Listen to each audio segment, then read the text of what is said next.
Bitch, she done gave me a motherfucking key off my tab.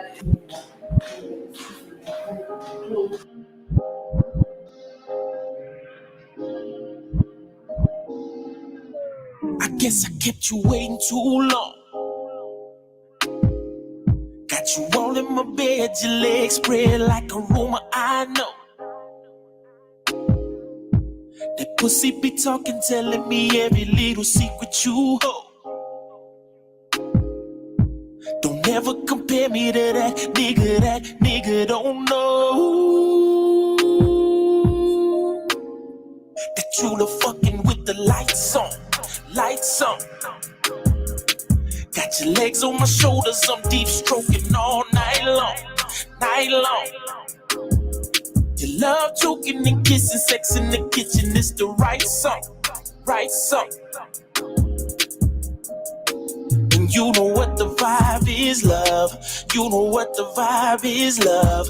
You know what the vibe is, love. I'ma fuck your plans up, make you call your mans up. Tell them you be staying with your girlfriend. You should call your girlfriend. Plans up, make you call your mans up. Tell them you be staying with your girlfriend. You should call your girlfriend. I got an appetite, I'm gonna eat it right. So just ride it like a bike and grab everything in sight.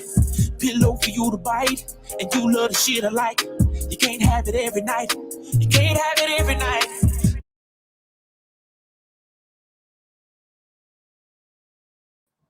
And there we go, man. Yeah, man. Thank y'all for tapping in to Rich Rhetoric, man. That's how we come in. Right? We come in saying off the top. Y'all been doing it with the lights on, man. So yes, man. Thank y'all for tapping in, man. First and foremost, man. Hit that like, share, subscribe button. As you come in the building, you know what it is, man. What are we doing? We know what it is. Why so religious? Is that you, brother? Yeah, it's me, buddy. All right, what's going on? Why so religious? What's going on, Mo? You got something to get off your chest?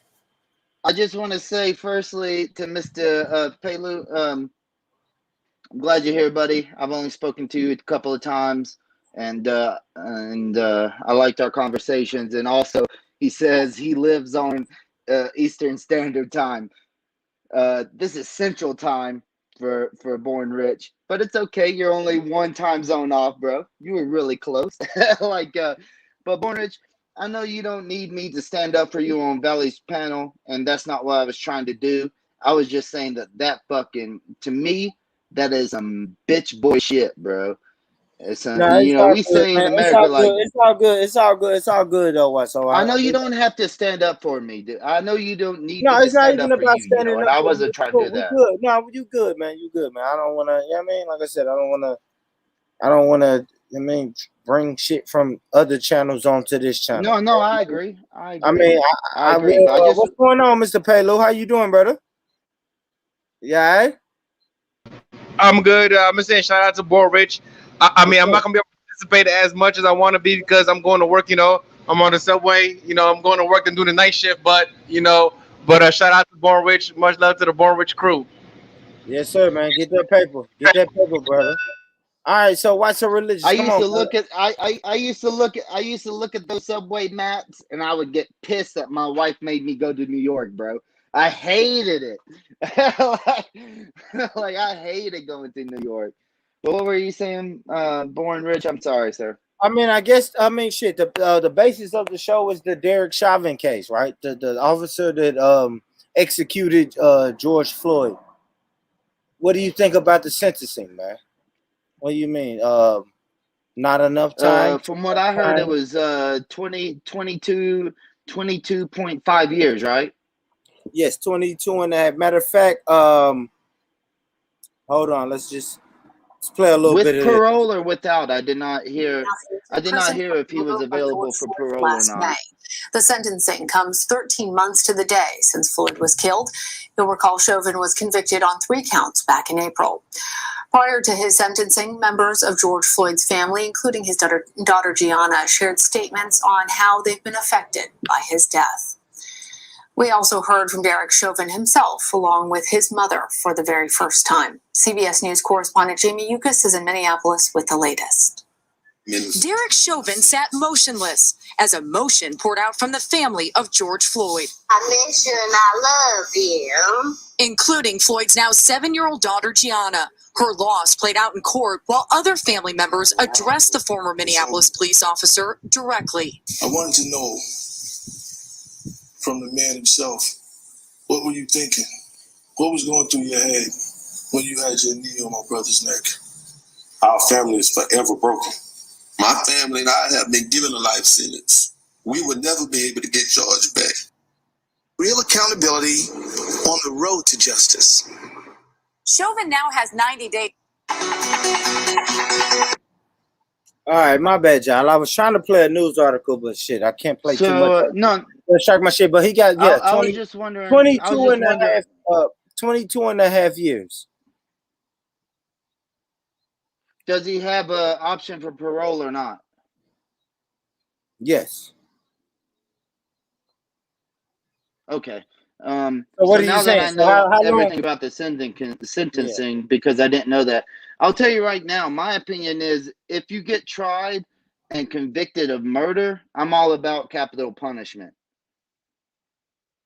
So you saying what? He should have got more time. I'm saying that, like, no, if you get tried and convicted on your first, because in America, you know, we have an appeal system, right? So, in my opinion, whoever you are, if you get tried and convicted for murder, you should, if it's first degree, you should get the capital punishment. That's my personal opinion. What degree was that? What you called what Derek Chauvin did? What degree? I don't know what degree he actually got charged with and convicted for. No, I know that let me ask you this, why so religious? So you knowing the American judicial system, how much time do you think he's going to do out of the 22 and a half year sentence? Well, statistically, all people serve I think it's 40% if they are probationary, if they have option for parole. I think statistically it's 40% across the board. What are we saying? 5 years? They also do good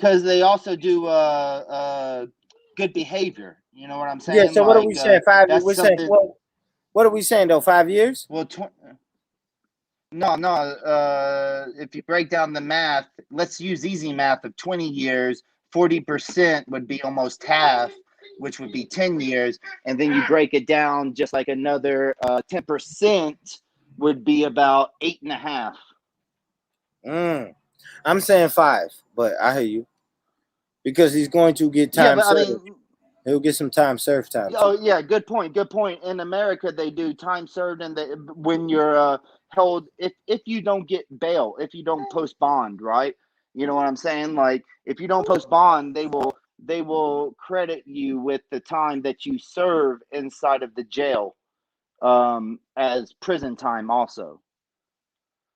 But they also do they also do good behavior. They also do, if you like teach GED and shit, you know what I'm saying? Like, it's programs. It's programs. It's programs. It's programs. Yeah, it's programs where you can have a fucking. So you might actually be more correct. I'm gonna say on a lower level, like it's programs where if you have let's say a 5-year sentence, you can go to a program for 2.5 years. I'm sorry, guys. Motorcycles and shit going on. But you can just say, you got 7 years. You can go to a program and get, get out in 2.5 years because that program is just so beneficial for you. But you have to qualify for it, though, right? Those are the parameters they set. Like you can't. You have to. You can't be a violent person, or you can't be on your 3rd or 4th strike and try to get into a program, right? Program is for, like you said, first offender. Correct. So technically, he could get into a program. You know what I mean? Hold on, real quick, Wise. So Trilla, is that you, bro? Yo, what's happening, bro? Can you hear me? Yeah, Trilla, what's going on, man? They killing the cops are killing people and getting 22 and a half years, Trilla. What you think about that, man? Yeah, it's about time, man. Police got harsh sentences for murdering people, man. Definitely. So you Well, think I that's an mean, adequate? no, wait. But the thing is, I can't remember what he got charged like and convicted of. If he got charged and convicted of first degree murder, 22 and a half years is not enough. You know what I'm saying? Like, to me, if you get charged with first degree murder and you get convicted, then it should be capital punishment. That's my personal preference, my personal opinion. Now, of course, they have the ability to appeal, or to try to get a lesser sentence, depending on if they can prove that it wasn't intentional. But I would say that killing a person, being convicted of killing a person with 22 years is acceptable, because, Born Rich, you know this, in America, manslaughter is like 7 to 10 years, dog. Like, you killed a person, but because it's unintentional, you know what I'm saying? Like, it's just quote unquote happenstance. You don't have to serve a life sentence. Do you get what I mean? Yeah, no, I do understand that. They're going to hit it with the premeditated. But all right, so listen, man. What I think that you have race soldiers, right? Race soldiers running through America, who their sole intent, if they ever get a chance, is to kill a black person, and that's what I think Chauvin was. Now, do I think the American judicial system would charge him as such? No, but he's nothing more than a race soldier to me. Like, but do you have any evidence that would provide your theory? Well, no, but he put his knee. The only evidence I need is he put his knee on a black man's neck for 8 minutes. So, and he doesn't have a history. I mean, he doesn't have a history of putting his knees on a white man's neck for 8 minutes. So yes, I think I suspect he's a race soldier. And we know so know do you that, have and we evidence know, that but he's never done that? hold on. But I'm gonna tell you what we do know. Why so religious, right? And you can Google this, right? We know a memo went out in the 2000s that said white supremacist groups has infiltrated law enforcement in Arizona, Tennessee, whatever fucking city, state you can name. We know that white supremacist groups, they infiltrated law enforcement. So this is not surprising to me that a guy who really don't give a fuck about black people can put his knee on a black man's neck for 8 minutes. Like, this is the country. This is the country that we live in, right? May I retort? Absolutely. So in a court of law, you're supposed to bring evidences for your claims. Of course, you can have your personal beliefs, right? But you're supposed to bring evidence. And if there was any evidence that he was this race soldier, as you claim, or he did it specifically because the person was black, then that would be admissible as first degree murder, right? Like a premeditated concept of, if I ever get in this position with a black person, I would do it. But I don't know it. Honestly, I didn't follow the trial. I don't know what was brought forth, but I really doubt that was actually brought forth. It's kind of like, and I hate to say this, it's kind of like OJ, right? I have to admit that OJ was not found guilty by his peers. So I'm not going to call him a murderer, right? But he did have a lot of evidence that was not circumstantial towards leaning towards him committing the act. But because his peers in America did not find him guilty of that act, I'm not going to call him a murderer. Now, he lost the civil suit, right? He lost the civil suit of being the person who caused the action of his wife's death, and the other guy, I can't even remember his name. Yeah, But Cato, that also doesn't matter to whatever. me, because that's just a civil suit. I could be tried on a civil suit, and I've never even met the person. You know what I'm saying? Yeah, no, Like, it's cool. so That's cool. Why so religious? So I want to talk to my black people. So you want to know why people have the freedom, right, to put knees on people's necks, and they're in law enforcement. Number one, the system protects them, right? Like this 22.5-year sentence is maybe this is is epic, right? Because I guess no other sentence has ever happened like this. But I want to tell you why law enforcement feels so comfortable, because this memo went out. Why so religious? In October 17th of 2006, white supremacist infiltration of law enforcement. So this is a memo. Why so religious?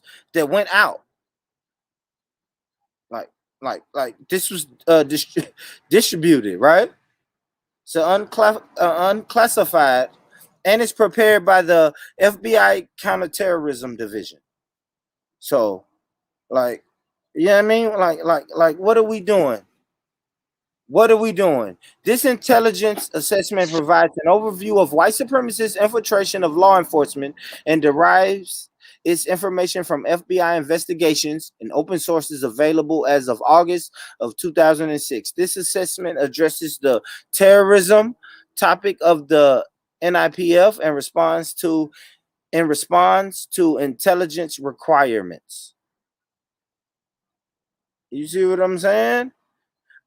We can even jump down here, right? We can jump down here. Let's go. White supremacist presence among law enforcement personnel is a concern due to the access that may possesses the restricted areas vulnerable to sabotage and to elect officials or protected persons whom they could see as potential targets for violence. In addition, white supremacist infiltration of law enforcement can result in other abuses of authority and passive tolerance of racism within communities served. So, like I'm saying, like, you know why the door is open for George Floyd to be fucking executed on the streets? It's because people have their ideologies, and then their ideologies are able to get into positions of power. And then they can do that to you. And So then may I, the higher ups, go ahead.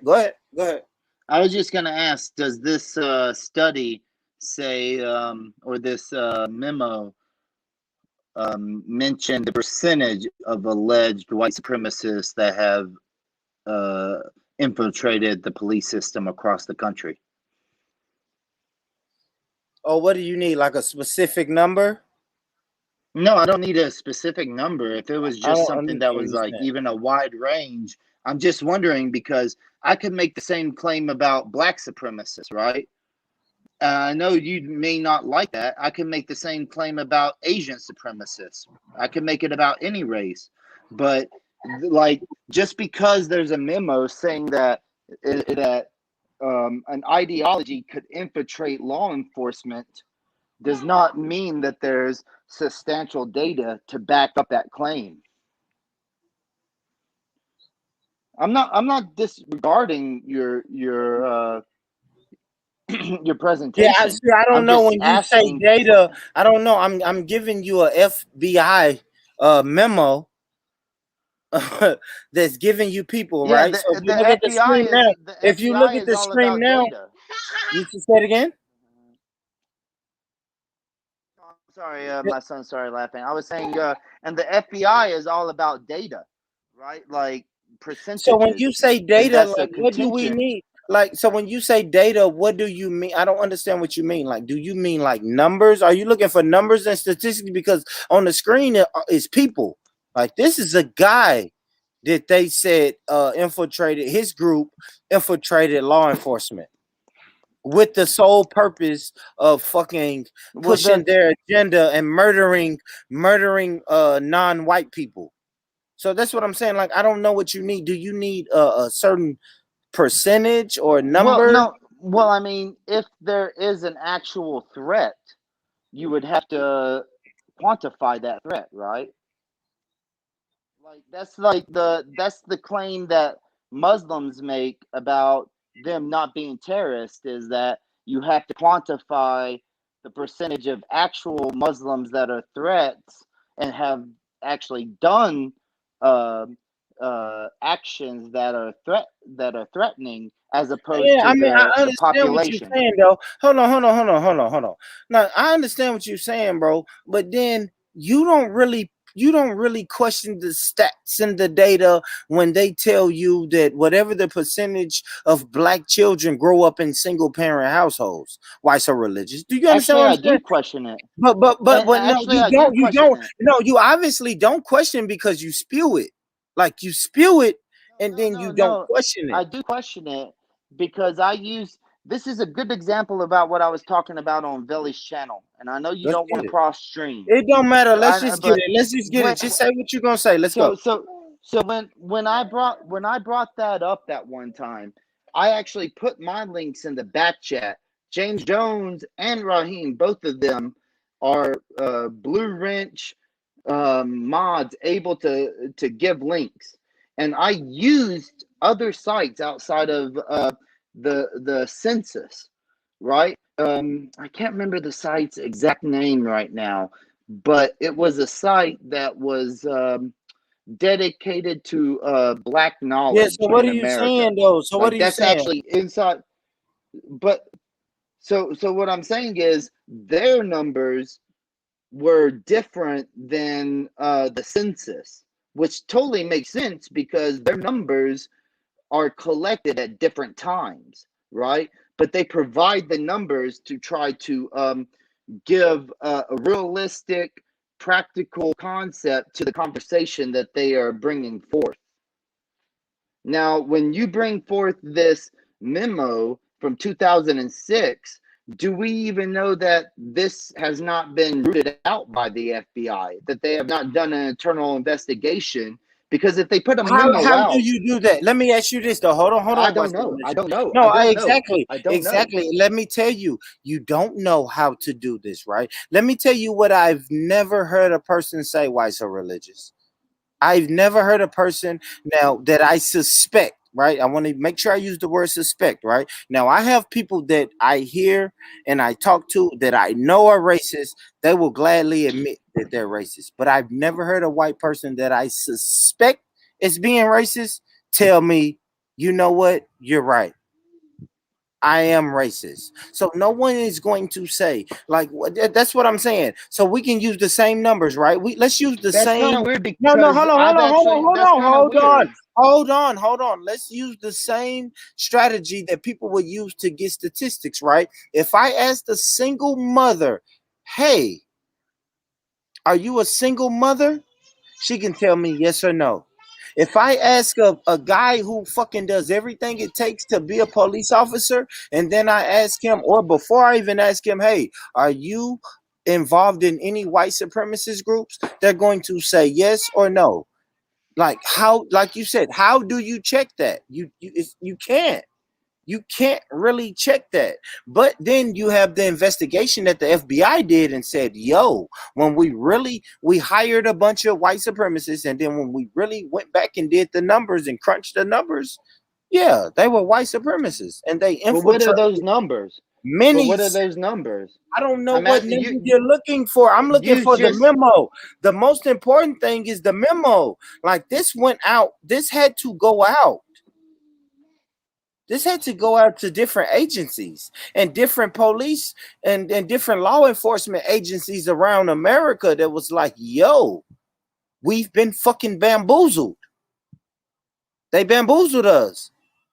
I don't know how they cleaned it up. I don't think they cleaned it up. If I'm honest, why would you clean it up? Why would I fire Why So Religious just because he has his thoughts on black people when he's been on the police force for 30 years and he does a great job, and his son is also on the force and he does a great job. You understand what I'm saying? Like, what do we come on, man?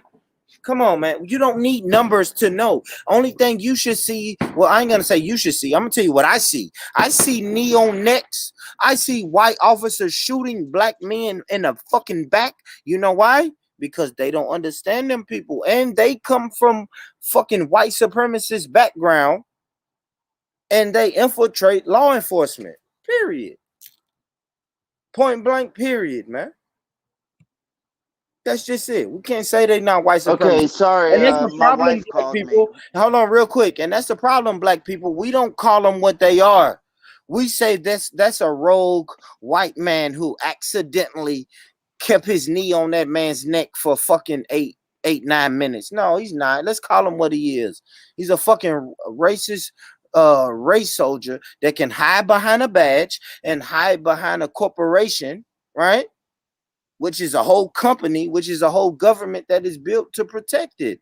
You build and protect. So, you know what I'm saying? So go ahead. So there's no numbers there, dude. This is a memo saying that. I don't understand what's this thing about numbers. What Notice numbers he said go do you ahead. need to He said need? go ahead, That's and what he I'm doesn't want saying. me to finish. No. You fucking just said that the numbers really don't matter when it comes to, because No, I didn't need say numbers. that. Like so what are we doing about numbers though? So what are we doing? Are we questioning where you get your numbers from? No. What is It's about what's the number? cross-reference. No, It's about cross-reference, right? Like, do because it. Do the anybody can make research. it. Anybody can make. Listen, I'm laying out an argument. You lay out a counter argument. But you didn't. Yes, I'm doing that. And my counter argument is that nothing in this report gives numbers about. So because you find white supremacists infiltrated law enforcement? Yes or no? Why so religious? How many white places? Supremacist groups, listen, has white supremacists infiltrated law enforcement? Yes or no? I say yes. According to this article, they gave one person. They gave one person in one area. That's the whole point that I'm talking about. Like, if you're trying to, okay, here's the thing. If you're trying to say that, like, Baltimore, which is a majority black police force, okay, has been infiltrated by white supremacists, then I think that's kind of a ridiculous claim. Because the police forces in America, there's 700,000 plus people that are employed by police forces across this nation because of our population size in our area. So when you try to make a general statement that all police forces have been infiltrated, it seems rather ridiculous. Now, you send all police forces? All police forces, but can you show me data that shows me all police forces, right? Because we know, and no, don't say forces, let's say departments, right? We know America is a big place with hundreds of police departments. I think majority, if not all, have been infiltrated. You believe all of them? I would be surprised to find one that's not. So here's a question: how is a police department that is completely minority, as far as not being white, infiltrated? Are you denying that there are police departments in this country that have 100% minority, not white police force? Okay, now let me tell you how that has been infiltrated. That has been infiltrated, why so religious? Because we know the system, right? So now we can go to the handbook. The handbook is anti-black. If we go to the handbook, can you present this handbook that allegedly over hundreds of precincts, departments follow? Because I'm pretty sure every department has their own handbook. But you're trying to equate them as one handbook. So can you present me this one unilateral across the country handbook that is systemically white supremacist infiltrated?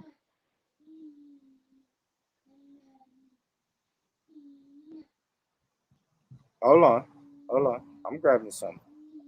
I asked you very specifically by the words you used, right? You even admitted that this country is by departments, which would be precincts.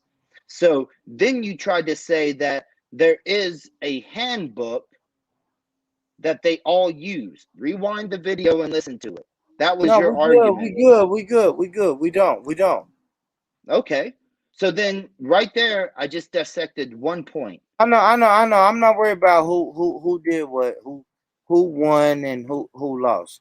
I am trying to find. It's not about win or loss, dude. I even said that on Valley Stream. I don't care about win or loss. I care about people like accepting something that they did not accept beforehand. That's most important to me. Like, everybody can be wrong. I want everybody to admit that they can be wrong about a subject. That's the most important. It's not even. Yeah, but do you do that? Why so religious? Like, it don't even matter about being wrong. I get corrected. Yeah. I get corrected. I've admitted to James Jones, my enemy over there, that I am wrong and he has been right on certain topics. I've admitted that. I will admit when I am wrong. That is not a problem for me. All right, hey, family, hold on real quick, family. I dropped the link in the chat, man. Y'all pull up. I'm sorry, man. I'm doing some research, but I do want to throw this name out. Dave Grossman, who does killology, right? He goes around and speaks to multiple hundreds and hundreds of police departments, and he has an anti-black military mindset, and he endorses. Right, and he indoctrinates these officers to live by his program. But I'm just digging up. Let me dig up some information for Why So Religious. I don't understand how Why So Religious don't understand this government document, but then he'll tell me about some numbers. So firstly, you didn't. This goes with numbers. So that's crazy. Firstly, you're saying that I don't understand a government document that I haven't read thoroughly and that you did not read thoroughly to me.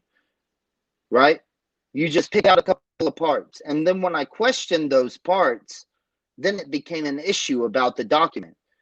It's just numbers. Like, you want to see numbers. And that's the thing. We don't go by numbers. Listen, we don't trust those numbers. So if you put 17% of the, let me tell you this, Why So Religious? You know, black people have been 13% of the population in America my whole fucking life, and even fucking 20 years before I was born. Like, Why So Religious? Do you honestly believe that? Do you honestly believe that black people in America we're just stuck? We're just stuck, bro. I didn't hear what you said because my phone rang. I spoke to my wife for a second. What? No, I'm telling you the reason I don't trust numbers.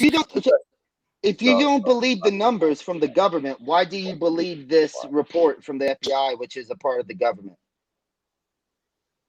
I don't believe. I'm gonna tell you, I don't have to have numbers. My thing is, I don't. No, have I didn't ask you that. I didn't ask you that. I don't have to have numbers. Like, you're a person that always believe in the government numbers. Why do you believe this government wants numbers? Like, that's my thing. Your whole argument to this whole article that I'm showing, which, matter of fact, I'm gonna post right here so you guys can really dissect it. But my thing is, man, you're caught up on numbers. You're caught up on government reports. You're caught up on government reports, but you don't believe in government reports when they have numbers. All right, but what's the source? Now, what are the sources? No. Of course, we gotta ask. No, let's be 100. We gotta ask, what are the sources? Now, when you say government sources, we gotta make sure we know what sources. Is the FBI a government source? Absolutely. So is the FBI? But is the FBI the one giving out these statistics? Let me ask you this. So this is another question with that. So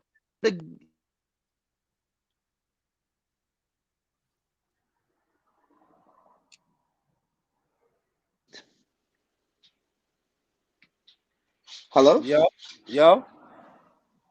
So my wife is calling me. I have to get off here. But the point here is, go ahead and go, brother. Yeah, I'm getting off here. But the point here is, you believe this FBI report because it goes with your narrative. But when then they bring out an FBI report about numbers that goes against your narrative, then you don't want to believe it. And that's it. And that's right, God of Jacob. Baltimore City's police force That's 2019. 45% right. That's 2019.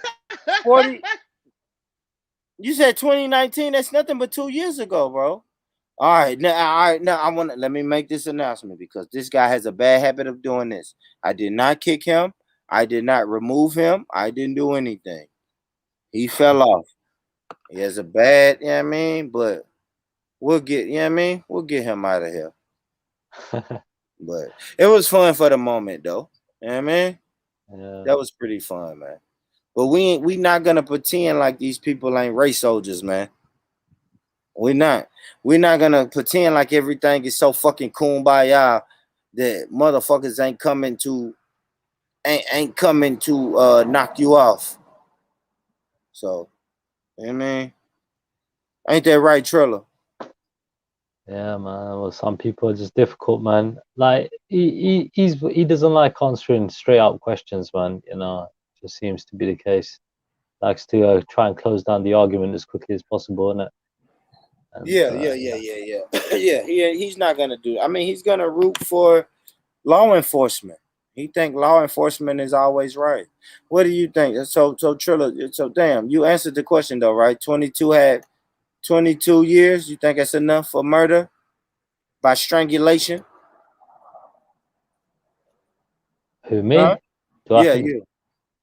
You think that's sufficient? If I put my knee on your cousin's neck for 9 minutes until he dies, do you think 23 years is sufficient? I mean, 23 years is a long time, yeah. I guess it's like I said, it's better than, you know what I mean, less than that, if anything. I think it's okay. So Seems if I like a killed long your time. brother, at 25 and I get out of jail at 48, it's all good. You cool with that? That's just, you think that's justice? Just ask. I'm just asking, brother. Yeah, I mean, I put no real thought into it, but yeah, again, end of the day, at least he got some sort of justice. You get me? At least like his family got some sort of justice in that regard. You know, So what obviously you they saying? probably. What you saying? That's all you can ask for? I mean, you could ask for more. No harm in asking for more. You know, if that's the case. I mean, I know what you're saying. Looking at it, it was malicious, man. You know what I mean? The way he passed and everything else. You know, 100%. So yeah. No, I know. I feel you. So if I go choke someone out right now, if I leave this live stream and go choke someone out, and I get 23 years in prison, do you think that suffice? I can come back out. Cool. Nah, I know it's a tough one, man. You I know, know what it's just yeah. That's what I I'm saying. believe in rehabilitation, but at the same time, I know what you're saying. When it's one of your people, innit, then obviously, you know, like if it's your child or something like that, innit? You know what I mean? You would want them to spend the rest of their lives in jail. You know what I mean? So I get what you're saying. It's just wild, man. You know. All right. So Trilla, do you think this sets an example for other race soldiers I would. to make sure that they don't, that they don't just take a black life? You know what I'm saying? You think this is? Do you think that they set an example today? I hope so, man. I really do hope so. You know what I mean, I hope that freaking other police officers look at this and think, okay, cool. You know what I mean? If they ever thought about doing shit like that before, they won't no more. You know what I mean? Hopefully that's the case now. Yeah, hopefully, man. I mean, it'll make them think twice, because the thing is, you see how quick they are on the trigger, man. You know what I mean? These guys are always shooting first, thinking last. Is that you? Hold on, real quick. Got to Jacob. That's you, brother. Yeah, I'm here for a sec. I don't know if you can hear me. Yeah, I hear you. Yeah. Go ahead, Trilla. What was you saying? Yeah. My bad. I got something on in the background. Hold on. All right, you probably can hear me better. Yeah, all I was saying is, what you call it? Like, yeah, you know, we all know they're taking the piss, innit? Like the police force, innit? In a lot of countries, you know. So hopefully, innit, yeah, this will deter them, innit, yeah, and they'll start making better choices when it comes down to how they handle it, like the public in general, black people, things like that. You know what I mean? Like, there should be better policing in it all around. So hopefully they do that now. more than before. Yeah, let me ask you this though, Trilla. How do you teach people not to be racist? Can you teach people? I would say, you know, if you go to, like, if you grow up around other people from all different places, you know what I mean, and backgrounds, you'll learn to appreciate the differences more, you know. So, like, in terms of, like, you know what I mean, you just learn each other's cultures and stuff like that, innit? Yeah, you know what I mean. So, and you just sit, you know, you go to school with them and everything else. I think that helps a lot in terms of, like, you know what I mean, trying to eradicate racism. You know, multiculturalism, things like that. I believe in that. I think that will get rid of racism. You know what I mean? I think it has been eradicating it more and more. There are always going to be a few pockets, but yeah. Yeah. All right, you got it, Jacob. What you doing, brother? You there? Yeah, man, I'm here for a second, man. I saw you pop up in my notifications, so I said, let me check the so what brother out. you think about the Chauvin sentencing, man? Oh man, that was just what I call a Negro shiny thing. You get what I'm saying? They sacrificed their own to calm the smoke down, but it's business as usual for what you call the race soldiers. So they had no choice but to do that, and that brother would probably do about 8 years, and the prison he's going to ain't gonna be too bad for him. So I mean, yeah, it looks good right now, but the show will go on as far as the race soldiers doing what they do out in the streets. All they do is going to tighten up what they do and do better at not getting caught at what they do. So, yeah, he slipped up and he got arrogant with it. You get what I'm saying? And for 8 minutes, his arrogance came out. You get what I'm saying? And they probably took him behind the scenes like, you know, what the fuck wrong with you? You know, you could have got him at the station. But he fucked up. He went rogue. He went rogue racist. You know what I'm saying? He was supposed to contain that shit within himself. But nothing's going to change. It'll be another Floyd about 2 or 3 years from now. You know what I'm saying? Well, another racist just get too bold. You get what I'm saying? So yeah. And then they gotta make him a martyr. Yeah, he's a martyr in a sense, right? You see how quick his GoFundMe went up. Like, you know, his commissary or his canteen or whatever you want to call it, it's gonna be fat. That's on fat. Yeah, but Rich, here's the problem with him. He's gonna do his time, and he's gonna come out a rich man because he's gonna give interviews. He's gonna write books. He's gonna do a whole bunch of, because everybody's gonna want to interview with him. He's gonna have speaking engagements where he's gonna pretend like he's turning his life around and stuff like that. It's gonna profit him for killing the black man. The white man wins again. You get what I'm saying? So he's gonna parlay this into some type of financial gain. Some kind of way. The movie rights, the George Floyd movie. He's going to get a lot of money. So if he say, God or Jacob, he needs you to come to his book signing, you know, just to kind of support, and he pays you, you pulling up? You don't want me to come at that book signing. You know what I'm saying? You don't want me at the book signing. So, but you know what I'm saying? Like I told a lot of people, I done seen the world, I done did all I wanted to do, I done fucked all over this continent, all over this earth. So if something happened, you know what I'm saying? I seen enough already. So if I die, I'm good. So yeah. But why you know what I mean? Why so? Is that you right there, real quick, brother? Yeah, it's me. Yeah, man. Cool. So I wasn't trying to. I'm sorry, my wife called me, so I got off the phone. But it's funny that God of Jacob that you use 2019 statistics, because in 2020, 200 police officers quit the force of Baltimore. So the real statistics. Yeah, because you know why? You know why? Hold on, let him finish. Let him finish. No, I'm just saying don't do that. No, they quit. No, they quit because they felt like the city was blaming it. Those aren't black. Let me ask you this. Now you went and got that number. That's a good point. Hold on. So that changes the statistics to agree with what I said.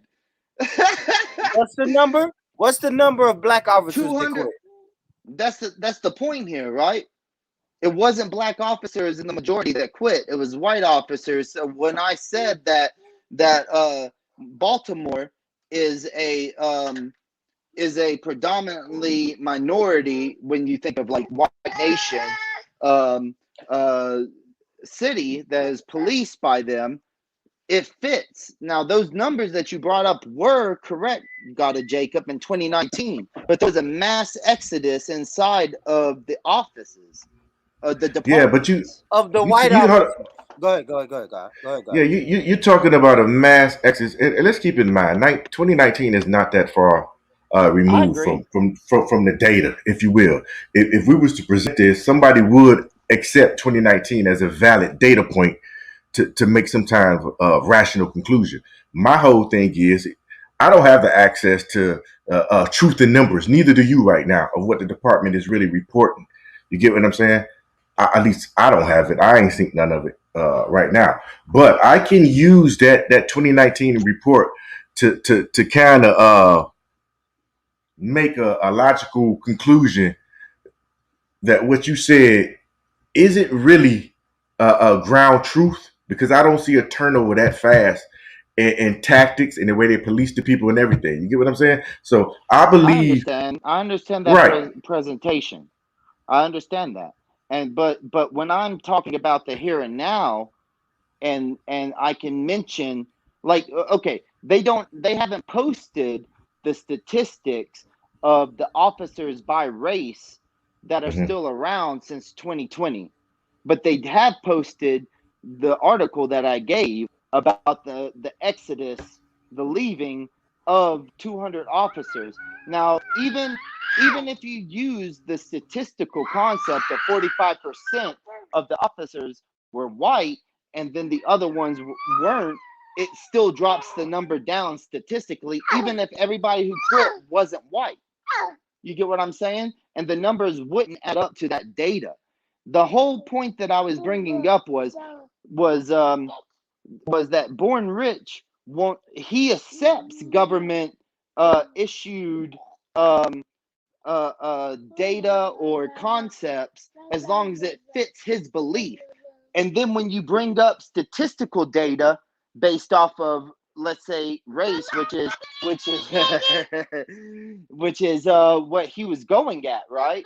He was going at the race issue. When you bring up that government findings, he doesn't want to admit that as evidence. That's the reason I asked, what is the number that they believe has infiltrated the police departments across the country with over 700,000 officers, right? Because you can point to one guy and his band of merry racists. That doesn't prove anything other than one department made. But listen, let me get. Yeah, he probably didn't remember the list the number.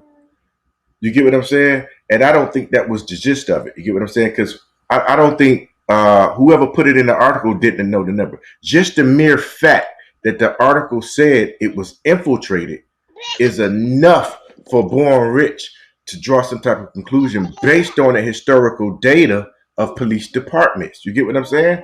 So I've never denied that position. I never denied that position. Right. I'm not trying to speak for Rich, but for us as black people who are policed in said urban cities, all we have to do is hear that, and that is enough for us. Okay. To cause a persuasion. To put us on high alert. Of course, our lives are on the line. Our lives depend on it. All the numbers and how many of it is not our concern. It can be one. It can be one motherfucker, and that's enough to put us on high alert historically for what this country has put us through. So it can be a midget cop. If that motherfucker infiltrated as a midget, I'm on high alert. You get what I'm saying? So I'm like Rich. I don't care about the underlying bar by bar breakdown or the box scores, how many this, that, and the third. The fact that a memo came out and said this has happened or has happened is enough for me to rally the troops and cause a fuss. Okay. I agree with that concept of being alert to something that is racially motivated, right? even though I'm not black, I am white.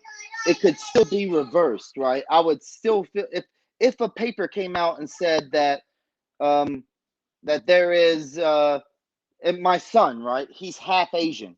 If there was a paper that came out and said that there's supremacists going after Asians, he would have to be alerted on that, even though he's only half Asian, right?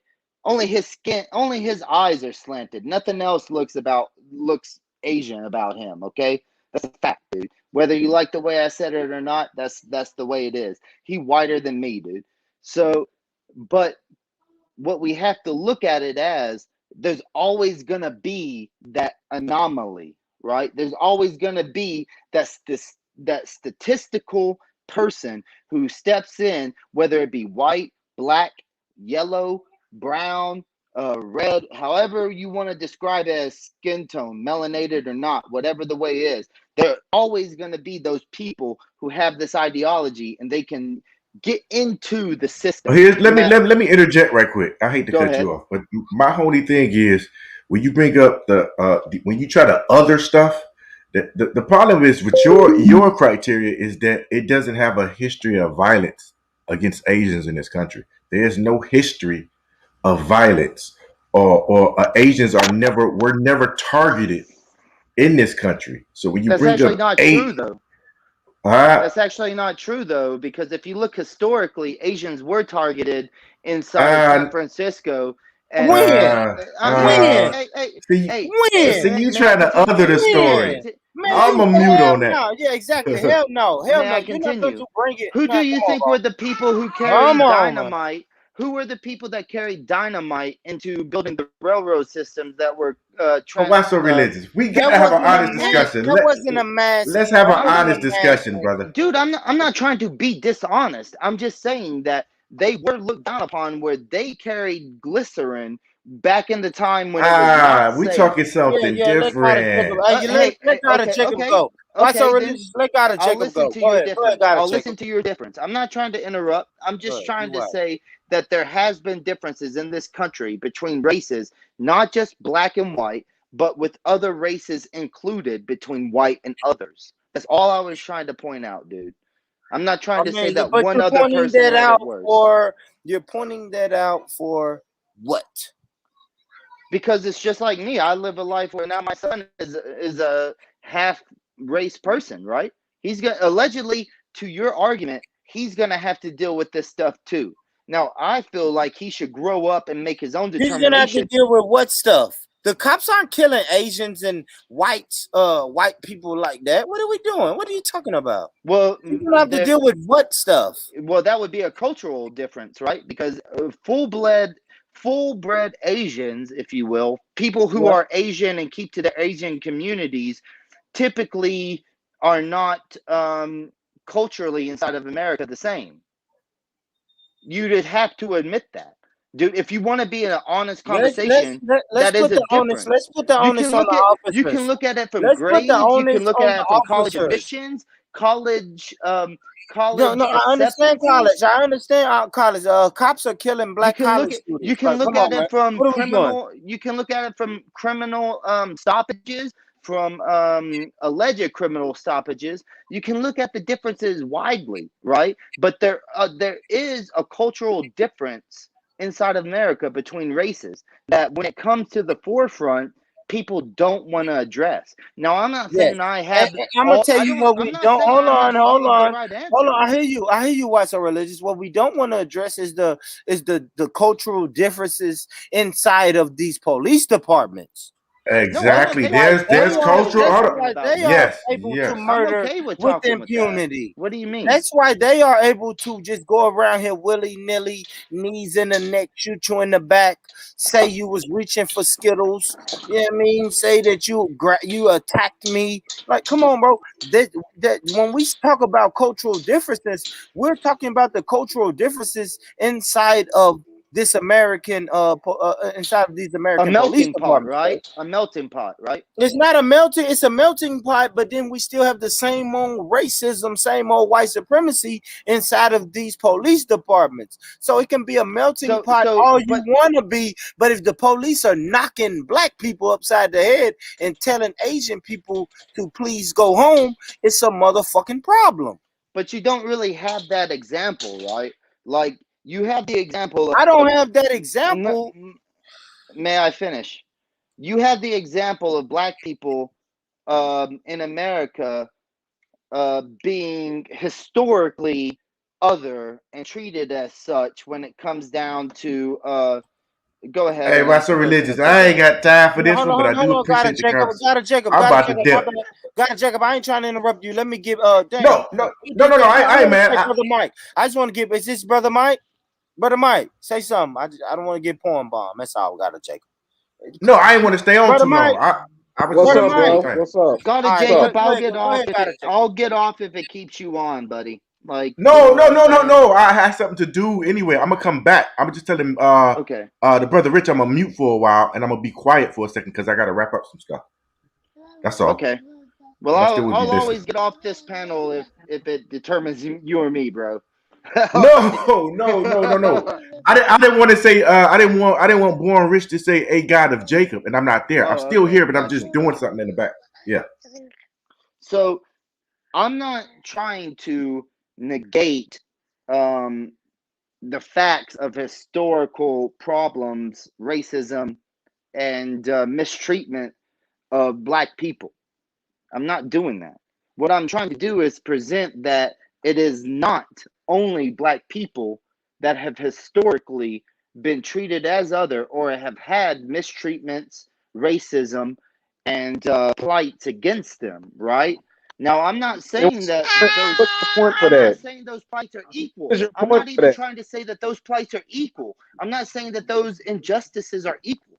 I'm just saying that when you bring it up as a concept of only our race has this problem, I think that that's not a true argument, and that you need to look at it from various angles instead of just my race, my people, my experience, my feelings, right? You need to look at it from various angles. Why would I not look at it in the eyes of who I am? Why would I involve other people? I don't understand what you're shouldn't. About. Did I say that you shouldn't? Oh, what are you talking about? That don't make any sense to me as a black person to be a part of multiculturalism. That shit ain't got nothing to do with me. What it do is it takes away from what I got going on, and everybody else use me as a stepping fucking stone to get what they want, and then they leave us behind. The Asians ain't running around here getting shot up by police. They got them in a high tax bracket. They pay taxes. Yeah, they're not getting ran they got around money. And shot by police, they got more money. People? Listen, they got more access to resources than black people. Are Asians getting attacked by black people by Hell a to the fuck statistical no. difference? When? Who? What Asians getting attacked by black people? Where they at? Are you serious? Where they at? Yeah, I'm asking you a goddamn question. Give me an answer. When and where? So we can drop links if you want to, but if your claim is that statistically that crimes reported from and that are not descriptive towards black people from Asians being attacked, as opposed from Asians reporting crimes from other Asians against themselves or from white people or brown people, then I think that you really don't know the statistics. Man, what the hell are you talking about? Give me an example of a black person traumatizing, beating up, attacking an Asian because he's an Asian. So there's a viral video of a black man who knocked out an Asian woman just walking down the street. Yeah, there have been some examples. There have been some examples, bro. I'm not saying that this has anything to do with race, but this is an example that you asked for. Now, if you want to look, now this is the big contention that Born Rich and I I were can having show you a earlier. video. I can show Notice you he a doesn't video where want to some speak. Asians attacking black women in nail shops, I beating the don't shit doubt out of them that. with sticks I and don't brooms and doubt that. shit. I What are you don't doubt talking that. about? What But are you if you talking look, about? if Oh, you look now at, this is what you got now. You got a scenario of Asians look at this brutalizing guy. black people along with white people. That's the But if scenario you that look you at, got. That's the no, but if scenario you look, that we need to be pushing. We need to be no, pushing the no. truth. So we don't No, got so time for here's, white people. Listen, we don't got time for white people coming in telling us what the fuck the issue should be and how we should see shit. That's the I didn't problem that tell we in you today I didn't now. tell That's you why we so anything about fucked what up. the issue should be. Because our I didn't tell, so-called allies you're got actually, all these you're, fucking opinions that don't mean nothing for us. That's just basically all it congratulations, is. you have not addressed Just what I saying. spoke about. Congratulations, you What did I'm not telling you address is, what I I spoke heard what about. you said. I That came doesn't in mean that on you, what you that doesn't mean said. that you addressed it. Just because you heard what I said does not mean that when you spoke, you addressed it. You I understand that just there's a addressed it. difference there. You understand I that there's a just difference in talked that. about. From I just like addressed it. hearing, understanding, and speaking. There's a 3-level Listen, I difference don't give a there. damn about what you talking about, because what you talking about don't mean shit to me in my world. That shit is a Then fucking fantasy. then nothing you That's a Martin say, Luther King is relevant, right? fantasy that you Then talking nothing about you over here, say is man. I relevant. heard you Then talking about nothing you say is multiculturalism relevant. that you believe in, man. I So was when listening did in I before. speak about Oh, when did I use the word multiculturalism? you Yeah, Quote no, me, I bro. think Quote me, I dude. mentioned something like that. Yeah, I Quote me, mentioned dude. something like that. Well, go on. well, one of You you quote motherfuckers me. said it. I don't know, but I I ain't Yeah, didn't with I that say said it, shit. so don't attribute it to me, dude. What are you talking about? Well, you been talking about black on Asian crime and all of that shit. That shit don't mean nothing, man. Yeah, that's That's just a after that you narrative that came they're on. pushing. Now the whole Well, point, see, the whole listen, give point of me bringing that up. okay. Notice this guy Listen doesn't here. want to listen and Give actually me speak some after he names listens. of Asian victims in the trials that these so-called black people are doing to them. What are victims that? Why we don't know any of the So-called victims? black people. Who are the victims? So-called black people. Yeah, these so-called black people that you're saying doing this shit. Oh shit, that's pretty fucking funny, bro. Your phrasing was hilarious.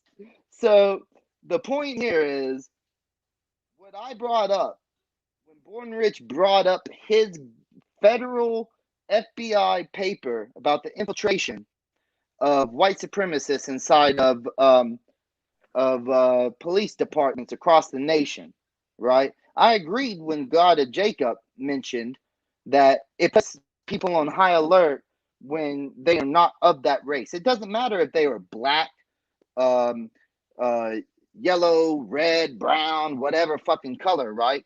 Because if they are white supremacists, they equally hate all races outside of their race. So that means that every race outside of them would have to be worried, right? Not just black people. That's a But point why are right they there. not committing crimes against these other races? Wait, Like, what? why do I'm we have sorry. a George Floyd and not a Ming Lang? What are you talking about? Like, what are we Statistically, doing? white people are killed by police officers in far greater numbers Well, than why what don't you black guys people. make a big deal out of it? Because it White doesn't supremacy. matter. People who are committed for crime, people who are stopped for crime, should always be taught to comply. If you are innocent, Why? Who told you that?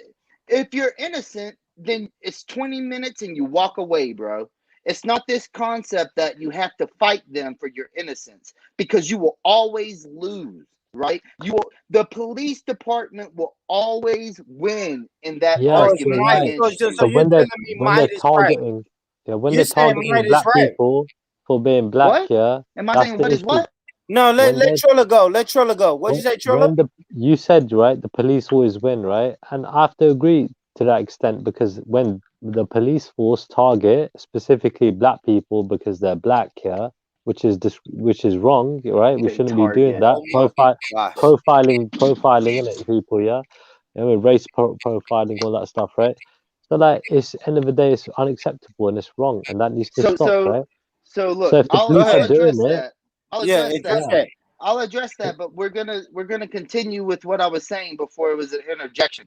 So Born Rich brings a paper from 2006 talking about infiltration, and I agree that any race that is not white, if their police department has been infiltrated by white supremacists, any minority group inside of America should be on alert. I agree with that. But when I ask him what is the number, right, of people that the FBI actually believes has infiltrated, there is no number there because there is 700,000 plus. So what number? Notice he doesn't want me to fucking continue. What dude. number? Hold on. What number are you expecting to have? If we have I don't know, 4 million. That's the difference. If we have 4 million, officers that's in law enforcement, what number do you want to have? 20,000, 30? I don't know. Why do you need a number? The memo went out. The word is out, right? If I tell you fucking black people are taking over Tennessee, you're not going to want to know what is the number of black people. You want to know what the fuck. Of course, I want to know the to make a statistics of difference. population. Why bro? does the What number matter? About? Why does the number matter? So here's the reason it matters, Born Rich. Because if it's only one department in America that the FBI actually found this, then you know they wouldn't drop that. Why so religious? Come on. No. Okay. No. Notice, No. Rich, No. in your No. example, I'm not letting doesn't you do let that. anybody talk that isn't black. Hell no. Fuck Hell no. outta I'm here, not. dude. I am not going to let you do that because when they tell you that fucking whatever percentage of black kids grow up in black parent households, you take That's that a statistic, number. right? You take That's that a number, statistic, but it don't matter if it's a number. It's an article. You take that article and you hold that shit like it's gold. Look, they have articles about hairstyles too, bro. But that doesn't mean that it relates to actual. Hey, but why so religious? Can I say something quick? For as black people in America, there's some stuff we want numbers on. You get what I'm saying? Like job postings. We want to know how many people are getting hired. And there's some situations where we want the numbers. But historically, I keep saying, and the way we are policed in America, going back from day one, once we hear that it has been infiltrated, we don't need to hear a number. That number is for you guys. You get what I'm saying? May I retort? That was the whole premise that I was bringing up, right? But you keep demanding a number as if that's going to change. I wasn't trying to demand a number. What I was trying to show is that this point that Born Rich and you just tried to make was that it doesn't matter about the numbers if it's in a positive for your narrative, right? If it's in a negative, then you are willing to negate those numbers. I'm sorry, I'm making my son's milk and he gets very I just told you I don't care about the numbers. Once a report comes out that says a police department has been infiltrated by white supremacists, I don't need to hear any other type of numbers after that. You get what I'm saying? Not for me. But you do. But you do care about the number, right? You care about one person, one number, right? Even just one person. That's a number, bro. Well, give me that one person. We can play tomato. I'm saying, as my mindset hears this information, I'm automatically going to think it's everybody. I could be off, but historically, and the way that we have been policed from day one, I'm going to think it's in the thousands of thousands. I'm going to think that way. Now you can come show me a piece of. You can come show me a piece of paper that says no, it's only 300. But that's 300 too many for me. So I don't care about the number. And as you can add, right, and policing is different in places, but it's almost the same in a sense. I know that sounds funny, but it's the same. Everywhere I've went to, white police are white police. You get what I'm saying? And that's for you to take it or not. But when you inside this black skin, it's hard for you to tell me something different. So I'm not trying to tell you about how to feel inside your black skin. But what I did point out right there is you say it's not about numbers, but it is about numbers when you can say that even if there's one person. I only conceded that point because you kept saying if it's one number, so I conceded that to move the conversation forward. Dude, yeah, okay. just to move it forward. But even if you're not going to concede it, it's a valid argument, right? That one person starts the numbers, then it becomes more if it's valid. That's the whole point that I'm trying to make, is that it does. And I agree with you, Jacob. Like I said just a moment ago, if a person, a minority in this country, which is majority white, finds out that even one person inside of the police department is racist and have racist connections, such as, let's say, the Ku Klux Klan or whatever the fuck else there is, I don't know, then that starts the number. You get what I'm saying? And then we need to be able to base facts off of numbers. Otherwise, you get conspiracies. Hey, religious Let me religious 10 guy. seconds, 10 seconds, 10 seconds, 10 seconds, 10 seconds. Because then you do get what you just said, Jacob, where you hear that it's one person and it becomes thousands in your mind. That's why the cumulative concept, the statistics do come into play to squash the concept of conspiracy belief. Religious guy, let me ask you a question, man. You think the FBI is dealing with conspiracies, but then you trust the FBI to give you the number of single-parent black households? I never said. Like, what are we did doing? You listen to what I said? I did not say that it was conspiracy. So what are we doing? I was speaking of it. I did not speak as the FBI as a conspiracy. I was speaking of it as not knowing the numbers. But somebody tells you that there is one racist person, so because you have you are a minority, you believe that there's thousands. Why so religious? This is not Did you anybody telling me notice this? what I just said? No, this is not. I know, but this is not you telling me this. This is not God or Jacob telling me this. This is the FBI giving us this memo. The same FBI that gave you the memo that said black men are more likely to be incarcerated and more likely to leave single family households behind. We have to take the FBI for all of their. Don't question them. You didn't question here's those the difference, statistics. Here's the difference. No. You didn't question when the FBI told you that. When the FBI told you that fucking black people are 13% of the population, but they commit 60 to 70% of the crime. That's not even the numbers. That's not even the numbers. You didn't question that. You didn't question that. But you didn't question that. You felt free. You felt free to come on the platform. My first interaction with you, why so religious, was why are black people 13% of the crime, but commit 13% of the population, but commit majority of the crime? That was our first. But you just gave numbers. But you just gave numbers that were not incorrect. So that actually goes to my argument, right? That fuck the numbers. If the FBI, I'm going to the source. Fuck the numbers. The source didn't break it down. So should I think it did? Source? What are you talking about? That's the whole point that they did numbers, is to try to break it down. What are you talking about? Born Rich, let me ask him a question, man. Go ahead, brother Mike. Let Mike go. Let brother Mike go. Go ahead, bro. Why so religious? I got two questions for you, man. Proceed. Why is it a problem when the people been getting their ass kicked and murdered the longest in this country speak up for themselves and don't give a damn about what's going on with no other community?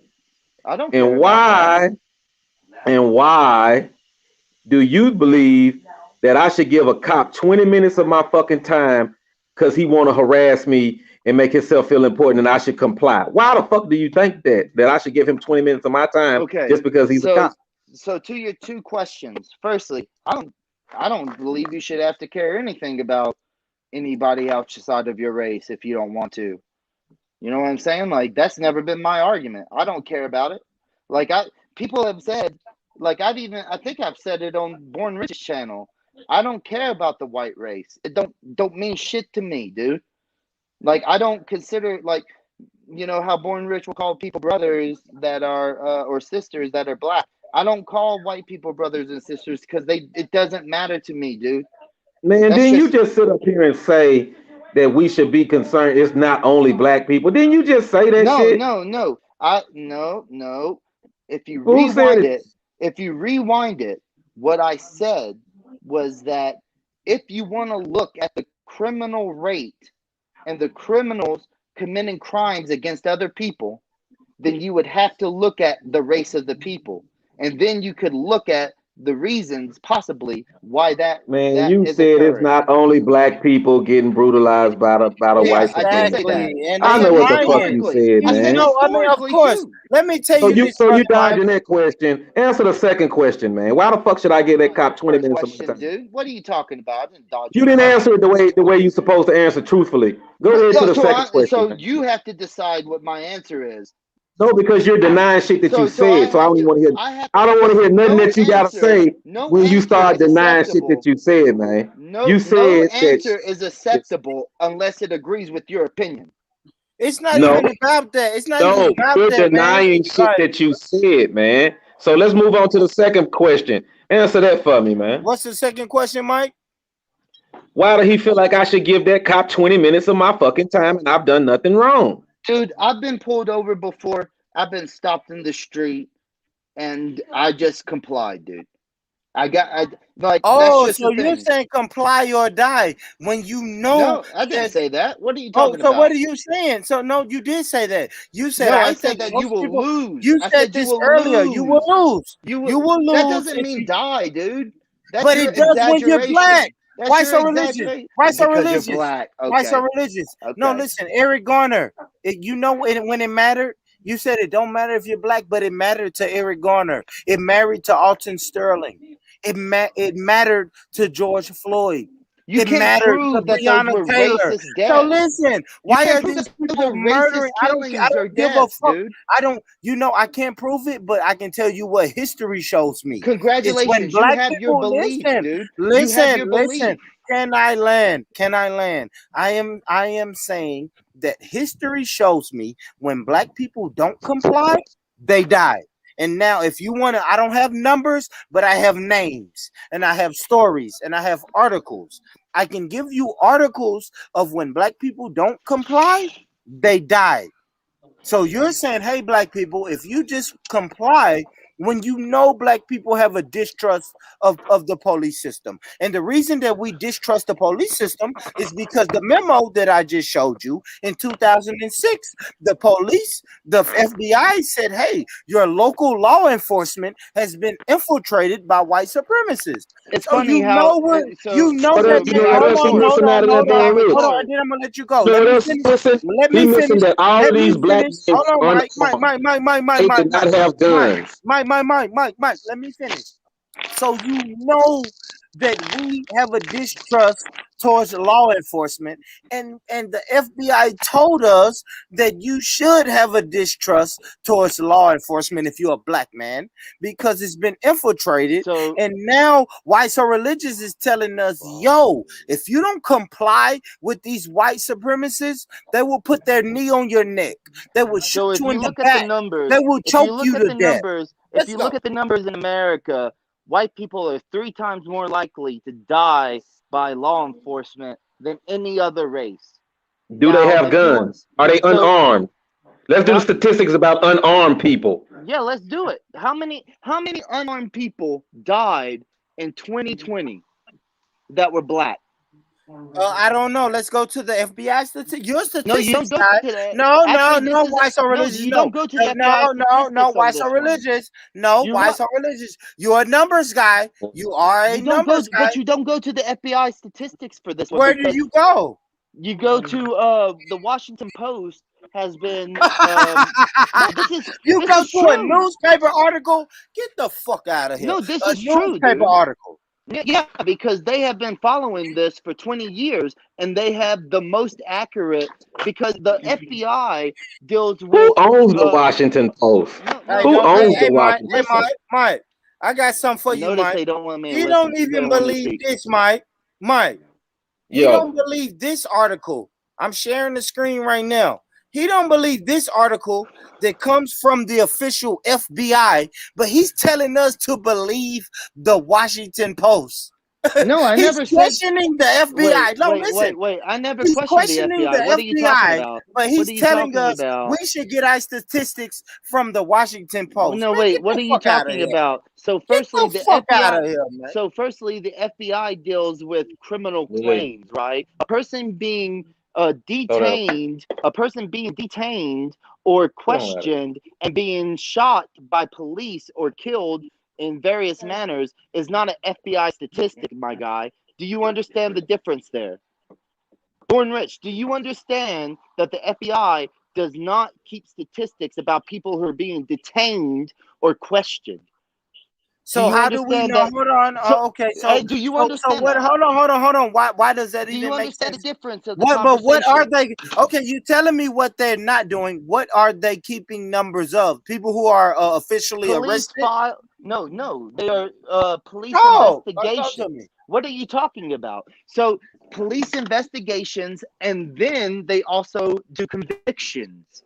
Do you understand that? And they also So they do they also do investigations numbers. and They conviction. also do numbers. Hey, you asked the question. Why don't you listen to I the am full answer? asking you. No. I just want you to reiterate what you're saying because the people didn't hear you. So they operate. They don't operate on questioning. They operate on questioning and arrest. Correct? That's all. No, you just notice what you did. You just said they don't operate on questioning, but then they do operate on questioning and arrest. That makes no sense, dog.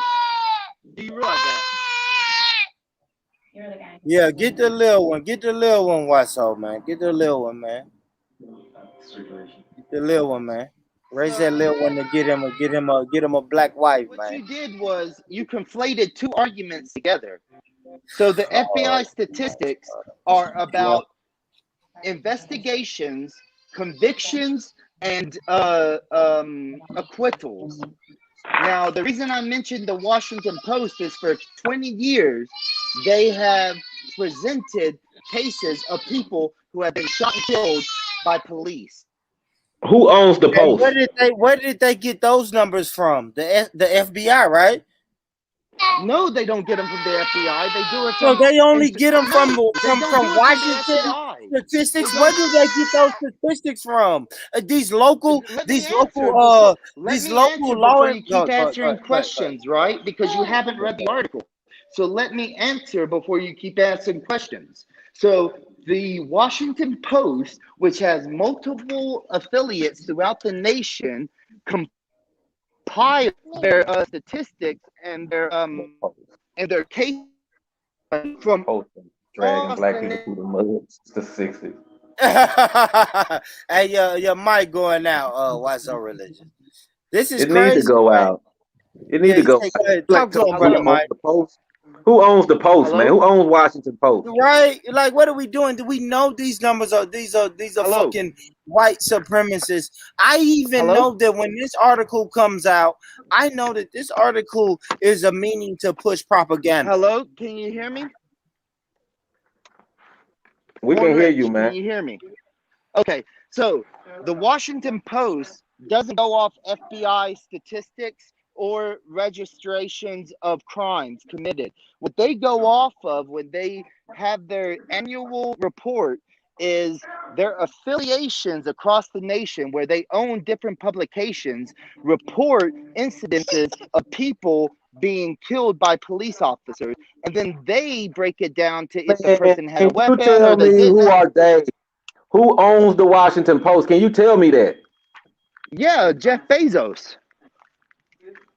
Man, fuck that. Hold on, Mike. Let me ask you this, Mike. Bezos been owning the Post for the Mike. past Hold on, 20 brother years. Mike. Brother Mike, I promise I'm gonna let you get in, bro. But come on, why so religious? Like, you from Tennessee, right? Let's use fucking Springfield, right? A black man gets murdered in Springfield, or not murdered. Let's don't go to murder. Let's say he's illegally stopped and searched and beat up, maybe because he ran, because he knew he was illegally stopped and searched. What does that number say on the final? What does that number say in the final totality when the Washington Post says, "Hey, how many black people have you arrested?" Like, come on, bro. Like, what are we doing? Like, we know these numbers can be that's not skewed. the argument. That's not the So, but if they're argument. not asking the FBI, who are they arguing? Are they? I mean, who are they asking? No, If they're that's not not asking, that's not no. but That's not that is the argument. argument. That is the No. argument. You're So saying the the Washington FBI. Post. Let's use your example of Springfield. Can you hear me? I just want to make sure that you can hear me while I speak about this, and the way that the Washington Post conducts their publication about this specific topic. Can you hear me when I'm speaking?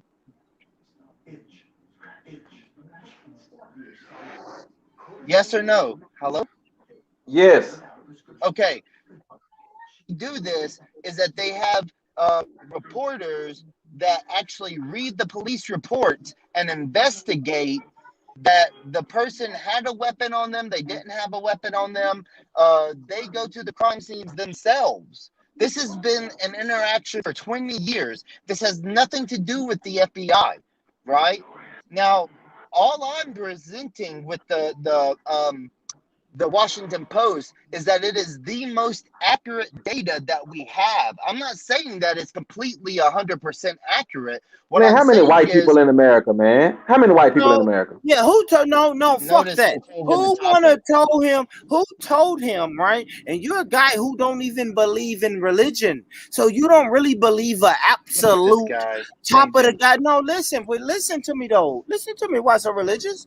You don't believe an absolute dominant force, and they're going to tell the absolute truth. They are the absolute authority when it comes to What? these statistics. You know but you're saying what you just said. Washington Post is the absolute authority when it comes to these statistics. You come on, bro. Like you don't even think there's an absolute higher power. So why are you going to absolute? Why is it absolutes when you have to deal with these white supremacist talking points?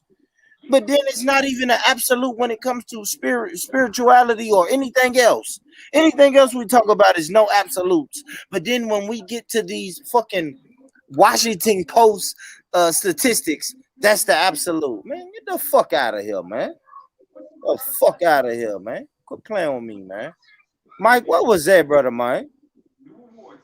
Oh shit, I forgot what I was asking that He motherfucker. said, I don't know, man. I just had to know. Why so No, he's talking to these old statistics and shit. It's way more white people in America than black people. So you got to look at the proportion of it. We're getting killed, man. We've been doing this shit. If you add up the numbers over the years, nigga, we way more higher than they motherfucking ass. I don't give a fuck what he say. Come on. You gotta tell me. We got a Holocaust that we ain't dealt with yet. Fuck you talking about? And then when you say something about the Holocaust, then you shitting on somebody else. You Man, shitting we on talking about the hey, African yo, what, Holocaust. Mike, they'll tell you shitting on the quote unquote real Holocaust. The only difference between only difference between their Holocaust and ours is that it was filmed and ours wasn't. These people out of here, man. So I lost connection, but there is something that he just mentioned. Like, what's the rate of white people, like the proportion of white people versus other ethnicities, right? Other races. Hey, Well, real quick, why so? I hate to interrupt you. Ellery, is this you, brother? Yes, it is. Yes, all right, it go is. ahead. All right, cool. I'm coming right to you. Go ahead, Waso. So the point here is, like, you can use per capita, true, but the best way to do it would be the actual number of stops and interactions with police. And statistically, by the numbers, white people are stopped more than any other race, even by comparison of the proportion of the race in the numbers of the country.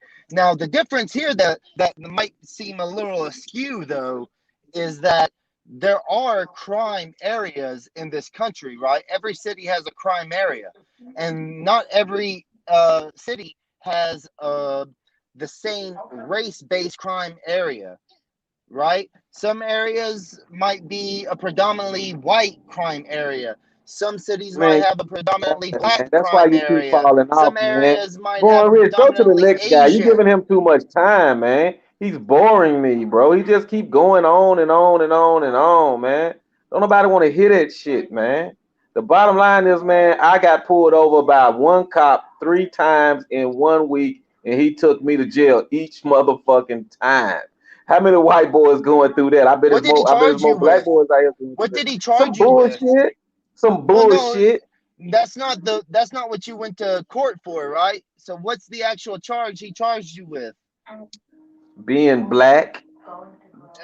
Doubt that he wrote that on the actual citation. The first time, He I don't know charged what you he with. charged me with. Listen, the first time, I don't know what it was, but the judge let me go. He told me I didn't have no reason being down there.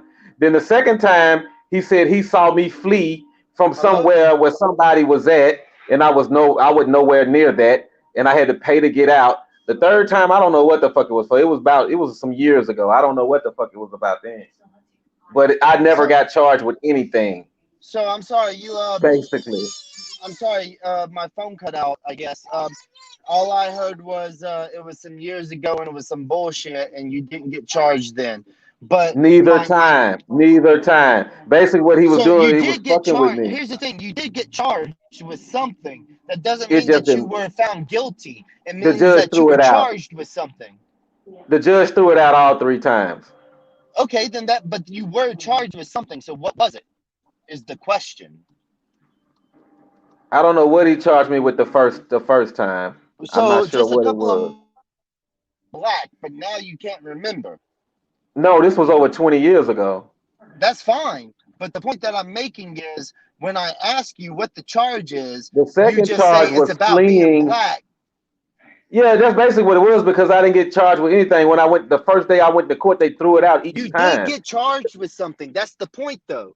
If you get I didn't get arrested, convicted of anything. So okay, yes, basically, that's a totally different concept, right? Like police charge you, a judge convicts you, or your peers convict you. man, So listen, those you are don't two. have to break that shit down to me. I know that. Now you're getting So then why are insulting. you You know what the using the fuck I'm talking about. so then why are You you know what the fuck I'm purposely talking about. This if you know the motherfucker words to took me use to jail if you know 3 the word if you goddamn know the words times to in a use week. if The you fuck is know the And words I'm to that's over use not policing. you're not using asshole. those I'm not from this words. country. I don't use proper English, you idiot. The fuck is wrong with you? Are you slow? But the So thing you is, though, know the brother words Mike. to use, but you purpose Man, go put a say bottle in that it's that because baby you're mouth, black. man, and shut the fuck up. Yeah, that's Born the Rich, thing. I I called got you out on some I called you stats out I on wanted it. to use. All right, you want to share your screen or you just want to read them off, brother? I'll read it out first. All right, let's go. Is my sound okay? I hope it's not too bad. Oh man, Born loud and Rich, thanks clear, for loud and having clear. me Okay. You on sound, your So you know this is what, actually for you, Hillary, Wiser Religious. This is actually for You you. sound like a Hello? proper black man.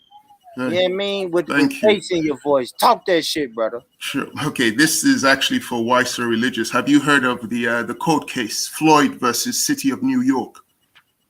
I'm sorry, have I heard of what against New York? The court case called Floyd versus the City of New York. Hello? Yep, I'm here. Can you hear me Yeah, now? can you hear him? He He's ran. gone. He I'll wait ran. for him to come back. Yeah, we got to make sure he come back with this. How you been doing though, brother? You all right? Yes, I'm fine. Thanks very much. Absolutely fine. No, I love that, and I love that you're coming with statistics because this brother, like I always say, this guy, my first interaction with him was about statistics. He came on a panel that I was tuning into and spoke about how black kids are raised in single family households and the majority of black men are incarcerated. And he came with the statistics. So without further ado, let's go ahead. Let's go, brother Ellis. Hi, sure. Can you hear me now, Wiser Religious? I'm sorry. I'm actually my area is in a storm right now, so I'm cutting in and out. But go ahead and I'll try to listen. Yeah. What I wanted to talk to you about was a court case called Floyd versus the City of New York. And okay, go ahead.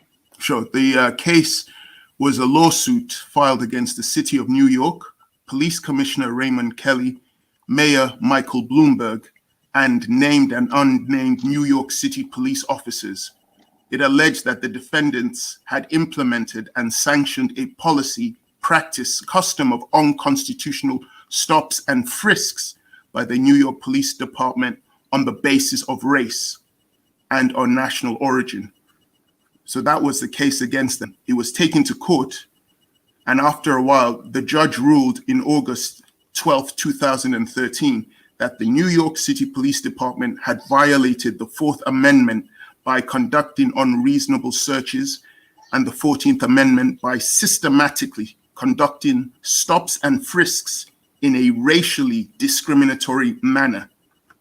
That was the court ruling against New York City, the police department, that they had been conducting stop and searches based on race.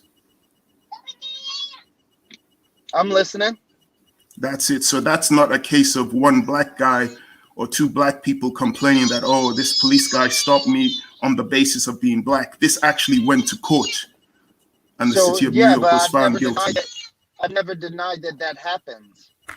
Okay, so we can get that officially. You do acknowledge the ruling of this court, and you do acknowledge that a whole police department, a system, can be responsible for practicing discrimination against Black Americans. We can agree on that. I definitely agree that it can happen. Yes. Why would I? And that's the reason we have the court system, for people to voice when they feel discriminated against, and for the court system to do it in a legal manner to prove it or disprove it. I've never said anything different.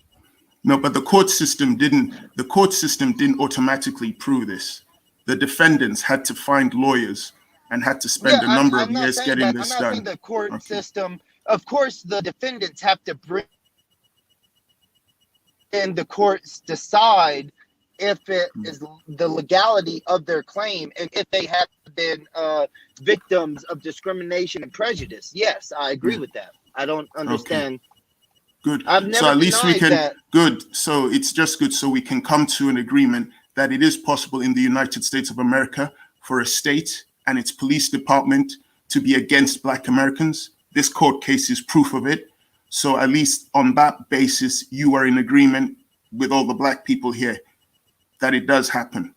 And this was an example of it, where a whole police department was geared, the New York City Police Department was geared on unconstitutionally discriminating against Black Americans in this court case. So we can agree on that.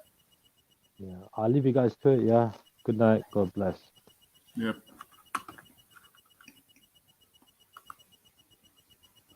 I guess he agrees on that. So I'm sorry. I cut out. Sorry. I cut out because of the storm. Yeah.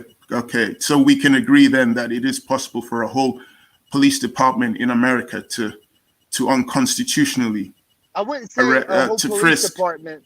But that's what the court case is. That's the court case I gave you. Now the policy allows the policy that was. I'm sorry, sir.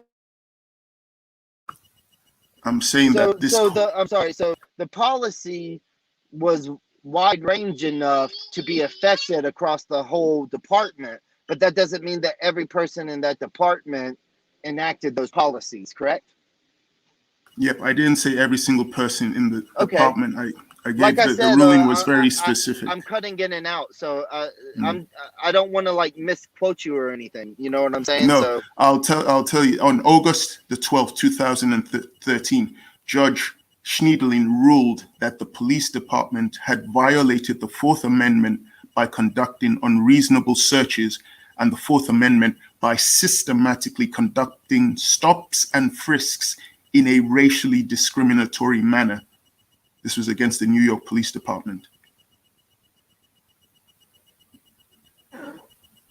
Okay, continue. I heard all of that, and continue.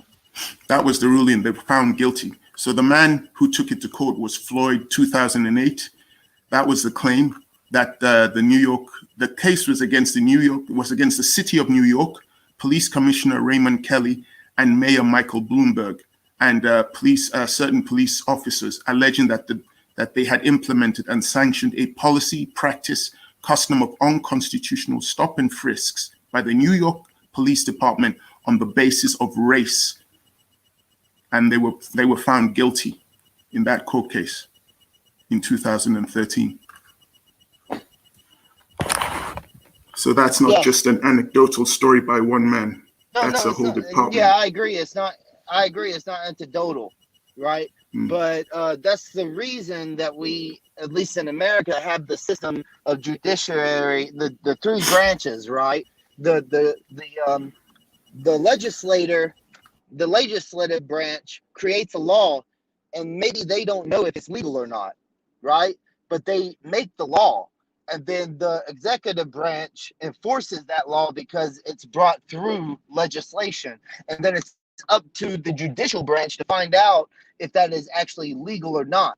Now, through the implementation of this legislation, it was determined that the implication of it is actually illegal, right?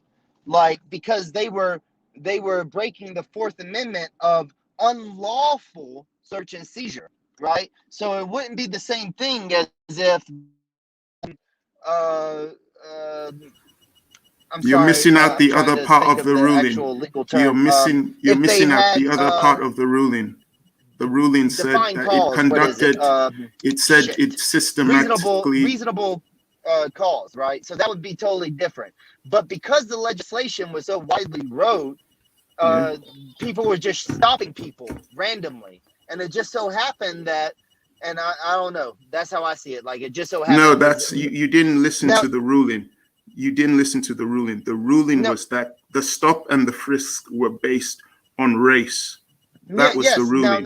Now that is the ruling, and I have to agree with it. And I do agree with it because that's the ruling. You know what I'm saying? But I don't know. So I feel like what's the but for then? But for would be that the crime in New York. If you look at New York statistics, the actual crime rates are different in the 5 boroughs. New York has 5 boroughs, and inside of those areas, crime is relative to the blocks, if you will. And yes, it would affect different races depending on which borough they're in.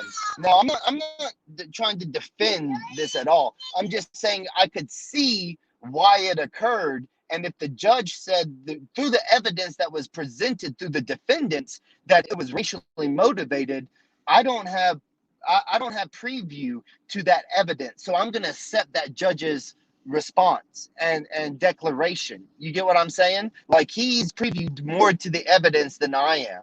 All I have is, hey, here's his ruling, and I agree with it, because if it was an actual problem in America, then New York, the state of New York, would be able to appeal 3 times and take it even all the way to the Supreme Court to get an actual national and determinants of the ruling. So since they did not pursue that, I am definitely going to accept the judge of New York's response. Does that make sense? I'm trying also to make sure that you can hear me in this storm. Sure, so that I understand. So then you can understand when Black Americans talk about prejudice from police. I even spoke earlier. I understood God Jacob's position of where if you find out that there is one police officer that is a supremacist, it doesn't matter if you're black, just black. It could be yellow, brown, red, whatever race other than white. If somebody is a supremacist of whatever race they are, every other race has to be worried and put on alert. I agree with that.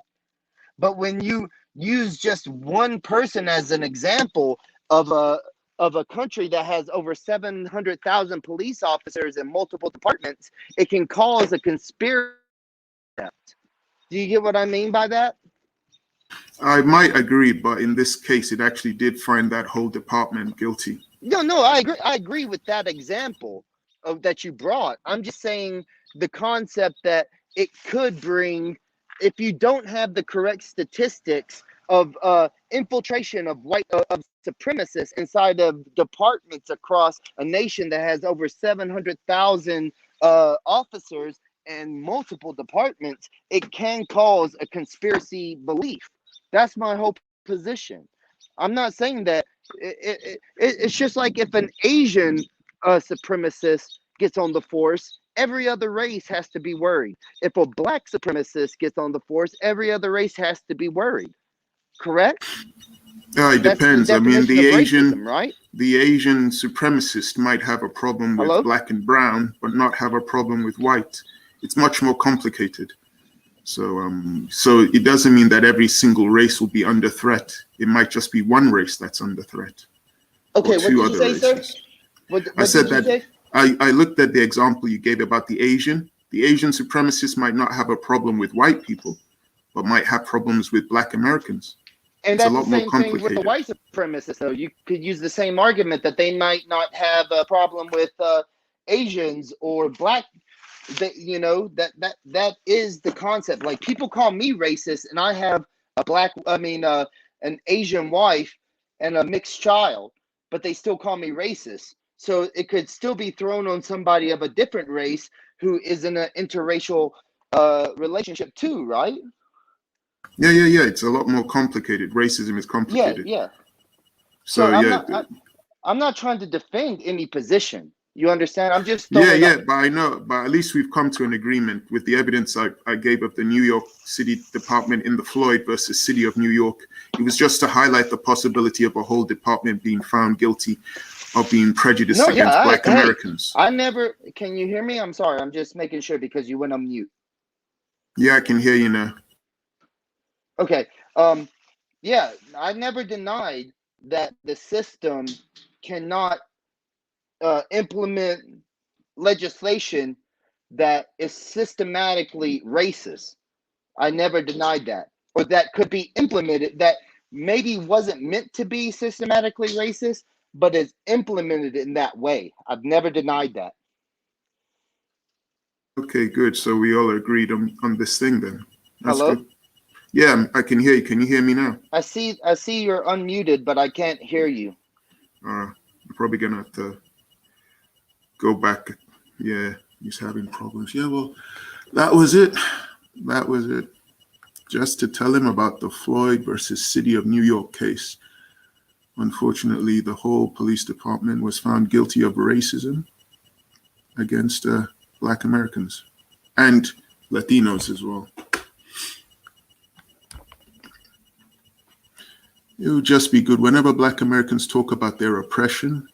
It would be nice if people actually listened instead of playing whataboutism all the time and bringing in something else about, oh, well, it happens to Chinese people, or it happens to Asian Americans, or it happens to white Americans.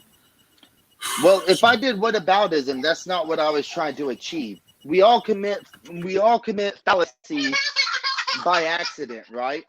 Like, sometimes we say things that might be fallacies that we don't attend to. My son wants a bottle. Just give me like 3 minutes, okay, and I'll continue. But I wasn't trying to put down or equalize racial discrimination or the effects that it has had historically. I'm just pointing out that it is not always one race that has it consistently always the worst. Do you get what I'm saying? I mean, to me, historically, the only people I could say have had it worse than Black Americans might be Native Americans. In that whole continent, that's the only other race I would say you can argue might have had it worse, because they almost got wiped off the face of the earth, the Native Americans. But apart from the Native Americans, I don't think anybody else can say that their pain was as bad as the Black Americans. But that's just my opinion. But you're also looking at it from outside of just their race, right? Like, if you talk about historically within side of people being like my wife, right? She's from China, and they look at Cantonese people very different, even though they're part of the same group as we would think of. But historically, they treat them differently. The Hans treat them differently, you know, and have mass slaughtered them. 50 million people died under Mao, and they were ethnically chosen. It was not like just random people died. He systematically chose which ethnicity to starve to death. You know what I'm saying? Like, yeah, I don't deny that. I don't deny what you're saying, but that's in China. When the Black Americans are talking about their oppression in America, I don't see why you would then start talking about another region in the world where another group of people suffered. The Black Americans are talking about what they're experiencing in America. So what you're saying about China is interesting, but what good is But it no, to but Black Americans talking about their pain in the only America? reason I brought that up is because you were mentioning that only like the Native Americans, right? The Yeah, in indigenous America. American. So that's what I brought to counter it. And that's the reason I think it's not whataboutism all the time. What it is just trying to point out that, yes, I agree. Black Americans have historically been treated worse than any other group throughout the American times, consistently. But at times, Black Americans were not treated as worse as other groups at that specific time. That was what I was trying to get at. That historically, the discrimination and the oppression of peoples have actually changed inside of America depending on the migration from other places. I wasn't trying to deny the plight, and I hate to use the word plight because I feel like that's kind of like a degrading word. I don't know if other people take it as degrading, but to me, plight comes off as degrading, like kind of minimalizing something. But just to use that word, you understand what I'm trying to say, I guess. Yeah, I mean, I'll just end it on the fact that we came to a understanding with the court case I provided, and we agree on a lot. So I'll leave it at that. I'm just gonna go off because it's quite late. And you're in America. Let's hope Born Rich and his friends who are playing basketball and it's nighttime, they're not gonna get arrested or experience playing basketball while black. Because they might So get that's a stopped hell and of that's a harassed. hell of a statement to leave on without being able to retort. Yes, but I genuinely am worried for Born Rich and his friends playing basketball. You never know in America. I see a lot of stuff on social media. So, Well, so I don't know. Witness, I just want you to know, man, anytime you want to talk to me, dude, I don't care about previous back and forth, dude. We can always talk. It doesn't matter to me. If we're both civil, if you're civil to me, I'll be civil to you. And hopefully it's vice versa, dude. You know what I'm saying? Like, I'll admit that I'm not always correct, but I will always try to admit when I'm wrong. You know what I'm saying? Like, so hopefully we can discuss whatever it is you want to discuss in the future without tit for tats. Sure. Yeah, we'll be able to do that, and maybe one day you'll be able to understand why what the Black Americans mean when they talk about reparations and why they should have it, and maybe you'll be in agreement with them one day. Who knows? I'm open to it. I mean, I'm open to it. I have questions about the concepts of after it. You get what I'm saying? Like, if okay, we'll talk about it later, right? Because that's a huge conversation. Yep. Take But care. I'm more than willing to talk about it, sir. You have a good evening. Okay. See ya. Peace.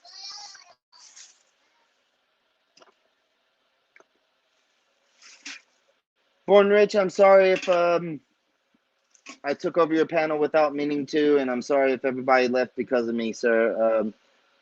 Thank you for having me on.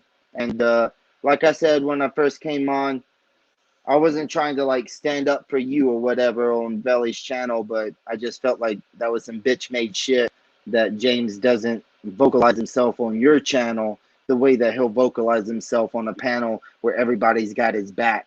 That's some bitch made shit in my opinion. So you have a good evening, sir. You be safe.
Damn, what happened? Everybody left? What the fuck happened? You exited everybody out the studio. Niggas saying shout out. They saying shout out, Born Rich. Yeah, y'all. I started playing horse. They left. They seen you playing ball in the background. They left. Let me play. Let me They wasn't feeling that shit. Yeah, y'all bullshit, man. What the people at, man? Y'all pull back up. Damn, everybody left like that. What did I miss? Y'all tell me in the chat, what the fuck did I miss, man? Actually playing horse in the background with my family. Oh, man, bro. Yeah, y'all let me know in a thing. What happened? Hey, Red, jump on. Y'all gotta hold on though. I gotta play something though, because I gotta finish this game I'm playing. Hell yeah, I gotta finish this game I'm playing. Fuck that, y'all. I'm too invested in this horse game with my kids and my nephews, man. I gotta finish this game, man. Hey Pelu, hold on real quick, Pelu. Let me fucking who is that? Victor? Hey Victor, jump on. Yeah, jump on, man. Let's get some of the New York family in here, man. Get the New York family in here. We got Pelu from the DC family in here. You dig? Yeah. Let me play this though, y'all, because I do want to finish this. Hey, real quick, Pelu, I'm gonna come. We're gonna finish. Let me finish this horse game, man. Y'all play horse? Y'all play horse in Sierra Leone, Mr. Pelu? We play horse. They don't really play basketball too much. They play basketball a little bit, but it's not as popular. But yeah, they play basketball, but it's not as popular. The popular sport is soccer and cricket. Got you. All right, fam. Let me play this, y'all. It's 3 minutes, man. Y'all stick with me. 3 minutes. I'm gonna finish this game up. Let's get it. If I die in police custody, I did not commit suicide.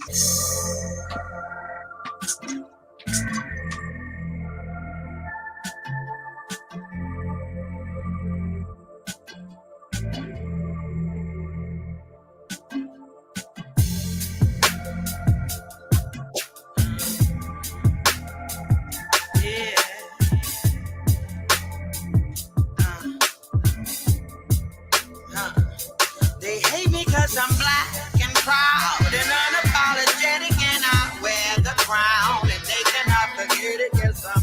Feel me? They hate me cause I'm black and proud and unapologetic, and I wear the crown, and they cannot forget it. Yes, I'm.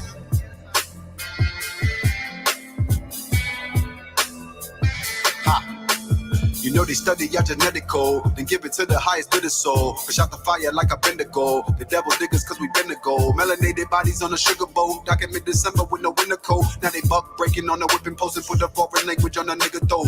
Hella black, hella proud. A Bob you could feel when we come around. A Babylon fear us and gun us down. The skin is the weapon that harness power. I pity the fool if he act funny. Disrespecting the queen, we act nutty. Came through with the Mac dumping, all praise due to the black woman. Unapologetic, fuck who got a problem with it. My life in the scripture.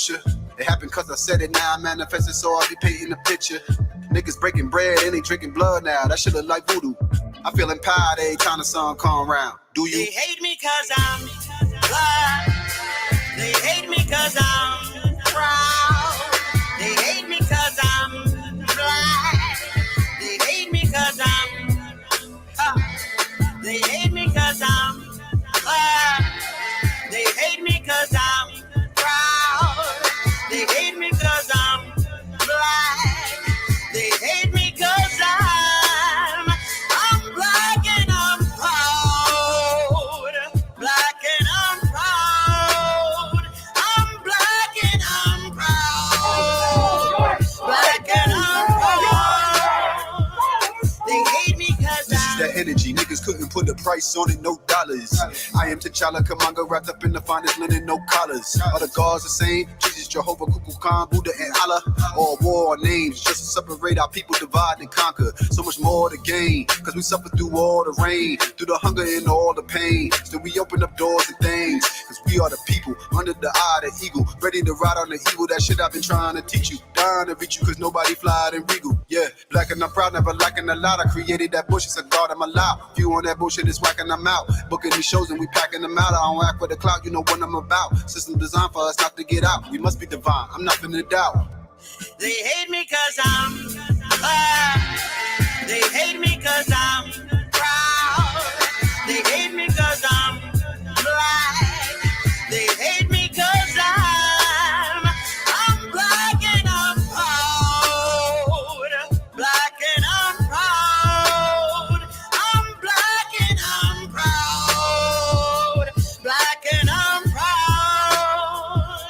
They hate me cause I'm black. They hate me cause I'm proud, so proud. They hate me cause I'm black. They hate me cause I'm proud, proud, proud.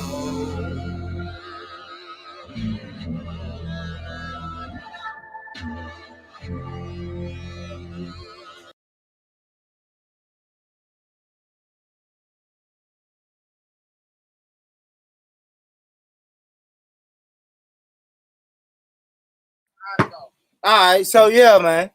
Shout out to Empress Segment, man. And you know that sister, good shit, Lady Spade. That sister's going through some shit, bro.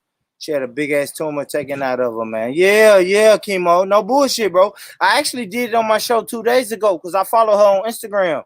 And she showed the pictures of that tumor they took out of that sister's body, man. So shout out to that sisters, man. To that sister, man. She step up and do the shit these weak ass niggas don't do. Period. Yeah. I see people in the chat. Victor, pull up, Victor. You was calling my name the other day, man. Pull up. Hey, man, if ain't nobody gonna jump on y'all, I gotta play another song, man. I gotta finish this game I'm playing with my family, y'all. Y'all out. All right, hold on. We'll just keep playing music. But thank y'all for tapping in, man. But I gotta play another song because I gotta finish this game. So let's get it.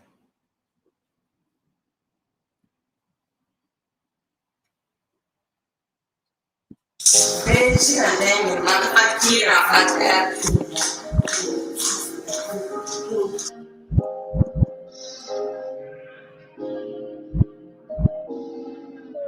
I guess I kept you waiting too long. Got you all in my bed, your legs spread like a rumor I know. That pussy be talking, telling me every little secret you hold.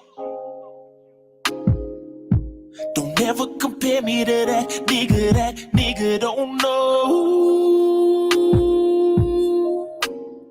that you the fucking with the lights on. Got your legs on my shoulders, I'm deep stroking all night long. You love choking and kissing, sex in the kitchen, it's the right song. And you know what the vibe is, love. You know what the vibe is, love. You know what the vibe is, love. I'ma fuck your plans up, make you call your mans up. Tell them you be staying with your girlfriend. You should call your girlfriend. Plans up, make you call your mans up. Tell them you be staying with your girlfriend. You should call your girlfriend. I got an appetite, I'm gonna eat it right. So just ride it like a bike and grab everything in sight. Pillow for you to bite, and you love the shit I like. You can't have it every night. The sex is automatic, girl, it's natural. I bite you on your back like I'm an animal. That pussy tell me everything you're asking for. And I'll do everything that you like, cause you love fucking with the lights on. Lights up. Got your legs on my shoulders, I'm deep stroking all night long. Night long. I want you to feel everything. Your love choking and kissing, sex in the kitchen. It's the right song, right song. And you know what the vibe is, love. You know what the vibe is, love. You know what the vibe is, love.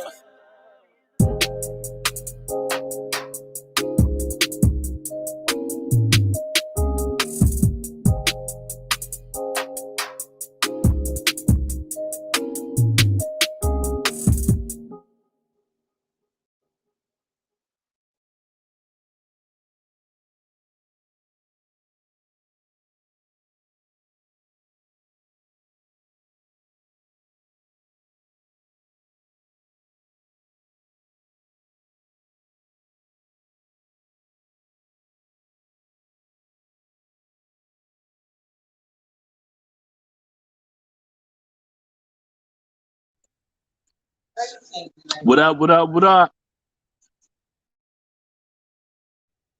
Born Rich, man. What's going on, man?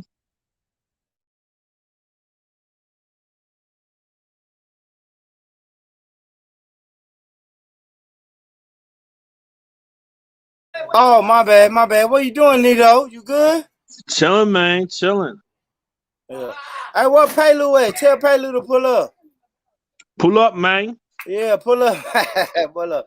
All right, hold on. Now, what we not gonna do, Nito, is do the southern accent. Why not? I'm fucking with you. Shit, I've been out here for almost 20 years, man.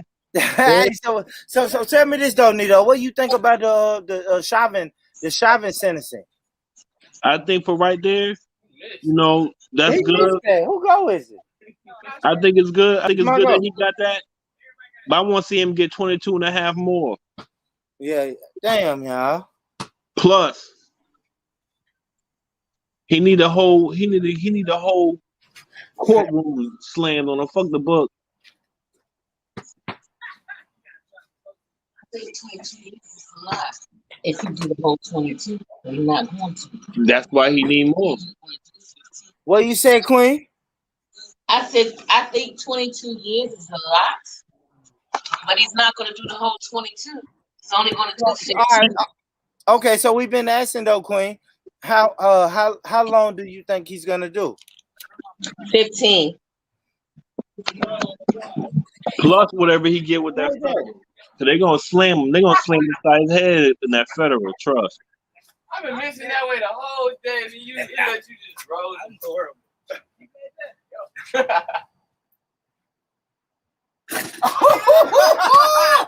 No real, motherfucker. Yeah, it was. That's what I did. I don't want to give you a 5 unless you tell me that.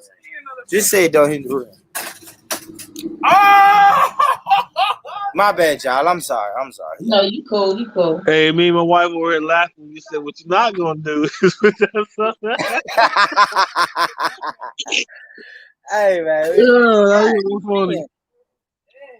Yeah, nah, I'm here though, man. I just want to know, man. What do black people? I'm like I don't know, man. What should we do, Queen? What should we do, Nito, to make sure that we don't have another George Floyd? Shit, if you see that happening, you black, jump in.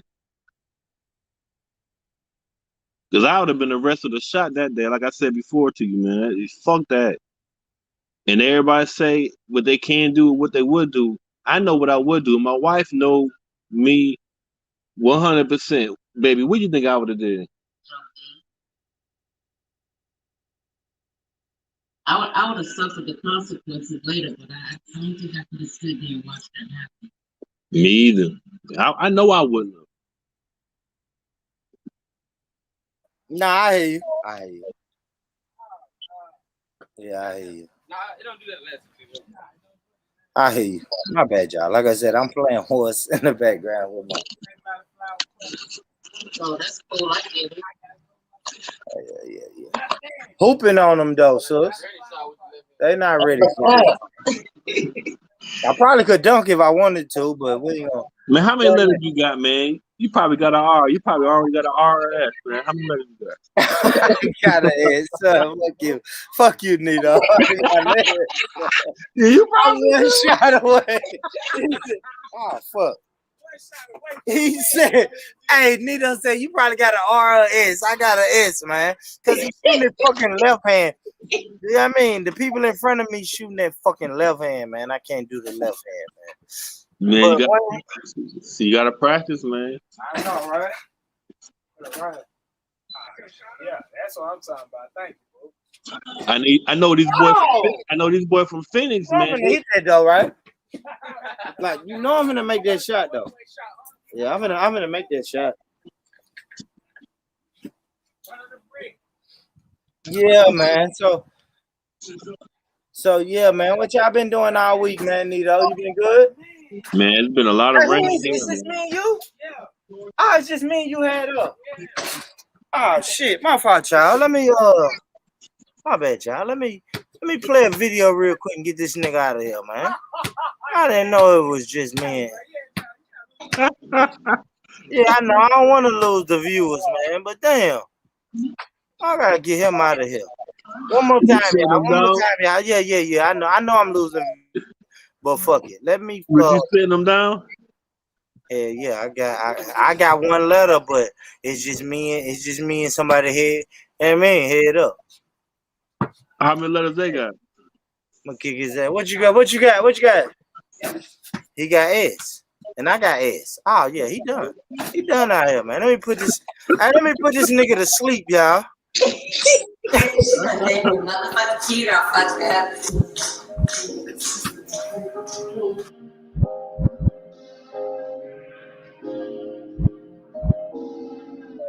I guess I kept you waiting too long.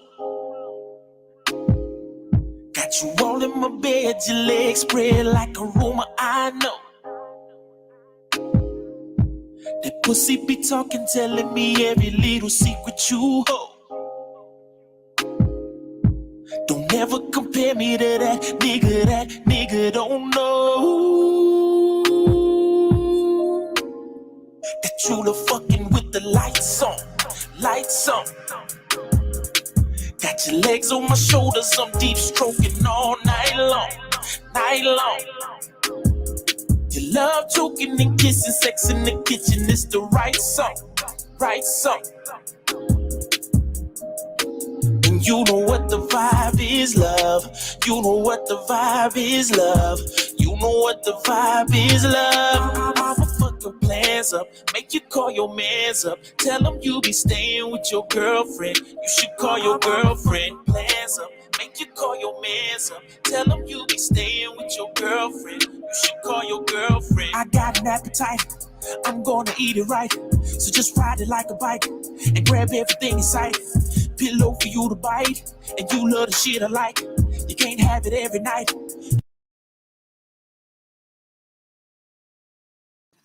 Yeah, that's ball game, y'all. My bad. I had to come through and do that. You know what I mean? Yeah. Hey, real men do real things, man. Hey, but what's up with that song you just playing, man? That brother was saying some real shit. He was spitting game right there. What was he saying? What part did you like, Nito? He said, I come through and fuck up your whole plans. Ooh. Call your mans, telling you hanging out with your girlfriend. Come on, man. Yo, that right there, yo, man. He said, good shot. Look, even my nephew just had to come and shake my hand and say, damn, good shot. I put these niggas in a sleeping bag. I put them in a sleeping bag. But you know what, though, Nito? I love that, though, man. Because, you know, put your legs up on my neck. Get the penis on the neck. That's how he was shaking it. He can't, man, he keeps speaking it real, man. Yo, who is that, people, man? And shout out to the people in the chat that don't get no sex, man. Don't get no pussy, but you always in the chat. Shout out to you, man. Talking the most. Talking the fucking most. You ain't doing nothing. Hey, they need to run their lips across some lips. That's all they gotta do, man. You know what I mean? But shout out to y'all though, man. Shout out. Make sure y'all hit that like button, man. And if you haven't subscribed, tell the people to subscribe. Let me do some shout outs, man. Shout out Muhammad Red. I see Victor. Victor, why you ain't pulled up, Victor? Pull up, Victor. Like, come on, brother. You was calling my name the other day. Pull up, man. You ain't doing shit else. Hey, yo, Borman, who was that dude singing though, man? Who was that dude? Oh, that's my brother Chris, man. My brother. Damn, I don't want to call his name. PM R&B. That's his name. PM R&B. Let me. Damn. Thank you for saying that, bro. Look, I'm gonna post his link. That's his link right there in the chat. Go fuck with his YouTube page. Go fuck with some of his music, man. I'm about to, man. That brother right there, my dad to put that on the playlist. Nah, that's all right. That song all right, man. Put it on. Hell yeah, well, I was like, what? So when you get one-on-one with your lady, man, that's the song to play. Hell yeah. That's it, man. And I love it. I love it, man. I love it. So what y'all talking about, man? What's been going on with you, Nito? You been doing good, brother? Yeah, man, doing good, man. Just a whole lot of rain here, man. What you doing for the fucking 4th of July, man? American Independence Day. Shoot, I ain't really doing nothing. Probably go to a barbecue, chill out, hang out, you know. Yeah, that's what's the 4th of July. I know, but shit ain't So what about the barbecue for you, Nito? How you looking on that grill, bro? You good? You horrible? I'm not one of them barbecue masters, but shoot, I get busy. What? I get busy. You do what? I get busy, but I'm not no barbecue. I don't know any. And Queen quiet over there. Do he burn the fucking hot dogs or what? Queen? He burned the hot dogs, all right. oh boy. Hey, I just sit back and drink beer, man. Wait for the food.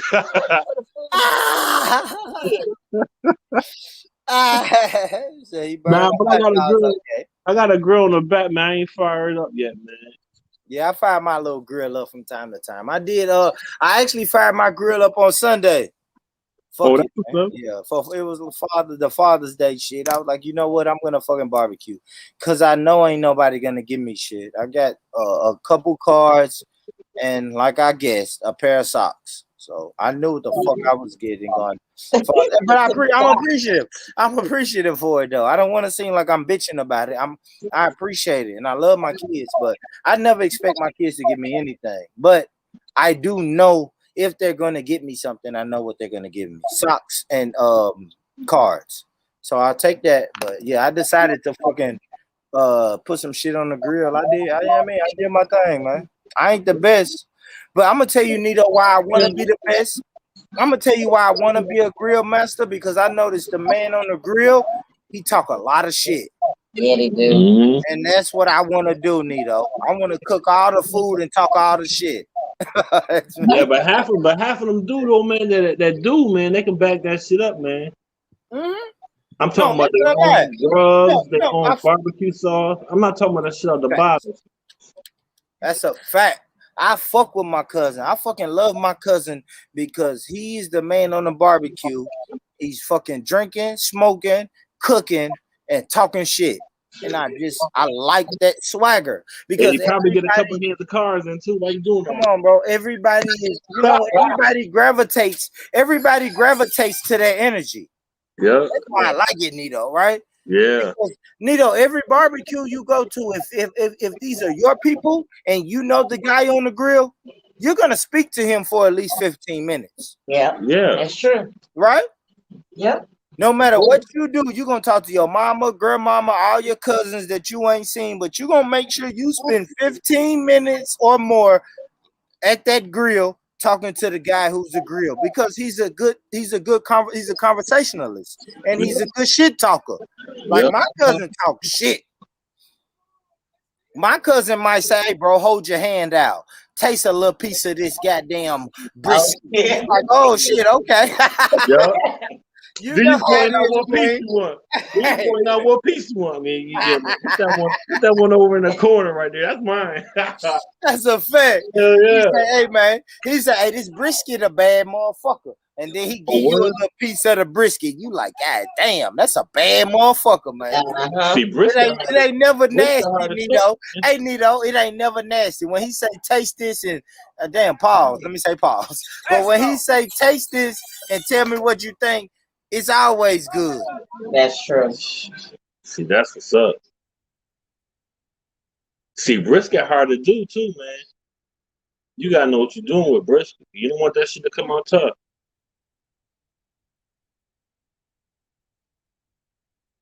Hold on, real quick.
All right, my bad, y'all.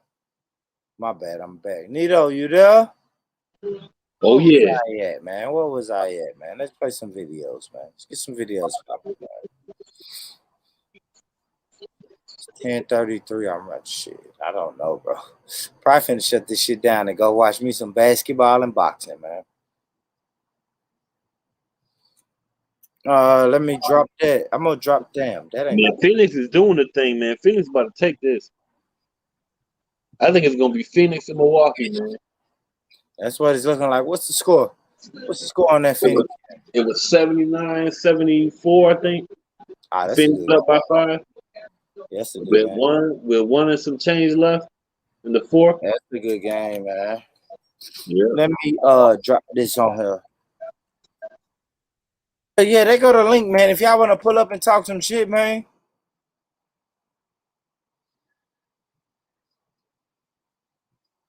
Yeah, Victor, I don't know what you were saying, though, Victor. What you want me to do, I pull up and you make a jumper. Yeah, I don't know what that is, Victor, but if you just want to be a guy in the chat, cool. Cool, just be a guy in the chat. But I do ask you this, though, my brother. Like, when you get on the panel, please don't call my name if you're not going to join when we can have a real conversation. I ain't gonna lie, Victor. I don't want to be on a panel with you and fucking Afghan and you know what I'm saying? There's other people that can just butt in and talk whenever they want to. Like if me and you gonna have a conversation as black men, then we're gonna have a conversation as black men. Now, if we on some troll shit and we just gonna jump on and troll each other and you know what I'm saying, then that's it. But I'd rather you come on this panel and let me know, hey, Born, when we're on other channels and I call you out, like I want to know the parameters. I ain't gonna lie, Victor. Like I've never met you before, brother. But then you get on another panel and say, hey, I want Born Rich to come on the panel and talk to me. But then when you come to my, you know what I'm saying, my neck of the woods, and I say, Victor, come on my channel and talk to me, you don't really want to do it. So, like, you know what I mean? Like, I'm cut from the cloth of loyalty, bro. And I know people laugh when I say cold, cold, but yeah, I live by a code. I'm cut from a certain cloth where, like, what are we doing, Victor? Like, can't really go onto a panel where it's just me and you and 7 white people and white people on the panel saying nigga, nigga, nigga, and me and you trying to have a real conversation. Like, that's just that though, Victor. But, hey, Born, I'm gonna jump off and jump on, man. I can't get that link, but I'm gonna come back. yeah, man, jump on, jump out, jump on, jump out, man. Yeah, man. Let's handle this though. What's up, Victor? Is that you, brother? Yo. You all right? Yes. Yo. I just want to make myself clear. When I called you out, it wasn't nothing personal. Okay. All right. So let me explain my base, right? When I called you out earlier in that day, you was backing Lady Divine, like you was backing the black women, right? Yes. And I pulled up like 6 hours after that, and you was banging on Betty. Right? That's another black woman. Hold on, when you say banging, hold on. When you say yes, banging, go. When you say banging, Victor, we gotta make it seem like what did right. I say, or what was my premise that made you feel like I was banging? You was disagreeing what she said. You had a problem with what she said. Is that banging or is that just a disagreement, brother? I want to get this. I want to get. All right. Hold on. Time out. All right. So it started as a disagreement, right? So if it goes like past 5-10 minutes, it's not a disagreement anymore, is it?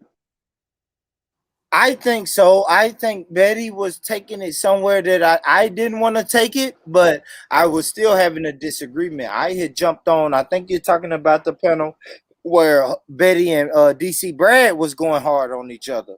And I jumped in and I was like, yo, DC Brad, this is why Black Americans, we do our Black American thing. Because I listened to fucking an hour and a half of Betty saying, yeah, we're African. We don't really deal with you Black Americans. This is how I interpret it. You know what I'm saying? So I jumped on to tell DC I really wasn't going at Betty. Betty came at me, but I wasn't going at Betty. My whole premise was, listen, DC Brad, you are saying Pan-Africanist. We got to go back to Africa. And this African woman is telling you, no, we are different people. You guys are, I interpreted it as Betty saying you guys are beneath us. So you're not part of us. So my thing to Betty, my thing wasn't even to Betty. My thing was to DC Brad, telling DC Brad, like, listen, bro, if African people don't want to be a part of us, then cool. Let's do our own thing. That was my whole thing, Victor. But I understand if you think it could have came off as banging at Betty because Betty said some shit that morning and I said some shit that morning. So go ahead, brother. I'm listening. All right. So just allow me to speak, right? Like I said from the beginning, right? From the rip, my problem wasn't with you banging, right? You could bang on whatever you want to bang on, right? But if you representing, right, Black women, it doesn't matter. You have to stand 10 toes down, man. You know what I mean? No matter who said nothing against her. Like, because if I tuned on at 6 o'clock, you know what I mean, and you backing Black women, and then I tune in at like 9 o'clock and you going against a Black woman, it looks crazy, brother. I got you. It looks crazy. Listen, I can't argue with that. I can't. I should have the decency to stay on code, right? Because I feel like I live by a code.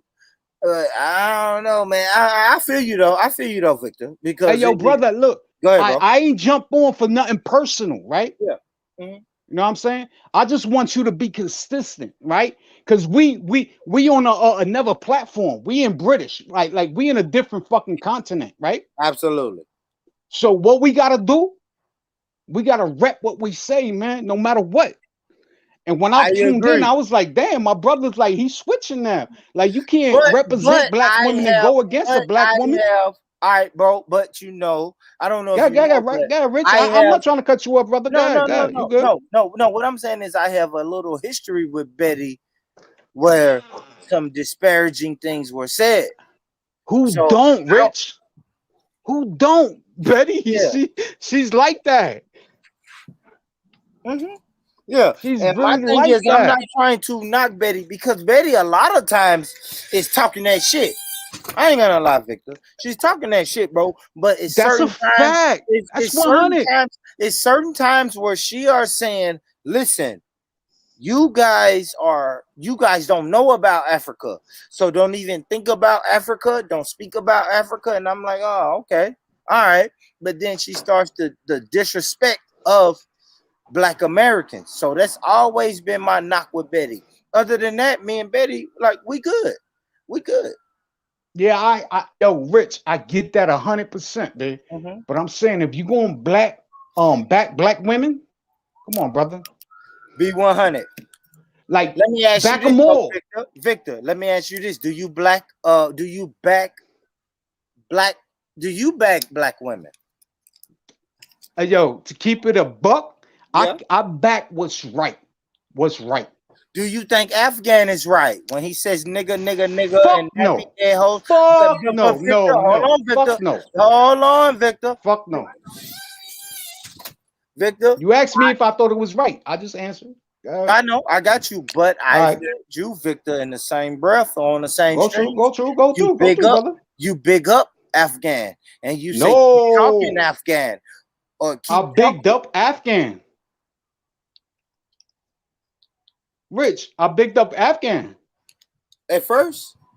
When? At first, you and Afghan was having a pally, and then all of a sudden, Afghan may have switched on you, or maybe, you know what I'm saying? He Rich, switched on you.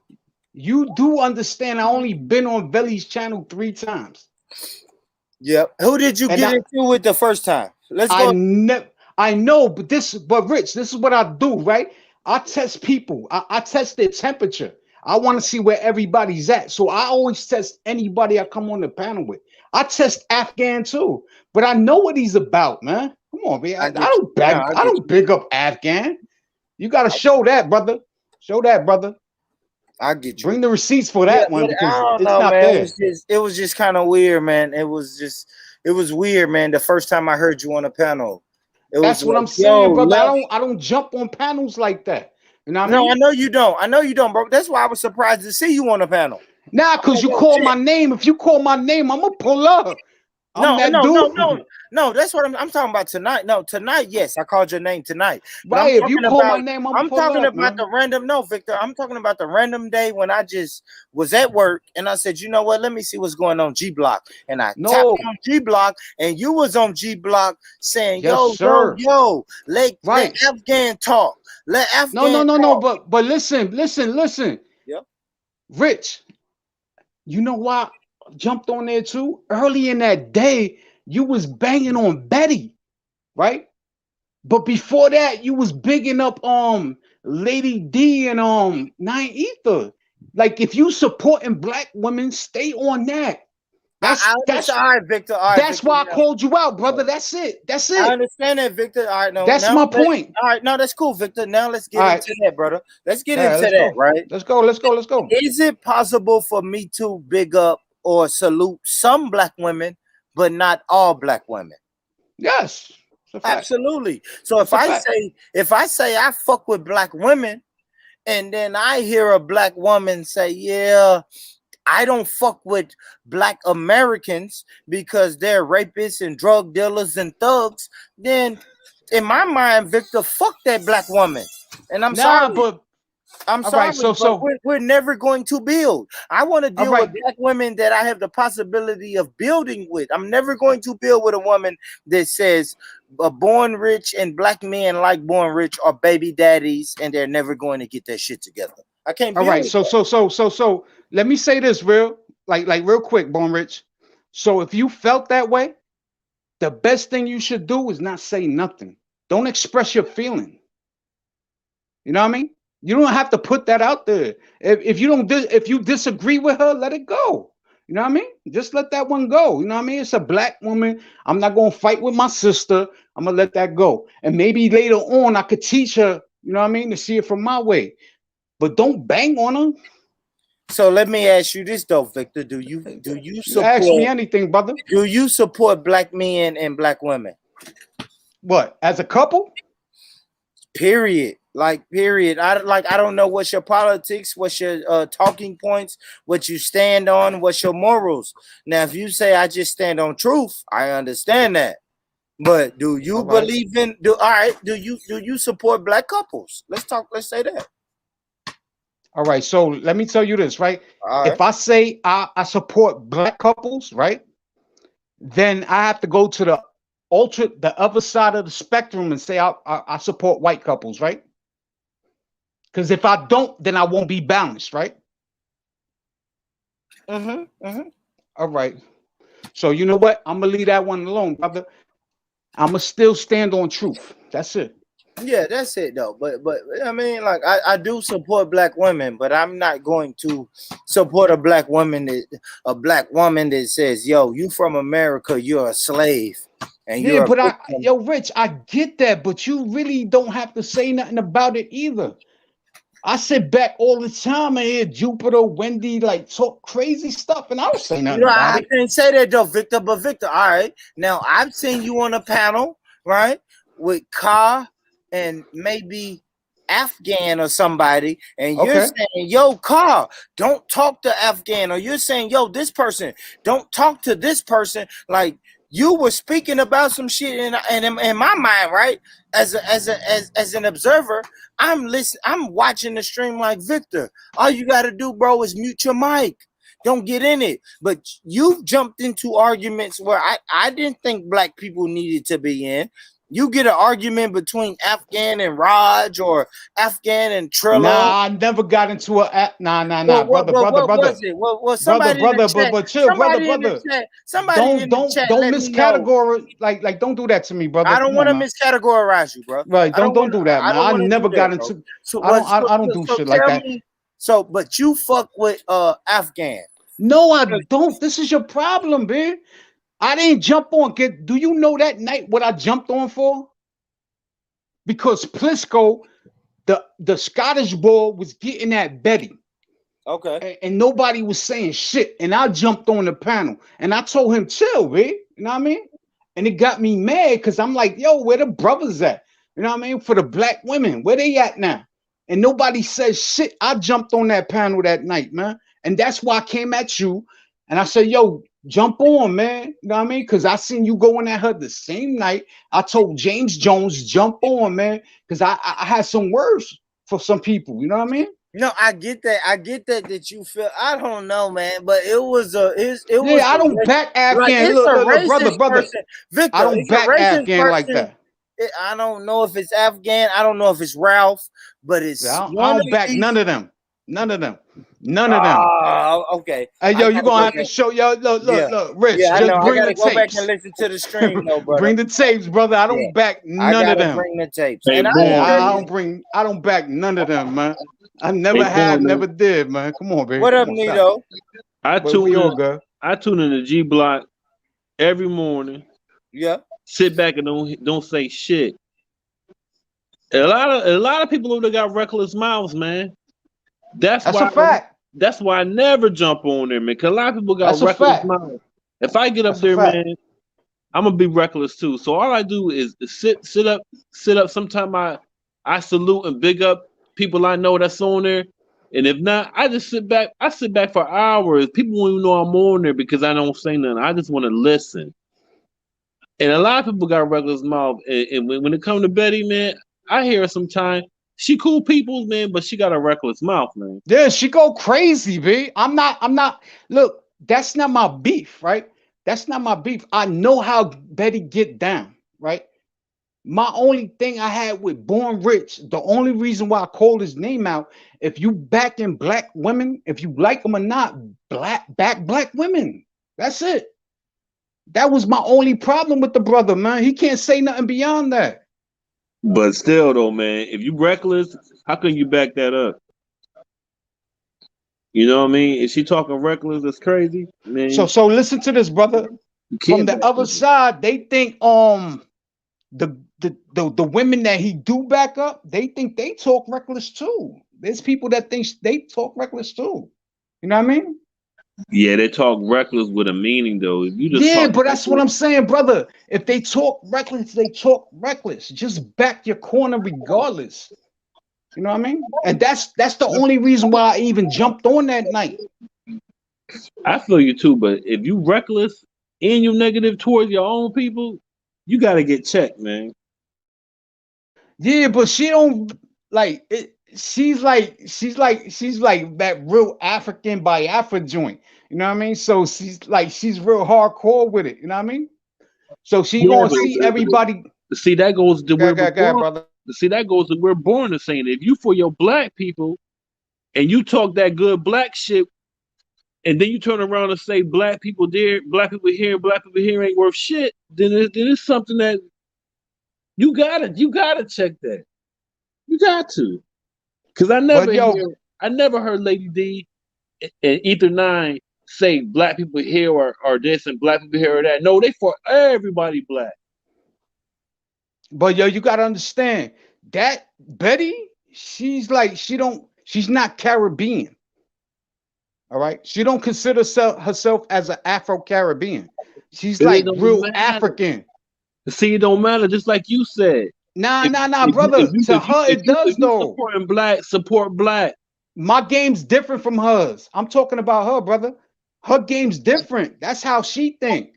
I know. So if she go off on the left, somebody need to check her. I hear you, brother. I hear you. I hear you.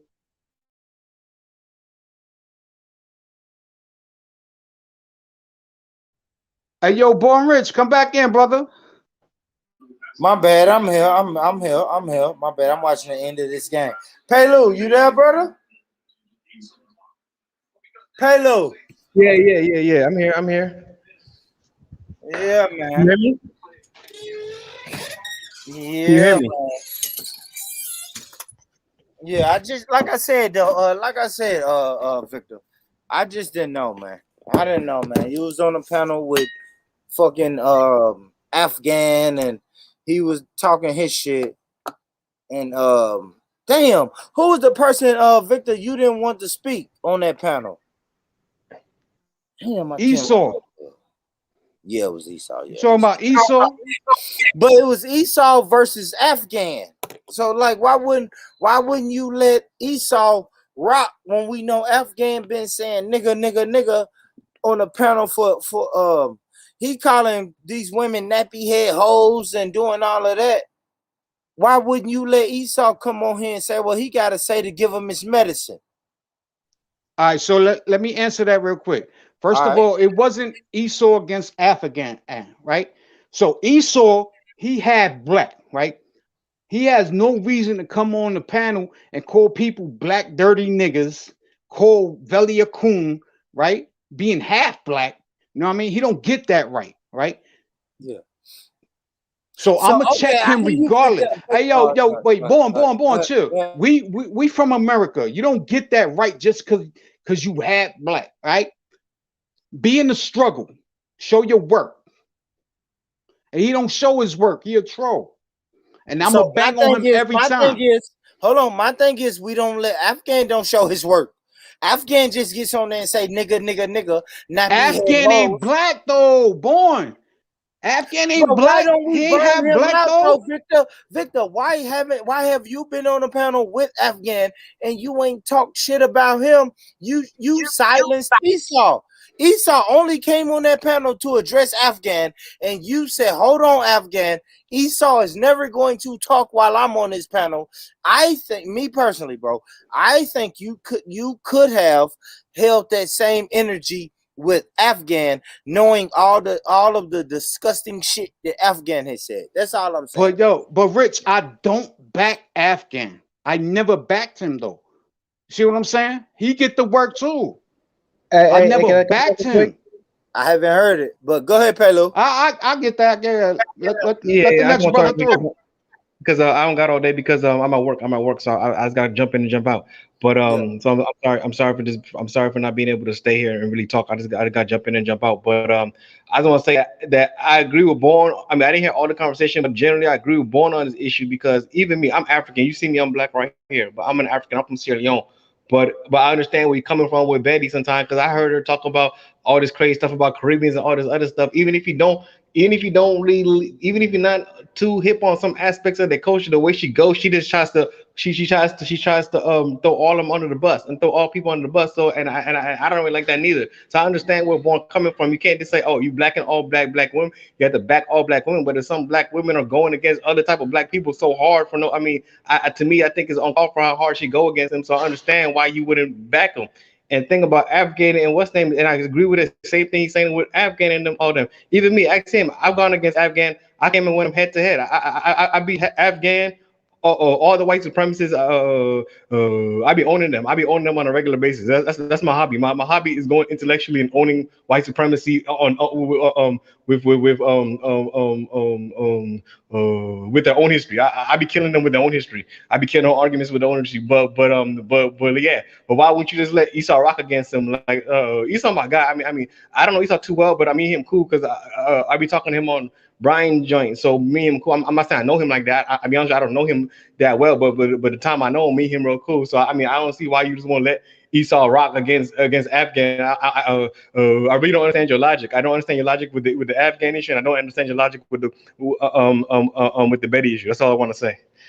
And I agree with that, Pelo. Like, I'm not going to listen to a guy sit on the panel and say, Lady D is a black bitch and her family were slaves and Nainitha was a bitch and her family is slaves. But then you say, hey, but then, hold on, but then you say, big up Betty, and you gas Betty up. And that's divisive. And then when I come on and say, yo, no, you gas Betty up, and then Betty starts saying, yeah, I'm saying, like, yeah, you right, Afghan. I am an African. I'm a continental African, and everybody else is not a continental African, which is true. But don't shit on us and then expect me to jump on and say, hey, Betty, salute. No, I am jumping on to tell Brad, same way I would jump on to tell Mr. Pelu, yo, Mr. Pelu, this person is talking shit about black American women and Caribbean women. Let's really don't deal with her. Like, fuck her.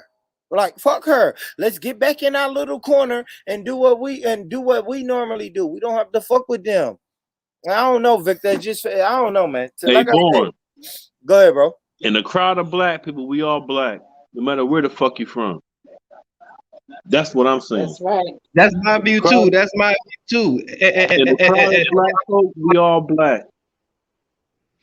That's my view too, and that's what I've been telling Born. Even the last episode, I was trying to emphasize even the history of Sierra Leone with the Negro. We even had the Negro in our law. We saw Negro. We literally put in our law that we Negro Africans. You gotta be Negro African to be a citizen. And but to make a long story short, yeah, Victor, I don't get your logic though. I really don't get your logic. I mean, I'm be honest. I don't get the logic of how you're approaching the issue. And because it's like, yeah, I mean, yeah, that's all I gotta say. Victor. It's nothing personal. I'm just being honest. I must be honest. Hey, yo, nothing personal either. Can I speak to you though? Can I have a minute? Yes. All right. So your problem with me and Betty was what? My problem with the logic of what you're saying against Born is like you're saying Born got to back all black women at all times. Well, that's what I heard. I didn't hear the whole conversation. I'm at work, right? I'm going in and out of work. But from what I heard, it's like you making a too strict a standard. Like how you expect them to back all black women if all black women if she's Betty's not even backing all black people, she's going because I've heard a lot of times, and me, I've had an issue with her how bad she goes because the one time I did talk to her, she was going hard against Caribbeans. I'm like, why you so right? Why you saying, oh, I don't rate Caribbean culture, I don't do this? But I'm like, yes, I'm like, yes. Hold on, Pelu, I hear you, brother. I know you ain't got that much time. Let me just get this out the way. Got it, Jacob? Is that you, brother? Yeah, can you hear me? All right, go ahead, Pelu, finish. But I have heard the same thing. Like, yeah, I've heard the same thing. And I'm like, why did she make a point? Even if you don't like certain aspects, certain things, you have to understand and put in perspective. Not every Caribbean like that. Not everything is like that. Anyway, my phone about cut off, but yeah, I'm gonna get back on. But peace out, y'all. I'm gonna get back on with y'all. Can I answer that? Yeah, go ahead, bro. All right, so he's saying right now it's not about the skin color, it's about the content. right? Anybody can speak up. Somebody let me know. No, he was saying it's about what he's heard people Right, it's not say about her skin that you color, were it's about backing. the content. Am I right? Okay, yes. Let's just say yes. All right, I'm just learning, B. I listen, look, Born, I'm not here to beef, right? I Okay. want to learn, okay? So if it's about the content, right, and not the skin color, I'm gonna learn. The content, no, it is about. See, it's weird. I am about. If you want to say skin color, fuck it, cool. Yes, I am about skin color, but more than skin color, I am about a mentality. So when I hear people start to push out a negative mentality, my antennas go up. So yes, it is skin color first, but then I look at those people with the same color skin tone as me, and then I say, yo, what is your mentality? Now, if you're saying, yo, I don't really fuck with African American women because they just wear long weaves and they have baby daddies and all of that type of shit. Like it's just like I can't lock in with that. I can't agree with that because I know black women that don't have long weaves and don't have baby daddies. So I am not going to just, you know what I'm saying? I can't conform to the white supremacist propaganda machine. I can't do that. All right, so let me ask you this, Born, let me ask you this, right? Real quick. So can you understand how it be confusing? Like it's about the skin color and then the context. Like when you pick and choose, it becomes confusing. Like if I see you backing black women, that's what I want to see. You know what I mean? So it becomes confusing. Know all, I mean, and I hate to use this cliche, but come on, Victor. We know all skin folk ain't kinfolk. Right? No, that's a fact. I have black women in my family, same blood as me, that I don't deal with. Just because I've tried to deal with them, and every time it bit me, you know what I'm saying? It came back to bite me. It came back to haunt me. So I know I can't deal with. I can't say all skin folk is kinfolk. I can't. No, I get that. Say back that, and then I can't say Afghan. Don't talk about Africans when Betty is on a panel with Afghan. Nah, look, why he talks about Africans. Stop sticking me to Afghan. That's not my dude, baby. I don't fuck with him like that. But you was on the panel with him. Yeah, that's one time though, Born. Come on. No, that's one time. Stop, man. But that was the one time you called me out, though, Victor. That's it, bro. It's one time. Victor, I'm going to be 100 with you, Victor. I would never call your name if you didn't call my name, brother. No, it's a fact. And I pulled up, right? We going to have the conversation, I right? like that. I do. That's what real niggas do. I respect that off the That's top. what real niggas do. You call my name, I called pull your up. name, and I called your name, and you pulled up. I couldn't pull up the day you called my name because that's cool. We going to have the conversation, brother. You know what I mean? It's not no beef. I did. I want to open the door for God of Jacob. God of Jacob, you got anything you want to say, brother? What was your interactions with brother Victor like? Me and Vic ain't really, if you don't mind me calling you Vic, you know what I mean? Me and Vic ain't really had no conversations, but you know, when he first came on the block, I was like, yeah, man, it's another black American dude on there. And I was enjoying his swag, and I just was like, all right, he gonna be one of us on here, a strong nigga type on the block, whatever. But like Rich said, man, I observed and listened, and I could be wrong, but I don't think I am. But you was kind of giving Afghan and some of them boys too much high praise. This is just my opinion, but I felt like, you know, there's a narrative attached to this G block with the characters to be up on here, and Afghan, you know, I give him no wiggle room, and I felt like you was giving him a platform to act up. You get what I'm saying? And he can always woo niggas back with but you and my brother. Like he can pop shit and then apologize. And I ain't on that shit. Never have. You know what I'm saying? And I took your energy when you first came on. It's like, yeah, he go another one that's gonna you know, talk his shit and do what we do here in America. But in some conversations I listened on, I was like, yo, man, what is this dude doing? Like, you know what I mean? But I could be wrong, but you got the flow, All right. brother. So my brother, GOJ, God of Jacob, all I asked you to produce the argument, produce the proof. Like I asked Born Rich, show me where I backed Afghan like that. That's all I asked, man. I don't ask nothing else from you brothers, but to stand on what you talking about. Because I never backed that dude like that. But go ahead, brother. Yeah, man. At the present time right now, being 11 o'clock where I'm at, I ain't got the proof. I didn't come up here to present the case. You know what I'm saying? We can do that at another date. But I don't think that's needed anyway. You know, if you don't believe me, I believe myself. So if you disagree, then that's fine. But I'm just telling you how I'm taking it. Because I ain't about to go back through the streams and listen and provide the proof and all that. I ain't got that much time like that to be doing all that. Like I said, I could be wrong in my own mind, but you know, my mind ain't playing tricks on me yet. I ain't got dementia, and I ain't got no illness yet. I might have some PSD at times. I ain't wrong on too much when it comes to what I heard and seen. But again, hey, yo, I respect like that, brother. Yeah, I'm yeah. just saying, just you know what I mean? Verify it in your own mind, right? I'll do that. Asking. And That's I do go asking, back, brother. I'm not asking nothing more than that. Mm-hmm. And I do go back and be like, do I got this brother Peg wrong or what? But or you just you got a plan that I don't know about. You get what I'm saying? And like I say, styles make fights. I don't know what Victor on.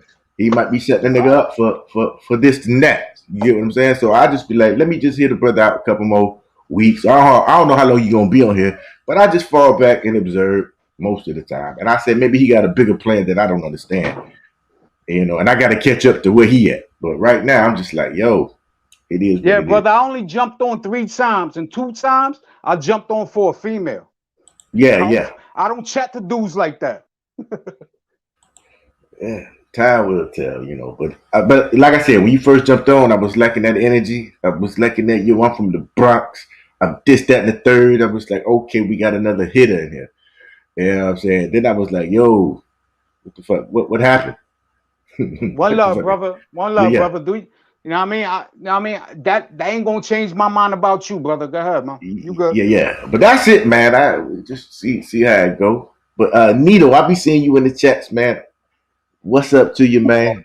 What's going on, man? Yeah, man. I be in and out, man. But I'm like you, man. I'm more of an observer. I be feeling people out how they speak and where their mind is at. But a lot of times, man, I don't even jump on G Block, man. I be in the comments sometimes, but I be sitting back listening, man. All these crazy, man. There's some crazy people out in this world, man. Yeah, it's an open panel. It's an open panel. I don't really want to, you know what I mean? Y'all know how I get out, y'all. I don't want to spend this time, you know, shitting on G Block because that's the fam. That's the homie, you know what I mean? No, ain't nothing like that. No, I like it. I be sitting back laughing sometimes. Because we all like it, right? Like we all like it. There's certain shit we don't like, but it's cool. We like it. For the most part, we like it. So I don't want to, you know what I mean? I always try to say, like, this panel ain't a panel for us to come around and shit on G Block. And I know that ain't what you doing, Nito. I know you just explaining your personal experience, brother. And I know that. So you know what I mean? I already know that. So Victor, let me ask you though, what is your thoughts on, I don't know, let's just talk about it, bro. What's your thoughts on Afghan? All right. So my thoughts on Afghan, like I think he's a super troll, right? He's an intellectual, right? But he's also a racist, and he knows how to play the game, man. He knows how to play the game. Okay, since ain't nobody else gonna ask you. Now he's an intellectual. What proof do you have for that? What is he, you know what I mean? Like what does he know? What has he said, or what has he broken down to show you that he's an intellectual? So, brother, if you rewind like a couple days ago, the brother know all of. I mean, I ain't gonna call him a brother, but Afghan, he really know about politics, right? He knows about his history from Afghan. He knows what's going on in Britain, He knows what's going on in Pakistan. You really have to listen to the dude is smart, man. All right, so my question is, Victor, do he, right? Because if people listen to him, he knows what's going on in Nigeria, right? He's told Hector Boko Haram is in Lagos, but does he really know what's going on in Nigeria, or is he just repeating Fox News and CNN? See, that's what I'm saying, Victor. Like, I can repeat everything I hear from the internet, Fox News, and CNN, and I hope you wouldn't think that I know what the fuck is going on in Somalia. All right, so look, Born, you know what you just did? Yeah, go ahead. You just brought God of Jacob's argument. He really don't know me, but he heard some shit about me, and you know what I mean, and went there. You know what I mean? Well, I think he heard you speak. Yeah, exactly, and I heard him speak. So you see, you see the parallel? No, it's a parallel though. It's a parallel to this, brother. Guess, man. I guess interpretation is different, bro. Because when I hear Afghanistan, I hear white supremacist talking points, but I can't understand how somebody else can hear Afghan and say, "Yo, he's talking that real shit about black people." I guess. Hey, yo, I never said he talked that real shit about black people. But you say he's an intellectual. Yeah. That don't mean he talks shit about black people. But that's real. I'm just saying what he talks about, he knows most of the time. That's what I'm saying, brother. How does he know? I disagree. A lot of that stuff. A lot of the stuff he grabbed. Y'all go through. No, hold on, Jacob. I want to know, when you say he knows what he's talking about, I want to ask you, how does he know? Like, he's not reading books on black Americans, or no, let's just say Nigerians. He's not reading books on Nigerians that say ooga mooga mooga mooga makakaka. Like, when he starts to do that shit, he's not talking about shit that he's researched from Nigeria. I don't know how the fuck can he speak about Nigerians when his sources are Wikipedia and news articles. He's never been there, Victor. So how is he an intellectual about shit that he talks about? No, Rich, I get that. I'm not basing this on his knowledge of Africa. I'm not doing that. You trying to stick me in a box right now. I'm not doing that. I'm saying his vast knowledge. On what? On what topic? What subject? On his subject, Afghanistan. On Indians. He rarely talks about that besides these piped up war stories, right? I don't know, brother. Listen, I don't know. I can't verify none of this. But I know what he says. You know what I mean? It's not always about. I mean, I said he was a racist from the rip. You know what I mean? So I'm not backing that corner. I'm not backing his corner. I'm just saying the boss. Know you're not, but you're saying he's an intellectual racist. Is that what you're telling me, right? Facts. Got it, Jacob. Can you be an intellectual racist? I don't know, but I tell you this, Rich. Most of the time when me and Afghan talk about Afghanistan, he don't want to have that conversation with me. You know why? Because he can't talk Afghanistan to me because I was there. He can't sell me on Afghanistan. I will bring up specific facts. This day I was there, you wasn't. This, that, and he will always move the conversation and start talking about, oh, this is the guy who think he's a Hebrew Israelite. He will, he will automatically go there, yes, I believe, right? Because I will challenge him on spots, on campaigns, on the little stuff. That's why I always say I think he grabs stuff from the headlines because he wasn't there. Y'all. Thank you, Gotta Jacob. No, he grabs stuff up from the headlines about. He grabs fucking the most negative headline from Fox News and then spews those points on us, Gotta Jacob. Hey, for the record, I could crush an Afghan intellectual any day. Bring Afghan against me. I murdered him last time. I murdered Afghan last time. I murdered him again. Set that up, Victor. Set it up, Vic. Hey, yo, listen, Make y'all that really happen, think I'm backing Afghan. I don't back Afghan. What's wrong with y'all? Go get your mans, Victor. That's not my man. We got Palu. Yo, boy, that's not my man. That's not my man. Hey, Vic, hey, Vic, and let him know I got my homie over here, Paylor, Damn right. who gonna box his ass down. Hey, yo, got this shit ain't fair. Y'all fucking me up right now. I ain't even back in this corner, man. Go get your man. We got Paylor. Yo, that's not I my put man. racks on it. Stop playing, man. That's not my man. No, but I ain't gonna lie though, bro. I'm glad we had this conversation though, Victor. For real, bro. I didn't know. Had you misunderstood? Hey, yo, that's what men do. You hear me, born? No, that's what men do. I did. Men can talk. Goddamn. He Men calling can my talk. name, and I'm at work, so I can't get on the panel, and I can't defend myself. I'm like, God damn, this man calling my name, but I like it though. It's cool though. That's It's what cool. men do. I did want to know what you because like I said, from the outside looking in, man, I thought it was some crazy. I'm like, yo, he's backing some crazy people. And Nah, it's never been like that. Yo, born, like I said, I only been on that channel 3 times. 3 times. But you've been in a chat. You've been in a chat for a while, though, right? Yeah, no, that's a fact. I've been in the chat for like years. Yeah. But I don't back people like that. I'm in my own corner. Hey, let me ask you this though, Victor. Because I like asking people this. What made you jump on the panel on G Block? What made you jump on the panel? I'll tell you how I got there next. All right, yeah, we'll all go. We'll all go. Go ahead, Victor. What made you jump on the panel? All right, I've been listening for years. The first time I jumped on the panel is because I heard a lot of bullshit I didn't like. You know what I mean? I heard shit from Ralph. You know what I mean? I heard shit from his white boys, and it got me mad to the point. Like, I'm like, nah, hell no. I'm jumping on and giving him the business, right? So then Esau jumped on, gave him the business. I even started beefing with Schiffer. Like, everybody came on, I test their temperature. That's just what type of dude I am. I just want to see where you at. I test people's temperatures. You know what I mean?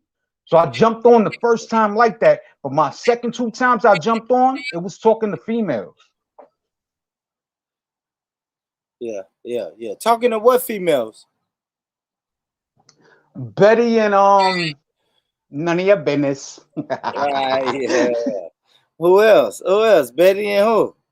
None of your business. You like Betty? You want to knock Betty down, man? I already know. Stop it, yo! Look, stop it. You see, you always trying to drawing knock conclusions. down Betty, man. There ain't nothing wrong with it, though. Ain't nothing wrong with it. All right, so God of Jacob, I'm gonna come to you, bro. Let's talk. Let's talk about Jacob. Talk to me. I got a couple of minutes. Oh shit! First time you jumped on the panel. What was the mentality behind you jumping on the panel? When I first jumped on the G Block, let me back up a little bit. I got to the G Block through Titans TV, which is Kalam, because my homeboy Kalam. Yeah, my homeboy called me one day and was like, Kalam. There was a good debate between Sarah Sutanseti and one of the Hebrew Israelites. So I went to go type it in, and I saw Sarah, right? And I clicked on the video. It happened to be Sarah Garvey. I'm like, what the hell? And then I just got into it, and I started watching his videos, and then he started going live. That's how I got in there. And then from that, the whole COE thing came into there. And then from COE to Veli. When I got on Veli platform, wasn't like this. You get what I'm saying? It was totally something. It was different. But you know what I'm saying? So, but that's how I got on. When I jumped on, it was more the brothers up there. It was the Black Telect. It was Shaka Ra. It was those type of individuals on there, and they would have good debates. But now you go on there, and I guess I'm just attached to the show now because I listen, and in hopes that one day a good debate will come out of that. And I'm trying to relive the past. You used to have witness up there. You used to have some guys that was really intellectual in my book, but now it's kind of dropped off to who's doxing who, and now sometimes I just click throughout the day off and on, and then I chat to somebody in the chat real quick and then jump back off. And if I hear something, I get on it. But that's how I got through. Veli, the platform that Veli has right now wasn't that 2 years ago.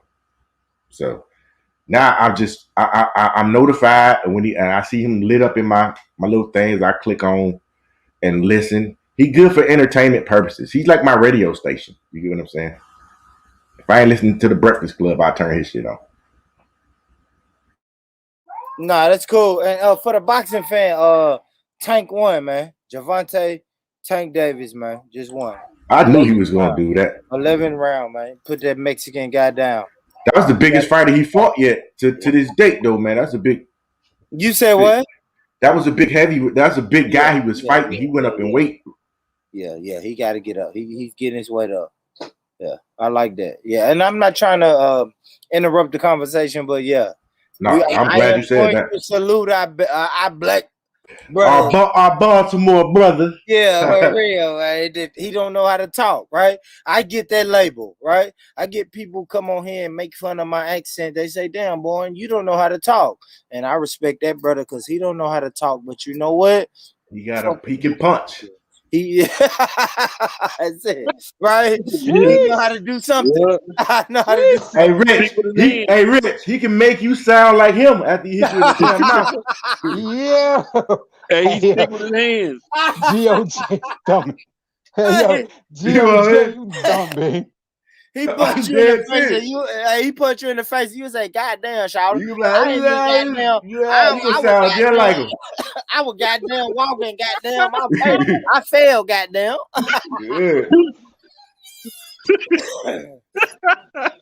Hey, shout out to Tank, man. My uncle told me my uncle said, "Hey, you can beat him." I said, "Man, that's a professional trained boxer." You get what I'm saying? Yeah, you can't beat him. I'm shooting that little nigga, man. I ain't got time for all that. You got to check it. Because soon as you miss the punch, the money gotta be right. No, ain't no money right. That dude can box and punch. Let me tell y'all about us, right? Like we black men in a fist fight. When we throw a punch, we're not thinking about countering. Yeah. We're not thinking about blocking after we throw that punch. We're throwing the hardest punch we got. And if you miss the hardest punch you got and somebody punch the shit out of you, you going to sleep. Good night. Yeah, good night. One hit a quitter. Good night. Hit a quitter. Hey, if they give me 20 million, I'm gonna last that first round, and after that, payday. 10 million going to your medical bills. What's the number for y'all to fight Tyson? Nothing. Not at 20. I get in the ring with 20 million. And 4 rounds. 4 rounds. 4 2-minute rounds. 4 2-minute rounds, Nito. Could you fight Tyson? Hell no. I get in the ring with him. Hey, yo, I want what Ray Jones just got. I want that. To get your body beat up on Hell yeah, he got it. I want that too. I ain't gonna lie, Victor. I'll take that one too. Hell yeah. Hey, yo. I'll take that one. I want that. If I ever fight Mike Tyson, I want that Tyson. Punch me in my body. Yeah, punch me in my body a couple times and let me go home, bro. I got kids. Let's go. Let's go, boy. Tyson still hit hard. But let me tell you, I be riding my hover around my mansion. Nito, how much you got to get knocked retarded to a hover round? Man said not retarded. What the check got to be, Nito, for you to get knocked into a hover round? I say 20 to 50. That nigga that knocked you on a hoverboard for 20. No, a hoverboard. Rich is funny as fuck. I have a badass van. I have a badass van that I pull that hover around up in. Hey, yo, you the man. You the man then. You the man. You much respect. You the man. The Benz and the hoverboard. He said a van. He said a van. Bro, he said a van. Nah, bro, he said a van with a lift in the back in his wheelchair.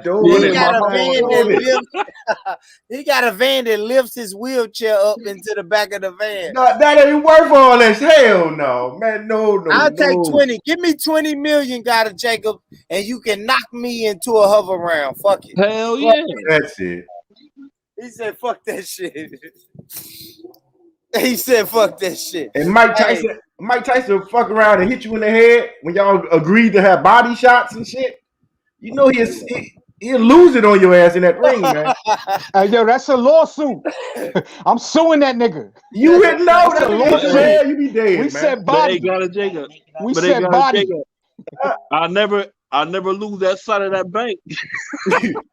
I never lose that. Listen, y'all signed a contract straight body shots, and you gonna sign that contract with Mike. If he hit in the head, I'm suing that nigga. I'm not. Point I know blank. I'm not. I Mike ain't gonna suing. lose it. I'm running around the ring Mike for the Mike first bit a time. nigga ear, man. Come on, man. What But you think he what's gonna do the to you? number though, gotta Jacob? Like 20 million? Ain't no getting number, in there. man. Just keep me where I'm at. I'm tight right Okay, now, man. well, Keep me the okay. fuck where I'm But at. can you prove that I threw the fight? Because that first body shot, if I just fall out, Okay. right? If I Yeah. flail, hold on, gotta Jacob. That first body shot, I flail in the middle of the ring for everybody. I'm talking about I look like a dead duck in the middle of the ring. I I'm might do kicking some my shit like legs. that. I'm kicking my legs and everything like Ref. I cannot continue. I'm done. I'm done. Hey, What's look, the Rich, he number can for that? swing and miss, and I'm going down. Fuck that shit. Man, that's a fact. Hey, yo, the wind knocked me out, right? Yeah. It was the wind from the punch. They gonna be like, yo, man, we taking half of your purse. You played us. I'm like, well, fuck it. I Shit, like. man, I, it's in. hey, I like what Toe you to said. toe. Go ahead. I go toe to toe, man. I would. I take all that. Fuck it. No. All right, Good night, brother. Good night, brother. Suicide for your family. That's an honorable thing. He putting you to It's sleep, not a man. Good night, brother. suicide. Good night, It's not brother. a suicide. You going to sleep, but you'll wake up, right? Good night, You'll wake brother. up. Lord willing. But what's the number? If I wake up, see, I was saying 20 at first, but fuck that, y'all. I done took it down. 10 million, I'll go to sleep and wake up, right? Hey, I ain't playing with my life like that. No. Look, you wouldn't do it, Victor. 10 million? Hey, yo, I'm gonna eat that and like it. I'm gonna eat that. Gotta Jacob, I'm gonna eat No. Nope. No, gotta Jacob, you always ask this question: what is rich? 1 million, 2 million? Is 10 million rich? Let me ask you that. I would say 10 million is in the ball game. You in the ball That's game. it. So you would take that. You I don't know, Rich. I don't know, man. Like, Hey, born rich. It's I will right. hug him up. I will hug him up and be like, look, man, take it easy on me, man. I need this 10 million. I ain't gonna lie, y'all. Mike ain't gonna do that. No, if we go into it as a fight, y'all, think about it though, gotta Jacob. If you train, right? If you train for 4 or 5 months and go into it as a fight, and you just lose the fight, I think you'll have a little bit more pride, right? You just went in, you threw your best right hook and it missed, and he put your ass to sleep. No. And just imagine, Hey, born, and just imagine if you catch him with a hook or something. And you lay his ass You made out. him mad. Hey, you make him mad. Imagine if you make all you gonna do is piss him off. You hit him with your best punch and you just made him mad. He Teach him, Rich. Teach them. Teach them. Hey, I ain't gonna lie, Nino. If I hit him with my best punch, I'm backing up. Really, right? Don't you back up? Facts. Hey, if I hit him with my best punch, Jacob, I'm backing. I'm not gonna follow that up with nothing, bro. I'm backing up like goddamn. Hey, Rich, I'm gonna tell you. Hey, Rich, I'm gonna come in the ring with a towel in my shorts. I'm gonna throw the towel in my damn shorts. As soon as I hit that nigga, I'm gonna throw the towel. Hey, and you run out of the ring, Jacob. I'm gonna hit that motherfucker and then throw the towel. But don't not only throw the towel, Jacob. You run out of the ring. Run into the crowd, so he can't hit you. You run into the crowd, so he can't. Hit I'm gonna throw the ref in front of that nigga. You know what I'm saying? And run. Hey, you think he was hitting Roy Jones hard? Oh, hell yeah! We should make a skit, bro. We should make a skit of that. That's hilarious. You really think he was hitting Roy Jones hard? He was still taking it easy on Roy because they talk behind the scenes, man. Hey, yo, Mike never touched his head though. If Mike would have went for his head, oof. That's what I'm saying. Yeah. That's a fact. That's a fact, Victor. I bought that bullshit and I was mad he wasn't even aiming at the head. I was like, what the fuck did I just buy? I was mad at the bitch. Yeah. I know the internet won't let me say websites, man, but I'll just say this, God of Jacob, man. Shout out to the Fire Stick. But we watched it. Yes, we watched it too. You know what I mean? He wasn't really aiming at the new head. I like, man, this shit fixed, man. I got facts. No, Facts, GOJ. But God of Jacob, it's a business, right? It is. Does it help or harm business if you knock him out? It hurts. Look at Mike Tyson. It hurts him. It hurts him. Yeah, ain't nobody else fight you. Right, and then you can't fight you. Yeah, nobody. Right? Who's gonna? Yeah, but the fans got played though, Rich. The fans got played. But Victor, we wanted to see that, Victor, like in real time. No, it was all a show though. Victor, as a businessman, if Mike Tyson knocked out the first person who we all think he can knock out, then we're not going to buy the next pay-per-view. Come on, Victor. It's a business, bro. You know it's a business. Yeah, that's why he fought Roy Jones. We know what Roy Jones. But he can't knock Roy Jones out. Yeah, but we didn't. This is what I'm saying, boy. Roy Jones they didn't prove it though. But Born, they didn't prove that in that fight. Nah, y'all they didn't prove it. Nah, y'all wildin', man. Look, Roy Jones. Hey yo, here we go. Look, watch Rich, y'all. Watch Rich. Here we go. Look like me. Look, Roy Jones had titties, man. Roy Jones had titties. Yeah, man, boom. Roy Jones look like me, man. Look at me. You think I'm gonna look at me, bro? Look at this shit. Look at this shit. You think I'm gonna knock out Mike Tyson? Hey, yo. It is not happening, man. It ain't happening. But you want 20 million. Yeah. No. And you know that you've made fucking a million people buy the pay-per-view. So it doesn't benefit Mike Tyson to knock out Roy Jones. Maybe in the fourth round. Only let me tell you this though, Victor. I ain't gonna lie because I don't pay for these events, but I watch them. So I ain't gonna lie. I do think Tyson could have knocked out Roy Jones really, really, really, really late in the fight. Knock his ass out, maybe. But if you knock him out, then Logan Paul and these white boys won't be able to fight Mike Tyson. All right, so let me ask you this real quick, Born, right? All right, what's up, bro? If there was a knockout in that fight, would you want to see whoever knocked that person out in the next fight again? I will. Thank you. Thank you. I will, Victor. You see what I'm saying? I have to say this though, Victor. I'm a guy that's not paying for it, right? That's a fact. Fire stick. I know, right, Victor? We fire sticking it. Yeah. Will a man rob God? Y'all robbing our brothers. You said what? I said, will a man rob God? Y'all robbing our brothers out there. I know, man. I know. Man, I give I donate to their YouTube channels, but listen, you're right, Victor. Like I don't know, man. I don't know, man. I have to make sure that people like their business is entertainment. See, that's another thing we gotta know, though, Victor. Like these matches that we watching is entertainment. This is not boxing, right? Just like we know WWE is not wrestling, right? Facts. You can watch WWE to say, okay, the most skilled and the most the biggest person and the most skilled person is gonna win. You know he may not win. This is WWE. It's a soap opera. You know what I'm saying? Hey, I got a question for the panel. I got a question, man. Hey, is that boy gonna do it this time? Is Deontay gonna do it, man, or he too far gone out of his head? No, he ain't going out of his head. He talking that real shit. He talking about the ancestors. Hey yo, I bet on black every time. I bet on black every time. I bet on that nigga last time and lost $800, man. I know it's gonna come back double this time, man. That was just a tease. You just teased GOJ. But he got an ass whooping, man. Come back. Hey, let me be 100 though, y'all. Let me tell y'all this though, man. Shout out to Leo, man. Leo gonna be on here in a day or two, man. But Leo just fucking hit me up and told me, bro, he had Javante Davis in 11 rounds, bro.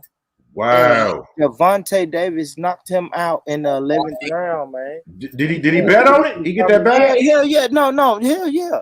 He said he turned his $20 into $275. My Like, dog. good shit. Okay, that's a come up. That's a good come up. shit. Damn right. That's good shit, bro. I'm like, damn, I would never bet that. Like, I'm wondering in my mind, what the fuck made you bet that? Bro? I ain't laid nothing on it because I thought the dude was too big for him. Yeah, I should have bet. I bet Hey, yo, on GOJ, size don't matter, man. I know, man, but I You already know. You already like know, the brother. Mexican dude. Huh?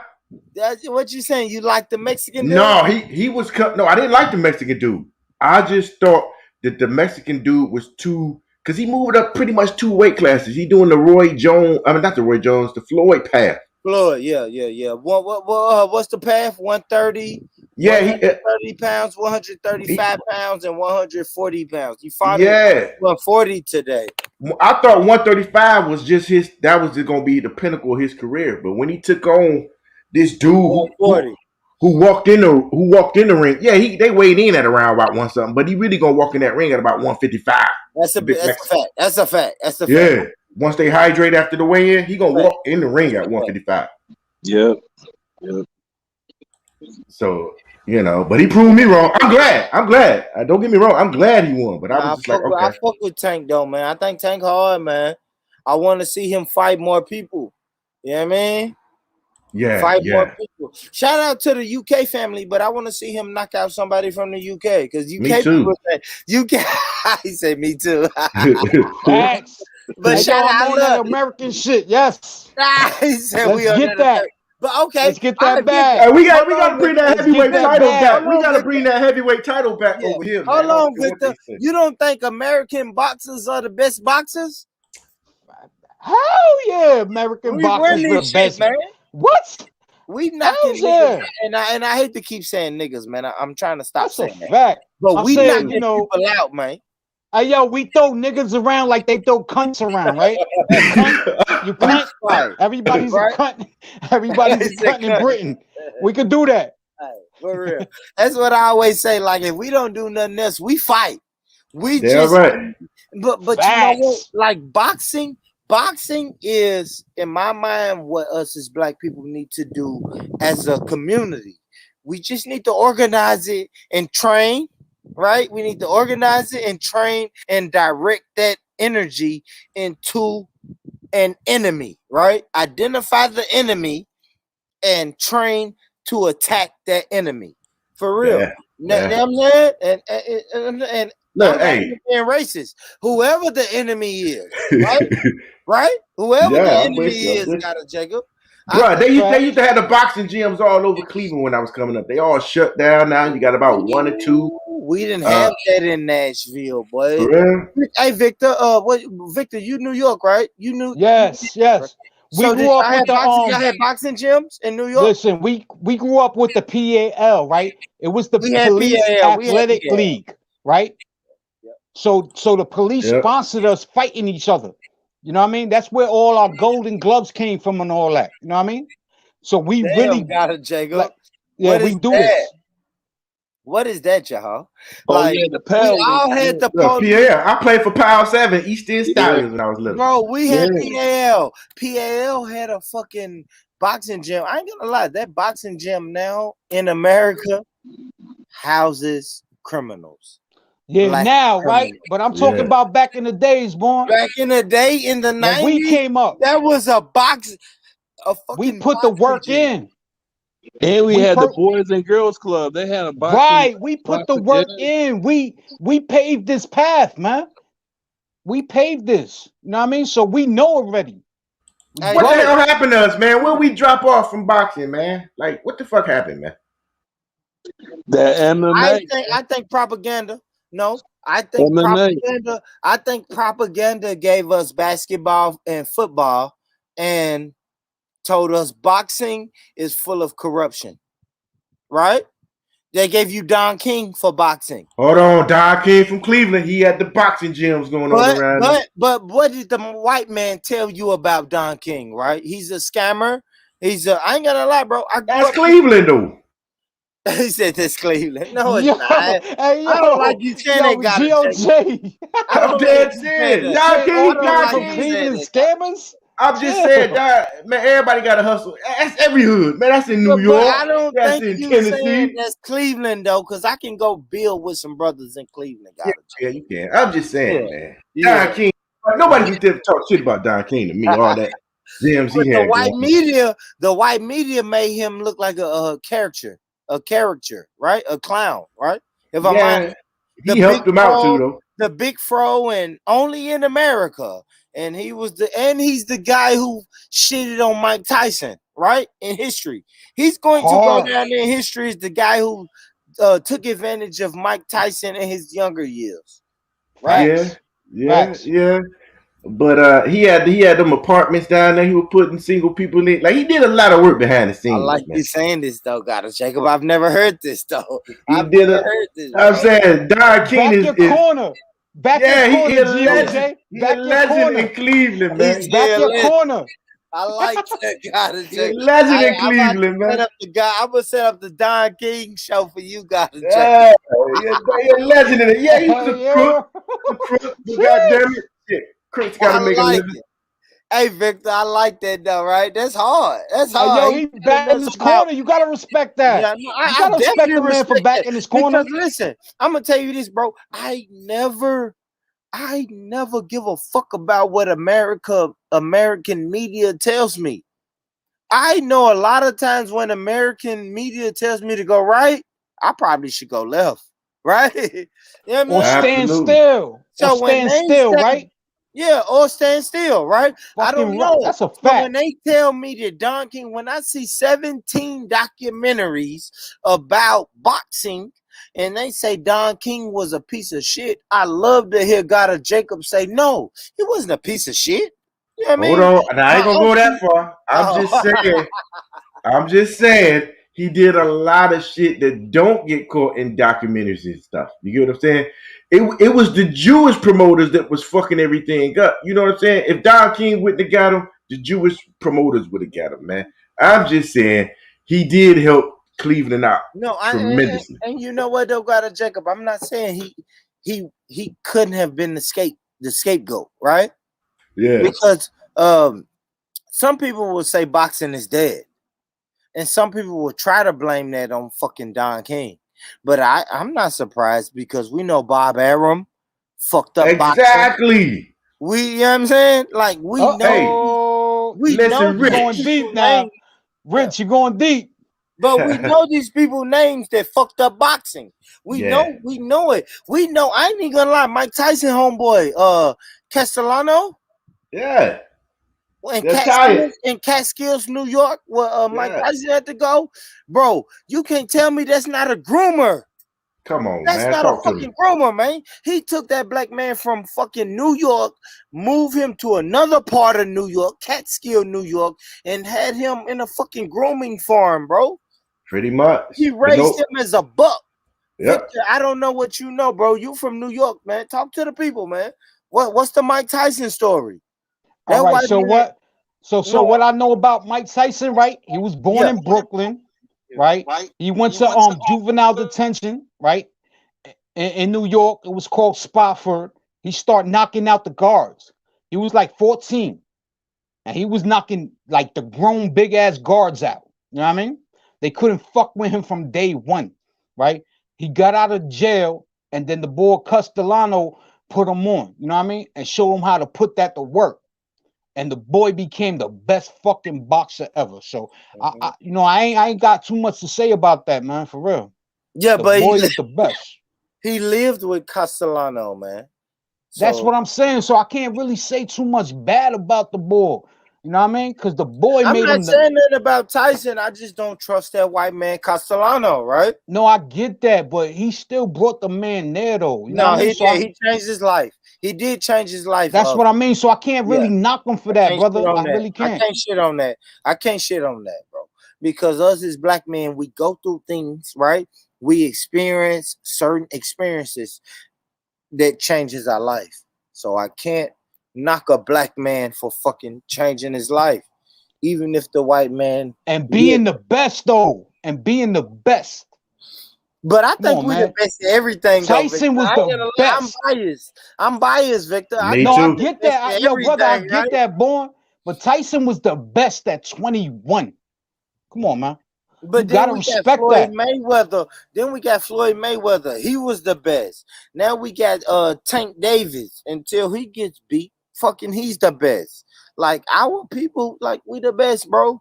We the best. We really do this. Anything you ask us to do, we do this.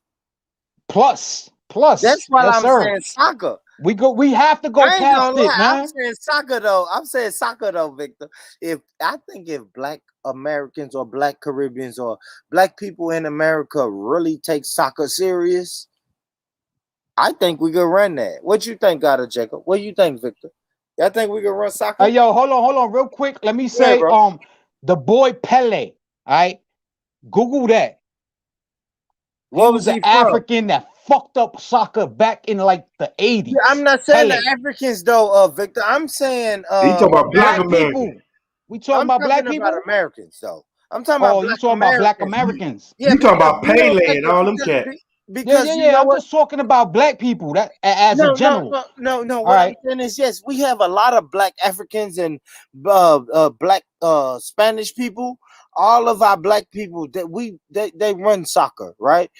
And they do great in soccer. I think if Black people in America really take on soccer instead of fucking football and basketball and Rich, baseball, I'm Man, gonna tell hey, you Rich, right I was now. nice in handle soccer. soccer. I think we're Rich, the greatest soccer, bro. I hell was yeah. nice in soccer. But I'm talking about nice though. Go ahead, Gotta Jacob. I'm No, listening. I'm saying the only reason why we don't dominate those categories yet is because them shits cost money. I.e., if we had swimming pools, if we had more We'll swimming be good in pools, swimming. we'd be good at swimming. If we had tennis courts, we'd be dominating that shit. I'm like you, man. I think you set us up right. And my daughters, when she was young, she played traveling softball, right? Went from state to state to state. That shit is Yeah. expensive, but the average motherfucker in the hood ain't got That's a that, man. fact, bro. Hey, Gotta Jacob. I coached Little League Baseball, bro. Well, we had to go out of town, and I ain't gonna lie, Gotta Jacob. I came out of my pocket with so much money, man. Bruh. I told the parents this is the fee. And then I realized, like, yo. Yeah, it was all about the these cause and the parents. movement. It was about the cause and the movement, like the money, right? Hell yeah.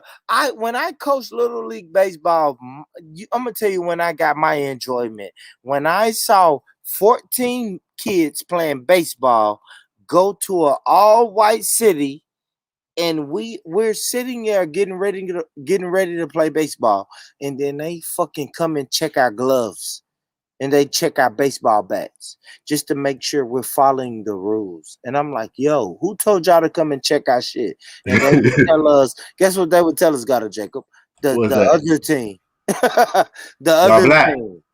No, the other team is all white. Yeah, we all black. The other team is all white. Man. So the all white team is like, yo, check their gloves, check their bats, make sure we on even playing field. And I'm like, yo, that means they defeated. That's just weird. That's just weird. But we don't worry. Weird. We don't worry about that. That's why I like that, man. I do. I love coaching my Black baseball kids. I love that, man. But listen, Rich, let me tell you, man, when my daughter's on the traveling softball team, man, I felt so bad for her because she was like only 2 black girls on that shit.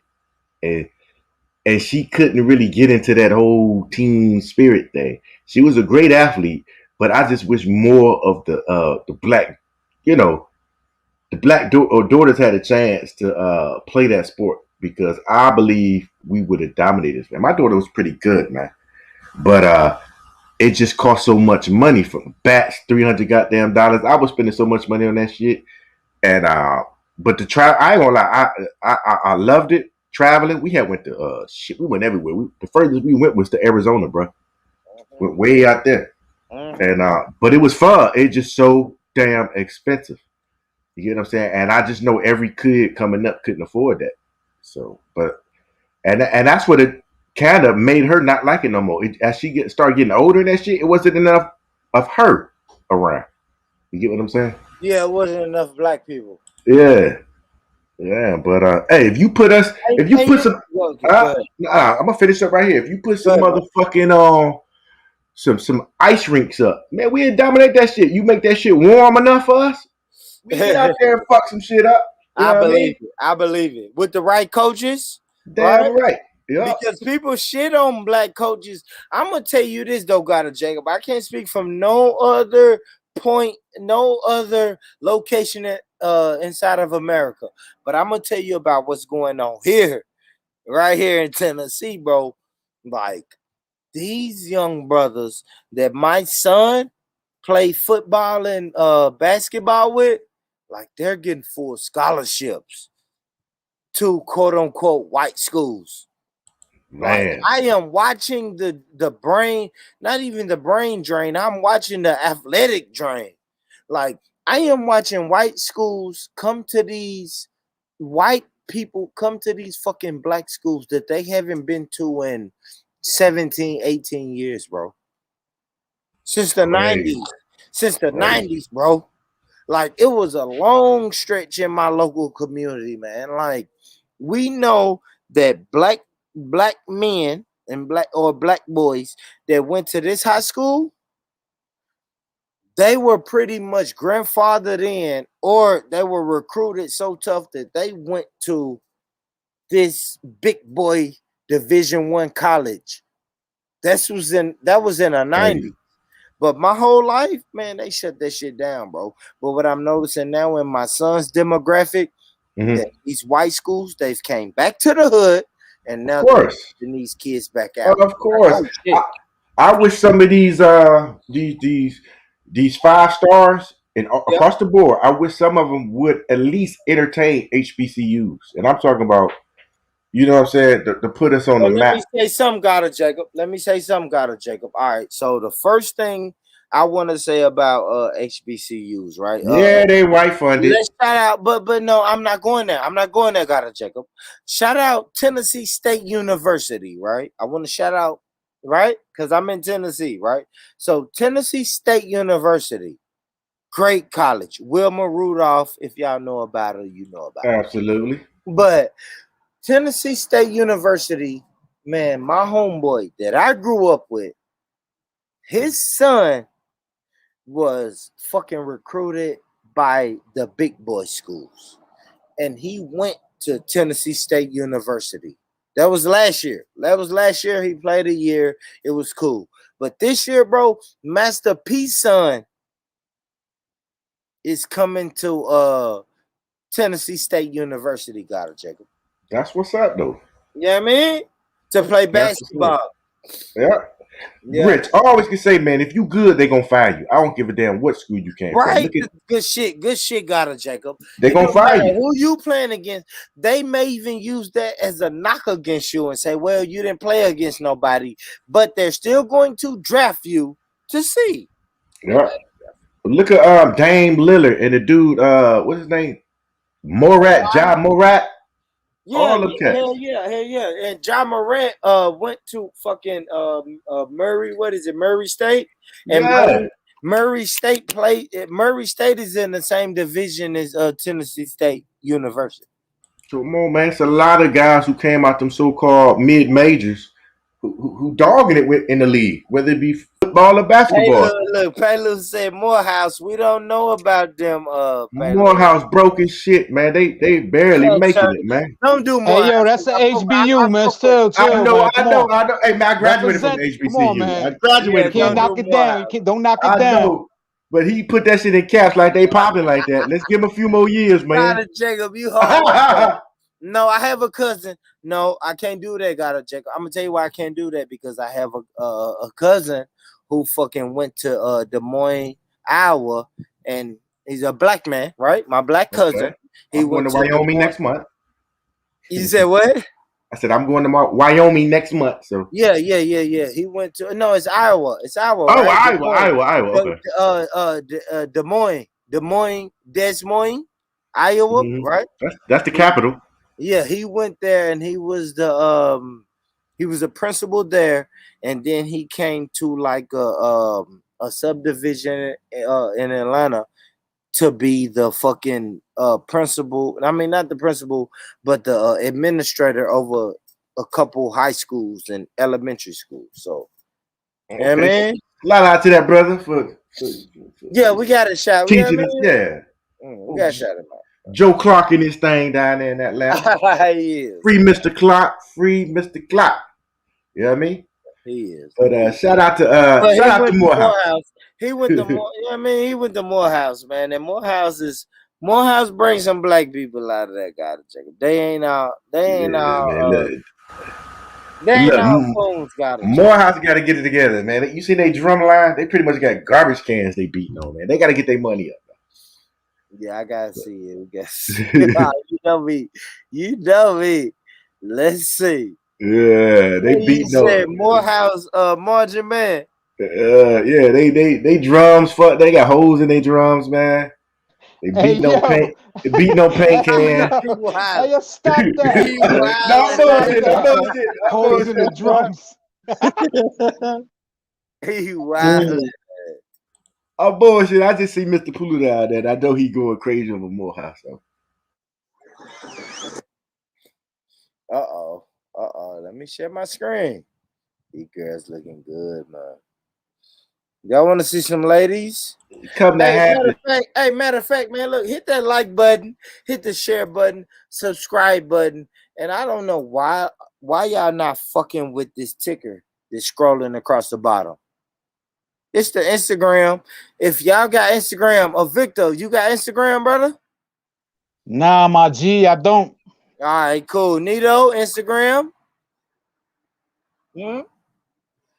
No, sir. Got a Jacob, Instagram? You got Instagram? Nah.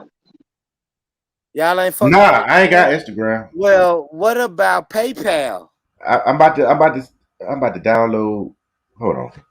What about PayPal and Cash App? Y'all got that? Hey, yo, I love the switch up, but I got that. I'm about to get you right on that. I see what you're doing. Hey, Victor, tap that, right? There's nothing wrong with tapping that, man. I'm talking about $2 all the way to $200, whatever. We don't trip. But look, brother, I got love for my brothers. Listen, I got love for my brothers, right? I just pulled up tonight, so you know what I mean?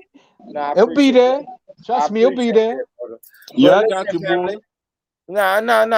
Come on, man. I ain't begging, man, but I appreciate you, Nito. Nito, you always show love. Gotta Jacob, you always show love. Appreciate y'all, brothers. But yeah, man, hit that Cash App. Make sure you tuned in to the ticker, man. I don't know why y'all ain't tuned in to the ticker, man. Tap in, tune in. Let's see the Morehouse. What are we on? Morehouse Homecoming? That's what I got pulled up. Show that raggedy school. Yeah, ain't no raggedy. Let's go. I'm just playing with Mr. Pelu. I'm just playing with Mr. Hold on. Got it, Jacob. Before you say that, what college did you go to? Let's go. Don't worry about all that, Rich. Don't worry about all that. Okay, all right. Norfolk State. I ain't gonna lie, got it, Jacob. We sending our daughters to Morehouse. I mean, not Morehouse, our sons. We send our sons to Morehouse if they get the fucking if they get invited. You better off homeschooling. You know they got it, Jacob. You know they got it, Jacob, man. Nah, but I respect Morehouse. I'm just messing with Mr. Pelu. And Mr. Pelu gonna take down your guy, Victor, after. So Pelu is hey, yo, stop that, GOJ. Now let's get it right. Pelu is American brother, or let me ask you this, guy, Jacob. Would you consider him an American brother or Sierra Leone?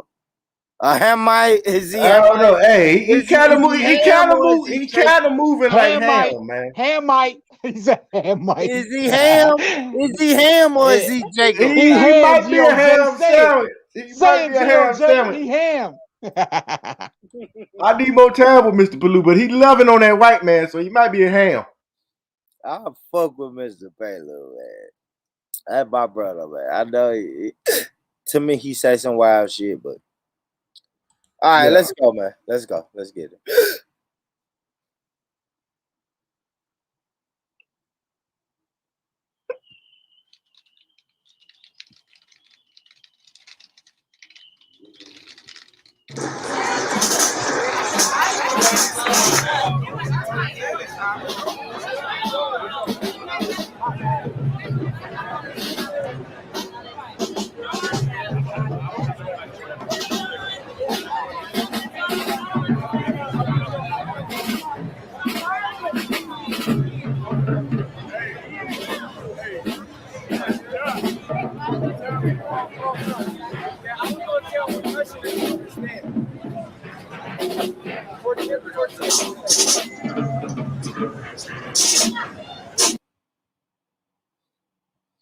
Family, what we saying right here? What we saying right here about the ladies? We seeing thickness. Sheesh. Talk I to don't me, know. Victor. What you I saying, don't Victor? know. What you saying, Victor? I'm saying I don't see a lot of that Afrocentric shit right now, dude. That's what I'm saying. But Afrocentric, you see a lot of melanin, right? Yeah, that's a fact. That's a fact. Yeah, melanin. Yeah, Melanin. That's in the building. That's in the different. building. That's in the building. Nah, that melanin is something different, man. Nito, you there? Queen? I want to hear from the Queen. Nito, he can't unmute. Hey, yo, leave that man alone, boy. All right, I'm done. Leave that man alone. Don't get that man kicked out. Leave that man alone. Hey, guess what he's saying in the background, Victor? Cheese! But he can't say it because the wife. Right. Yes, sir. Hey, shout out to Nito Yes, and shout sir. out to the Queen, man. Let's get it.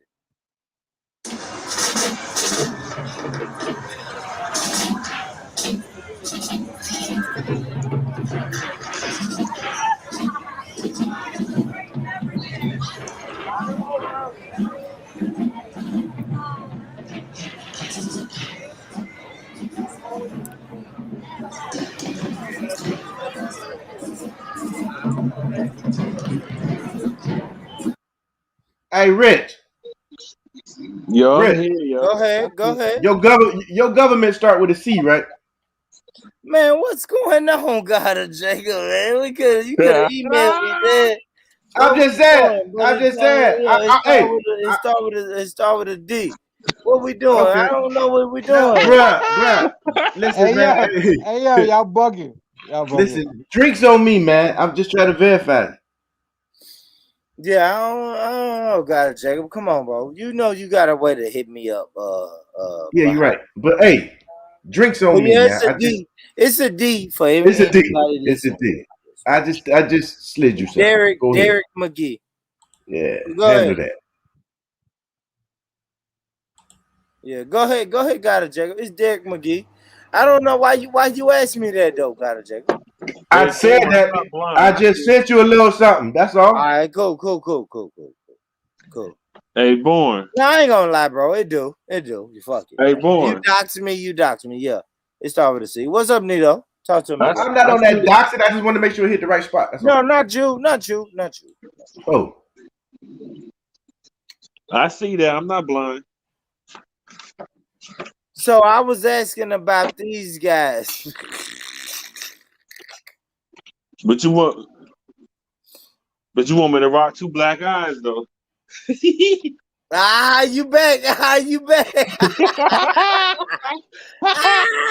back. He said you want me to rock.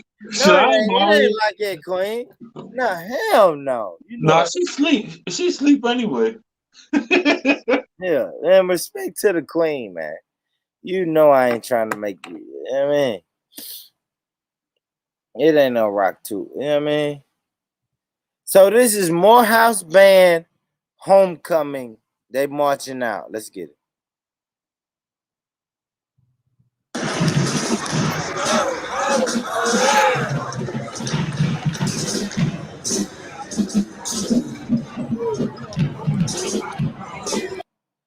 Hey, let me ask you this, Victor. Victor, you there? Hey, yo, I'm here, but stop putting me on trial, man. No, it's not. You keep putting me on trial, man. All right, cool. I'm gonna ask everybody though. All right, thank you. Thank you. What do you think about young black women like that's doing this? Like, why? What would make young black women do this? Like, is this a class that they have to take? Is this like, I don't know. Like, what would make young black women have to dress? Probably a scholarship. It's a status. It's probably either a scholarship or a status symbol within their campus. Did you dance? I want to ask you, Nito. Did you dance when you was in college? Hell no. Probably at some of them damn parties. Okay. No, I was just asking. I was asking you. So you said hell no. So you saying this is status? It could be a status thing. Some of them could be on a scholarship. It could be a whole bunch of things. You know what I mean? What do you think, Victor? Like, you see these black women that dancing in these outfits. What is this? Is this a scholarship type deal? Like, what's going on right now? All I can say, I just jumped off the hook. I'm not biting again. That's what I'm gonna say. That's what I'm gonna say. You got it, Jacob. You there, brother? Yeah. What y'all talking about now? So we're talking about these women. They're what are they, majorettes? So they're majorettes. Like, what are these women doing? Are they dancing for a scholarship? Or are they dancing for attention? Like, man, they auditioning for Magic City, man. That shit looked like the 13th grade. Would you let your daughter? Oh my! Oh my God! Would you let your daughter be a majorette? You know what? I don't know. Nito, would you let your daughter be a majorette? Nito, no, you're not gonna answer. Victor, would you? I already jumped off the hook, B. I'm good. I know what you're doing, B. I know what you're doing. I'm just asking questions. Yeah, right? I know you throwing the line out there, wiggling the worm, and you gonna reel us in. I know what you're doing, no, B. I don't wiggle the worm. I've seen this movie. Come on, Victor. You know I won't mind it. I don't wiggle the worm, man. I don't wiggle the worm. Look. You got one on the line already. GOJ got you. Go ahead. No, I got I'll answer. No, I got a snake. I don't deal with worms. Hey, Born, I won't mind, but I'll let my daughter know when she go to school, she better act right.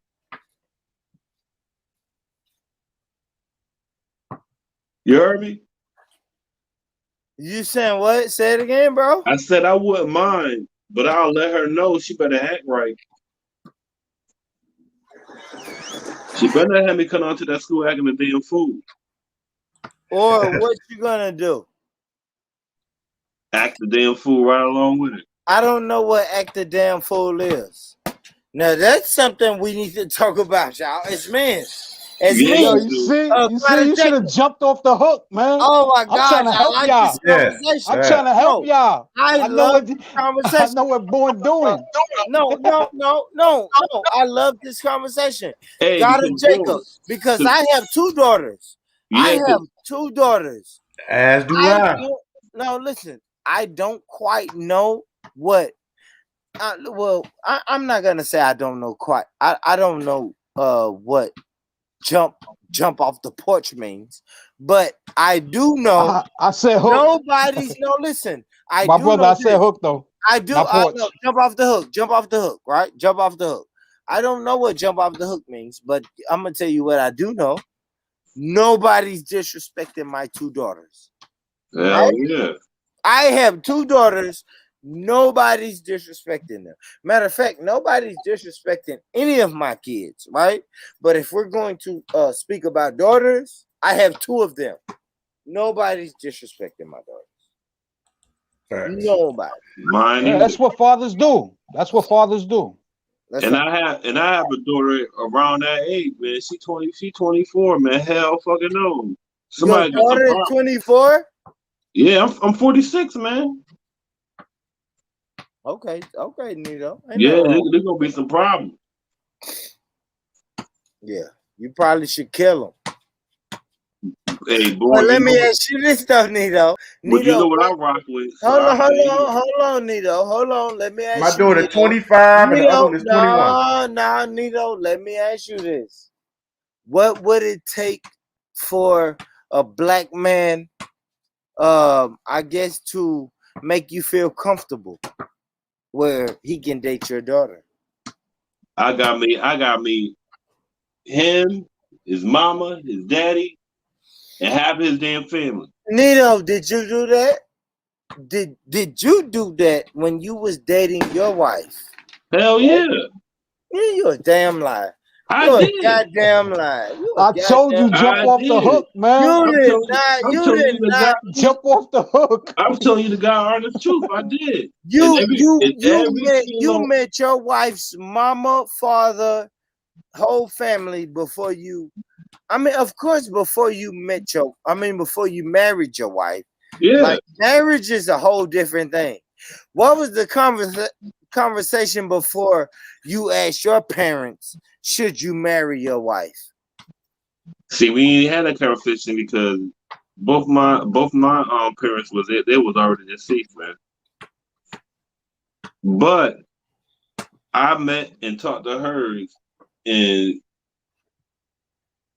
every female that I have dated, I have met the parents. Yeah, that's a requirement because I want to And know you how met her parents? You met her parents? Yeah, and that's a requirement of mine because I want to see the environment. I want to see the environment, the female that I'm dating or that I'm currently married to. You know, who are they people? I want to know. That's a requirement of mine. I need to know. Is all this craziness just you, or is it in your family? Because a lot of the women I dated were crazy. Hey, I want to say one thing. Let me say one thing. Talk Can to you hear me. me? Go through, brother. We hear you. Go through. Papa was a rolling stone. Wherever he laid his hat was his Hat was home. his home. And when he died, Oh, he was left us with the house. Go ahead. Morehouse all day. I said Morehouse. Papa was ain't no Morehouse. Ain't no Morehouse because America tells us that Morehouse graduates are gay. Now, are they gay? Pelu? Uh-oh. America tells us that Morehouse graduates are gay. Talk to me. Can I answer? Yeah, Can I answer? Absolutely. Okay, that was an issue. Like, I'm gonna give you an example. When I was there, when I left, like in 2009, I left. Like after I left, like a year after I left, they finally made a law that you could no longer cross dress. Yeah, we had that issue because it's like it's not that the school was wanting to be gay; it's that gay people came and wanted to go into the school. That was their fantasy. Like, I want to be around all niggas and shit. So some people had this gay fantasy and gays were flocking to it, but it wasn't the school saying that they want people to be gay. It's gay people wanted to go over there because they wanted to be around all dudes. So that was the thing. Unfortunately, and they didn't know how to handle the situation, right? Is a social thing. Unfortunately, we was a victim of the social circumstances, and is a tragedy because not really a gay school or nothing like that. It's actually more still private. It's still actually a Baptist school. It's still actually a Baptist. It's evolved from Atlanta Baptist College. It's still actually a supposedly a Christian school, whatever like that. But it's a private school. But here you go with this nigga explaining, man. Yeah, I don't know about that, brother. I don't know about that one right there. Hold on. I don't know what y'all mean when y'all say y'all disagree. Y'all gotta let it be known. How y'all disagree? Talk to me. All right, so let me rock in real quick. If the majority of Morehouse was straight people, I don't know how they switched like that easy. So right there, it shows me some type of agenda. You know what I mean? Listen. The majority was all when I was there. I was there from 2004 to 2008. When I was there, the majority wasn't homosexual, but there was a homosexual contingency, and they had the you. They listen. They had their own little section. No, I'm listening, brother. Go ahead, go. just like, for example, when you in the lunchroom, they had their own table. Everybody know, don't go sit over in the gate table. Don't go over there. But they had their own things, and then they would have. So you know, but you know what I'm saying. So I mean, do I think it was conspiracy? I mean, I think there's a gay agenda all over America. Unfortunately, Morehouse didn't have Morehouse didn't have the philosophical ability to counteract the gay agenda. That's all. That's all it was. Okay, so I agree. So now, what should black people do to counteract that agenda? I mean, that's a loaded question. We gotta tackle that by itself. You know, I can't tackle that right now. I gotta get off and get back. But you know, that's a good question. Hey, you don't run. Don't run now. Don't run now. Talk to him, Victor. I ain't running. I don't run. When you ever see me run? I don't know how to run. I don't know how to do all that. What are you talking about? You gotta get off. Don't run.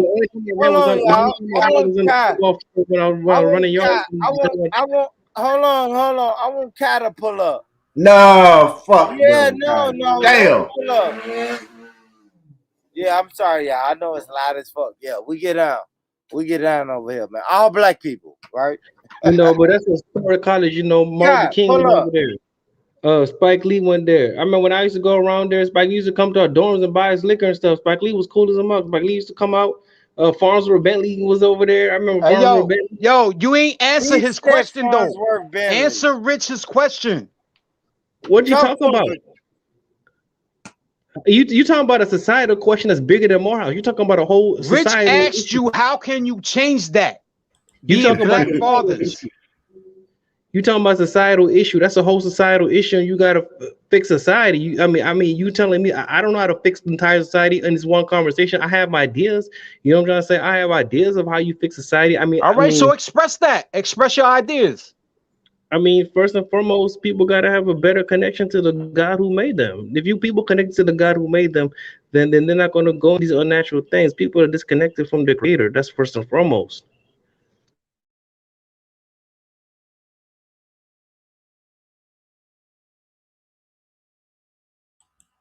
Yeah, that's awkward silence. I guess that's what we're gonna get out of it, brother.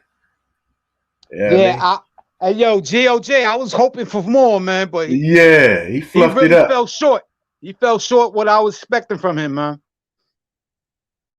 What's going on? Hey, wait, I'm at work. Hold on, I got an issue. Hold on. Nah, you probably saw some white man fell down. You better go help him up. What you do? Hey yo, GOJ, chill, GOJ. I hear you, man. I hear you. Yeah. But hey Vic, he gave a lot of fluff though. You get what I'm saying? That's why I try to stick it on him.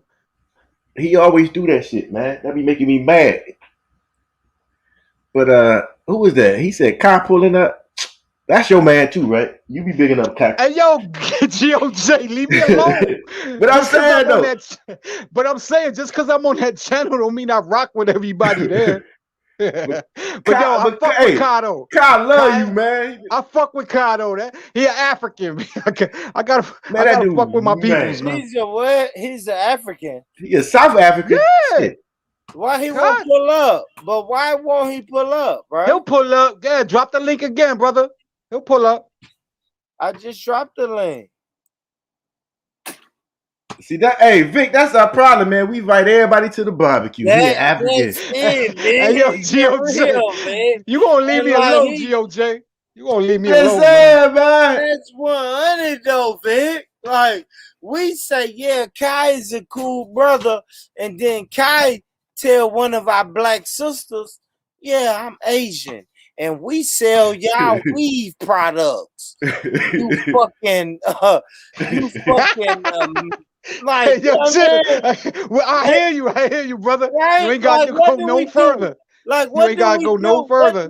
Like we want to fuck with the Asians, but then what do we do when the Asians tell us that? Like, yeah, we fuck with you, but Yeah, we sell y'all weave products. Y'all ain't gonna never get right. It's like, I heard that on the panel. I don't know who said that shit, but I was so fired up and mad. I'm gonna say Bad Marsh. Fuck it. I'm saying names out here. Man. Hey, yo, Marsh, that Bad dude's an Marsh was asshole. killing it. I ain't gonna can't lie, Victor. stand that dude. Victor, I was just like you, bro. I thought Bad Marsh was killing it, and then Sosa started arguing with Bad Marsh, and he said, "That's why we sell y'all weed." Yeah, he an asshole. 100. 100. He an asshole. If I ever get on the panel with him, he getting the business. I hope so. So, hey, yo, GOJ, he getting the business. I ain't gonna lie, Kai. Hey, Kai. You do be giving Cash the business. I like that part. No, Kai. Jump on, Kai. Or I'm just gonna start deleting your comments, bro. Like, you jump on G Block every time, right?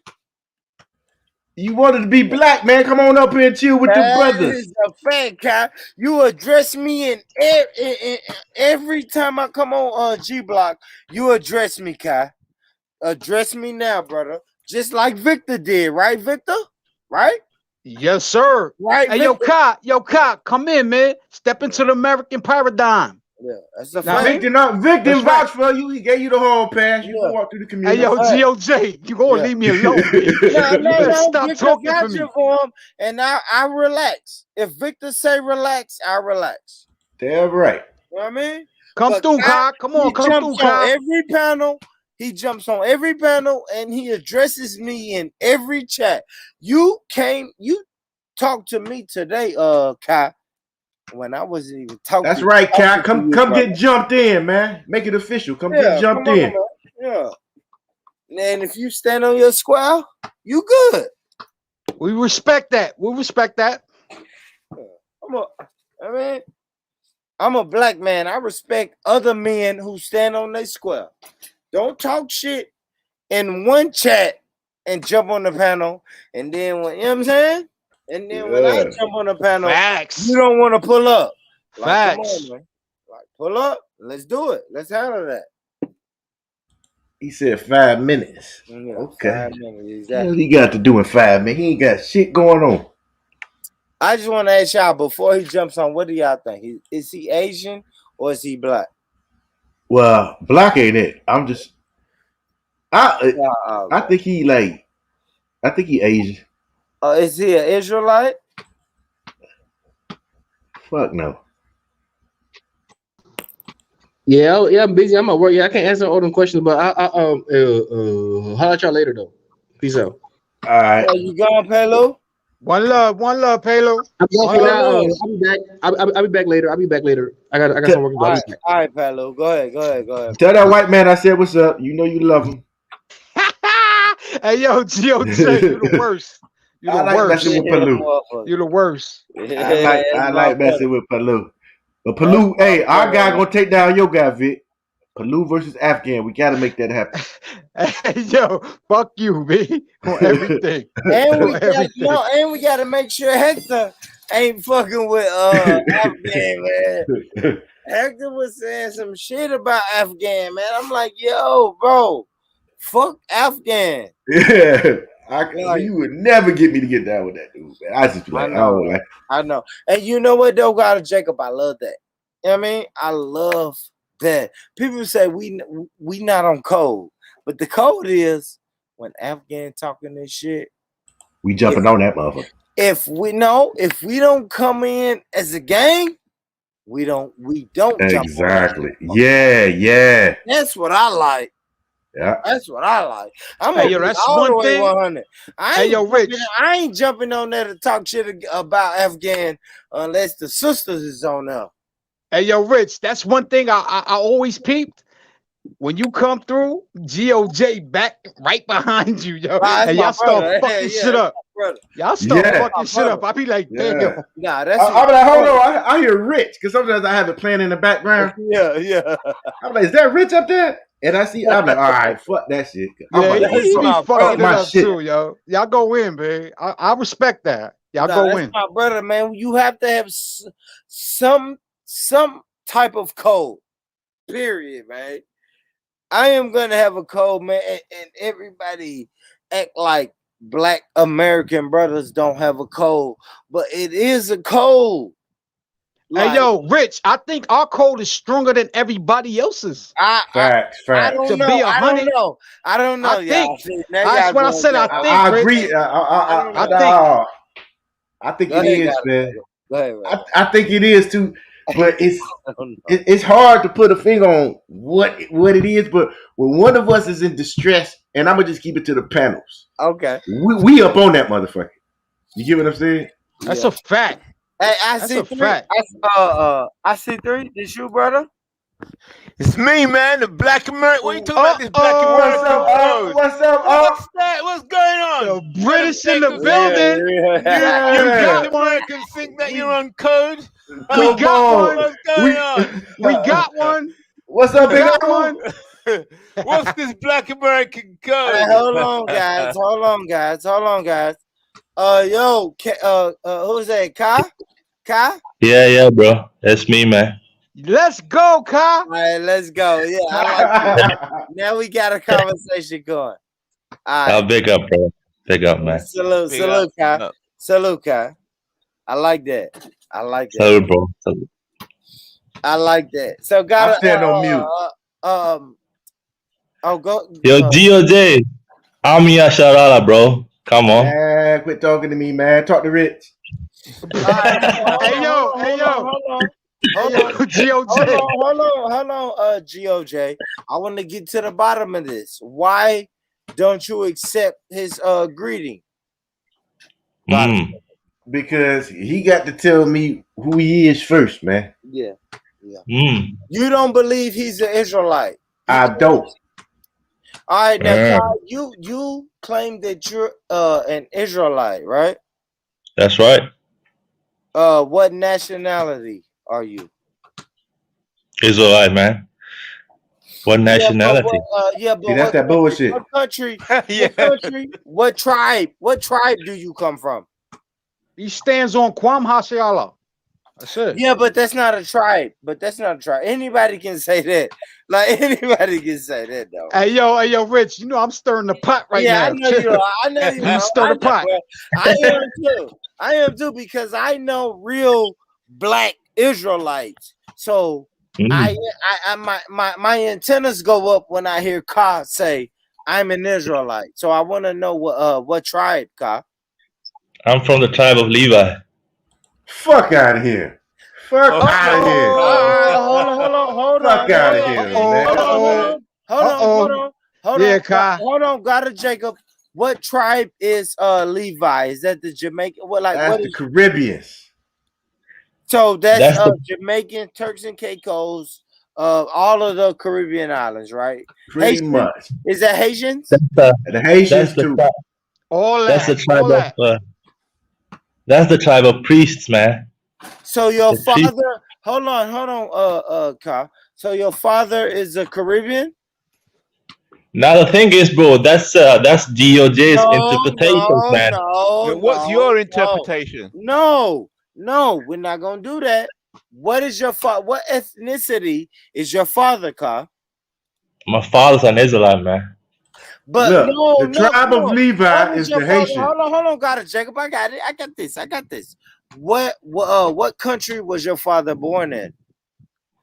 Bro, if I tell you, then you will know where I am, right? I don't want. No.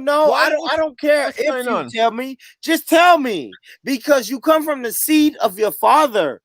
What is the seed of your father? Ka, stand on your ground, man. Just tell him your father. That's it. Where he's from. That's all. Where's your we gotta tell about you. Go ahead, brother. I'm trying to avoid like doxing myself. I know that, brother. But ain't nobody finna dox you if you tell me this ain't the channel for that, brother. We don't care like that. Man.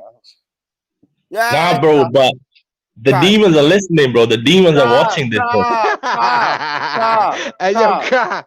Yeah, right. You counterfeit. You sound right. Exactly. Told y'all that from day one. Hey, Ka, you know why he's saying cheese? Because you sounded counterfeit right now, my brother. If you're Israelite, what tribe is your father from? what nationality is your father? That's what we're asking, Bro, bro. I done told you, man. All right, okay, Kyle. All right, man. Hey, salute to you though, Kyle. Thank you for yeah, thank you for pulling up though, Kyle. Like for real, bro. Like we don't do that on this stream, bro. Like any other stream, you can go on there and you can say, "Hey, I am an Israelite," and then when someone say, "Hey, what tribe is your father from?" If you're an Israelite, and you don't have to tell them, enjoy those streams. But on these streams, I ain't gonna lie, Kyle, you sound like a troll, bro. Like you're a troll. You're saying, I am an Israelite. My father, no, listen, I am an Israelite. My father is an Israelite, and we deal with tribes. But you can't. But my father, but my father don't believe in it, bro. Yeah, I know, but what tribe? But it he's don't still matter if he classified, believe in it. Kai, he's still classified. My father's from the tribe of Judah. I'm from Judah. How the fuck are you an Israelite? I'm from the tribe of Judah in the Israelite chart. Damn you gotta stand on what you gotta stand on, Kai. Like for real, Kai. Like we don't do that shit. You sound like Afghan right now, bro. Bro, that's fine. But the thing is, man, many parents, like people, Israelites, like their parents don't believe in it, bro. That ain't the question, man. What tribe is your father from? But here's the thing, that Born. I'm not trying to sell you that I'm an Israelite, bro. You told you, but your whole fucking talking point is you're an Israelite. What are you talking about? Now the thing is, all right, bro. Listen, yeah. Let's do this calmly, yeah. When I first came on G Block, right? People asked me who I am, right? I didn't want to tell them. Like I didn't tell anyone. Like, but you said you're an Israelite. You even if you didn't want to tell them, you said I am an Israelite. You said shalom to me. Let me. I can tell you about me. Ka. When I came in the chat, you said, "Damn, Born Rich, you're an Israelite like me." So shalom. Every time I come in the chat, you say shalom. But now you want to say it don't really matter. But you're an atheist, though. I said shalom to you because my bloodline. What does my bloodline say? I don't know, bro. Yeah. What I say? No. You might be a Hamite, bro. What? You might be a Hamite. Chill, Ka. He might be an Israelite too, though, Ka. Chill. He might be. It's not no might be. It's not no might be. I am the original Israelite. You're a fucking. Ain't gonna lie, Ka. People are telling me you're Asian. Is your father from Asian descent or not? Hold on. Bro, listen. Ka, where is the Middle East? No. Fuck that. If you say you don't want to dox yourself, you don't have to dox yourself. Is your father from an Asian background? Yes or no? Where is the Middle East? The Middle East is new. The Middle East was once Africa. It's also called West Asia, right? Yeah, that's what I'm saying. I got it, Jacob. Let me know, man. You want the cancel button? Like we can cancel him. Nah, he ain't no Israelite, man. He a sodomite. That's what he is. But okay, no. Let me ask you. Yeah, okay, sodomite. But got it, Jacob. If you had to guess, right, a wild guess of what nation he comes from, what would you say? GOJ, you a fucking Bantu, bro. Yeah. East India or some shit like that. Right. And what is that? What is that? Moab? Heathen. Just keep it real quick and simple. Just say heathen. He a heathen. He know it. He's a Moab, man. Exactly. Now the Moabs are Chinese, man. Fuck out of here, man. I know, but you're an Asian. But you're no Moab is Asian. You're an Asian is Chinese, Ka. Yeah. That's right. The Chinese, the Mongolians, man. Look, he a heathen. He on the back of that chart that come out of One West. He on the back side. I don't understand why. Not the front side. No. Let's be 100 though, Kyle. Why do you do that though, bro? I'm from the Levant, man. I know, but listen, you come on my panel and then you say, yeah, I want to tell you a couple things, but don't want to tell you everything. But I am on here, Born Rich. Like, you're my brother. You my brother, Born Rich. Like, this is how you think, You're my right? Am I brother. lying? Ka, am I lying? Ka, am I lying? What? Hey, yo. Bro, Ka, yo, bro, hold on. Ka, Buddha loves you. Buddha Ka, loves you. you don't hit me up in the chest and say, hey, boy. Yo, Hey, DOJ, my brother. Shongo loves you, bro. Shongo loves you, bro. Shut your sodomite ass up, man. Shut your fucking ass up, bro. Look Fuck at out of him, here, boy. man. He didn't want to be us. He want to be us. He trying to adopt our slang Bro, and I'm not everything. trying to be you, bro. You're a Hamite. How am I trying to be you? Nah, But man. You why a would you fraud, say he's a man. Hamite? You a fraud. That's Why right. do you say he's a Hamite? Because he got the Hamite energy, bro. And is it an What's the energy Hamite or is energy? it bloodline? Hold on. Your hold energy on. is Hamite energy. Hold on. Fuck energy. Fuck energy, right? Because He doesn't have the spirit. He doesn't have the spirit of the Most High, man. Y'all got Ahab the Arab up here talking shit on the Black Panther. Now I'm not an Ishmaelite, bro. I'm not an Ishmaelite. I told you what you is. You a sodomite. Your mom's a sodomite. all right. Hold on. No, Kai, don't do the mom shit all the time, brother. Hold on, Kai. Kai, do you Address look like him. me? Kai, All right. I'll address him. Kai, All right. Nigga Brandy, man. He just want to be down. Hold on, Kai. Big up, Victor, man. Big up. Is your Come on, you skin know I got color, love for you, brother. Come on, is your keep it in there. skin color this color? Jeez. Sorry, host. Go on, bro. Is your skin color this color? Is it that dark chocolate like that? We're doing skin color now, right? Yes, he just asked you that. What What you are you asking for? Just I didn't answer say it. we was doing anything. I asked you I Mm. asked you a question. Is your skin color like mine? Yeah, no. Yeah, no. Are you gonna define blackness on skin color? God, y'all want to fuck with this dude? Y'all got him. I'm going. Yeah, you're basically around. You're wasting time. Answer the question. He's not listening to you. Now hold on. What about the people who are lighter than that and you would still call them black?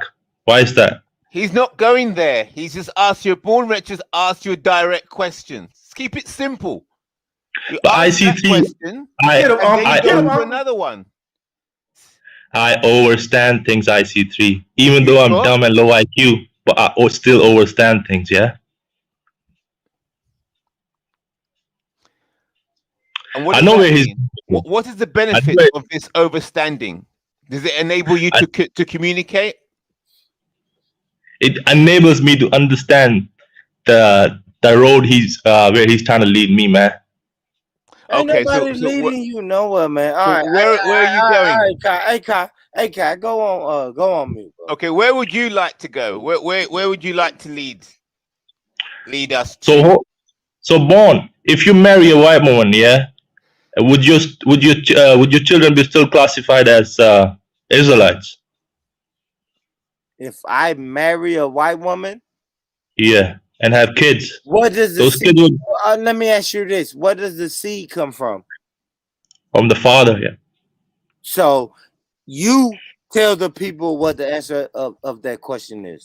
I would still classify them Israelites, even though they might be lighter than me. Yeah. Listen, relax. Oh, you answer that question, right? So if I have kids with a white woman, and the seed comes from where?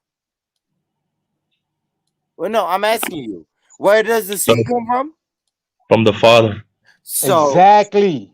If the father is an Israelite, what happens to the kids, Ka? You're making my point. The children might be light skinned, yeah. They might have blue eyes, fucking blonde hair, but they still be Israelites. Just say they Israelites. No, stop, Victor. Hold on, Victor. No. Identity. So Ka, now I'm asking you, Ka. What is the nationality of your father? Is he an Israelite?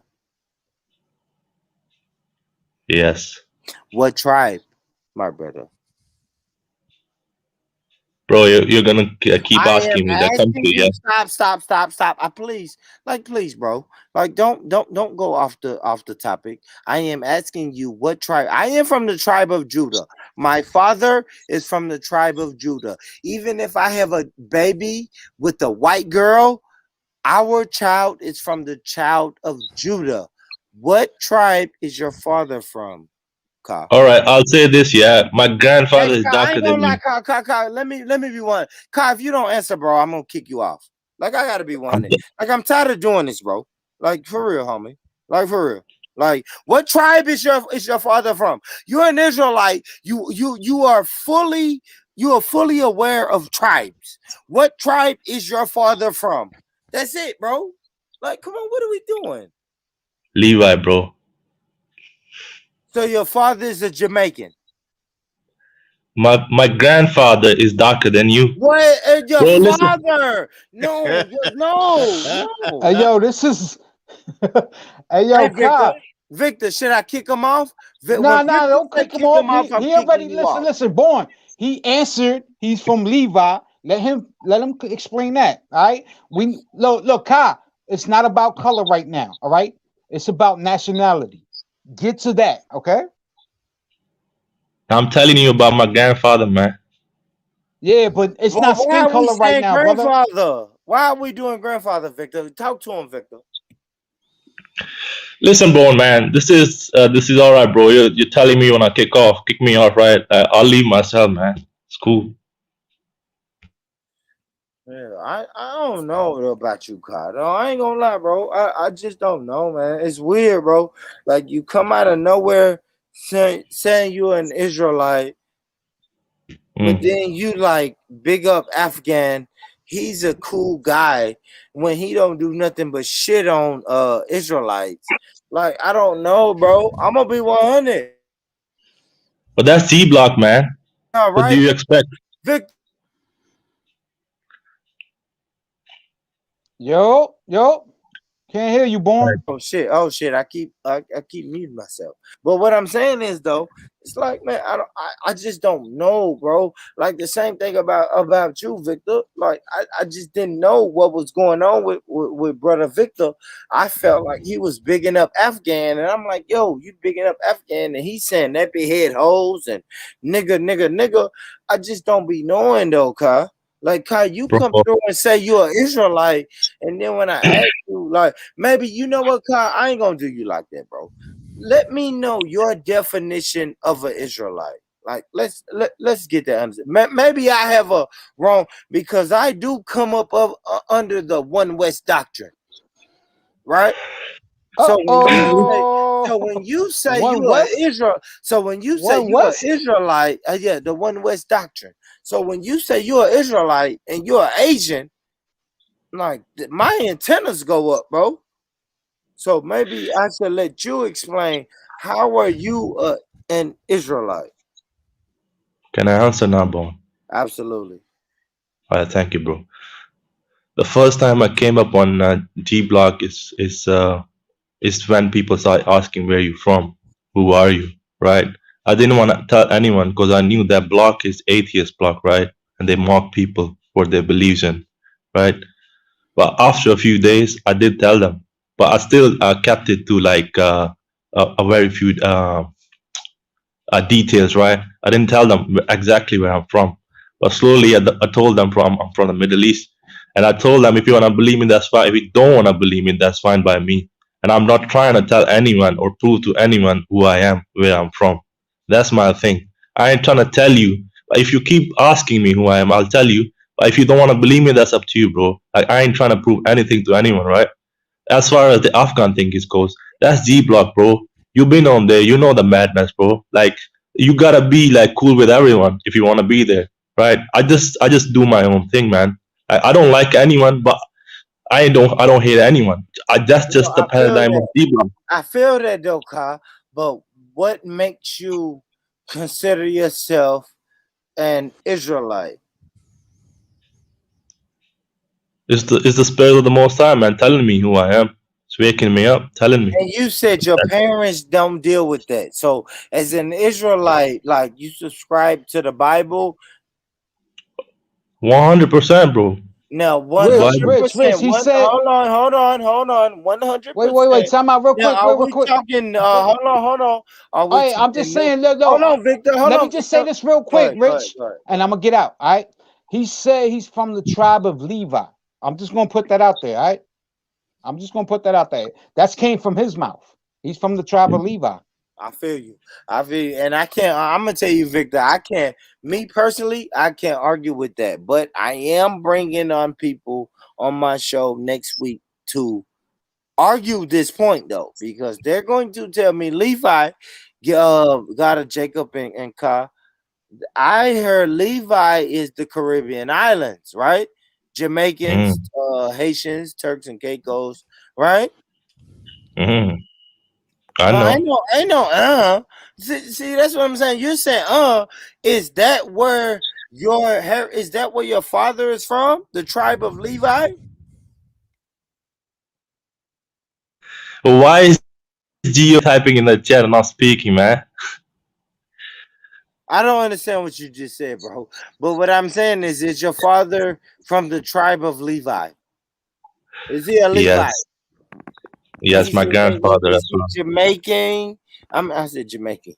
Is he Jamaican? Is he Haitian? Like, bro, why you keep doing this, bro? If you want me to leave, just say leave, bro. Gotta Jacob. I like I don't know, man. I just don't know, bro. Like, bro, if you want me to leave, I leave, bro. I don't know this doctrine, but the doctrine I know, I don't know. It just sounds weird. I'm gonna tell you why it sounds real weird, Kyle. Because you sound like an Asian, right? You sound like an Asian guy. Now, have you ever been told that, Kyle? Listen, bro. Be honest. No, ain't no listen, bro. Just be honest. Has anyone ever told you sound like an Asian guy? Yeah, you just did. You just told me.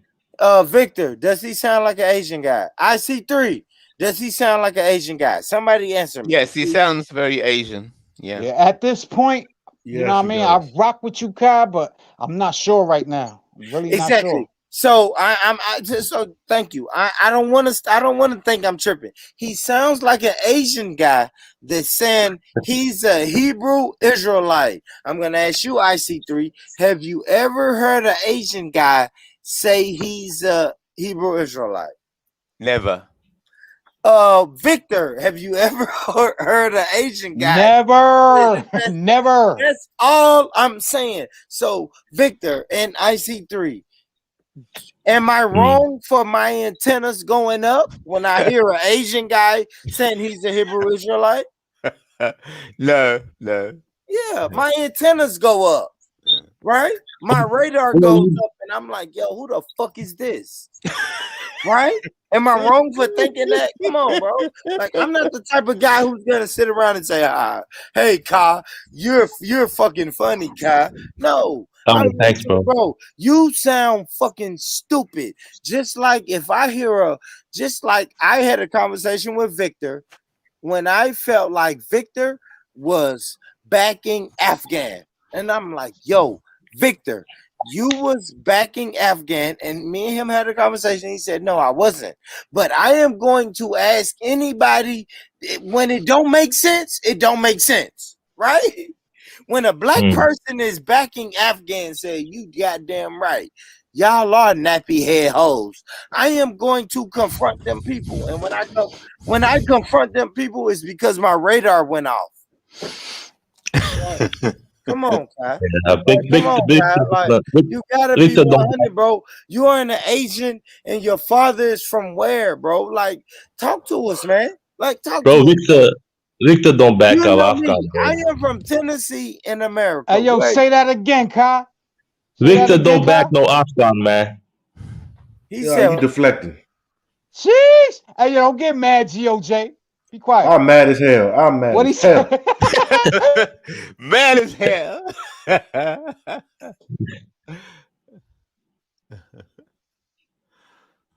Victor, you just get your guy Afghan trained up to meet our guy. No, God of Jacob, I missed what Kai said. What did he say? He said, "Hey, Born Rich." He was pretty much trying to divert out of the topic, right? He said Vic doesn't support Afghan. So really, he was trying to get you to get off your line of Yeah, questioning. That's all exactly. that was. But do you notice that, God Jacob, right? Yeah. The non-black person, right? He always wants to change the subject, right? Right? All the time, man. Wouldn't you do that, right? If me and God Jacob and Victor and Nito and IC3, if we're talking about black issues and the only non-black person on the panel, it benefits him to say, yo, why are we talking about this? Let's talk about fucking flat earth. Right? That's right. It benefits him. That's right. Yeah. IC3, right? Yeah, yeah. So you told me, bro. You told me to pull up, so I pulled up, right? I know. Told me to pull up, I pull up. Yeah, I know. I told you to pull up just because Yeah. you said you're an Israelite, and I want to All know how are you an Israelite? What's your tribe? What's your father? If you come from the seed of your father, what seed does your father come from? And when you say Levi, I want to know, what does the tribe of Levi incorporate? And if your father was from the tribe of Levi, I want to know everything, bro. Like, when I tell you to pull up, Kyle, I don't want just half-ass troll shit. I'm gonna be 100. Bro, you keep saying black. Can you define black? Like, what do you mean? Fuck black. What tribe? Why? Why do you want to fuck black, bro? Why? Because I am black. I can say fuck black when it Based on what? Based on what? Based on what? Bro, define the thing that you're saying, man. You're just saying words, bro. Like, you're trying to. All right, go ahead. Define what. Define the word black, bro. What do you mean when you say you're black? Tell me. Black is a mentality, right? Black It's a mentality. Black is your skin tone. Black is your mentality, and black is the culture. Do you fit? Do you fit that? Hold on. How is black a mentality? It's because the black people that I know. Yeah, I'm only talking about the black people in my demographic, and you know what? In my small little area, and you know what's crazy about my small little area? When I tell other black people about how we do in our small little area, they tend to tell me, "Yo, we live by the same morals." So now we haven't established black people yet, bro. Of course I haven't. We don't have a. I'll establish it. Can I establish it? Go ahead. No, let Born go, bro. Chill out. I want God to Jacob. Hold on. Black. I want God to Jacob. No. Why, bro? Why? Because it's his platform. Now, I'm gonna tell you what black to me is people of Negro descent. That's what's black to me. Negro descent. Hey, Jupes, hold on real quick. Jupes, this you, Jupes? Yeah, hiya. What's up, Salute? Hey, Jupes. Hey, Jupes. I know, Jupes. Yeah, Jupes, fuck with the channel, man. Thank you, Jupes. Hit that like button, Jupes. And Jupes, I want to get Hector in here whenever he wakes up, whenever he gets. Yeah, Hector, my guy. I like him. No, yeah, exactly. But I know he's the man of the relationship, so I don't want you to. Hold on. I don't want you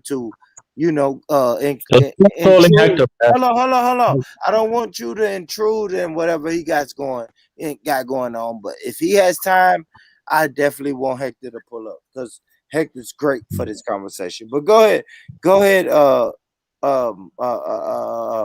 Born, you and me were talking, man. Why are you deflecting, man? I want to ask you two questions as an Israelite. I'm talking to Born. Yeah. Hold on, Jupes. Let me. I got you, Jupes. 1 second. Let's go ahead. Go ahead, Kyle. Nah, bro. Describe. You were defining black. You said black. Okay, black is culture, right? Color. Right. It's culture, color, and a mentality. You notice people who don't want to identify as black, you know what they do? They don't tend to identify as black. They just don't do it. Like they don't do it, bro. So you don't have to ask me what black is. Like black is color and culture, and then it's the people. It's I don't know. Oh, I got 3 C's. Oh, I got 3 C's for you. Color, culture, and cooperation. But you're changing it from a mentality to cooperate. Huh? Damn, cooperation. Yeah, you gotta. I'm changing it from what? I'm changing it from what? You change it from mentality to cooperation, Well, bro. hey, listen. Put mentality on the end of it because black is a mentality, and if you're not mentally black, guess what you will say? I am not black, right? Right, Kyle? You're not black. You're not black, bro. You're Israelite, but you say you're Israelite, right? You stand on that proud. But if I say, Kyle, are you black? You stand on that proud and say no. So yes, it's culture, cooperation. I mean, Tell me what's the mentality of being black? You were describing the mentality. Go on. It's the mentality. It's you. It's you. It's color, culture. Looking in your skin and say, "Yo, I am black." Some people say, "Yeah." Some people look in the mirror and say, "You know what? I am black." Some people look in the mirror and say, "Yeah, maybe I'm not." Is that what your ancestors called themselves, black, or someone else came and Hold started on, calling you Rich. black? This ain't reverse interrogation, man. You put the questions back on him, man. Cause he gonna start doing that shit. Yeah, don't worry. Mute yourself, Jose. Because you know what, Jose? He still haven't told me what tribe is your people from. He's from the tribe of YouTube. He said it's Levi. funny, man. So he It's said funny, man. I'm not even asking your heritage or anything, but you can't even describe black, and you keep using the black. What tribe? You're from the tribe of Levi. Give the people a breakdown of the tribe of Levi in the Israelite sense. Are the Aboriginal Australians black born? You're from the tribe of Levi. Please tell people like Jupiter, because Jupiter wants to know. If you're a Hebrew Israelite, Jupiter wants to know, and us black people, we also want to know. Black people want to know. Again, black people. You haven't established what black people are. Listen, what does the scripture? Hold on. What does the scripture say about the tribe of Levi? Please break it down. And how is your father? You keep saying black people, but you haven't established who black people are. You see what I'm saying? Yeah, I established it. I never said black people. I didn't say black people right there. I said your father. I said your father is from the tribe of Levi. Can you please explain that in the scriptures? I can pull up the scriptures. I can share my screen and pull up the scriptures. Pull it up. Now, what scripture did your father? What scripture did your father read that made him think that he's from the tribe of Levi? Or what scripture did you read that made you think that you're from the tribe of Levi? That's a good question, right, Bon? That's a good question. But the thing is, I'm a baby in the faith, yeah? Yeah, that's what I'm saying. So you don't really know. So that's like when Afghan Jupes, so that's like when Afghans say he's a Muslim, but he was just shitting on Muslims 3 days ago. Right, Jupes? Oh, definitely Afghan shit's on. I know, right? But that's the equivalent, right? If you tell me how I haven't shit on so that means that's a lie. I am representing from a faith, and then guess what Ka said? Ka said, I am Bon, you're lying. Why are you lying on me, man? Ka said he's a baby in the faith, but he Ka told me 4 months ago that he's an Israelite. 4 months ago. 4 months ago, did you say, bro? I've been around 4 months ago. Later, he's still a baby in the faith. God of Jacob told me 2 years ago that he's a Hebrew Israelite. And you know what? When I asked God of Jacob every question that I wanted to ask God of Jacob, he answered it. Brother, like, why are you lying on me, man? Shit. I wasn't even on here 4 months ago, bro. And when have I ever talked? I don't know. I have never talked bad about the Bible. Matter of fact, let me ask Jupiter. Jupiter, What do you think? Do you think Kai, like what's your thoughts on Kai? Bro, I don't care about whatever anybody I know says you about don't me, care. I bro. know you don't care. And I ain't But, gonna lie, maybe bro, I don't care. Kai, I want to address the lies. I want to address the lies, hold bro. on. Kai. Maybe I don't Jesus care, Christ. but the viewers So care. why you lying on me, though, The man? Like, I viewers don't get. care. Kai, I'm gonna mute you. I don't want to mute you. Jupiter, what do you think about Kai? Because the viewers want to know. What do you Bro, think? why you lying on me? Why you equating me to Afghan, though? I am asking Jupiter. Well, I'm asking Jupiter.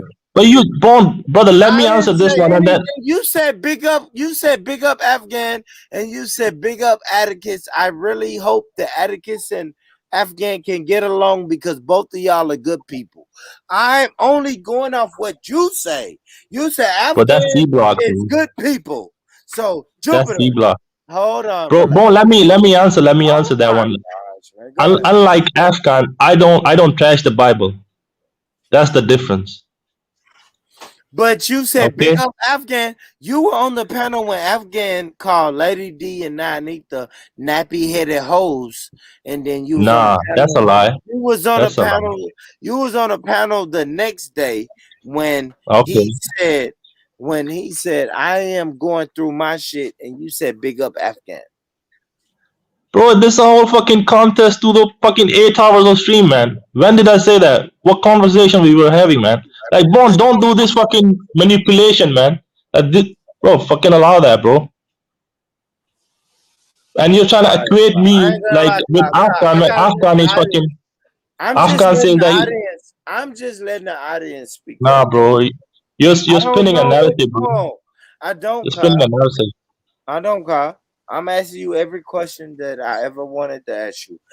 Jupiter, what's your thoughts on Kyle? Or you just It's really funny, man. you never really paid attention to him? Yeah, I'm not. It's not my business to Welcome to decide. the hood. Welcome to the hood, Kai. Welcome to the hood. This is how we get down. Go ahead. It's fine, man. I've been in the hood my whole life, bro. It's okay. I have Nothing new got to me. some questions for the Israelites, though, that I would like them to answer for me. So, according to the Bible in Revelations, the third temple has to be built, yeah, in Jerusalem. So, from what I understand, Israelites don't want to go back to Jerusalem. They want to go back to Africa. So, I was wondering if you could explain why. And then I've got a second question when you've explained that one, please. No one can explain it? Go ahead, Kyle. Kyle's an Israelite. Go ahead, Kyle. I'm not interested, man. Like, why does she care? Okay, so in Revelations, it also tells us, let me go find it and I'll quote it for you. Not going to Gotta find it. Jacob. Hey, gotta Jacob. You better be getting these scriptures. Gotta Jacob. You better be getting these scriptures on deck. Jupiter going for the scriptures, man. Go ahead, Jupiter. And it says in Revelation 7:4, and I heard the number of them that were sealed, and there were sealed 144,000 of all the tribes of the children of Israel. Of the tribe of Judah was sealed 12,000. Of the tribe of Reuben was sealed 12,000. Of the tribe of Gad was sealed 12,000. Of the tribe of Asher was sealed 12,000. Of the tribe of the Nephilim was sealed 12,000. Who are the Nephilim? Okay, so hold on. 144,000. Gotta Jacob, right? That's the tribe of Israel. Go ahead. Only the people inside of those 12 tribes. Hold on, gotta Jacob. Tell me if I'm wrong. But did Jupiter just name all of those tribes? Jupiter name are those inside of the 12 tribes? Gotta Jacob. Yeah. And it's only going to be 144,000 of us that's going to the promised land. What do they call it? Jannah? Negative. Yeah. The tribe. I'm just saying what the Islam people call it. But heaven, Yeah. my people call it heaven. Right. Okay. Yeah. So Chemo is saying that it doesn't say that. So if you go to Revelation 7:6, yeah, and then read the line for me, please. God of Jacob. Man, Jupiter, I'm asking you. I didn't Who go are to the Jacob. tribes? Jacob, are you able to Yeah, it's really Naphtali. It's really Naphtali, but it says Nephilim right here, but it's Naphtali. Okay. Who are the Nephilim in the Bible? The Nephilim were the giants, if you go back. But if you actually go to the Strongs, it's really the tribe of Naphtali. Yeah. So the Nephilim were the fallen ones, weren't they? Say again? The Nephilim were the fallen ones. No. Yeah. Yeah, if you in context right here, it's talking about the tribe of Naphtali. So if you go to Genesis, the first opening point of Genesis, yeah? Yeah. Right. But you Right. pull my whole thing is you pull Revelation 7 and 6 or whatever it was, and it said of the tribe of Nephilim. Yeah. But if you actually go in there, it's Naphtali. Now, what you're trying to do is put a outside nation into this tribe. But I'm telling you, if you go into the Strongs, you'll see that it's Naphtali. And then also to tackle this because this ain't got. Why does all the other Bibles and that say? Why do they all say Nephilim as well? Because they don't know what they're talking about. The Jewish ones say Nephilim. Because you know how we can back this up? Because if you go to Revelation 21:12, it's going to tell you that the kingdom of heaven that's to come is going to have 12 gates. And on those gates is the 12 tribes of the king of the children of Israel. Nephilim was never a child of Jacob. So that's why I said, if you do your study, you will understand that word right there is Naphtali. And again, when it says right, because Revelation. So if we go to Genesis 6:4, mm-hmm. yeah, the Nephilim were on the earth in those days and also afterwards. Hold on, real quick. I'm not disagreeing with you with that. Hold on, real quick. Hold on, Nito, is that you, brother? Nito. Yep. All right, cool. Go ahead. I'm sorry. God of Jacob and Jupiter. Go ahead, bro. Go ahead now. Right, so it says, the Nephilim were on the earth in those days and also afterward, which is really important, when the sons of God went into the daughters of humans and had children by them. They were the heroes of old, the men of renown. So the Nephilim are one group, yeah? The sons of God are the second group, and the daughters of humans are a third group. So we've got humans, we've got God, and we've got the Nephilim. So the Nephilim, are not humans. And they do go, and they were around. But they must have mated with the sons of God. Okay, too. So, at the end of the day, they are a tribe. And they are in the Bible. But you're saying to go to what verse? Let me go and have a look at the verse that you told me to go and have a look at. Revelation 7 and 6, the verse that you pulled initially. They went to the book of Enoch. So Jupiter went to the book of Enoch, the lost. No, I went to King James Version, Revelation 7, 6. She went to 7 and 6. All right, come on, God of Jacob. This your alley. This your alley, brother. But you said go to Revelations 21 what? Go to Revelation 21:12. Okay, let me go and have a look. Matter of fact, I'll go there if you want to. Revelation 21:12. Revelation 21:12. Revelation 21:12. Yeah, I'm going to find it. I'm going to find it too. And I'll read it. Oh, okay, go on then. Let me get it off first. And this is Revelation 21:12. And it says, and it had a wall great and high. It had 12 gates.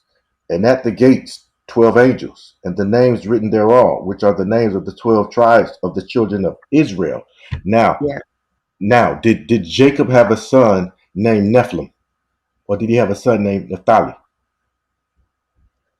It doesn't really matter because because just like you would say Jacobites, or just like you would say Levites, for Levi's children, you could say Nephilim for Nephilim children. No, listen to what I said. Did Jacob have a son named Nephilim? Because the children of Israel comes out of who? Yeah, the children come out of the 12 tribe, which are the sons of Jacob. The sons of Jacob. Now pause. Did Jacob have a son named Nephilim? Did he have a son named Levi? Yes. Yes. I said, did he have a son named Was it Nephilim? Levi or Levite? He said Nephilim, but he Huh? said It was Levi. But he Okay. said, did Jacob But have we a call son? them Levites, don't we?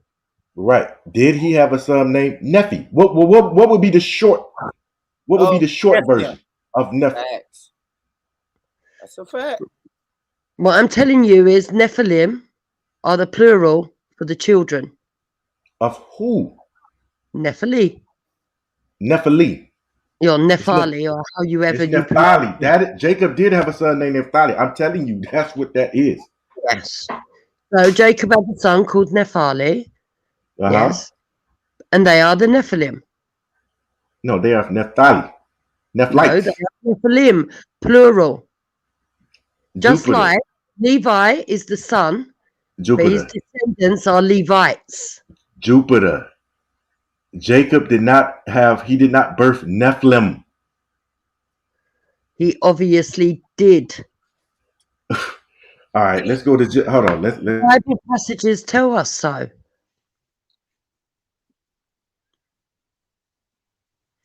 Yeah, let's go, God of Jacob. We in the Bible. Yeah, so where do you want to go to?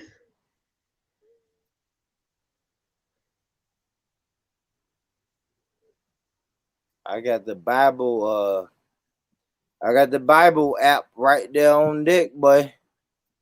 Where does he want to go to?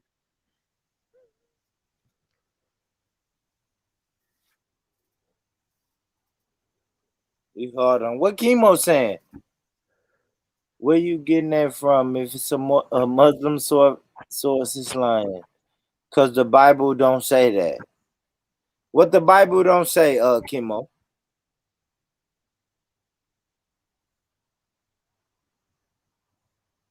Yeah, hopefully God and Jacob will come back, man.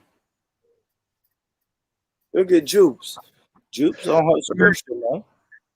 Right, and then also if you also go to Revelations 21:17, yeah, okay, when they talk about the building, because you have to remember everything's in parables and everything is symbology, right? Yeah. And he measured the wall thereof 144 cubits, according to the measure of a man, that is, of the angel.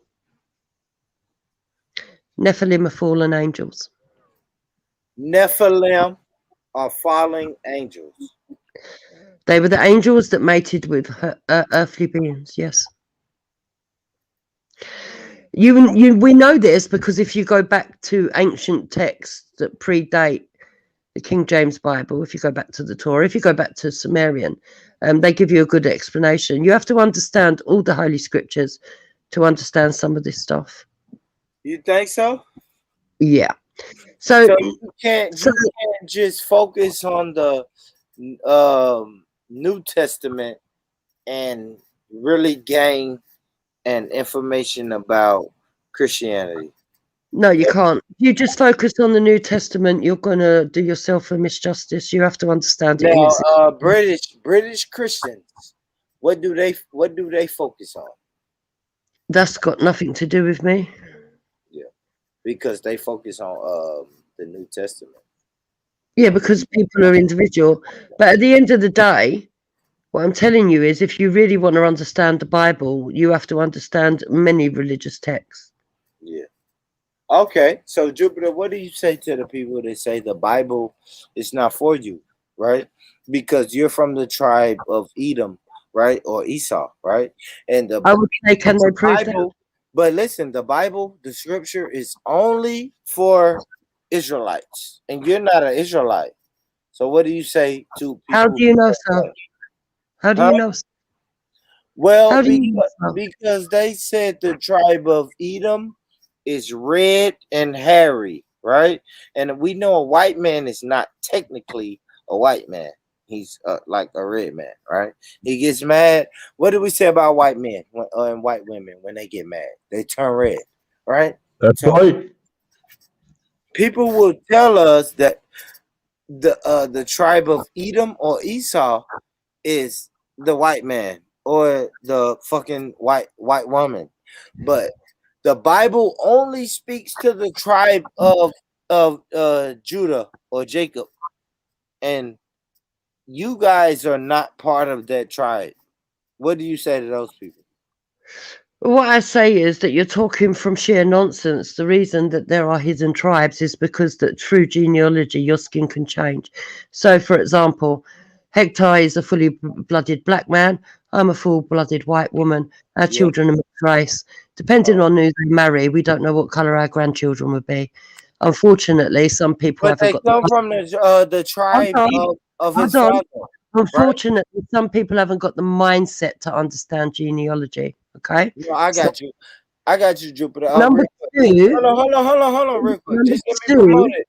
you can't tell me Jupes, what my I got you. you can't tell me. Jupiter, relax. I got you.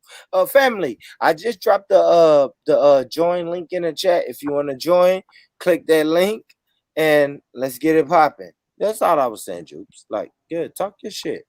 Talk your shit, man. Yeah. Yeah, we back. We back. Yeah.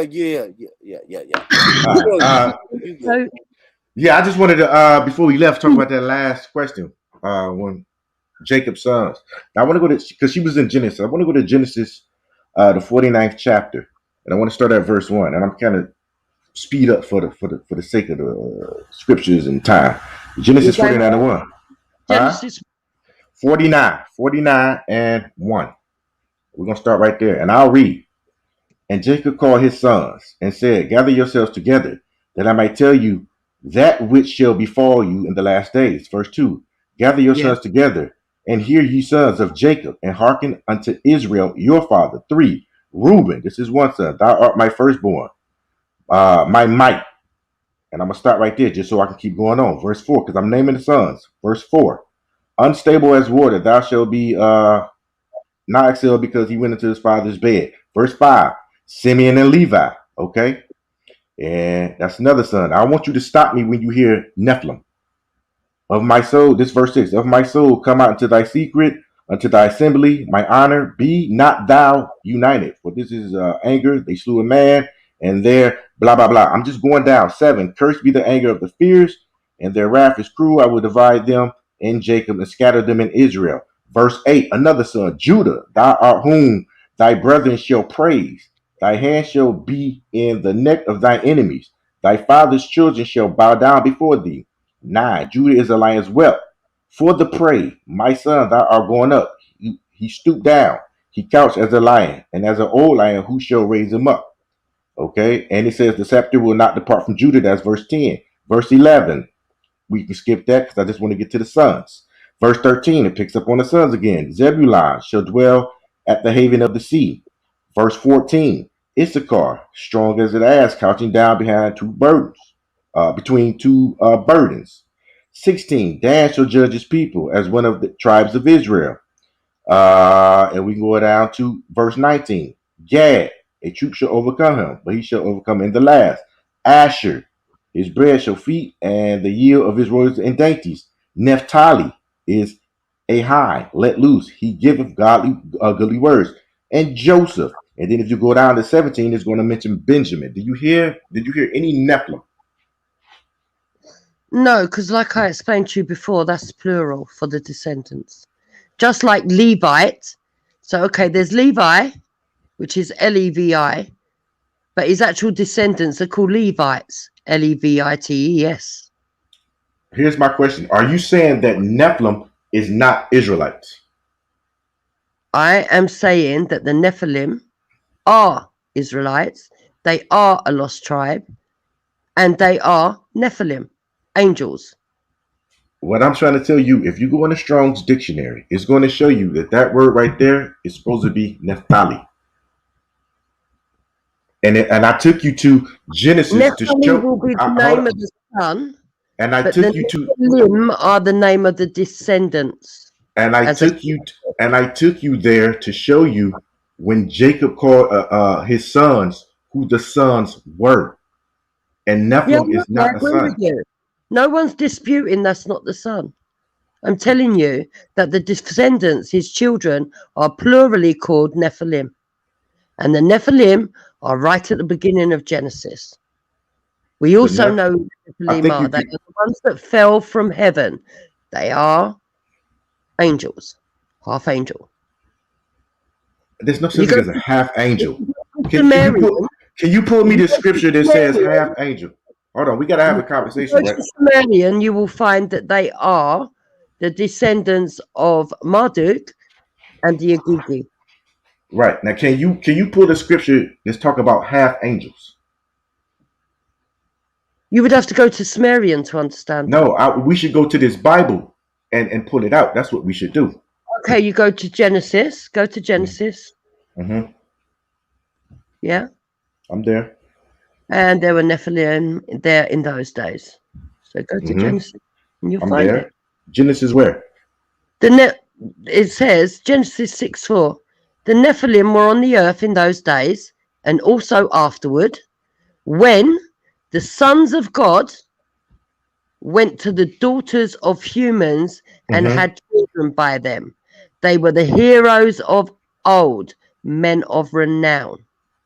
I see what your problem is. You think the sons of gods were angels. You think they were actual angels.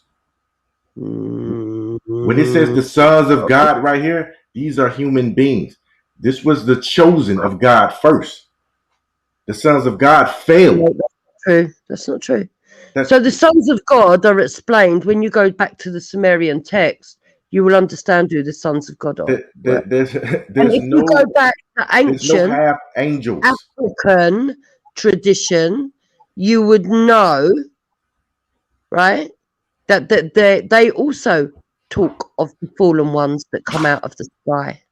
The fallen. Who were the fallen angels? The fallen angels. Nephilim, the They ones are that not the daughters of humans. When they talk about the giants on the earth, it actually gives their size, lady. Yeah, we know that. They were just tall people. The Nephilim were never. When it says the sons of God, they were not angels. These were men. No, they were not. They were not angels. No, they were not. Which is Yes, why they we were. call them demigods, because they are half. They are not half. There's They no are half an angels in the Bible. mixture. Would you They go are into the an scriptures? mixture. When you go further, okay, let me get the scriptures for the demigods, okay? Right. There's no such thing as a half angel. Oh, yes, there is. That is Catholic dogma. It doesn't exist in the Bible. No, it's nothing to do with Catholics. It has everything to do. Oh boy. Right, oh boy. Hey, y'all make sure y'all hit that like button. I don't know what the fuck y'all are doing. But I don't know what you are not hitting that like button. Hit the like button, share button, subscribe button. Show God of Jacob that we in here. We out here. Right? Show me half angels. And you appreciate what God of Jacob is talking. And you appreciate what Jupiter is talking. Like, show this love, man. These are fucking people who really do their thing on other panels. And they talk that shit, man. So make sure y'all support them, man. Hit the like button. It don't cost you a fucking dime. Hit the like button, man. Like button. Thumbs up, thumbs up, thumbs up, thumbs up. Thumbs up, thumbs up, thumbs up. Hit the fucking like button, man. Gotta Jacob talk to these suckers, man. All right. Hold on. Looking for passages to do with the demigods. Yo. Yeah, what yeah. What you doing, Nito? You alright? Yeah, I'm here, man. I'm just listening, man. You got your Bible? Because I already know all this stuff. Yeah, I already know all this stuff. I'm just listening. Oh, you already know this Bible? You already know your Bible? Oh yeah, man. How? How long have you? I was born and raised in the church. I was born and raised in the Methodist How church. long have you been studying the Bible? Shoot, man, since I was like 7 or 8. Old enough to read. And so do you think? So when the Bible talks about the Israelites, when you hear that, do you think that's you, or do you think that's another people? Oh, I know it's us. I know it's the black person, because it stated what we were gonna go through and how we were gonna be treated, and history showed that the only people in history that been through all that the Bible said are black people. So that's all I can say about that. I feel you, brother. I feel you, brother. I know I can't. Right, so here's a piece that I want to read to you that's written by Professor Benjamin. Hold on, real quick, Jupiter, and I got you. I know you do. But who is this, Pelu? Mr. Pelu, you there? Pelu? Mr. Yeah. Pelu. I'm here. All right. Hold on, Jupiter. I got you, Jupiter. Go ahead. I'm here. Go ahead. Right, it says Genesis 6 presents a narrative about divine beings who come to earth and have offspring with humans. What is a story which sounds like a pagan myth doing in the Torah? Because it's actually in the Torah. We human beings often don't see the things that don't fit our preconceived notions. And this happens in all sorts of settings, including when we read, and especially when we read the Torah. A banner example occurs in the last aliyah of Parashat Bereshit, which includes 4 verses that many readers seem somehow not to notice. Okay? Then it happened as humans began to proliferate throughout the world and daughters were born to them. The divine beings saw the human girls and noticed that they were beautiful. They married them as wives, whichever ones they chose. Then Yahweh said, the life breath I bestow will not dwell in a human forever, insofar as they too are flesh. A human time will be 120 years. The fallen giants were on earth in those days and afterwards too, when divine beings had relations with human women who bore their offspring. These giants were the mighty ones of old and the men of fame, the men of renown. If we were reading polytheistic literature such as the Babylonian Epic of Gilgamesh or Homer's Iliad, we wouldn't be surprised to hear this sort of story, in which gods have sex with humans to produce a race of giants. But in this Torah, this story comes as a surprise. The Babylonian epic says of its hero, Gilgamesh was named from the birth of fame. 2/3 of him was divine and 1/3 mortal. His father, Lugalbanda, was a human king, while his mother, Ninsun, was a goddess. Similarly, Achilles, the hero of the Iliad, was the offspring of a divine mother, the nymph Thetis, and of Peleus, another mortal king.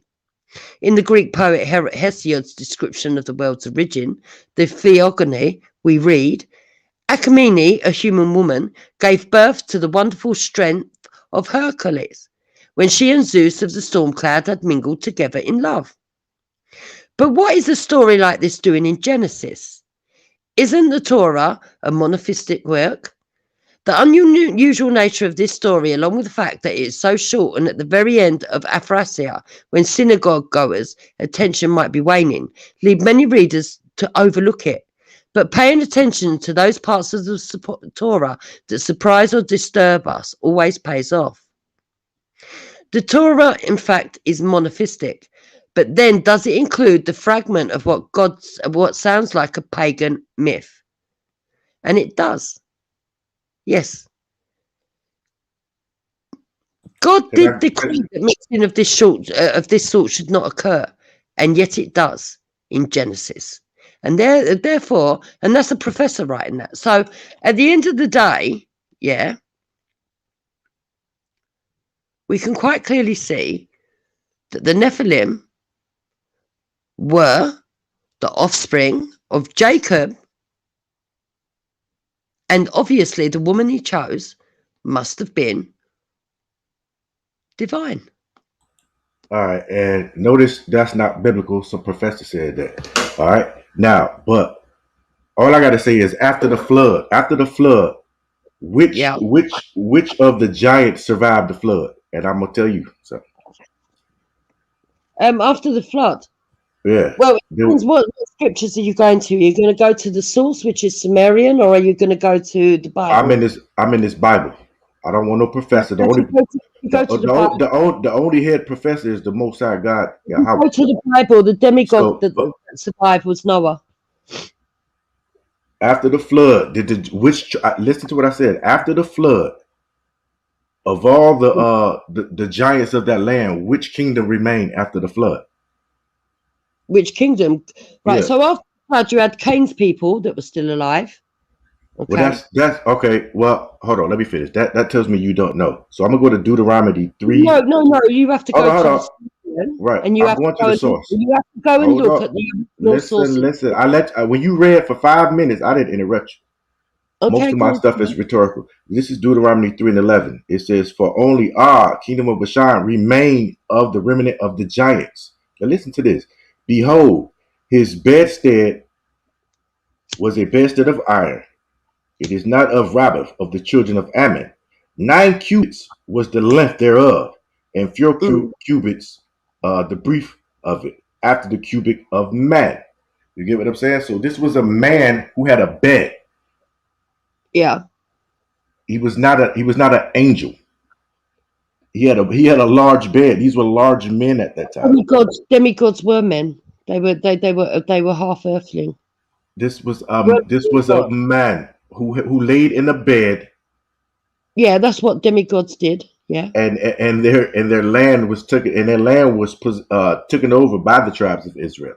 If you keep reading, and this land which was possessed at that time from Ara, which is by the river of Arnon, and half of Gilead, and half the city thereof, and unto the Reubenites and the Gadites. So he's given these giant people, the Most High has given their land to them. Right. So they were not Israelites. Israelites was beginning to occupy. Israelites were beginning to occupy this land. Now I'm keeping it biblical. You telling me from some Professor X guy. If you stick to the scripture, you will understand it. No, I'm not telling you from some Professor X guy. I've brought you the stuff that refers to it. Hey, real quick. Is you're saying something? Hold on. Real quick, Jukes. Is that Pelo? Say Yeah, something. It's me. Go ahead, Jukes. Okay.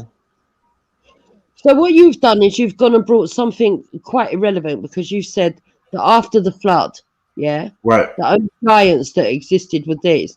But you do realise it was only the demigods, the actual pure mix of the half and the half, that created giants.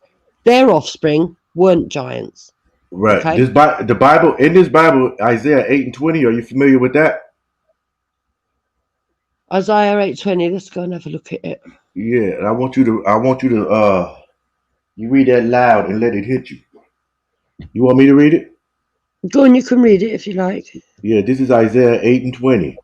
And it says, "To the law and the testimony, if they speak not according to this word, which is this Bible, it is because there is no light in them." Now you got to show me demigod and all this stuff you're talking out of this book. Well, I already have. So I've explained to No, you. you haven't. Yeah, I have. For one, you can't find no Christian pastor or anybody who would tell you that, or any Christian pastor, or anybody, or any. Hold on, let me. We gonna have a conversation, or you gonna talk over me? Yeah, go on. You ain't gonna find nobody in this God green earth who's going to say that Nephilim was the son of Jacob. You ain't gonna find that nowhere. Well, it says it in the scriptures. It doesn't say that in the scriptures. It does. Hey, can I jump to say something real quick? Is it in Revelation 7:6? 12,000. That's Naphtali. And I pulled the precept of Genesis 49:1 to show you who the sons were. And I asked you to go to the Strongs to look it up. And it's going to show you that word is actually Naphtali. The plural is actually used in the Bible in 7:6. Revelation 7:6. That is not Nephilim. Can I say something? Yeah, go ahead, brother. Hey, I actually put a link in the.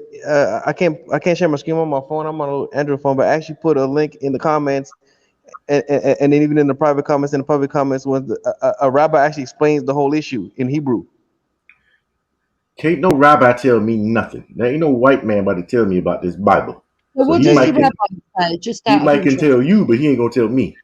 And he explains the whole thing in Hebrew and what exactly what the words mean in Hebrew and who was the Nephilims and who were these people, these great men, these Nephilims. He explains who the great men. Hold on, Mr. Palou. Did that man, your rabbi, your white man, did he tell you that Revelation 7:6, where it says whatever word she pulled, is he going to tell you that that's Nephilim, the giants, one of Jacob's sons? I mean, he don't work with the New Testament. I mean, he's coming But from then the. why is you talking about some rabbi and we centered around Revelation? Mute your mic. I know, but you talk about the Nephilim, and the Nephilim come from the Old Testament. Right.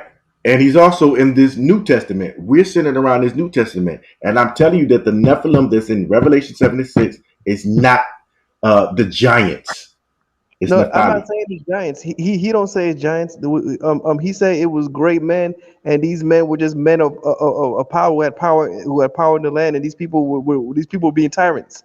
They were being tyrants. That's all it's saying. They were large. When it says great men, he's talking about their power, their kingdom, and actually their size. They were called giants because of their size. Like you see Matumbo and all them people, they were called giants. Yeah, it was their status. It was their status. It had nothing to do with these men being half goats and half goat and half whatever Jupiter's talking about. Hey, I won't say they were half goats. I'm just saying, I'm using it as a reference of half. There were no half. Hey, let me finish what I'm saying real quick. Yes, Hello? there was. Can you hear me? Yeah.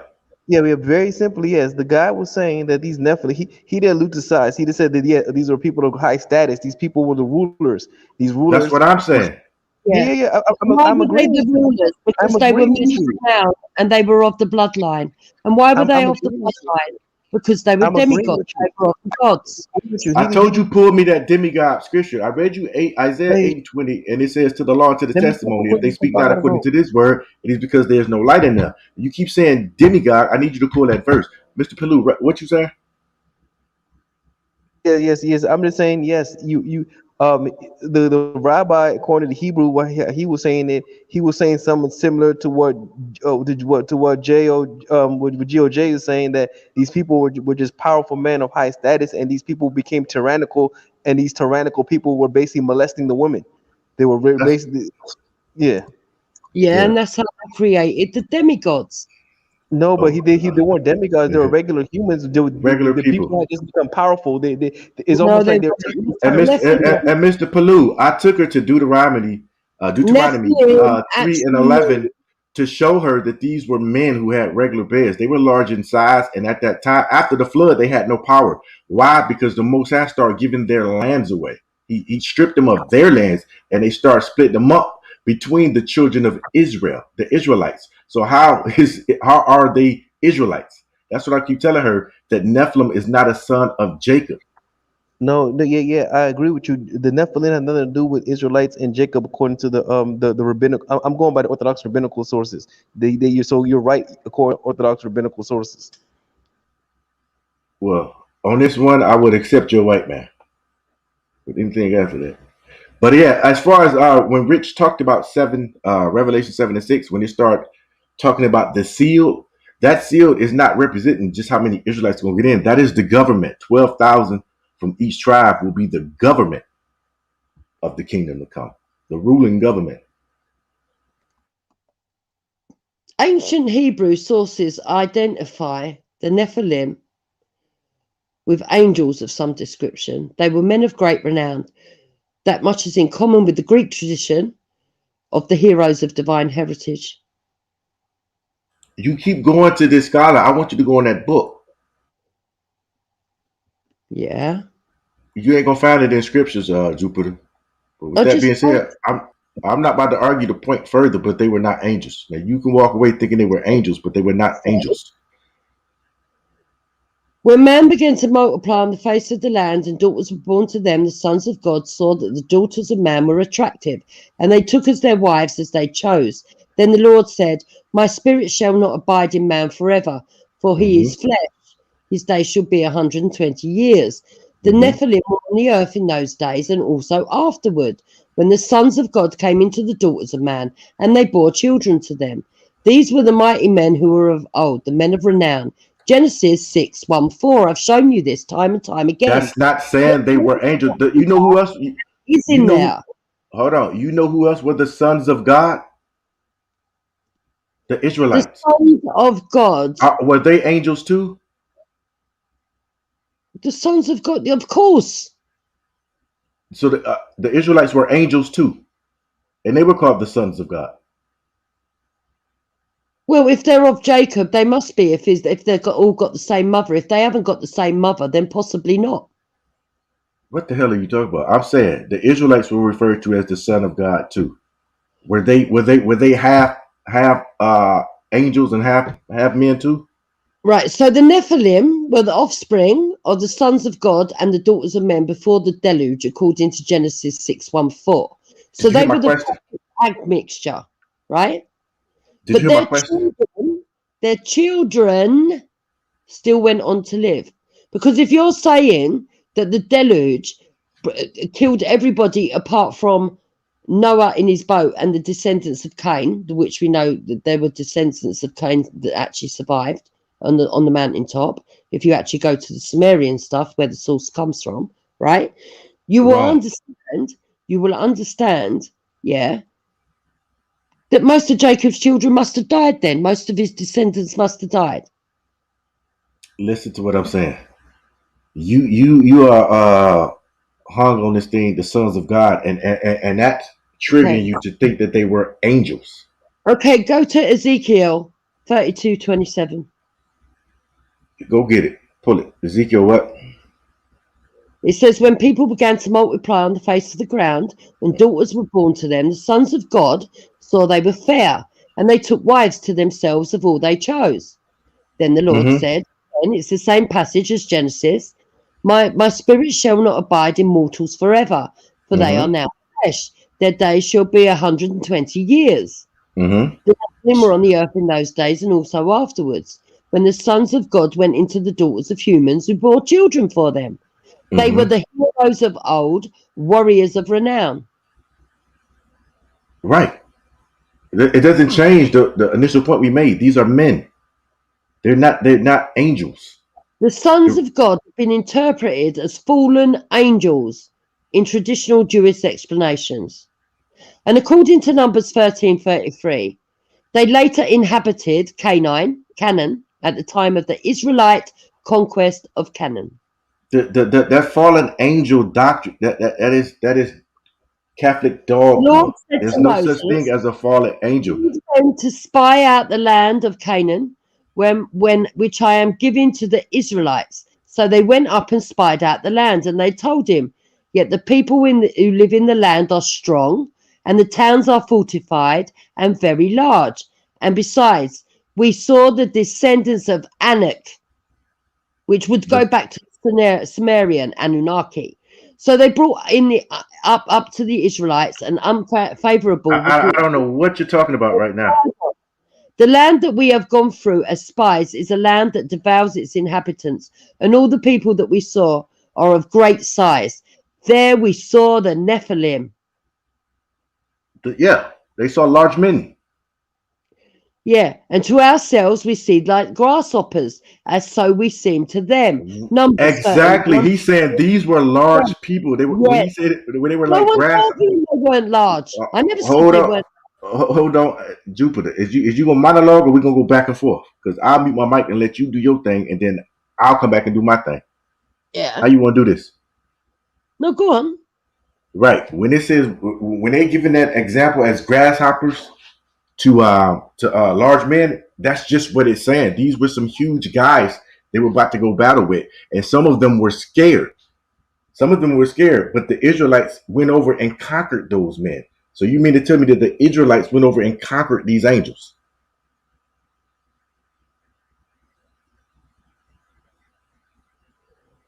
You got the flow. Yeah, I'm saying that some of them did. Yeah, probably. Yeah. Okay, that's what we're gonna end That at. doesn't mean that they haven't got descendants. It doesn't mean that they were wiped out or genocided. I showed you that they wasn't wiped out or genocided in Deuteronomy 3:11. I made that clear, and then I showed you the length. Where did it say genocide? I said I didn't say they were genocided. I showed you that a remnant of the giants after the flood remained, and to give you the actual size of the giants, I also showed you the bed length. And they were the demigods, and they are of Jacob. Because they are of Jacob, and they are of the son. The Bible tells you who Jacob's sons is. I took you there too. Yeah. I took you there, and I actually hold on, and I asked you, when you hear Nephilim, please stop. You get what I'm saying? And you never stopped me. You know why? Because Jacob didn't have a son named Nephilim. He didn't have a son named Levi either. He did have a son named Levi. No, he didn't have a son named Levite. He had he had a son named Levi. Exactly, but his descendants. So what would be Nephilim's short version? What is the short form? What do you mean? What is the short version? What is the short form for Nephilim? You need a short version. You would need the son by his name, and then his descendants plural. I only asked you that because you said Levi. I'm explaining to you. I'm giving you an example. So you've got Levi the son, Levi. And then you've got his plural descendants, which are Levites, Levites. We got that. And it's the same with the son and the Nephilim.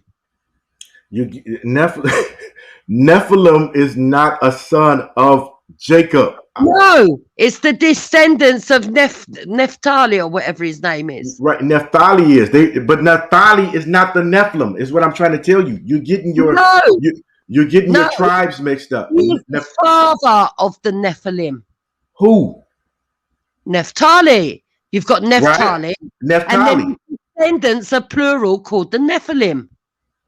Listen, Jupiter, you're getting your Bible mixed up. You're confusing the tribe of Naphtali with an outside tribe called Nephilim. Right, so angels, all of the earliest sources interpret the sons of God as angels from the 3rd century BC onwards. References are found in the Enochic literature, the Dead Sea Scrolls, the Genesis Apocryphon, the Damascus document 4Q180, Jubilees, the Testament of Reuben, 2 Baruch, Josephus, and the Book of Jude, compared with 2 Peter 2. This is also the meaning of the only 2 identical occurrences of Ben La Elohim, and Elohim is also plural, by the way. It means gods, not God, in the Hebrew Bible, Job 1:6 and 2:1. And of the most closely related expressions refer to the list above. In the Septuagint, the interpretive reading angels is found in Codex Alexandrinus, one of the 4 main witnesses to the Greek text. Right, and so hold on. All of these scriptures, holy scriptures, refer to the sons of God as angels. Right. That's not scripture, though. You read for somebody else. But here's what I want to go to Matthew 4. Are you saying that the scrolls are not scripture? I want to tell you to stay in this Bible right quick. But Matthew 4, and then I'm going to go somewhere else with it. Matthew 4 and 15, it says, the land of Zebulun and the land of Nephilim, as you said, by the way of the sea, beyond Jordan, Galilee of the Gentiles. Now, if you go to Matthew 4 and 15, and you look at the land, you had the land of Zebulun, which is a son of Jacob, and then you had Nephilim, which is also a son of Jacob. But if you hit it, and if you look it up, that word, if you go to the Strong's number, G1093, is going to tell you that it's Naphtali. Naphtali is the son. Nephilim are the children, the descendants. Right, but they have nothing to do with the giants in Genesis. That's what I'm trying to tell you. Of course they do. They do not. They do, because they're the mixture. They're the sons of God. They have nothing to do with those giants in Genesis. Nothing. Right. According to scripture, sons of God means persons who are begotten independently of any creature's decision. All angels can appropriately be called sons of God, but not all characters called sons of God in the Bible can appropriately be considered angels. The sons of God in Genesis 6:1-4 are undoubtedly human, and it is fitting to consider that they were created directly by God through transformation of human-like animals into persons. And that's not biblical. What I'm telling you, your stumbling block is that you're confusing the giants in Genesis with Jacob's son Naphtali. And I'm gonna just leave it right there. Okay. We'll go to Revelation 7:6, and it tells you exactly that 12,000 of the Nephilim are going to go into the 144,000 into the kingdom of heaven. You can't deny it. It's there in scripture. I'm not going to deny it. Hold on. You responded, and if you look at the Strong's word, it's going to say Naphtali. And if you and who was the promises made? Listen. Go to the original. We can go to the original. We do that all day. If you look at the gates of the kingdom of heaven, Nephilim, the giants, is not on that. The promises were given to the 12 tribes of Israel, and it wasn't a plus one. The 12 tribes of Israel is not a plus one to this thing. Who was the son of Enos? Who was the son of Seth? Who was the son of Adam? Who was the son of God? Right. Who was the promises made to? That's what I'm asking you. Luke 3:38. Who were they? Who was the promises made to? The Nephilim were the descendants of the sons of God. Listen, Jupiter. I don't want to do this all day. The promises, the covenant was made with who? And we can end it right here. The covenant was made with who? The covenant was made after the flood to the survivors. If you go to Sumerian scripture, you will find it written in stone. That's where the story comes from. The covenant was made with who? The covenant was made with the survivors after the flood. The covenant was made with the children of Israel. It was made with the children and the survivors after the flood. That story. Can you show me that in scripture, please? Where it was made with. If we go to the creation story in Sumerian, you'll find it. I'll get it for you in a minute. Go in the Bible and show me where the covenant. So, Nephilim are Enoch's version of the Mesopotamian corpora. Given that Enoch lived in the 3rd century before modern era, he had no clue to whom he was referring to. Nephilim are the Hebrew language equivalent of the Igigi, the celestial gods created by the 7 Anunnaki, representing the hypothesis of the planets in the solar system that centuries later merged into a hypostasis of archons via post-Alexandrine Hellenization straight into the Nag Hammadi scriptures and by different paths into astronomical, esoterical, alchemic knowledge. I don't know what you read out of. I just asked you a simple question. Who was the covenant made with? I've just told you, the survivors. And if you go to the original Sumerian scriptures, to the Sumerian text, you will find that the people that survived were some Canaanites that actually were at the top of the mountains.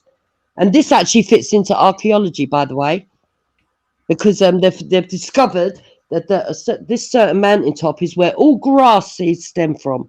All of them trace back to this one area, and corn. Right. Okay. So you speaking from something else. I'm gonna speak from this Bible. If you go to Psalms 105, and we can start at verse 8, and it says, this is 105 verse 8. He hath remembered his covenant forever, the word which he commanded to 1,000 generations. Verse 9, which covenant he made with Abraham, and his oath unto Isaac, and confirmed the same unto Jacob for law, and to Israel for an everlasting covenant. So again, who did he make his covenant to? Did he make it to the Israelites, or did he make it to the giants? He made it to the survivors. So let me find it for you. Well, can you show me in the Bible where he said he made it with the survivors? No, I probably can't. I'll have a look for you and find it. I can't do it right now. But I'm telling you, because it's not in there. It goes back to Sumeria. And I'm going to read you another one while you look for it. This is Jeremiah 31 and 31. And he said, Behold, the days come, saith the Lord, that I will make a new covenant with the house of Israel and the house of Judah. And again, where's the big giants at? The angels, the angel giants, the half people.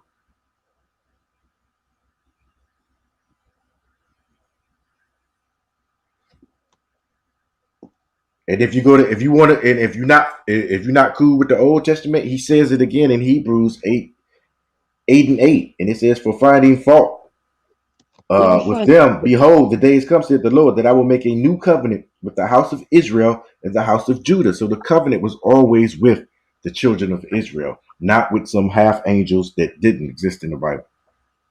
But I'm gonna have to drop it right there because I don't want to bore the people to death. Yeah, hold on. I'm going to find it for you where the original story come from. Are you gonna find it in the Bible, or are you taking me somewhere else? I'm going to take you to the Sumerian. All of these stories come from the Sumerian, which is what the Jewish people know. You said the Jewish. Can you show me the tribe of Jewish in the Bible? Did Jacob have a son named Jewish? Hold on.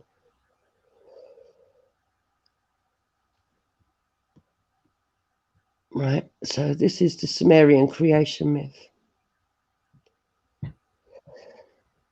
Right, the earliest record of a Sumerian creation myth, called the Eridu Genesis by historian Thorkild Jacobson, is found in a single fragmentary tablet excavated in Nippur by the expedition of the University of Pennsylvania in 1893. It's written in the Sumerian language and dated to around 1600 BCE, before Christ even existed. Other Sumerian creation myths from around for this date are called the Barton Cylinder and the debate between sheep and the grain, right? But there's plenty more. There's loads of them that haven't even been. So let me go and find where it says about the covenant.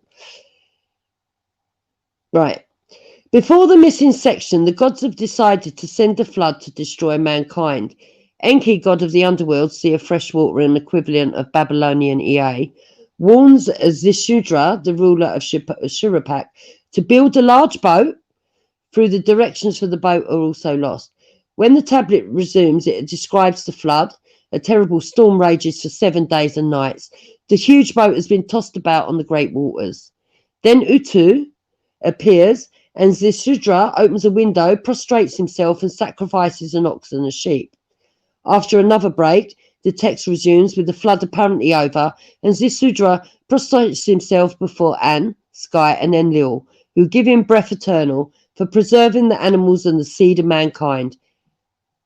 The Epic of Zishudra aids an element of lines 258 to 261, not found in other versions, that after the river flood, King Zishudra, they caused to dwell in the land country of the Dilmun, the place where the sun rises. In this version of the story, Zisudra's boat floats down the Euphrates River into the Persian Gulf, right?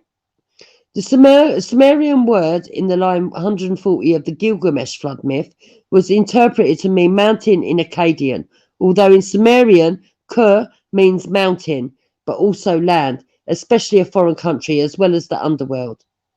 Some modern Muslim scholars believe the Sumerian deluge story corresponds to localized river floodings at Shurapak, modern Terra Farah in Iraq, and various other cities as far north as Kish, as revealed by a layer of riverine sediments, radioaction dated to 2900 BCE, which interrupts the continuity of settlement.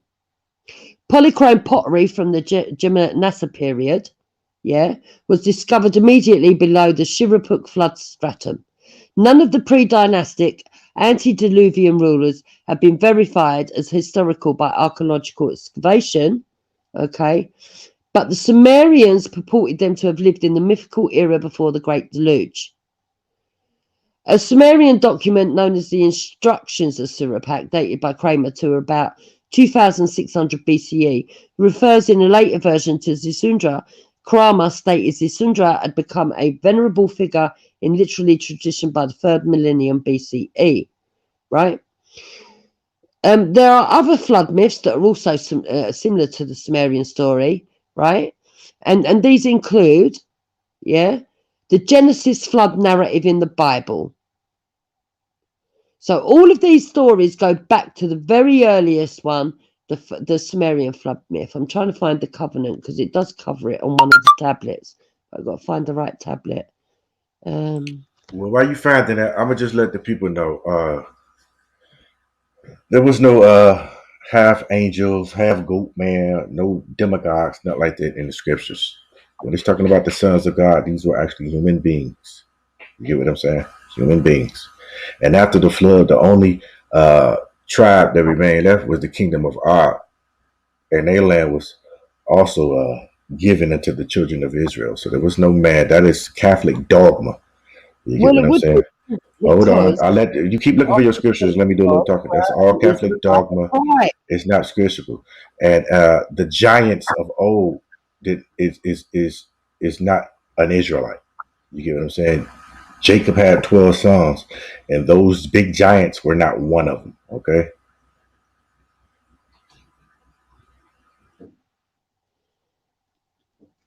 No, that's what you believe. That's not what the Bible says.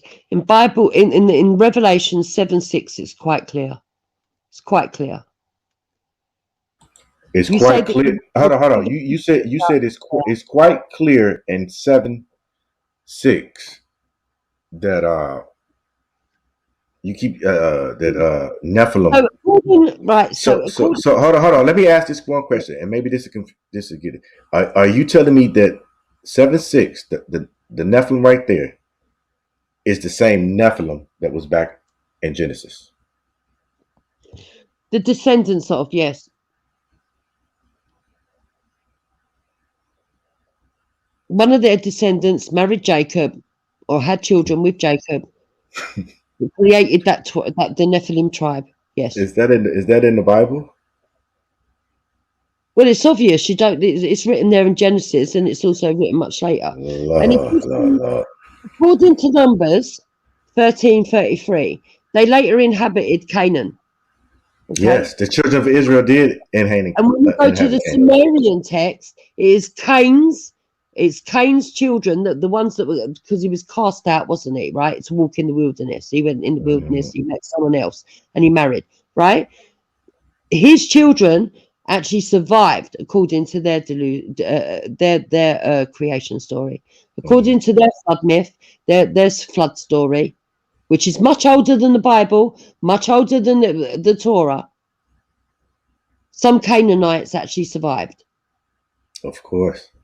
If you go to Ecclesiastes 4:16, it says they were shown to be into all people. What I'm trying to register in your head is that those giants that's in Genesis or whatever you pull in is not the same as Naphtali.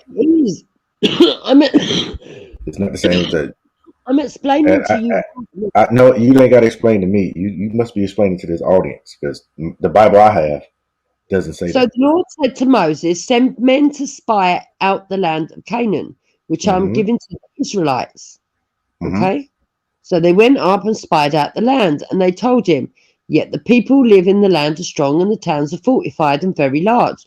Right, so there was one group, one of the descendants of the Nephilim, that had obviously gone and mated with this other group. Is that what the Bible say? Yes, it's there. Read it again. According to the Israelites, an unfavorable report.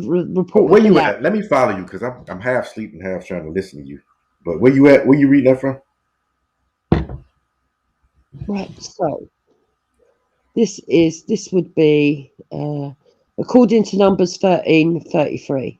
Numbers 13:33. And this is when you get the grasshoppers. Right. Okay. I'm gonna start at 32. 13:32. And it says, "And they brought up an evil report of the land, which they had searched unto the children of Israel, saying, The land through which we have gone to search it is a land that eateth up the inhabitants thereof. And all the people that we saw in there are men of great stature." That's talking about their size. These were some big brothers. 33. "And they saw, and there we saw the giants." Again, it's talking about how big they were. "The sons of Anak." Now these are the sons of Anak. That's what they saw. They can't be Israelites, because the Israelites are searching out the place. Well said. Well said. Family, hit that like button. Hit the Yeah, like button. Go ahead, God, Jacob. I'm sorry, yeah, bro. Go ahead, yeah. bro. These are the sons of Anak, which are not, you know what I'm saying? These are Canaanites, pretty much. They from Ham. They So are these sons giant, of Anak, listen, these which sons would are, be the Anunnaki. They are sons of Anak, which would be fitting with right. the Sumerian text, and they are Listen, the people. They are the listen, people that were mating with daughters of of humans. listen to what you Right? just said. You They just were said that, from the lines of the oh, gods. Lord. Listen to The what you just said. Nephilim are from the lines of the gods, and somewhere The, along the line, the they Lephilims are mated. not the sons of God. They They were regular mated men. with Jacob. Look. So let's have a You look at what sons of God in Hebrew means, literally, right? hold on. You go look that up, and I'm gonna finish talking. You just said that these people are, you know, supposed to be the sons of God. These are the sons of Anak, which is of Canaan, which is really Hamites. Now, to be a son of God, you have to come No, through it's Shem. not. They are sons of Naphtali. Look, the phrase is also used in Kabbalah, where Elohim is plural also, are part of different Jewish Lord. angelic hierarchies. Okay? You said Jewish again. Can you go in the Bible and show me the tribe of Jewish? And it came to pass when men You won't began do to that. on the face of earth, and daughters were born unto them, that the sons of God saw the daughters of men, that they were fair, and they took them as wives. And fair, actually, by the way, doesn't mean dark, does it? Right? It And they means took them as beautiful wives. sometimes. No. Contextually, it means beautiful. And the Lord said, my spirit shall not always strive with man. And he punishes them for that. He punishes them, and he says, because now they are flesh, yet his days shall be only 120 years. There were All right. giants on the earth in those days, and also after that, when the sons of God came into the daughters of men, and they bare children for them. The Right. same became mighty men, which were men of old and men of renown. Exactly. Okay? What you don't understand, hold on before you start running your mouth again. What you don't understand is what happened then would have happened again. It happened again so much that the Most High wrote it into law. What you had was the chosen men at that time started sleeping with heathen women. You had the Israelites started sleeping with women of other nations. If you go to Deuteronomy 7:1, this time he's going to write it law. I don't want you to mess with these people. You get what I'm saying? So this passage has two interpretations in Judaism, right? Again, I don't know what Judaism is. That's not biblical. Well, it doesn't matter. We're having a debate here. So, No, we're not. Well, we are No, we're because I'm not. stuff to back up what I'm saying. You know, you're disagreeing with me, so you are debating it. No, the Bible is disagreeing with you. So you got to take that up with God. So, offspring of Seth. The first reference to the offspring of Seth rebelling from God and mingling with the daughters of Cain are found in Christian and rabbinic literature from the 2nd century CE onwards, e.g., Rabbi Shimon Bar Yochai, Augustine of Hippo, Julius Africanus, and the letters attributed to St. Clements. Oh, Julius Africanus, yeah?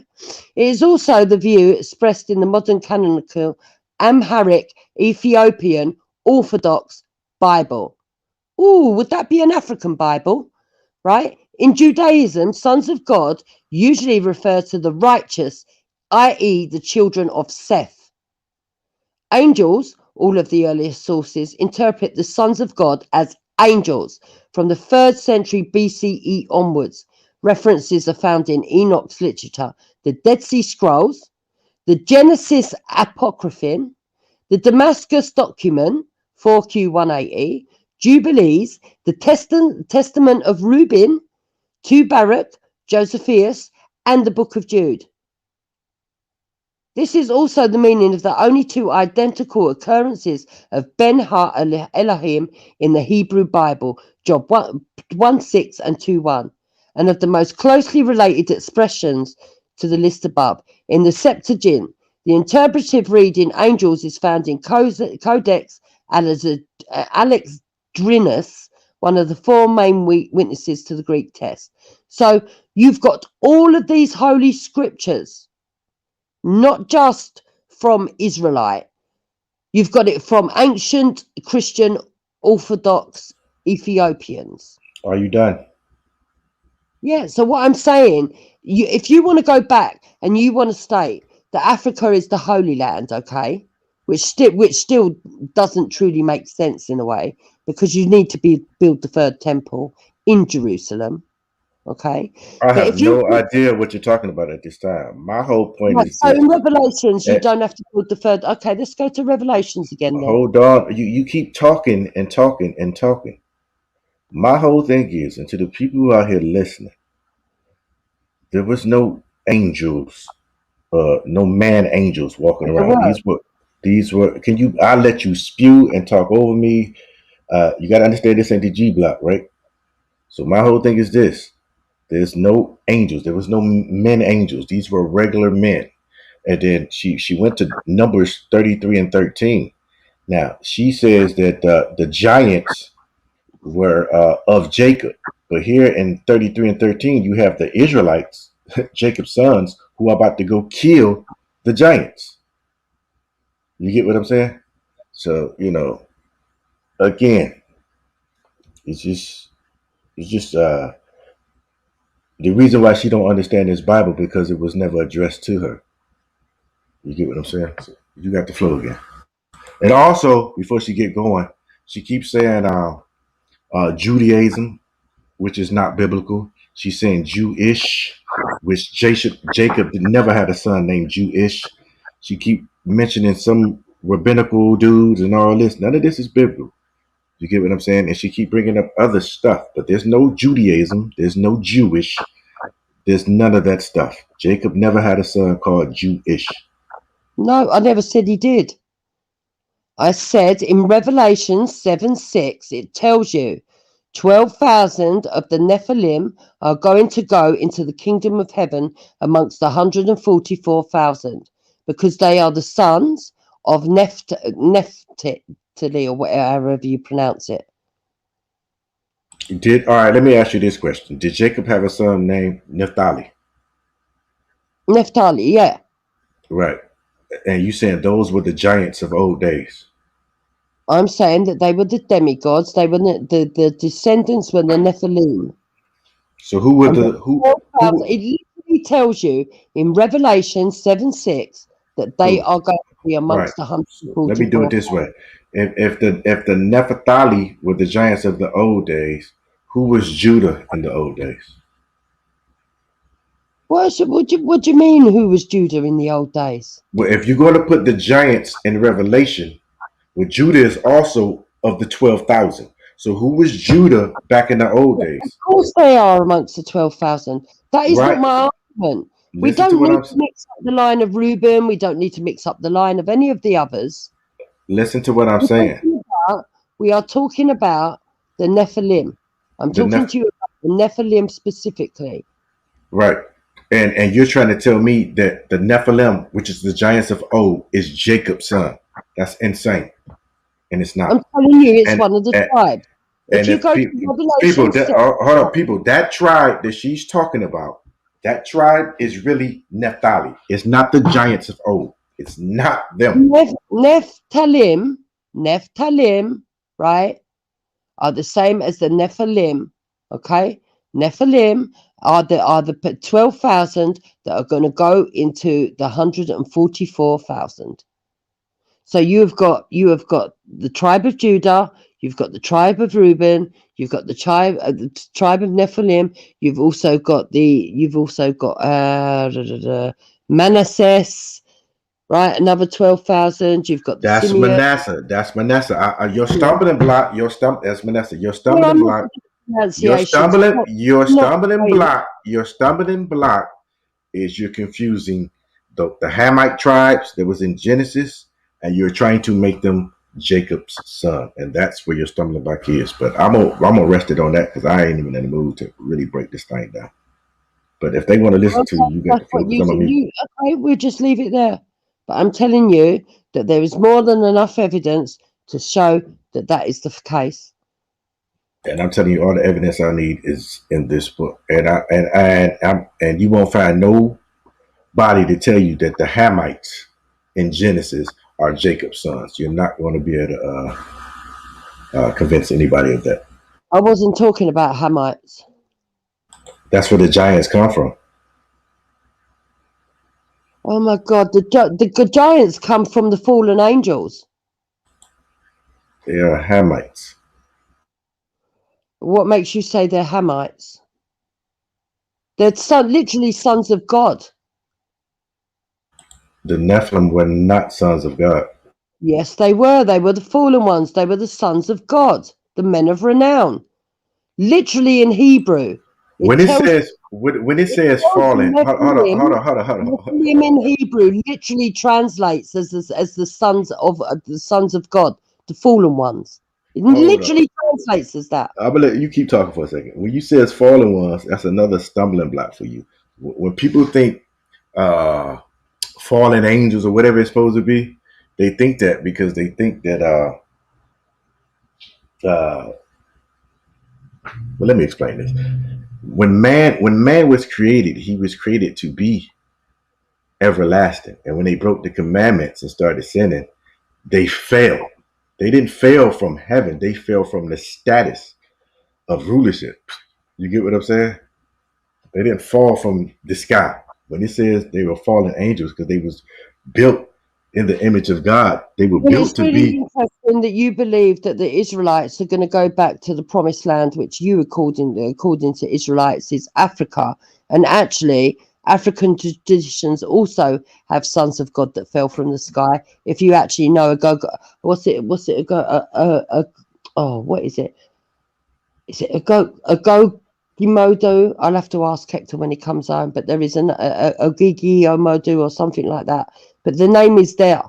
It's actually written in African. The stories are there. I don't know what you're talking about. So that also backs up certain stuff. So if you want to be stubborn about it, that's fine. But I'm not being stubborn. You just don't know what the hell you're talking about. Okay, so type in sons of God, Hebrew. And it will literally tell you this. It will literally tell you this, God of Jacob.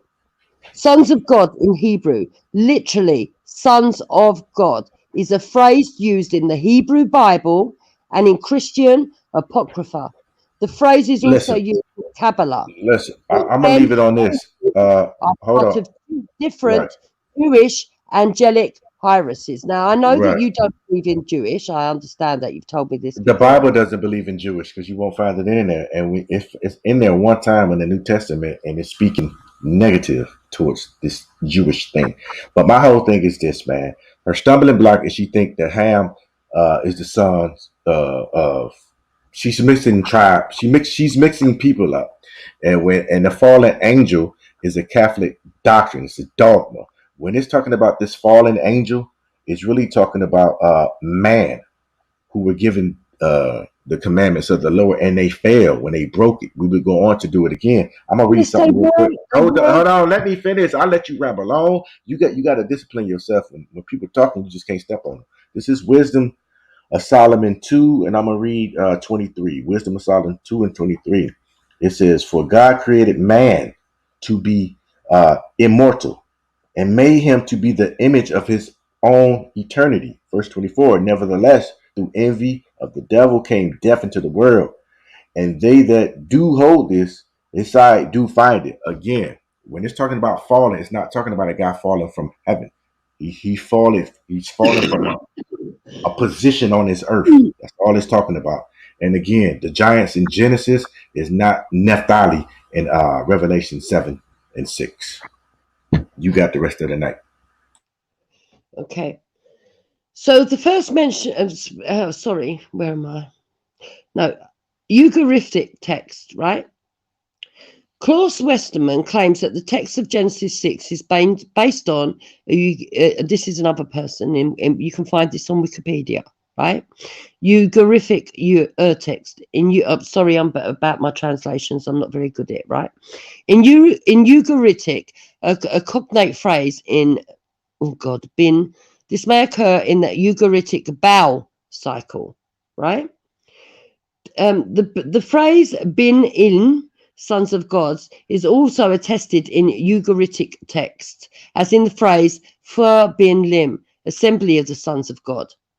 Elsewhere in the Ugant corpus, it suggested that the Bin In were the 70 sons of Asherah and El, who were the titulary deities of the people of the known world, and their heroes' Gamos marriage with the daughters of men gave rise to their rulers. This is evidenced also in 2 Samuel 7 that this may have been the case in Israel. How much more evidence do you want that this all ties in?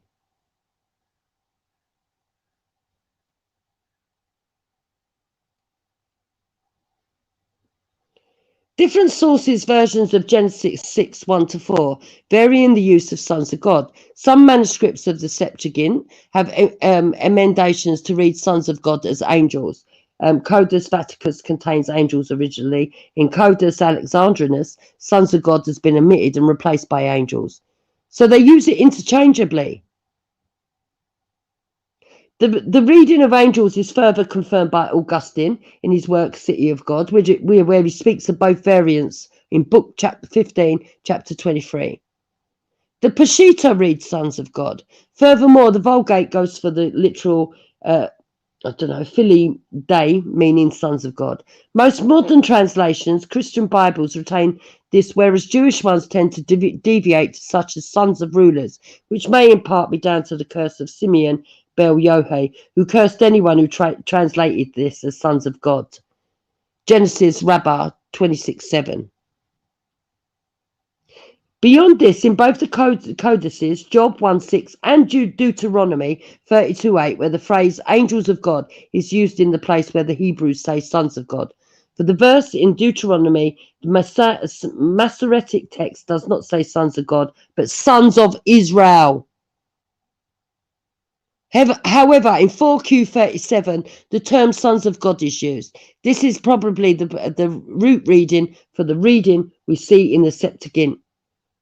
I'm telling you, the Israelites do have fallen angels in their blood. One of the tribes most certainly does, the Nephilim.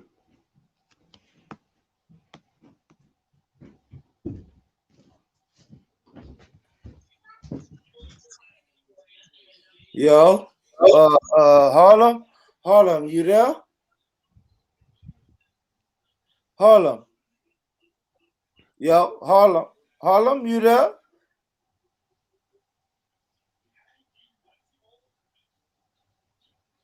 That's Perry. Perry, you there?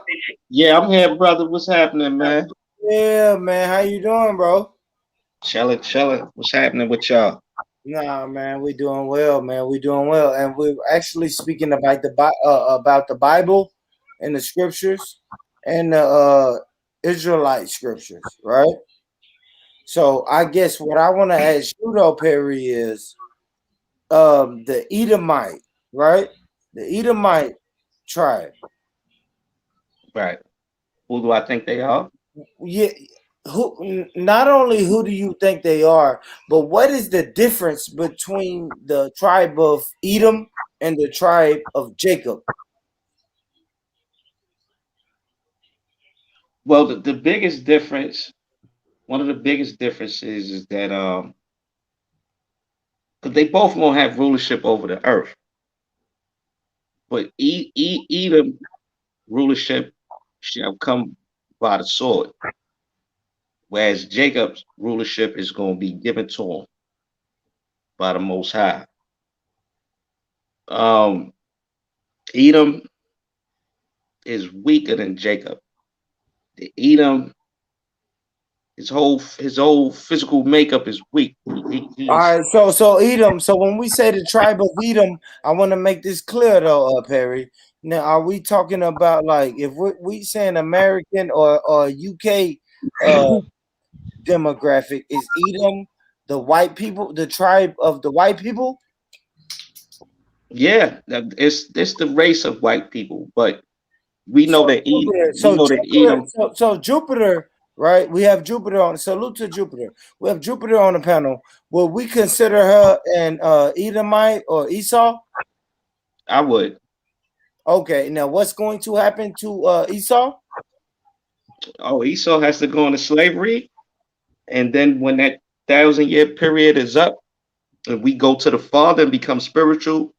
Of course, Esau can't come because he wasn't made to be spiritual, so we're gonna burn them out of existence. No, wait a minute. Wait a minute. None No, of wait that. a minute. Wait a minute. No, wait a minute. No, I've hold never on. claimed to be an Israelite. I've never claimed to be an Israelite. No, but wait a minute though. I know you haven't, but you're from the tribe of Edom, Jupiter. But you married a black man. Now, Jupiter marrying a black man will that make sure she's not going to go into slavery or what? I believe Jupiter's married to an African, right? A Hamite.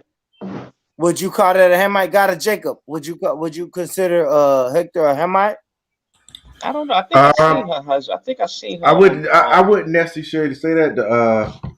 Gotta test the spirit and try the spirit, but I'm not sure because it was, they said we would be scattered all over. But if I was to have to say Hamite, I would be leaning 90% Hamite. Put it like that. Yes, he's a Nigerian.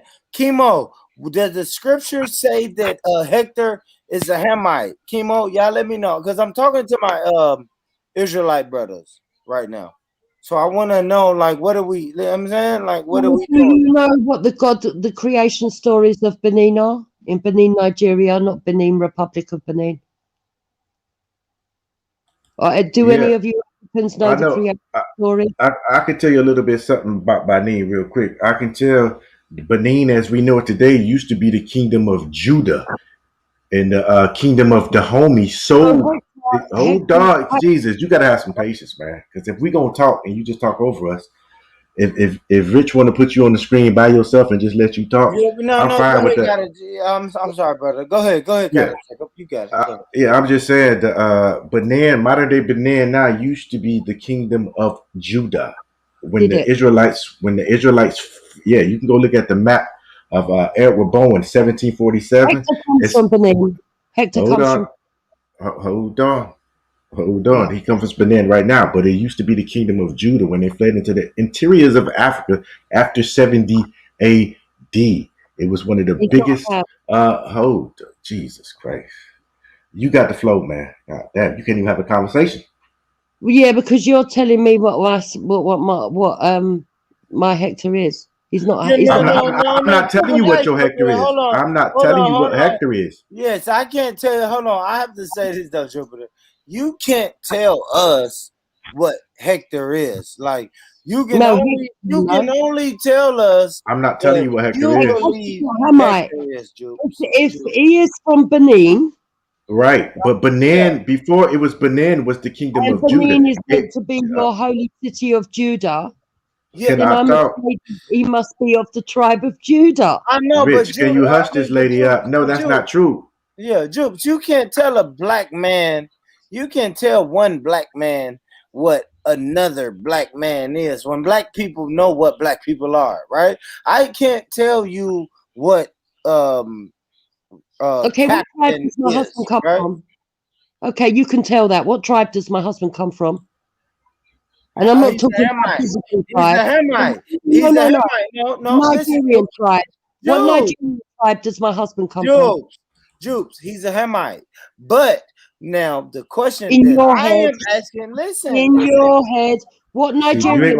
You're not gonna have no conversation. Hey, Jupiter, she won't stop talking, man. Esau, how can an Edomite tell me what a Hamite is? And I am the person who came up with these labels. Like, what are you doing, Jupes? You can't tell me what a Hamite is. Labels. So it wasn't in ancient text. You created it. It's not. Oh my God! So you're telling me all this is false and it's all rubbish because we have our different. Man living in 2021 created these labels. Jupes, we have our own tribes that we have come up with, right? Without the influence of white people. So us as black people, without the influence of white people, we say Hector is a Hamite. Now, I want to ask God of Jacob. Now, when we speak about Hamites and Hector and people like Hector, is he destined for hellfire, or is there any way that he can be part of the 140,000, 44,000? I think you got it the wrong way round. Oh my God, Jesus. I think you got it the wrong way round. Oh Let her my talk. Let gosh, her why talk. Let is her he? talk. Let- Hey, Jupiter, You Jupiter, need to be asking Jupiter, him. None of you have land there. None of you have Jupiter. land. You land where? Land where? Hold on, hold on, hold on, hold has on. land in your holy land. You don't have any. Okay? Don't you dare be trying to tell him what he is when it should be him that you're asking to be permitted on the land. Okay? How the fuck? Hold on. That How guy, the fuck? Hold on. Mr. No, Bullwhip, who thinks in 2021 he's come up with the labels and that it's not from Holy Scripture. You're a joker, man. Bye bye. Bye bye. Yeah. Go ahead and do it. Go ahead and do it. Go ahead and do it. The wicked, the wicked flee when no man pursue it. Thank you, man. And that's what happens. We don't let Esau tell us what we are.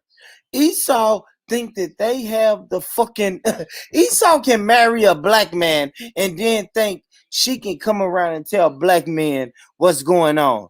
And then when black men really put the pressure on her, she run. See, right? the reason why I said that I believe the reason why I said I think her husband might be a Hemite is because I seen a video of her and her husband at the park. I think it was her. Yeah. She's an old white woman, right? Yep. And her husband is a short black man with a little afro. He definitely looked like a Hemite. You know what I mean? I could be wrong because we all scattered everywhere, but he's not Nigerian. He's Nigerian. right, We he know looked it like is. he looks like a Hemite. That's why I said that, just based off of his look. He looked like a Hemite. You know? Like, we're not gonna play, bro. He's a fucking Hemite. He's Nigerian. But here, she begged. We're not going to let a white woman tell us to embrace her black husband, right? Like, what the fuck? Like, what the fuck? Like, what the fuck? Hey, Perry, if my white wife said, "Hey, Perry, you should embrace my black husband, born rich," and got a Jacob, what would y'all think about that? Like, It's crazy, but she all off. She keeps saying Benin is the holy land. It's not the holy land. It's where the Israelites fled to when they left the holy land.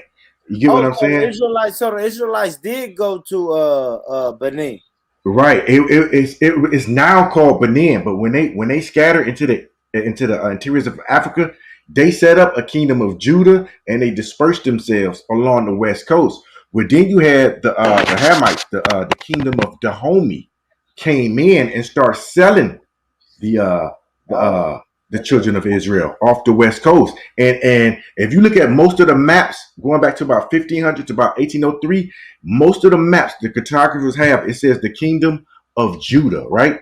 And then, and especially the famous one at the Vatican Library and in the Library of Congress, the one by Edward Bowen. So what do you say? So what do you say to the Ashkenazi that say that they are Judah?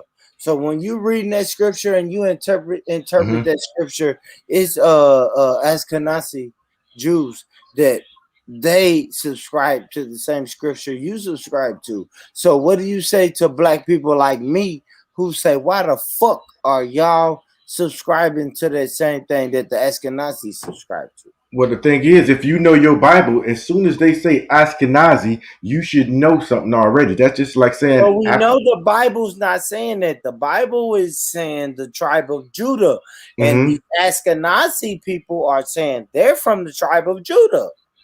Like, they're not making it. They're not hiding it.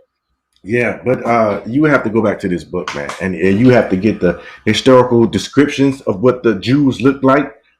You come outside the Bible, and you will see, like I said, most of the people, historians, if you go, I think it was the French Research Center back in 18, they put out a paper, a research paper, and it told you that these people were black, and they were considered to be the lost tribes of the children of Israel. These were black folks. And again, I say that the kingdom of Judah all the way up until about 1805 was listed on most major maps. It wasn't until the Dahomey tribe finished selling them off, they took over that land, and it became Benin later on. But these people in Benin today were not the children of Israel or the kingdom or from the kingdom of Judah back then. Look at any map, the famous one, 1747. So let me ask you, right, a reasonable question. Is the tribe of Judah ever going to be the I don't know, the top tribe according to the Bible? Yeah, because the Bible, the God don't change his mind. I forgot what verse this is off my head, but he said, "I'm the Lord, I change not." If he made Judah the head tribe, they're still the head tribe. You get what I'm saying? Nothing's changed. The covenant hasn't changed. What he said hasn't changed. And Israel being redeemed out of this last and final captivity, that's going to happen. But the world got these white people thinking they're Jews. And the Bible says only a remnant of us, the true Israelites, the true bloodline Israelites, only a small portion of us is going to get this truth. You get what I'm saying? 2/3 of us got to get cut off. And that's just the way it's going to be. Not everybody's going to wake up. The Bible says, though join hand in hand, you know, the enemy's still going to get punished. But only a small of us is going to make it. I mean, no. I hear you. Like, I hear you, though, God of Jacob. But now, what do you say to the people who say, okay, now, you're from the tribe of Judah. You want to say these people are from the tribe of Esau, but they are running this country right here, right now, in the moment. That's only for a moment, brother. If you really believe in these scriptures, and if you stick to it, the prophecy, the curses don't fit them at all. You get what I'm saying? And they know that. They know it don't fit them, and they know it ain't them. Esau won his blessing back. They might have, not to cut you off, brother. Go ahead, you got it. The Hamites might have blessed themselves had they not sold us into captivity, man. Exactly. You know, that's why that land is cursed to this day, because of what they did. Because remember, any land we go to, we build it up and it becomes prosperous. And you know, they pretty much sold off their blessing when they did that to us. Mm-hmm. Ah, that's my brother right there. But yeah, man, she was talking some other stuff, man. She don't know what the hell she talking about, man. That's why she was confusing two tribes, man. But she said Jacob produced the giants. I'm like, what the fuck is she on? I ain't feel like arguing that point. No, it's cool. It's cool. We know Esau comes around us, and then when Esau don't have a rebuttal, Esau leaves. Right? They jump in and jump out, or they'll jump in and speak until they don't have a rebuttal, and then they'll jump out. Like, we know that. I tried to make it simple, but she kept telling me they were angels. And I went and showed you like these were actual men. I went and showed her the bed that these so-called giants laid in Deuteronomy. But still, they some angels and shit. But I was like, hey, let me ask y'all this though. She ain't gonna get it. You got it. Gotta check up. Let me ask you and Brother Perry this: Why black people should not choose Islam, right? Because you know we got the Nation of Islam, we got Sunni Muslims, we got Shia Muslims, and they're telling us that this is the way for black people. Why shouldn't we follow what they're telling us? Somebody talk to me. Well, I tell you, they shouldn't choose Islam. For one, it's a made up thing. I don't believe in it at all. And two, what do you mean made up thing? You got to explain that to me. Really, if you look at Islam, Islam can't stand on its own. It has to go back to the Bible. You get what I'm saying? It has to always talk about. I don't get what you're saying. You're a kafir. You sound like a kafir, right? That's all right. That's all right. But as Islamists, right? And Islamists, and Islamists will tell you sound like a kafir. And what do you mean that Islam can't like that? What are you saying? They can't read the scripture without reading a Bible scripture? Like, I don't know what you're telling me. Exactly. It cannot stand on its own. Meaning they will tell you that Islam has 124,000 plus prophets, but the only prophets they will name is the prophets listed in the Bible. I always challenge Muslims most of the time. Name me a prophet that's not mentioned in the records of David. And most of them can't do it. It cannot stand alone. Muhammad, Prophet Muhammad. He is Prophet not. Muhammad is not in the scriptures. Is he? Not at all. Not at all. Yeah. Not at all. And they used to go to Deuteronomy, I think it was 18 But I and named 18. one. So you saying name a prophet that's what? That's not in the scriptures? Yeah, or is in the scriptures? What do you name me a prophet in the Quran that's not mentioned in the Bible. Prophet Muhammad. Who else? Because they both. All right, I put it like this: name me five. Name me five prophets that's not mentioned in the Bible. I don't know five, but I can. They don't know five. All they gonna do is say this. What they gonna? Scriptures? Hold on. What does the scriptures, God of Jacob, say about Prophet Muhammad? It doesn't say nothing. And Islam and the Islam religion. It doesn't speak to Prophet Muhammad at all. What they try to do is insert Prophet Muhammad inside the records of David. Why? Because it's true. You get what I'm saying?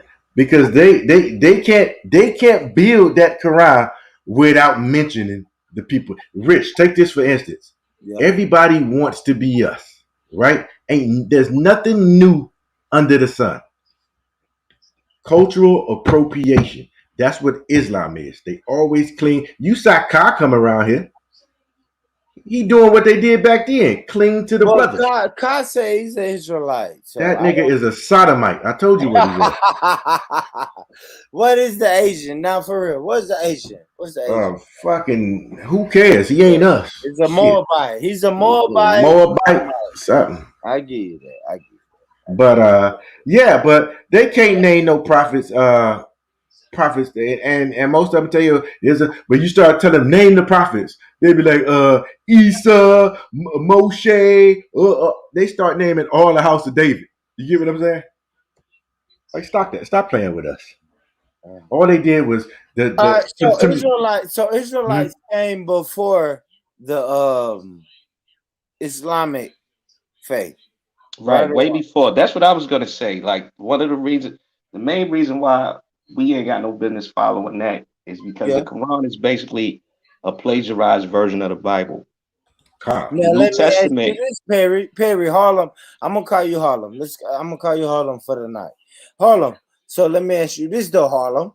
Now, do you think that Islam is an Arab way of thinking or Arab religion?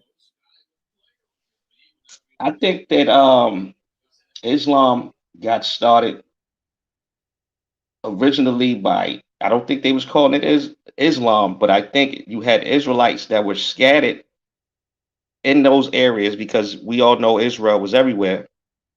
And they were teaching about Christ to the lost Israelites that were there. I think Ishmael took a liking to it and used it to lift his people up, and eventually hijacked it and made it his own, and then came up with a whole religion behind it. So let me ask y'all about Ishmael, right? So what does the scripture say about Ishmael? God of Jacob, it said he was going to be a great nation, but great meaning a big nation. Most Muslims would take that as being something, like divinity in a sense, but it just said I don't know, God of Jacob, bro. A great nation means he's going to be a great, right? Now, if I read a book, hold on, God of Jacob. If I read a book and they say fucking foundational Black Americans are going to be a great people, I don't know, bro. I think I may take that book. No. It just means it's going to be a great nation inside. It says he will have 12 sons and be a great nation, meaning he's going to be a large people group. That's all that's talking about. You get what I'm saying? He was getting after that, and it said he will be a wild man. He's going to be a wild man, and his hands. A wild dog. and every wild dog, bro. I read a wild dog from someone. One last question then from you wise men. Who are the Hold on, Jupes. We can't hear Man, you. we in another conversation, man. Yeah, hold on, Jupes. I can't hear you. I want to know, Jupes, what do you think about the Islamic people? What does the scripture say about Islam and the Prophet Muhammad? He's a false prophet. He's an antichrist. But okay, so Jupiter, so what do you say when you know you have 1.2 billion of people following this ideology, right? This is the fastest growing ideology in the UK, in America. Like, it's growing. This ideology is growing. There's more people leaving than joining, so they do get new recruits, but there's more people leaving than joining. If you look at the numbers leaving the religion in the Middle East right now, it's amazing, staggering the numbers. I don't know, Jupes. I think it's weird. I think if you actually look at the Arabs, what they are actually doing is they are becoming more Western. They are introducing policies to become more Western. Are you excited about that? Are you happy about that, or no, Jupes? Well, I think it will be better for their people, yeah, to get rid of some of these hadiths that were written by men, yeah, and put the people and do what we do, go to the pub and have fun and have sex and like. If we were to judge the Muslims on the behaviour of the Muslims that speak a corner in the Discord groups, I would say we're already doing that. Yeah, I ain't worried about the Discord groups, right? I don't care about that. I ain't gonna lie to you. I don't really care about that, right? Because to me, that shit don't come to our front door, right? It don't. And if it comes to your front door, handle that. Uncle Hector, I hope you listening. If any of this internet shit comes to your front door, Uncle Hector, you handle that. And I don't have to say no more. You know what handle that means. Like, handle that. But yeah, we can handle our business. We're not bothered about that. I'm talking to Hector though. Yeah, I want Hector to know. I want Hector to know. I ain't gonna lie, Jupiter. If some shit comes to your front door, what are you supposed to do? Are you supposed to stand up and run up? Are you supposed to run up and fight? Or are you supposed to get your ass in the back room and let Hector handle it? I don't know. It depends on the circumstance. It's not you don't know. Get your ass in the back room and you let your husband, right? You always say you have no. It's none of your business. You can't do shit. Jupiter, you can't do shit. If a criminal comes into your house, Jupiter, you ain't shit. I listen, I'm speaking from a criminal's perspective. If I come to your house, Jupiter, I'm gonna shoot the shit out of you. I want to see where Hector is at. Come to I'm just being 100. We got it, Jacob. Am I lying? Come to my house. Like, got it, Jacob. I'm not even saying her house, right? Perry, talk you to said me. you literally just said if you come to my house, you can shoot me. But I'm gonna be 100 though, Jupes. You don't have anything to say, Hector. I mean, Perry. You know what? Because number one, Jupes, I'm not coming to your house to deal with the woman. I stand on the code where I'm not even coming to your house if I have to deal with a woman. I'm coming to your house to deal with a man. So, Perry, I want to know if you go to a house, if you have beef, and you're going to a person's house to deal with a man, we don't give a fuck about the woman. Don't touch me. I ain't gonna lie, Jupes. My only thing is, Jupes, is don't touch me.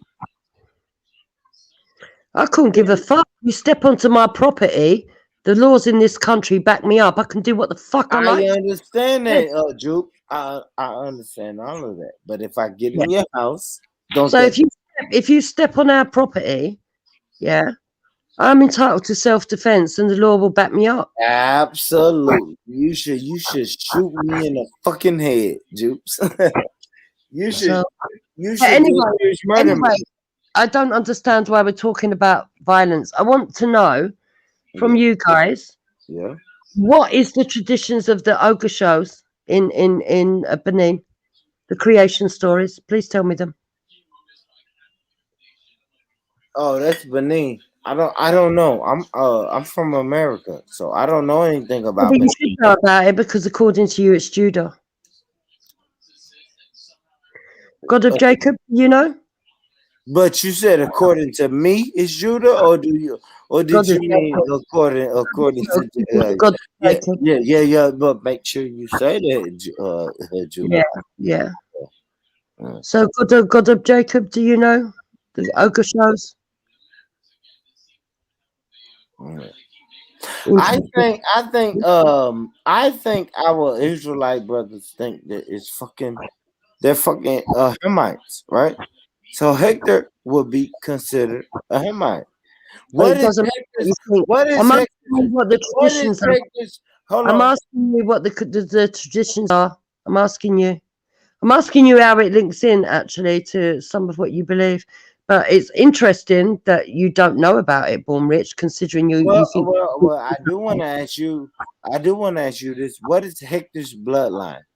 Is he if we had to put Hector's bloodline inside of a Bible, right? Inside of a Bible identity, is Hector what is he? Is he a Judite? Is he a Levite, Gamite, or Hamite? Like, what is Hector? Well, I wouldn't know. You'd have to He's ask a him. Hamite. He's a Hamite. I wouldn't know. No, he's African, right? What? Hold on. No, Juke. You would only argue it anyway. Jukes, you don't control this. You can't control Hector's bloodline. He's a Nigerian, right or wrong. You can't refute his DNA. Is Hector a Nigerian? Yes or no? Yes. So he's a Nigerian, and Nigerians are Hamites. Now, No, they're not. All right. Now, why? I want you to tell me why they are not Hamites. I don't need to tell you why. But I don't understand. If I am going to tell you what his identity is, and you're a white woman telling me what an African. Hold on, Juke.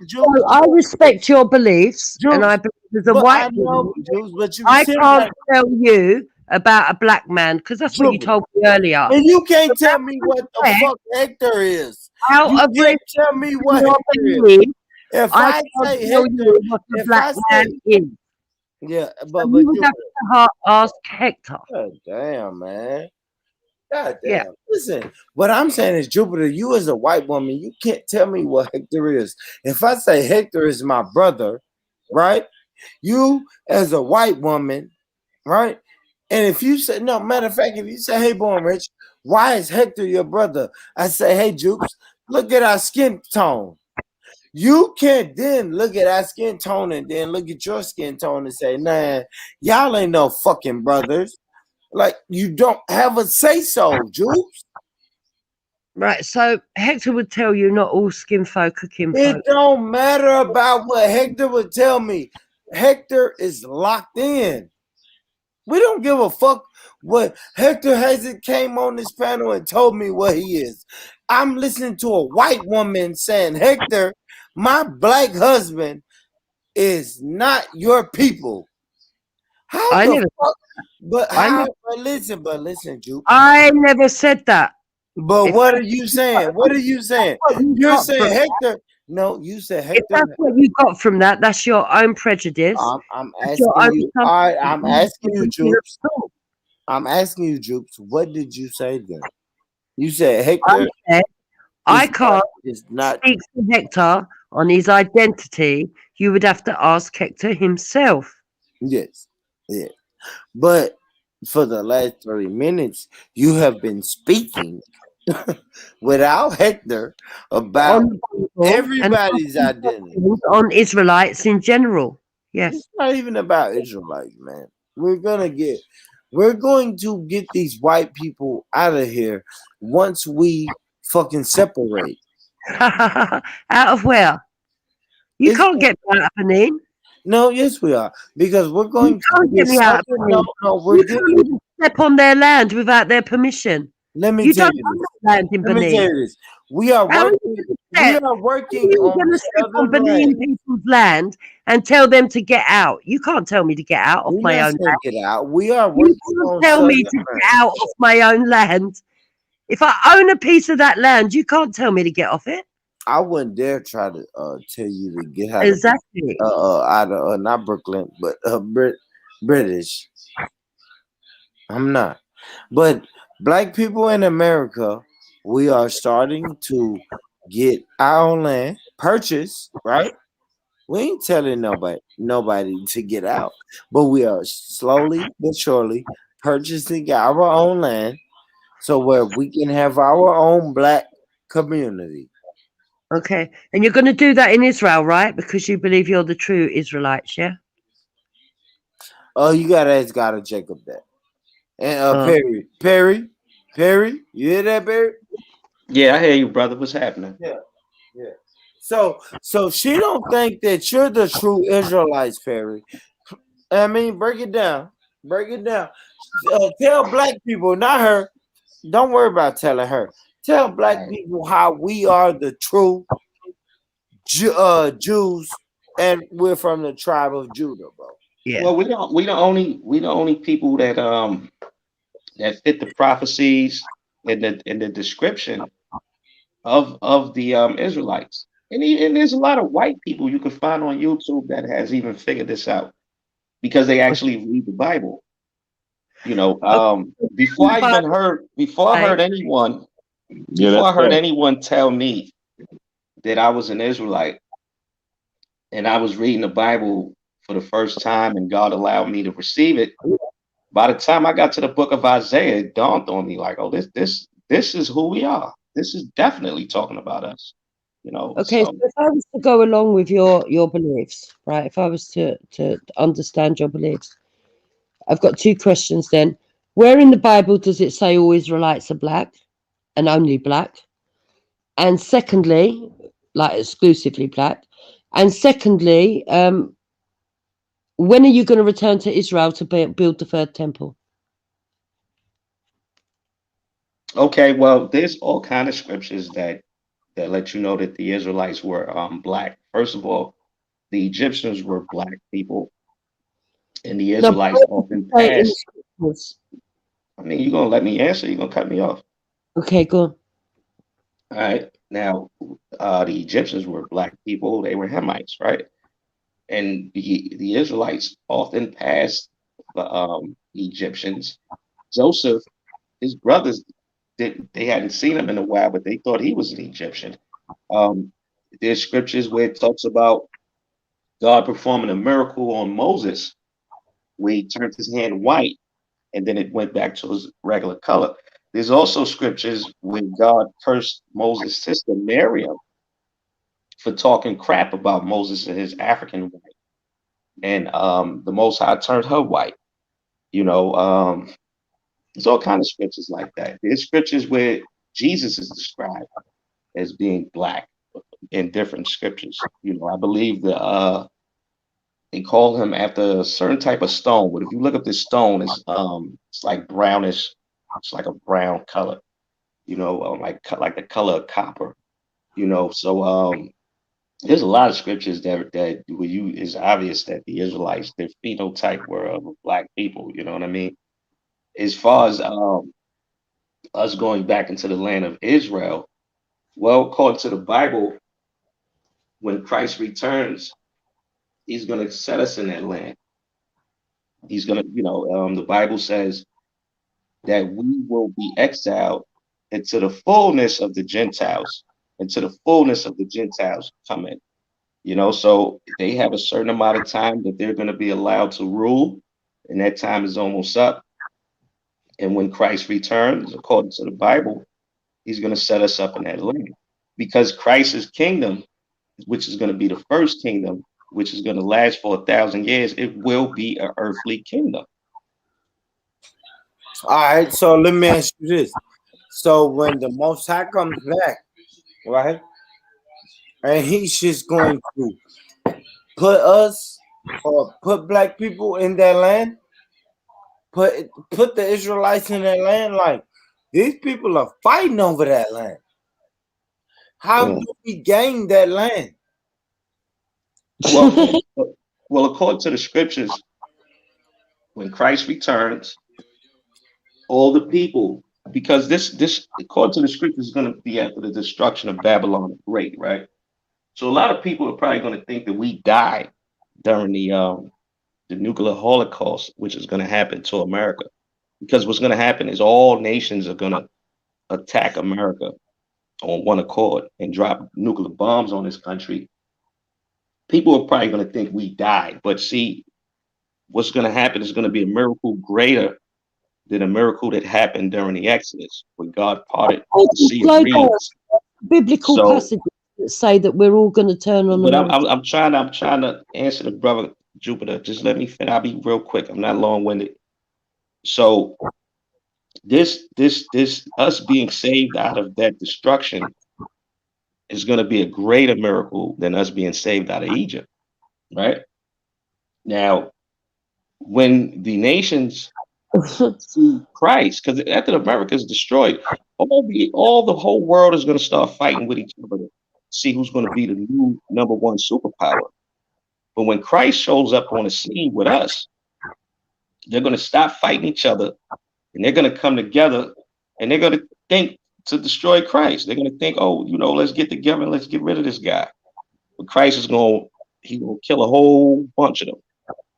A whole bunch. So many. He's going to kill so many of them that, according to the scriptures, it's going to take years and years of us just burying bodies after bodies after bodies. So yeah, that's pretty much how it's going to go down. So those people, yeah, they're going to try to fight with Christ, and then they're going to be wiped out. I'll say, for me and the audience, can you bring the scriptures that tell you that we're all going to turn on America? I gotta get my apocrypha.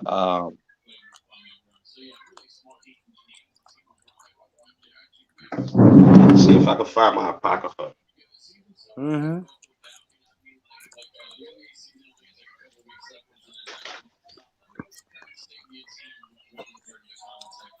I don't know, man. I think that we honestly live by these codes, but at the end of the day, we know that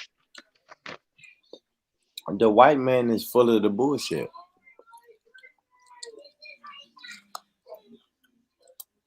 No matter what we do. That's it.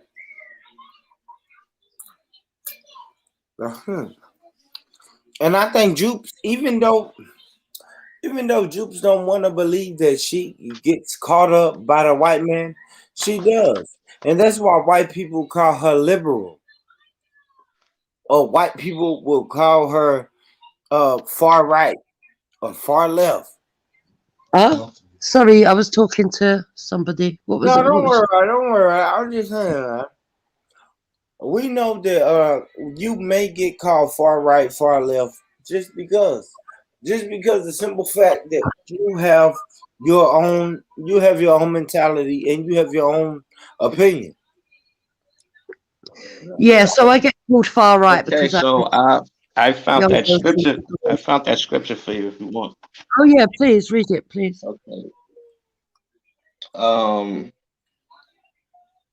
right. So do you own a apocrypha? No, it's in the original. It's in the original King James 1611 Bible. Okay, go on. It's in I'm in the book of 2nd Ezra, and I'm in chapter 13. I'll start at 13. Okay, and it says that and it came to pass after 7 days, I dreamt a dream by night, and lo, there arose a wind from the sea, that it moved all the waves thereof. And I beheld, and lo, that man waxed strong with the thousands of heaven. And when he turned his countenance to look, all the things trembled that were seen under him. And wheresoever the voice went out of his mouth, all they burnt that heard his voice, like as the earth felleth when it filleth the fire. After this I behold, and lo, there was gathered together a multitude of men out of number from the four winds of the heaven to subdue the man that came out of the sea. But I beheld, and he had graved himself a great mountain, and flew upon it.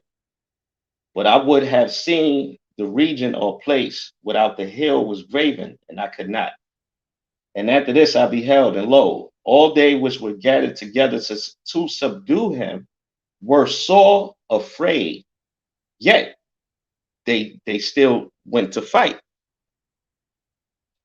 And lo, as he saw the violence of the multitude that came, he neither lifted up his hand, nor held sword, nor any instrument of war, but only I saw that he sent out of his mouth as it had been a blast of fire, and out of his lips a flaming breath, and out of his tongue he cast out sparks and tempests, and they were all mixed together, and the blast of fire, the flaming breath, and a great tempest, and fell with violence upon the multitude which were prepared to fight, and burnt them up every one, so that upon of a something an innumerable multitude nothing was to be perceived, but only dust and smell of smoke.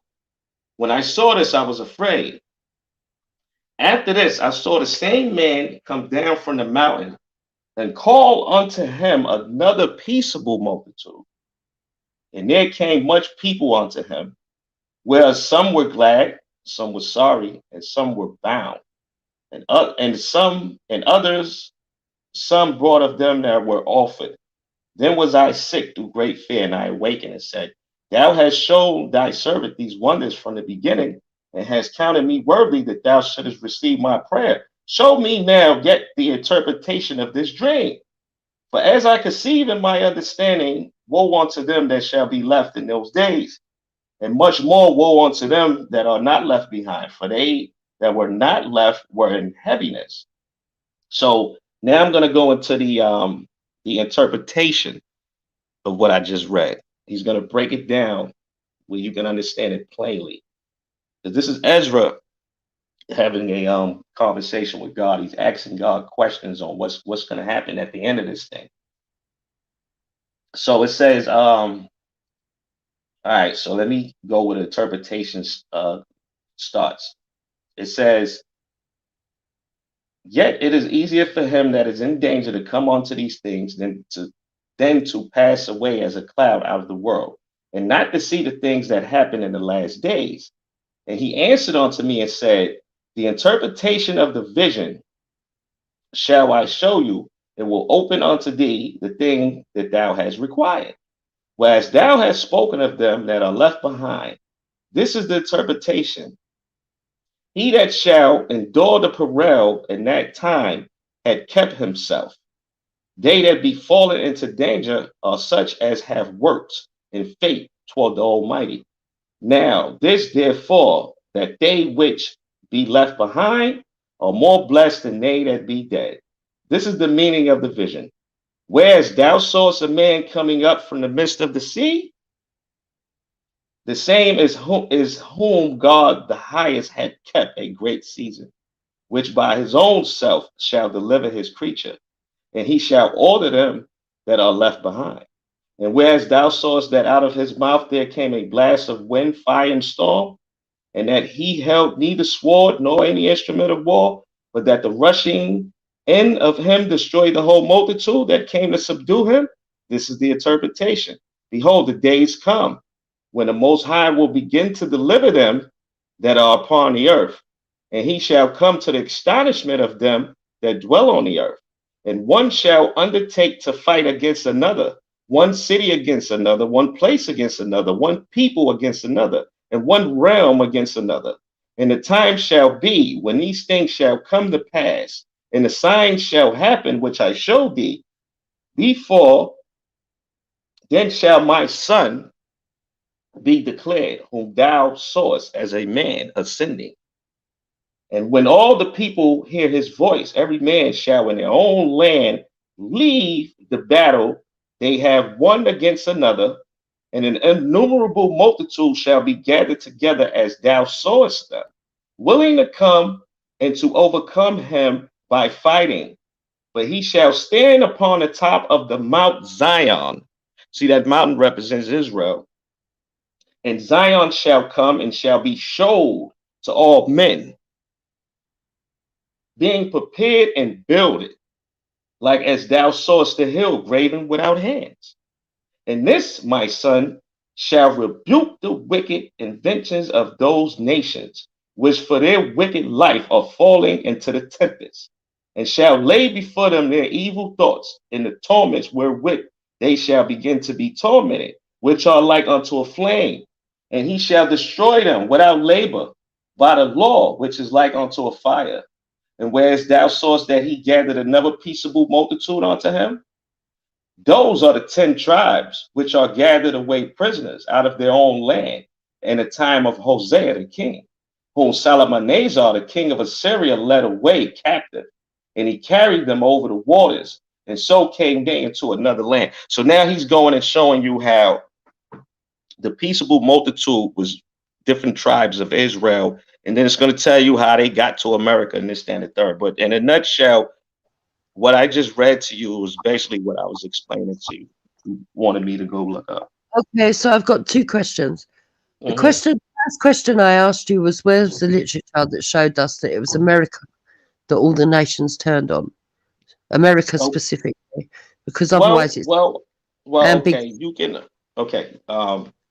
right. That's it. Hold on, and I want to give you this. I want to ask the second question that might be easier first. So it was the Assyrians that carried away your people, not the British. Well, the Assyrians carried away the this is before your people came into power, actually. The Assyrians were the ones who had taken 10 of our tribes, because it says 10 tribes because Levi was both with the southern kingdom, which was Judah and Benjamin, and he was also mingled in with the northern kingdom, which was the other 9 tribes. That's why it says 10. They were taken into captivity by the Assyrians. Later on, Judah's kingdom was taken into captivity by the Babylonians. What happened with those 10 tribes that went into captivity under Salmanasar, he was the king that brought them into captivity. This is history, by the way. You can look it up. Okay. What happened, according to the Bible, in present day, who would the Assyrians be now? Who would the modern Assyrians be? That's something I haven't really thought of. I haven't really thought about who they could be. Let me find out. But yeah. So it goes because I want to answer that. It's the Arabs. Well, I believe that the Arabs was Ishmael. The Arabs is Ishmael. I know what tribe. Yeah, I know what tribe the Arabs come from, but I don't know. Well, the Assyrians, I don't think the Assyrians and Ishmael were the same people. I don't think they were the same people. So the indigenous Assyrian homeland areas are part of today's northern Iraq, southeastern Turkey, northwestern Iran. I would think, if anything, northeastern Syria. Right. The Assyrian communities that are still left in the Assyrian homeland are in Syria, Iraq, Iran, and Turkey. So they are the people that are responsible for your slavery, yet you blame the British. Why do you do that? No, well, you're going a little too far. You speeding. Slow down a little bit.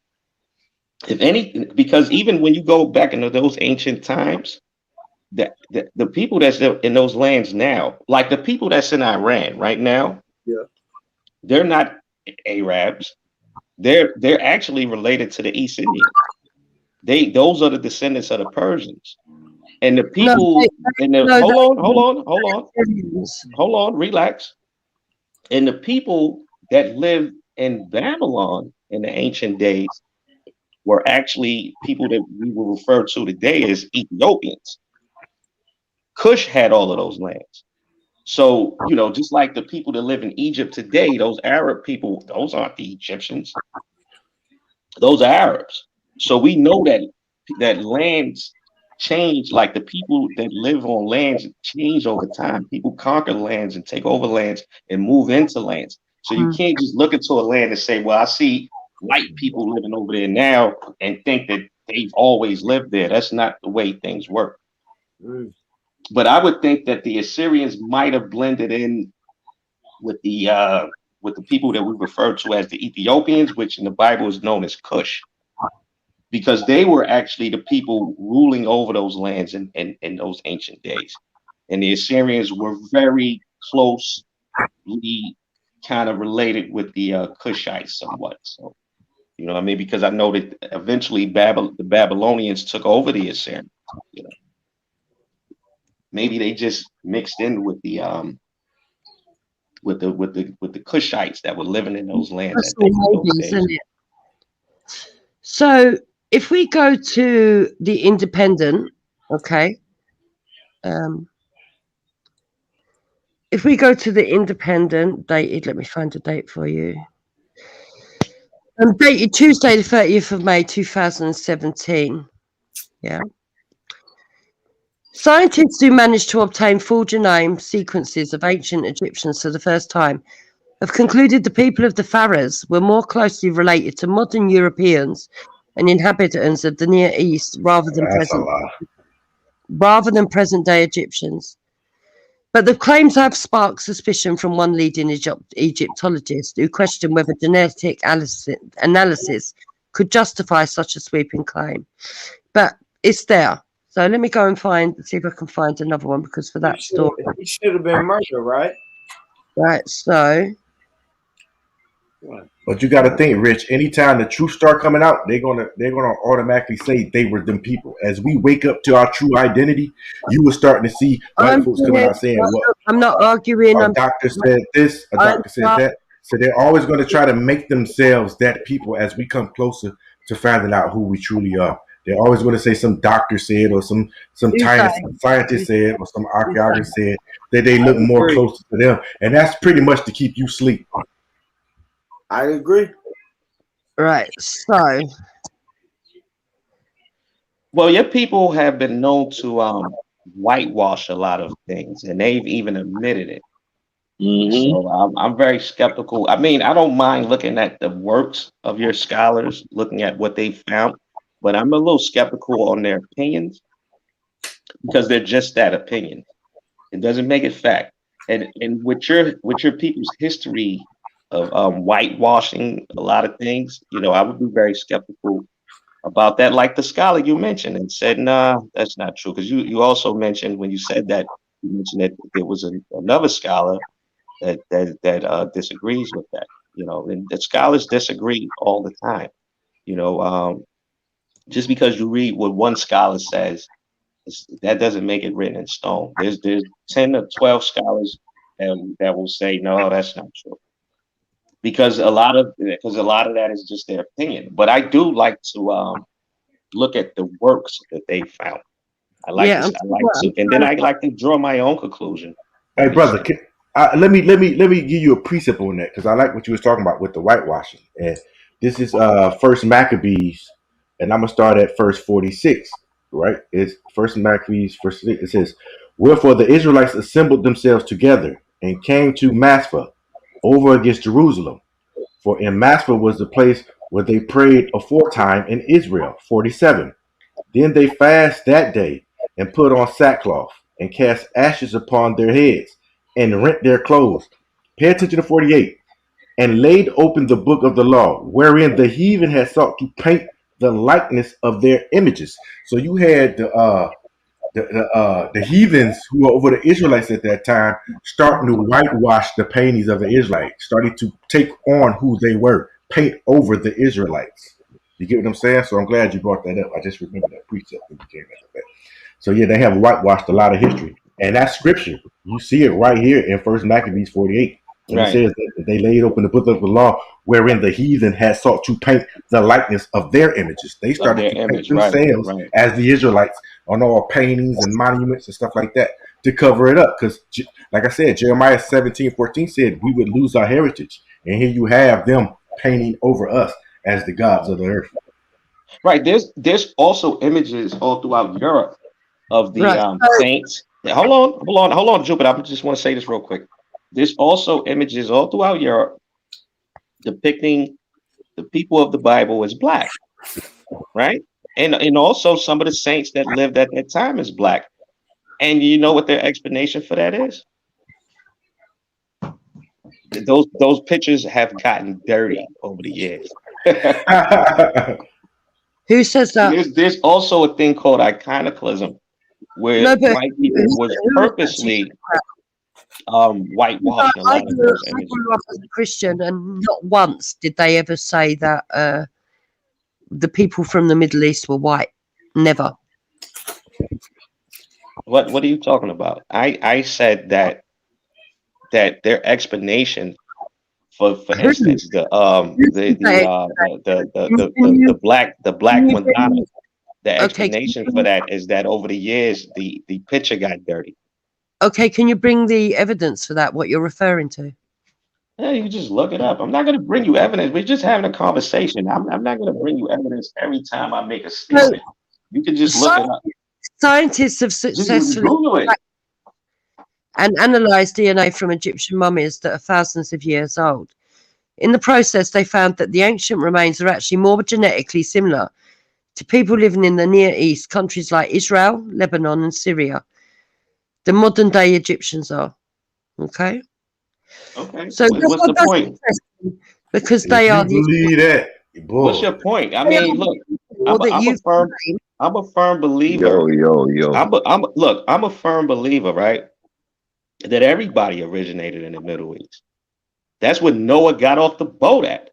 Before Africans was living in South and West Africa, they was living in that Middle East area. Actually, the dominant people early on, the first civilizations, according to the Bible, in those areas were Africans. They were Hamites. Nimrod was a Hamite. So I don't have a problem with that. Right. You had no problem to. If the white man was coming into your neighborhood, what could you really have said? I'm not talking about white or black. I'm talking about. I'm actually Jupiter. I'm not talking to you. I'm talking to the brother. But go ahead, Jupiter. Go ahead. Okay. So the team then compared the ancient mummy DNA to the DNA of modern people in the same region, and it turned out that on a genetic level, the ancient Egyptians have a lot in common with modern people living in the Near East. The researchers have found that modern Egyptians have about 8% more ancestry from sub-Saharan Africa than the three ancient mummies.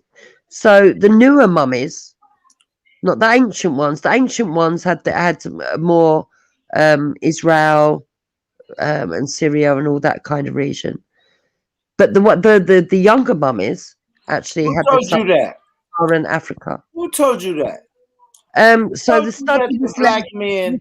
Listen, Jupe, no, Jupe, you're not gonna tell me that. You've been married for the last fucking 15 years, but when you want to tell me how black women are thinking, you wildin', Jupe. Like, come on. So the study was led by author Joe. What study? A DNA study. The study to keep you sleep. The DNA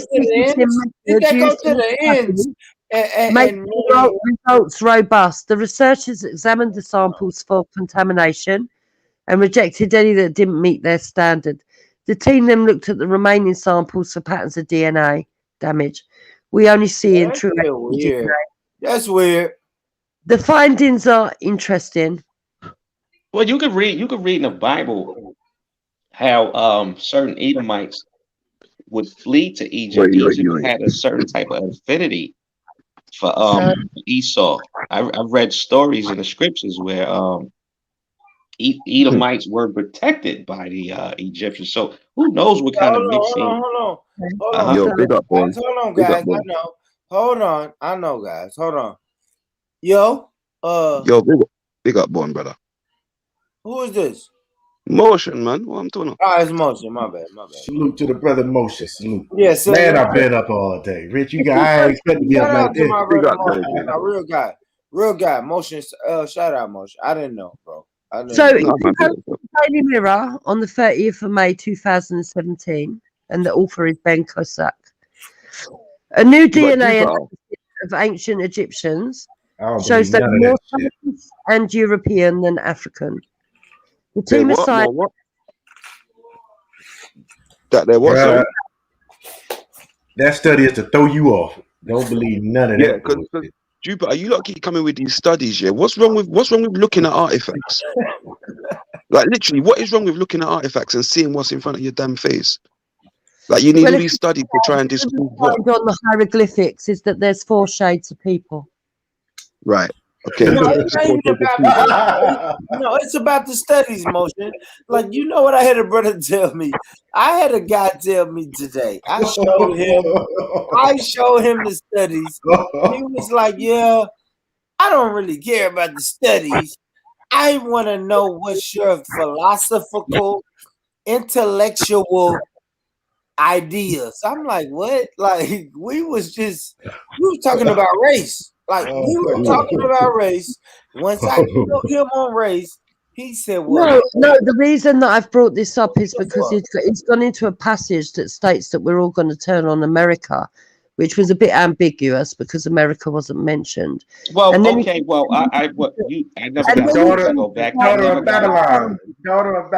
And then he talked about I was gonna go. I never got a chance to really fully explain that. Yeah, but that's okay. We'll come back to that.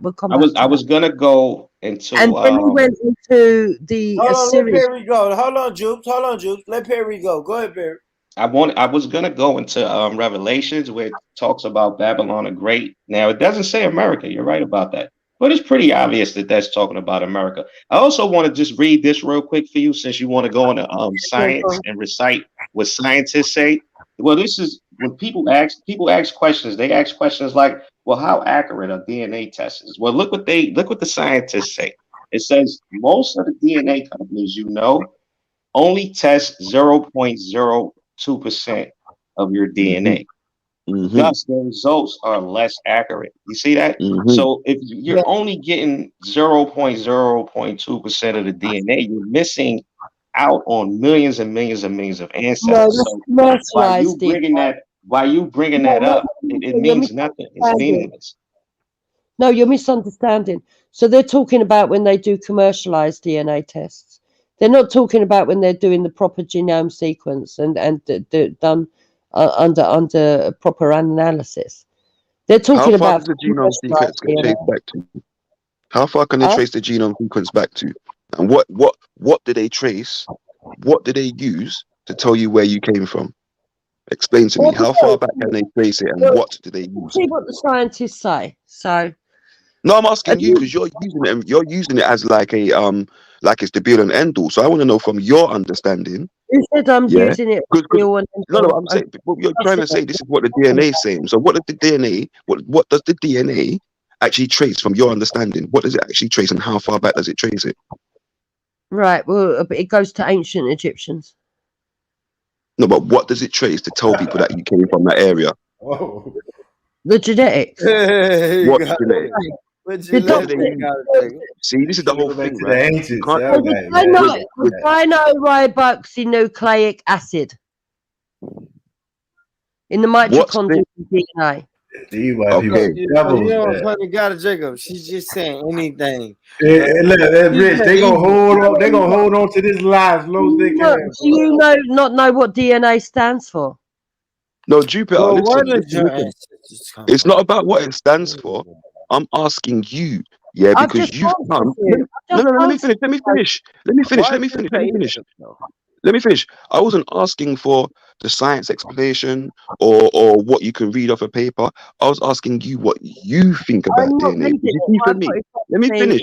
Please, Jupiter, let me finish what I'm saying. Because you see, for me, I'm not going to talk about something like fitness, yeah, which I do for a living, yeah, without a Right. full understanding of what it is, right? Right. So I'm not going to push a DNA without me myself having full understanding of what DNA is, what they trace it from. Because if you did know what DNA was, you'd understand they was tracing it also from food patterns. They tell you about food patterns and what people ate. So obviously it just talks about migration patterns. Okay, can you But bring how the far article back for does it that? go? Can you bring the article for that? What article? Do I Well, need an you've just article? made the You're claim that bringing articles from the Daily you made Mirror. the Like, claim come on. that my claim is You're based bringing on articles from the something Daily talking Mirror. about food. I never mentioned that at all. Your Say that claim again. is I'm based on saying the to you, people who stole our identity. So why should we listen to them? I'm Oh, telling so you, they trace that's people's all about food the that they eat emotions. within their DNA. So can you stay out of emotions, motion? Who? I'm not in emotions. I'm asking you a question. That's it. Do you understand the DNA to be back Yes. standing by its own So firmly? That's all. deoxyribonucleic acid, right? What it is you've got these genomes, okay, and they're set up by TGATs and things like that, right? So they stand for different markers, okay, in the spirals of your DNA. So they break down these markers and they put them under the microscope and they look to see where the markers, and they look when they go back, they look for these markers to see where the shared markers are and where they originate from. So But what that's do they, basically how they do it, and that's in layman's terms for you. yeah, Okay. but what do they use? What do they use to say somebody's lived in the area? What, like for example, if my fucking ancestors came from Africa, right? What would they say? What would they use to tell me that my ancestors came from Africa? What DNA is left in someone in Africa to say that you came from there? What do they use? These markers, the markers in the Yeah, what are the markers from though? acid. What are the markers from though? I've just told you the sequencing, the genome sequencing. Okay, the genome sequence. Okay, cool. You know But what? This is genome. why I made. This is why I mentioned about foods, because you know certain foods are relative to certain regions. Yeah, that obviously. So if we look at this Okay, article, so I wasn't wrong then, was I? When I was talking about foods and regions, was I? So talking about migration patterns, really. it's not relative to what I'm Right? talking about. Obviously not, because he doesn't want it to be. But there you go. Carry on. No, Anyway. because I'm going to read an article that's not even going to mention that. Motion. So, Right. What she really saying is, damn, this shit used to work on them niggas back in the day. What's going on? They ain't falling for none of this shit. I've not made that claim at all. So a new DNA analysis of ancient Egyptians shows they were more Turkish and European than African. The team of scientists have recovered and analysed ancient DNA from Egyptian mummies dating from approximately 1400 BC to 400 AD, and they discovered they were genetically similar to people from the Mediterranean. Researchers from the University of Tübingen and the Max Planck Institute for the Science of Human History in Jena conducted the first study to establish a proper genetic database to study the ancient past. The study, published in the Nature Communications, found that modern Egyptians share more ancestry with sub-Saharan Africans than ancient Egyptians did. So modern Egyptians have got African DNA. They also discovered ancient Egyptians. But they don't have. Man, come on, man. Hold on. What are you talking Yeah. about? They also discovered ancient Egyptians were found to be most closely related to ancient people from the Near East. Egypt is a promising location for the study of ancient populations because it was a worldwide trading hub. Recent advances in the study of ancient DNA present an intriguing opportunity to test existing understanding of Egyptian history using ancient genetic data. Max Planck's Director of Science of Human History and senior author Johannes Kraus said the potential preservation of DNA has to be regarded with skepticism.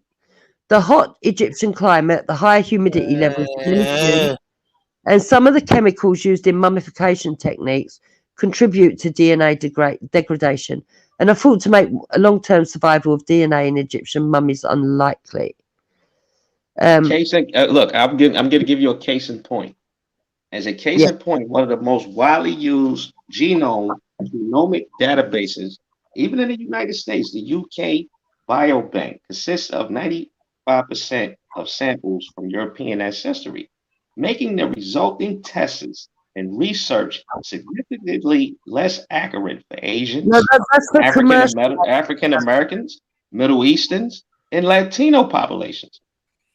As doctors increasingly rely on these risk scores while making consequential health recommendations, the databases must be improved. The DNA, look, the bottom line is when it comes to DNA testing, as far as your ancestry, it is really, really, really fallible. It's just like carbon dating is really, really fallible. It doesn't go back far enough. These things are not really, these things aren't accurate. Yeah, Right, it well, don't that's go back the far enough. point It that can't. you're So I can only take what you say with a counter. grain of salt. I'm countering your point by saying the team sampled 151 mummified individuals from the archaeological site of Abusa el Malik along the Nile River in Middle Egypt. The two anthropological collections hosted and curated at the University of Tübingen and the Felix von Lusken skull collection at the Museum of Prehistory of the Strahlik Museum zu Berlin, Strifgombesucher Kuhlblöbecks. I apologize if I've pronounced that wrong. Well, why in total, they recovered mitochondrial genomes from 90 individuals and genome-wide data sets from 3 individuals. They were able to use the data gathered to test previous hypotheses drawn from archaeological and historical data and from studies of modern DNA. Yeah, Is we really falling for this bullshit, man? Go ahead. Oh, Lord. What I was saying is shout out to John and his team, but why wasn't there any black people involved in that in the numbers, right, Jupiter? In that whole investigation, like you just read a couple paragraphs, why were no black So people? there's only 8% black DNA, if you want to put it that way. Not black DNA. Why were no black people? Like Jupiter, you just read me something that told me what every race Right. So was. how do you know But that it these was no people weren't black black? person. It was no black person in that theory to say yes. This is what happens to black people. Rich, can I ask you something? You notice how every year a study coming out is showing us how Africa in the ancient days was more and more white. Every study I see, Africa is becoming more white historically. I don't understand what happened. What the hell is happening? Plus, they don't point out the fact that, why do we got guys like Herodotus telling us that the original people that lived in Crete were black, that the Macedonians, a lot of them were black? Why do we read in the Apocrypha, we read about the Israelites writing letters to the Spartans and acknowledging them as brothers, as Israelites? At the end of the day, right? What the DNA that they collected, they might have just attributed that to white people because they're living in those regions now. Exactly. But what if the people that the people that it actually goes back to, those ancient people, what if they were just as black as the Egyptians? See, that's why all of this shit is inaccurate, man. And you know the worst thing is, the DNA studies that they've done. Let me finish. The DNA studies that they've done, on the people that they call Jewish, they've only got a 3% DNA marker to the ancient people. 3% at best, So, like you just mentioned, 8%. Right? It's like, but listen to me. See how somebody can have 3%, and be claimed to be the original inhabitants of somewhere, right? In the same way that someone can have 8% and be claimed to be the flipping original inhabitants of somewhere. Like, listen, man, we got to get off of that. This new study, something from the Daily Mirror. Come on, man. Exactly. Come on, man. Hey, motion. In the 100 years, motion. Come on, man. In the 100 years, Come on, man. Michael Jordan looking like a white man. Jupiter. You see, when slavery ended, we was able to read. We started to learn. We started to see shit. So see in the British Museum. Let me finish, Jupiter. Chill. Let me finish, please. You spoke all morning. Give other people a chance, You've come on with something. And I'm saying to you, what about the artifacts? Do you know of any artifacts, any documents at all, outside of DNA, that may suggest who these people were. Like, for example, Roman documents about the fall of Jerusalem in 70 AD, saying people fled to Africa, where they always went to blend in. What's that got to do with it? I'm talking What's that about. got to do with it? So What who they was it? got to do with it? I'm It talking means about that DNA. So unless you can find me a document talking about DNA, Oh Lord! Oh Lord! You know why they always Oh, throw Lord. DNA? Because they control it. That's why they always send you to the Lord. DNA route. DNA, okay. DNA, So DNA. what Because are they you control What it. about? What about the artifacts? What about the Okay. documents? Yeah. What about the documents? What about the documents from?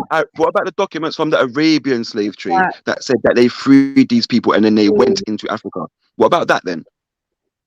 Would that do for you? European.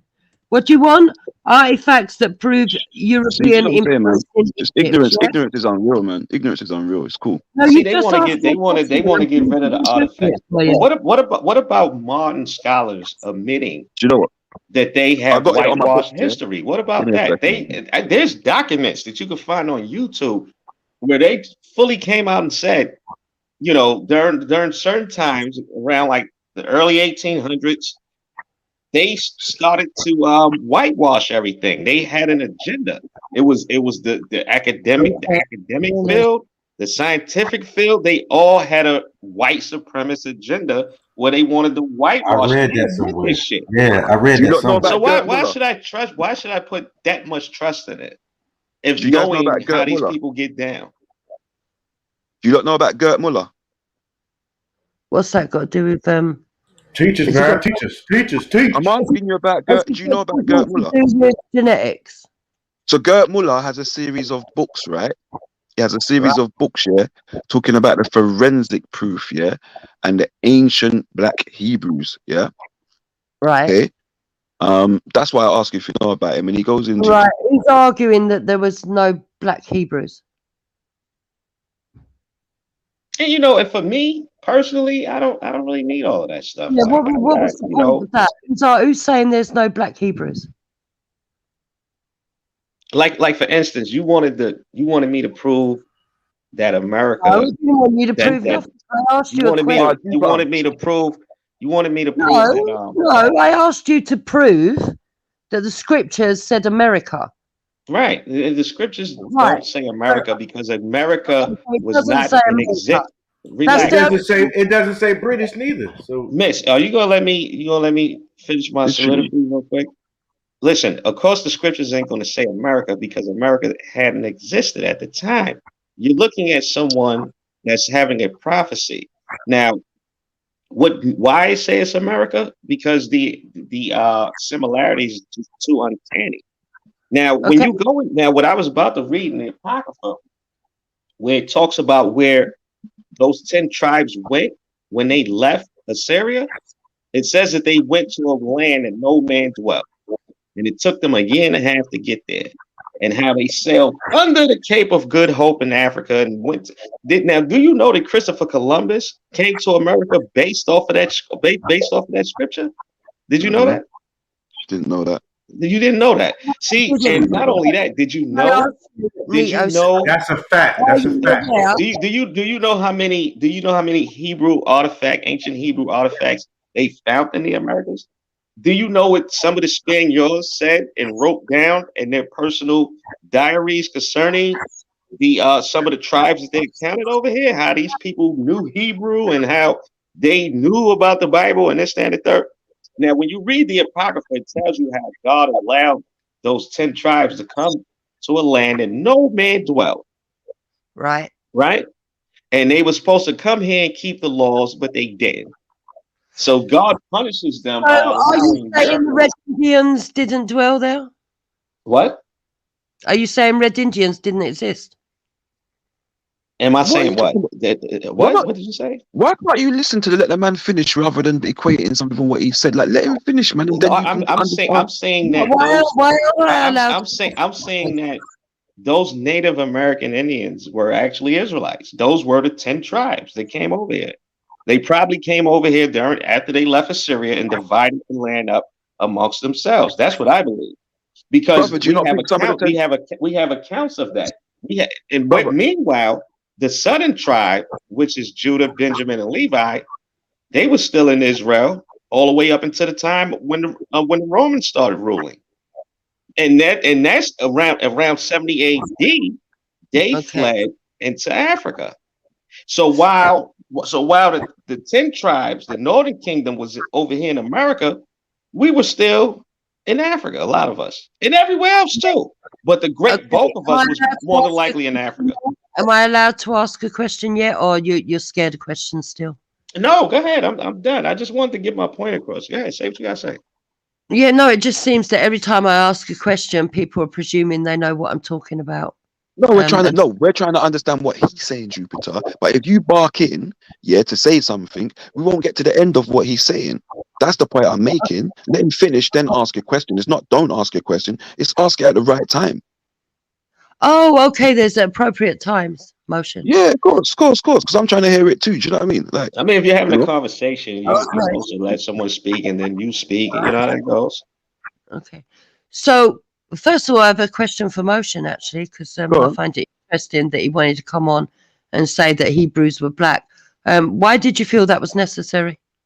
No, I didn't say that. What is again? Because if you didn't let people finish, you see, that's the age-old trick again. Yeah, you talk and that's why he said it. You gather something from. I said to you, that this person, he has DNA studies that he does, right? He studies the DNA and he's got a volume of books. That's where I got to. What I was then going to go on to is he also does volumes of books about ancient Egypt and the DNA studies and stuff, so on and so forth. Okay, right?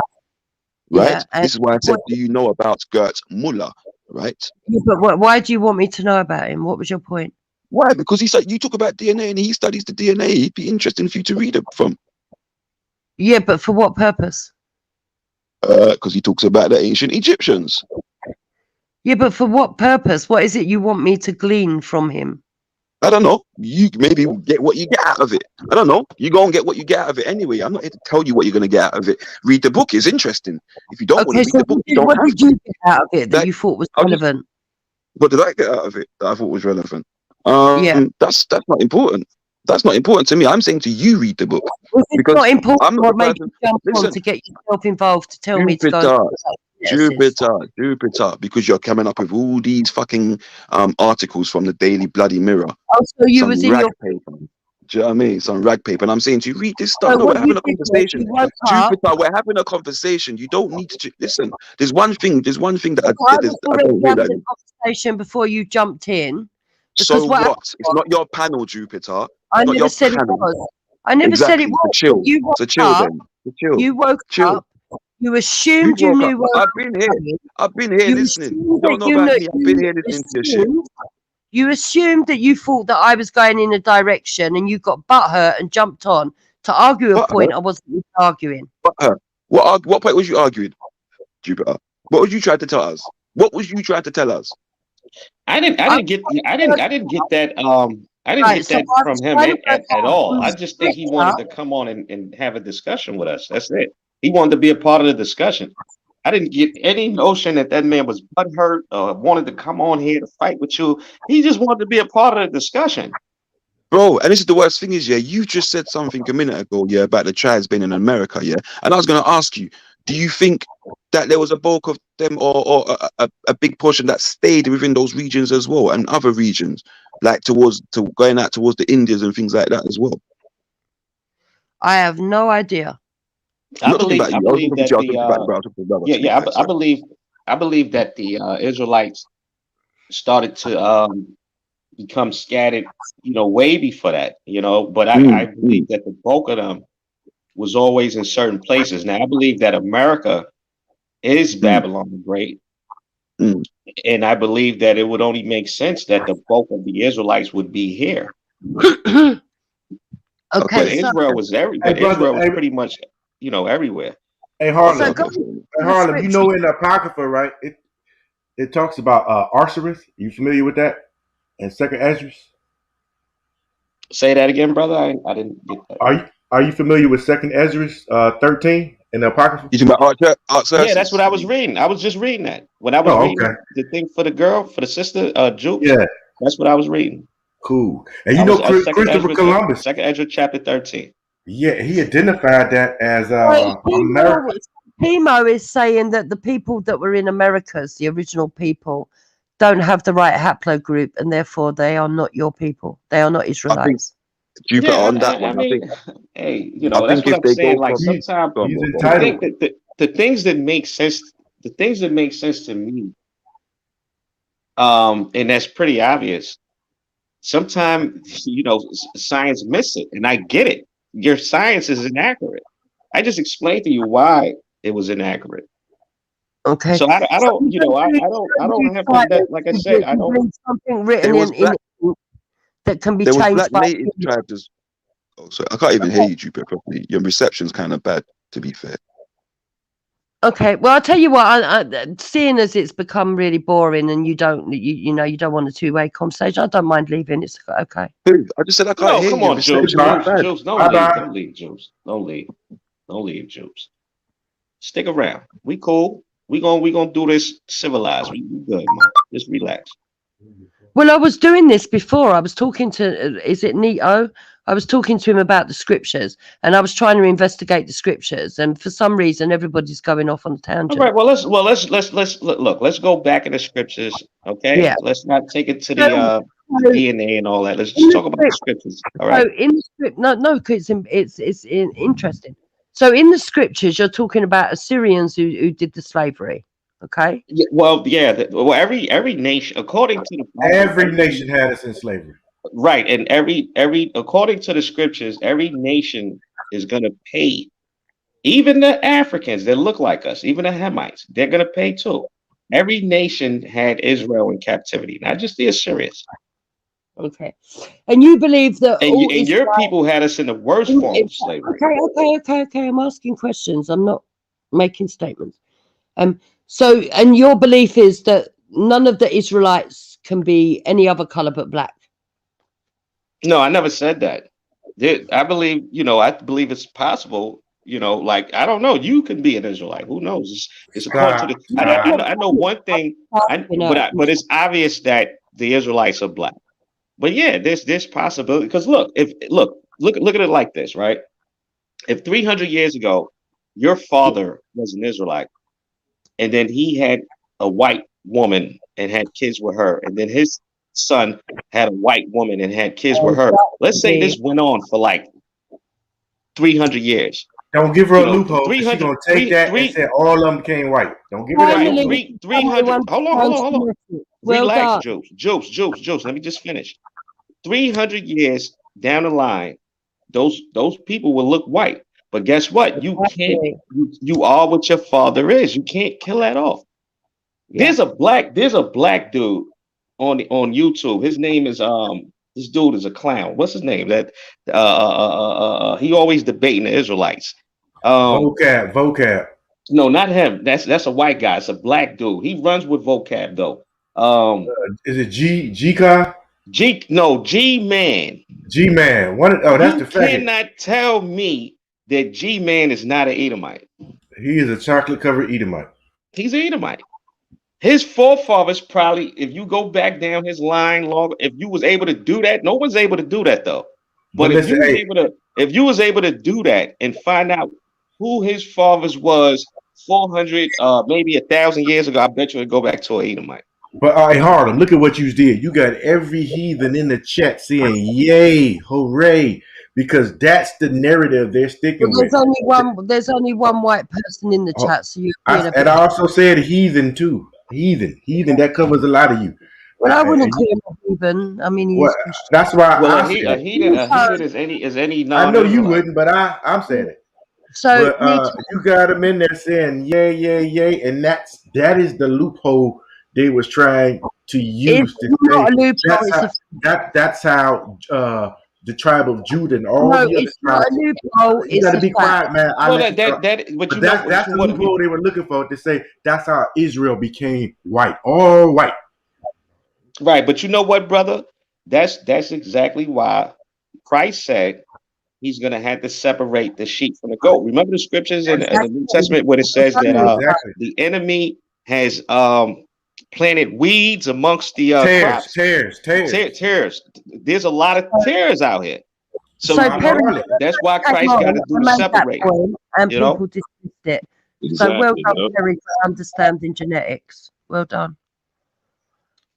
You know, seems this man's quite intelligent. He seems to understand that people can change from one color skin to another. what I'm saying is your science is not on the level to be able to determine who's who on that level. Christ is on that level though, and that's what he's gonna do. But that's important. That's an important point in the scriptures. Very important. So it would be actually what your bloodline is and what your mindset is and your practices. It's basically what your father goes with, who does your forefathers go back to, and your spirit.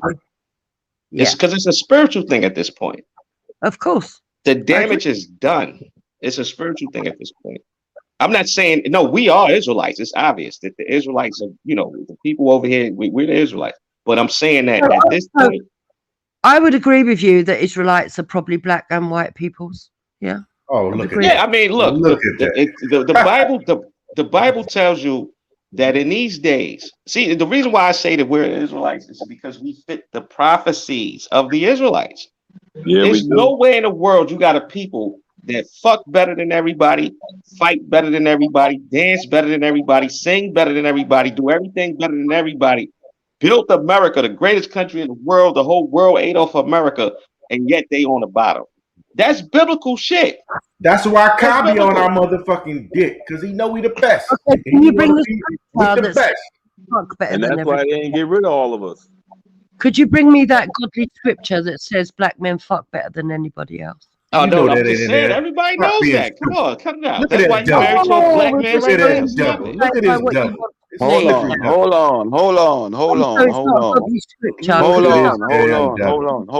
on. There's a thing called the Modern Testament. The Modern Testament is written by the modern Beckys. Okay, they tell you the truth. Okay. Hold on, real quick, Juke. If fucking was a part of the Olympics, we would win. We would dominate that too. Like we dominate everything else in the Olympics. We'll never lose. They'll have to forfeit us from the goddamn Olympics. Y'all niggas win too much. How many? We had Hitler. We had Hitler pissed off, right? Now, they scientists said at that time that it was impossible for a black man to be the white man. That was science at that time, wasn't it, bro? Hey, bro, the Olympic committee, be like, get these niggas up out of here. Hitler was so mad when all the gold. When Owen won. Hitler was so mad when Owen won, he left. Hey, if fucking was a competition, we come first, second, and third, bro. We gonna clean every motherfucking spot, man. That's just gonna be our event. Now we're just going into feelings again and not actual fact. Well, you brought it's not only a fact; it's a universal fact. Everyone knows that. Okay, so can you bring me the ordained scripture that says that, please? I believe Motion said it's Becky's Testament. Can you go and get it for me, please? Now, Jupiter, if it was bestiality, y'all would take the gold in that. Your men would take the gold in bestiality, so don't feel bad. Okay, so now we're getting. Let's not insult her, man. But, hey, Juba, why not? Shit. Hey, Juba, can you hear me? Look. Look. You want to know the scripture? Yeah, I am insulted. You want to know the scripture? It tells. Go to the what scripture is it where it talks about the birth of Jacob and Esau? Good morning, so-called gentlemen. Well, I have What's up, Hector? My dog. Yeah, I'm all right. I have been listening to this stream right from about 4 a.m. this morning. You see, that is what I want to jump on. Who's the owner of this channel again? Born Rich. Yeah, Born Rich. You see the conversation we're going to have, whatever topic, we're going to have it just by ourselves alone. You see, I've been listening to the conversation and it was going on smoothly, but for some reason, it has not turned into personal insults. And yet you say you're black brother, isn't it? Because this black brother is married to a white wife, you can aim the despair into her heart. But carry on. Good day. All right. He was abused. He was being abusive. Yeah, I don't know who was abused. Okay. She good. Notice she didn't have a problem with me saying dance the best, fight the best, sing the best. She didn't mention nothing Soon as else. you She just said say fuck the the fuck. best. Hold that, Because those hold other that, ones is obvious. hold that. Because fucking is obvious too, but that's the only one she had like a slight chance with. Like the other one, she didn't even try to even mention. Well, Hector, if you hear me, shout out to Hector. You know I love you, but we all make mistakes. Oh shit. Man, hey, Harlem, they know we them people, man.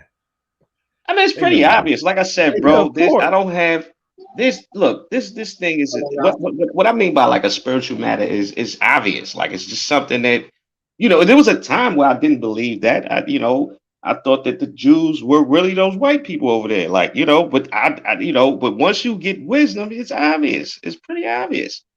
Exactly. As we wake up to this truth, brother, they gonna do more and more and more to come out with this scientist said this scientist said. Everything is designed to keep us asleep. But as we come into this new information age, especially regarding this Bible, you can't. No prophecy shall fail in this Bible, man, and they know it. Right. You got all these white people on YouTube now that's even clearly admitting, look, man, it's pretty obvious. These people are Israelites, man. Look, we had them in slavery all this time. We didn't even know it. And then when you think about the powers that be, I'm pretty sure they know who we are. But guess what? They worship Satan. So I mean, they even got pastors saying it. Man, this white pastor got up in front of his congregation and told them. Facts. And said it. And I was like, oh shit. He said we all owe them something. Right. So when you start seeing the dominant society of the heathens admitting that we them people, come on, bro. Come on. Hey, why you think the church is over here going out of business, man? Them people either leaving that church alone or coming home. You know how it's looking, man. Some of these big mega churches. You don't learn that in church. All they do at church, you go to church, they read one scripture, Jesus wept, and then they start yelling and screaming and dancing and singing all for the rest of the sermon. It's all about financial prosperity too. Churches, you don't learn anything. You don't learn like the Bible is a fucking history book. These people don't know nothing. They don't know, like they don't even know about Herod. Like the people don't in this church don't know that Herod looked like a mixed person today, but his father was an Edomite, his mother was an Israelite. Like, you know what I'm saying? Like, come on. That's why we tell all my brothers that's in Islam. I know y'all might get mad, but y'all got to come on at least consider this thing here, man. Y'all better come on out of that mess. Cause I ain't saying it to be. I'm just putting it out there. Cause in that day, man, you gonna stand before the Lord and be like, hey, these brothers on that panel tried to tell you, but you ain't want to listen. You know what I mean? They don't want to listen, bro. Allah will be surprised when he black too. Yeah. You know what? And it wasn't all that bad for us because, like, when you go into Revelations and it talks about the scarlet colored dragon with 12 heads, right? That's talking about the white race. That's talking about Esau. Come on. It tells you that scriptures. The first head was the mass. I'm not even gonna say the first head was the Greeks because the Greeks might have been us, but they were definitely Macedonians. That's white people came to power through the Macedonians because what they did was they sat back and watched two black nations go to war, which was Persia and the Hellenistics, and then they came in after both sides was weak. First they took over the Hellenistics, and then they went down and took over because both was weak from fucking each other up. That's how Esau came to power. So that first head was them. The second head was obviously the Romans, and then it say that they had a long ass reign, and the Romans had a long ass reign. Then what happened with the Romans? The Romans fell. Europe went into what's called the Dark Ages. That's when we came back into power for a small amount of time. That's why in Revelations it say that the second head was wounded as if to death, but it came back. So they came back into power. Now we going into the other heads: the French, the Russians, the British, the Germans, all these cats. When you go into the book of Ezra in the Apocrypha, it explains it better. It talks about, instead of calling it a dragon, it calls it an eagle. Brother, can you get that up for me, please? I'm interested to hear that. If any of you look can get that, G or J, if Yeah, you can get that up. that's man. See, the thing with that, when I go into them type of scriptures, man, it can get very long and drawn out, brother. But just I'll tell you like this, brother. Just go into, get you an apocrypha and just go into Second Ezra's, man, and read the whole joint, man. Just go into the You know, whole I've read it, you zone. know. I've read it, but I never take it in again. You get what I'm saying? Because when I'm going through it, I'm going for, at the Right, time I because was going for other things. it tells you that eagle had 3 heads, right? So one head was the English. The head that was on the left was the Russian, and the head that's on the right is America. Hey, check this out, Moses. Oh, go ahead. Go on, bro. Yeah, no, you know, and it just basically tells you how the motherfuckers start fighting each other, and that's what they was doing. Yeah. You know, Europe, like white people, I feel bad for them as Edomites. Like, this is obviously their kingdom, right? But I feel bad for them, man, because their kingdom is treacherous. Like they whole kingdom, they spent the whole time ruling, fighting each other. Can I ask you a question, though, brother? Can I ask you a question, brother? What happened to Japhet's seed, though? What happened to Japhet's seed? I believe that Japhet would be the people that we refer today as the Polynesians, the Eskimos, the people that you find over there in Australia, the Aboriginals. They lived in Europe first. The first people that was in Europe was not white people, brother. If you look at the images that them people left behind, they look like us. They were black. Yeah, makes sense. Cheddar man and all that. But I believe they was pushed out of the land by Esau. See, when you go into the book of Job, chapter 30, it tell you how Esau had his beginnings in that Middle Eastern area like everybody else. Yeah, he was next door to the Israelites, obviously. Yeah, but we chased him out. Not just Israel chased him. Everybody chased that nigga out. But a remnant of them stayed there. If you want to know Esau's original kingdom in the Middle East, look up Petra. They still got the buildings there. These guys. That's where they used to bow to first. That's where Islam used to bow to first. Before Mecca. They always loved dwelling in caves and shit, bro, because they used to like to shield themselves from the sun.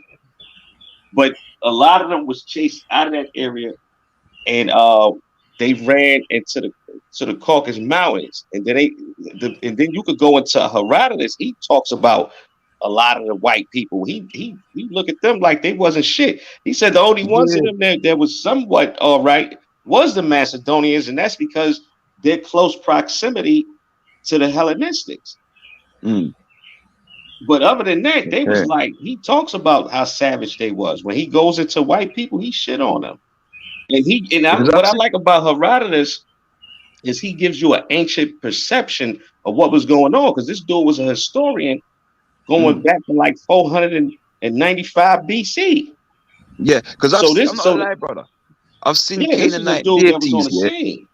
Right. I've seen Canaanite deities, and you can clearly see some like that have that from that group of people in it from Europe. You can clearly see some of their deities are European, but you can also in there you can see clearly that they've got other deities as well that are not European.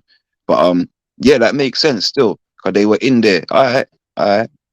Yeah, I believe that Japhet is those. Like I said, I believe that the Hawaiians, the Polynesians, the Eskimos, the Aborigines, all them folks, people from the Eastern Island, the Samoans, all them dudes, to me, is the Japhetic people. Those are the people. Ain't they supposed to inhabit the tents of Shem, though? Huh? Ain't they supposed to inhabit the tents of Shem? Yeah, I mean, meaning like what that meant was it would be more of a camaraderie between the children of Shem and them than with Ham. Okay. Because you can see that with the ancient Americans. Actually, they did mix with the Africans, didn't they, and have mixed different color tribes and stuff. Well, we've always had you gotta remember, like Ham was the first ruler out of everybody.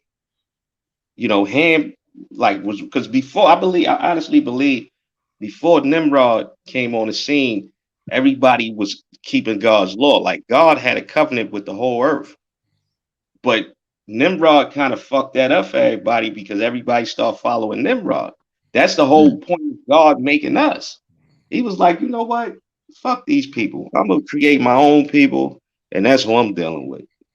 These niggas is crazy. Like, because remember when we got off the boat, you know, God ain't had a problem with none of them people. He made a covenant with them. Hey, Harlem, you remember when he was just about to make the Levites his own people and say the hell with the rest of the tribes? But Yeah, Moses he was gonna do that. Yeah, he was about to get rid of us. I'm like, yo. But look, you was giving her some clues to go and do her research when you was talking about America, like this. You know what I'm saying? But she wanted you to play dumb and give you specifics, like where's America and stuff like that. But you was giving her some milk, you know, to go do her research. I mean, like I said, you know, there's not the type of evidence that they want, you know. But if you really want to know the truth and you really believe in God, then just come to God with a sincere heart, and He'll show you. Now it's up to you to believe it or not. It's gonna make all the sense in the world. But But listen, if you still want to be stiff-necked and rebellious, you know, that's on you. Like the destruction of America is all in His Bible, man. Yeah, God ain't gonna sit down and kick it with you on like these niggas is crazy, man. Yeah. But you know, like I said, the way the Bible speak, it tells you that the wisdom is from God, Come on. and you got to get it from God. It belongs to Him. Yep. And he ain't gonna give it to everybody. You remember that verse in Isaiah 18? A lot of people be getting stumped over that shit when it's talking about America. 18:1, when it says, "Woe to the land shadowing with wings, which is beyond the rivers of Ethiopia." And then a lot of people get stumped on that and I be like, see, that's us. Because sometimes, you know, people be like, oh, Deuteronomy 24, and, you know, 68, 28 and 60. But I said, well, we can go to Isaiah. He's going to say the same thing. And I always take him to 18:1 when it says beyond the rivers of Ethiopia. And people are like, well, how is that y'all? How is that talking about the slave trade? But a lot of people forget that before the Atlantic Ocean became the what it is, it was called the Ethiopian Sea. A lot of people don't know that. Right, before they renamed all that whole area, the Middle East and all that. Right. Yeah, the Atlantic Ocean used to be called the Ethiopian Sea. Yep, it got changed to the Atlantic Ocean. So a lot of people don't. This, right, brother? A lot of people have a hard time believing that white people are Esau, but look at it. Look how significant Esau is in the Bible. And then ask yourself, where in history have I ever read about a people called Esau ruling anything or being significant in any way? We find little snippets of it. We can find snippets of it because I did see some shit where some ancient writings where they said Edomite Rome, you know, and I can show you in the book of we go into the book of Esther, and we talk about that dude Heman who had a beef with the brother, I think his name was Mordecai. He had a beef with Mordecai, right? Yeah. And he was like the right-hand man of the ruler of the Persians. He was trying to take the Persian kingdom. Now we find out that dude Heman was a Macedonian, right? But the Bible tells you that his forefathers go back to Agag. Man. Agag was an Amalekite. Yep. The Amalekites was the grandchildren of Esau. So, you know, like the wisdom is there, B. And these things baffle everybody. Like the Bible just baffle, period. People. Hey, bro, check this out. If you go into the Jewish Encyclopedia, the 1925 one, it will say modern day Jewry is Idumea. Like they put their information out there. We just don't know how to go get it, or we ain't disciplined enough to go. Or the Most High just ain't dealing with a lot of people. But it tells you in their own encyclopedia, the one printed in 1925, it says modern day Jewry is Idumea. Come on, man. Like how much more information do we got to put up there to wake some of these folks up? Right. So like I was saying about Esau, right, brother? When you look at Esau is very significant. And it tells you how Esau, like in the book of Ezra, second Ezra, it says that it says Esau is the end of the world and Jacob is that which follows.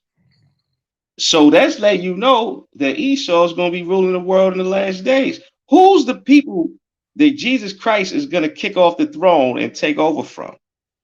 Hold on. The Hey, yo, Edomites. Vic, who ain't nobody else woke, Vic? Hold on. Vic say, Ain't nobody hey, yo, else, bro. we respect the bill, but you brothers need to allow other people to contribute. Who? If me and him shut up, then what?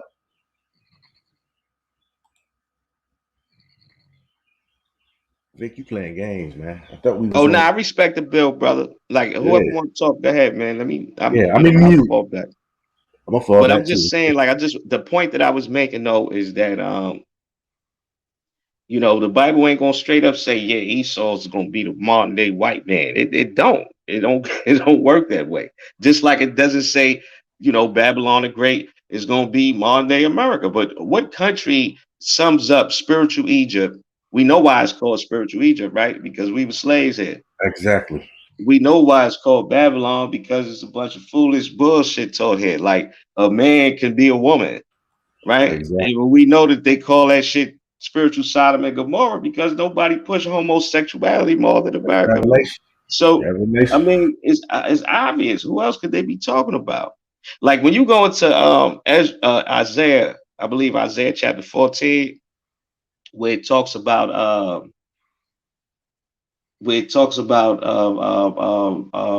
this Babylon that's referred to as Lucifer, and this man that did shaking the nations, and all nations shall look. It's talk about the end of everything, right? When we got all these niggas subdued, right? All the nations, right?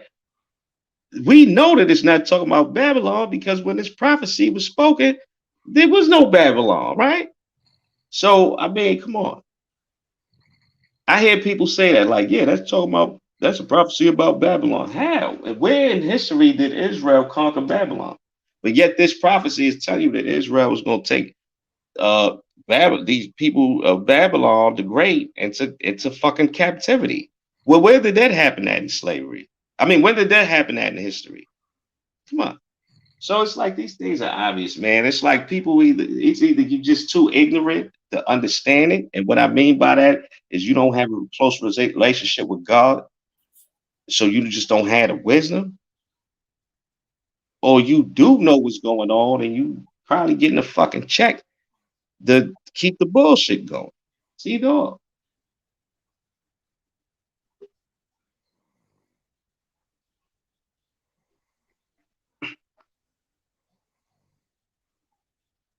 But it's so obvious what it is, man. It's really obvious, brother.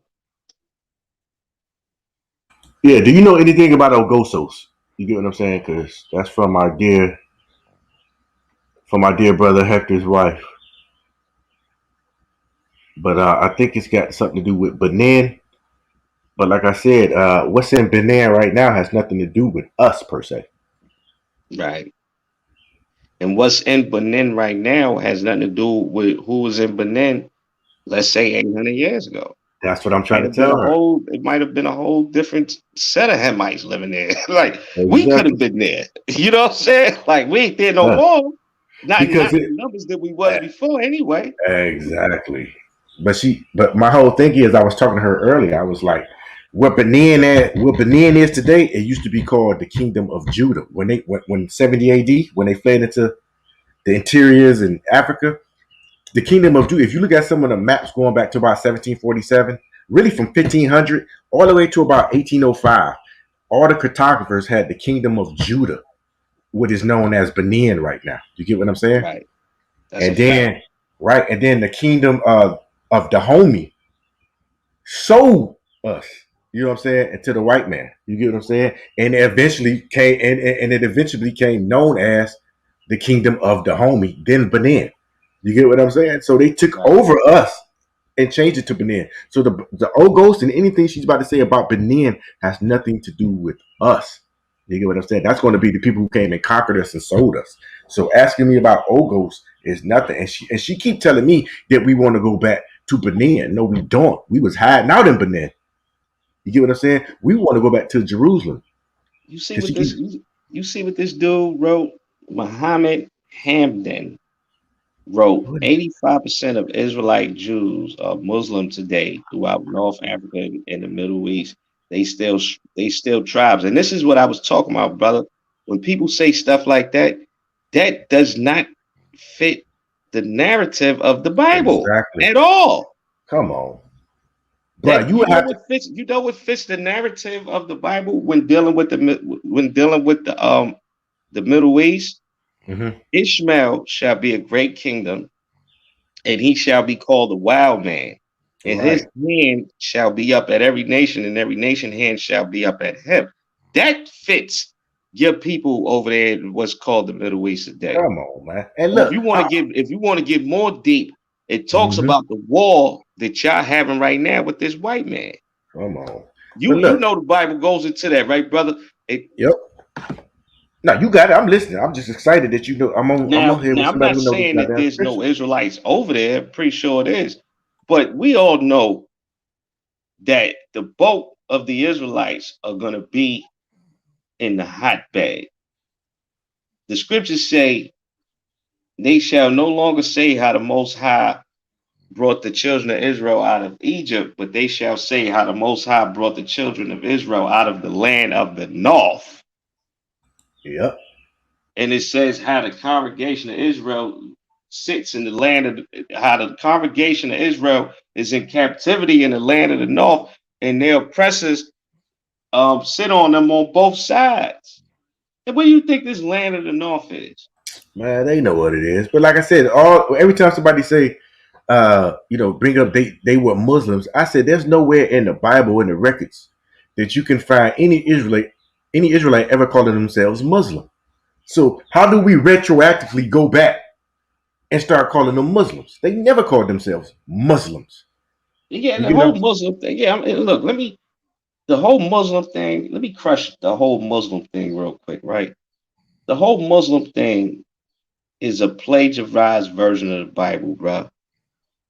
If you want the real story, why would I go to somebody that got a secondhand version of something? Exactly.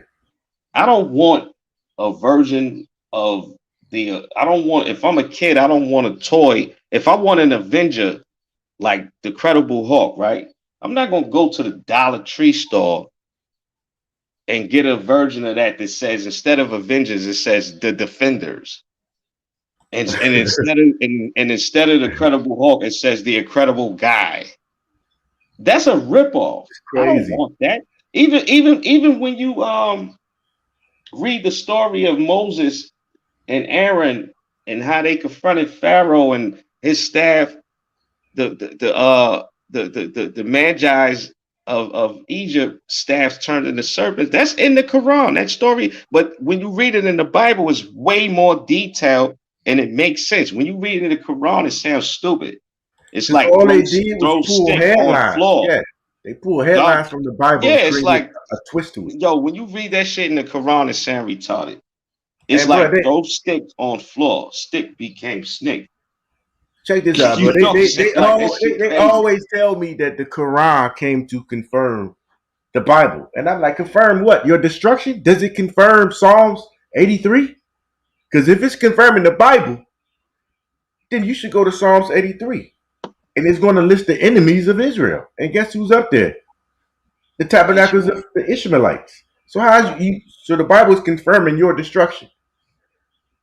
Oh yeah, they all gonna go. Look, at the end of the day, if you want to know what the Bible is saying in a nutshell, all nations are gonna go into captivity. But see, God is gonna have some mercy on the other nations. But there's one nation of people that God hates. And he ain't gonna have no mercy on them. No place for repentance. No place for repentance. There's no place for repentance for them. See, you other nations, you other heathens, you gonna serve slavery for a bit. But then y'all gonna go back to y'all lands, yeah. Because I ain't gonna lie, the scriptures do say how all nations are gonna worship God and the kingdom, and but it also say that if you don't show up, because we're gonna have high holy days in the kingdom too. And y'all gonna have to show up. If you don't show up, we gonna come through and fuck y'all up for that. Yeah. we gonna have so much power. Like, you think the white man got power now? That ain't shit to what we gonna have. We, like, I might look at you and feel some type of way because we gonna have so much power. Like, we gonna have power over what do they call things that the world is made up of? Matter. We're gonna have that type of power, like power over matter. You might give me a funny look while I'm sitting on my throne and you my servant. And I might get upset, B, and crack you on the head with my rod and kill you. And then grab your soul and put it back in your body and tell you to work. That's the type of power we gonna have, man. Man, that's beautiful. Rich done, man. Rich is he did fell asleep on his camera. Lord. Yeah, man. See, the world has been turned upside down. As scripture says. It was a time where Esau was the lowest of the low. You should read how the Persians used to look at white people, man. They looked at them as lower than shit. They hated people that was that color so much that they even hated white birds, man. This is in their literature.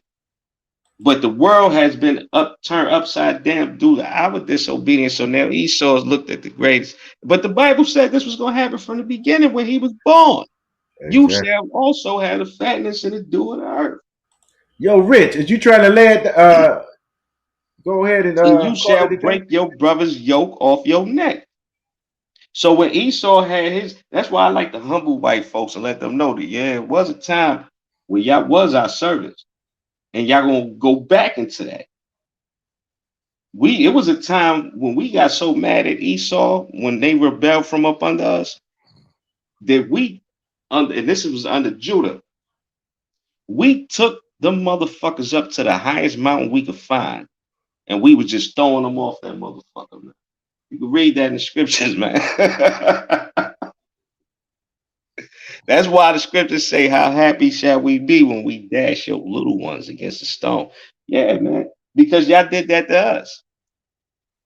Revelation say give them double, even double for what they did to y'all. That's how that's going to go down. When you go into the book of Psalms, yeah, it talks about how we going to be in the kingdom, man. It say we shall wake up with a double-edged sword in our hand.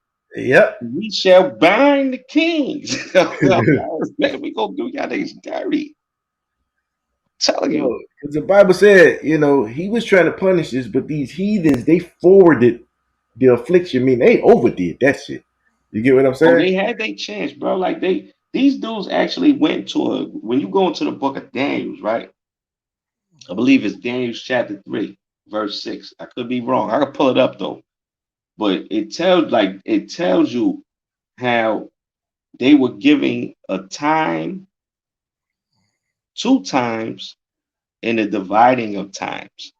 These motherfuckers were supposed to let us go in 1969, dog.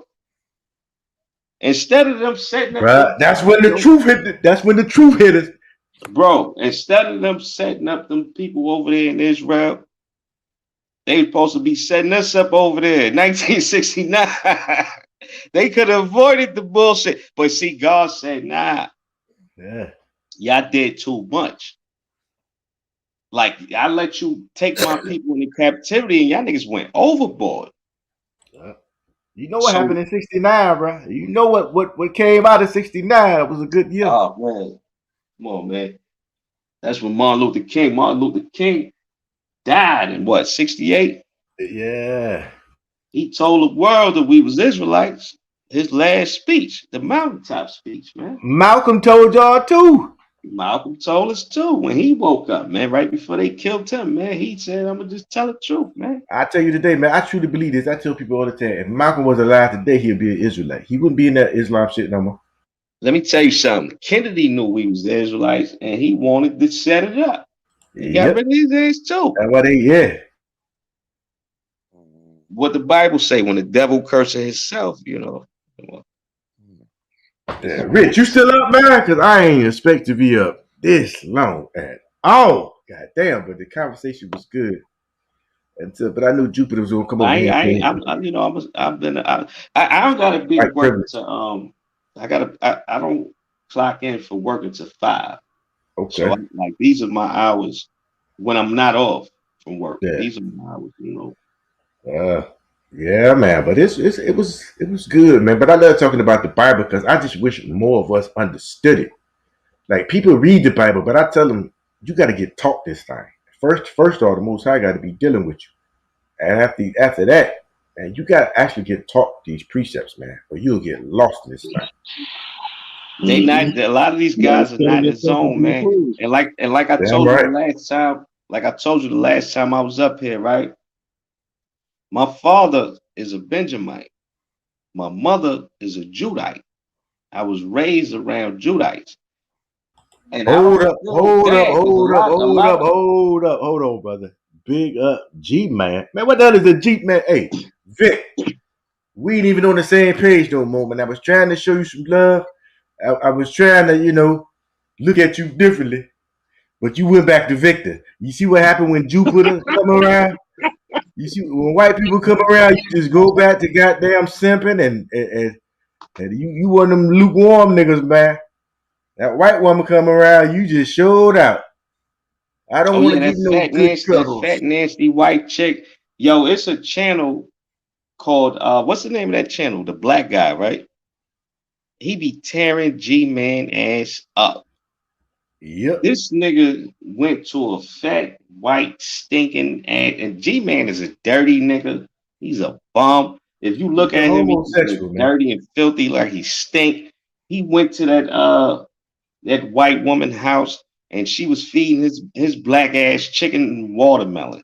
He's a bum ass nigga. Like he's a dirty dude. Like that dude is dirty. Dirty, filthy ass nigga. Like he's G-Man is garbage. Tell me G-Man is not a fucking Edomite, bro. And I'm pretty sure God then revealed to him who he is. You need to stop bullshitting, nigga, and just go ahead in the woods at night and stay out there for a week until you come across a demonic spirit and just go ahead and sell out, nigga. Because you're going to hell anyway. Look at Vic. Do you see the brother Vic, man? As soon as UK, the white woman woke up in UK, he went back to being Vic. Boy, I don't know. Vic, you might be a chocolate covered Edomite. I don't know now, man. That white woman woke up and he went to cursing me, man. What's wrong with our brothers, man? I don't know, man. Yo, the Bible tell you, man, everybody ain't Israel. You know what I mean? Like some of these dudes, it's pretty obvious who they are. And like I said, man, if you a real Israelite and you happen to not be from the tribe of Judah, you supposed to be pushing Judah to the forefront, man. Come on. Period. That's why I represent FBA. Now, like I said, my mom's is FBA. But I know now I'm accepted because according to the rules of FBA, you gotta have at least one parent that's FBA, like the mafia. You know how the mafia do. You can't get in the mafia unless at least one of you can be an associate, you can be an ally. But you gotta have, and even when you only have one parent as FBA, it's only so much you can do. You don't have the full thing like a person with both parents. And dig this, as an Israelite, I feel like if your father's from the tribe of Judah, then you are Judah.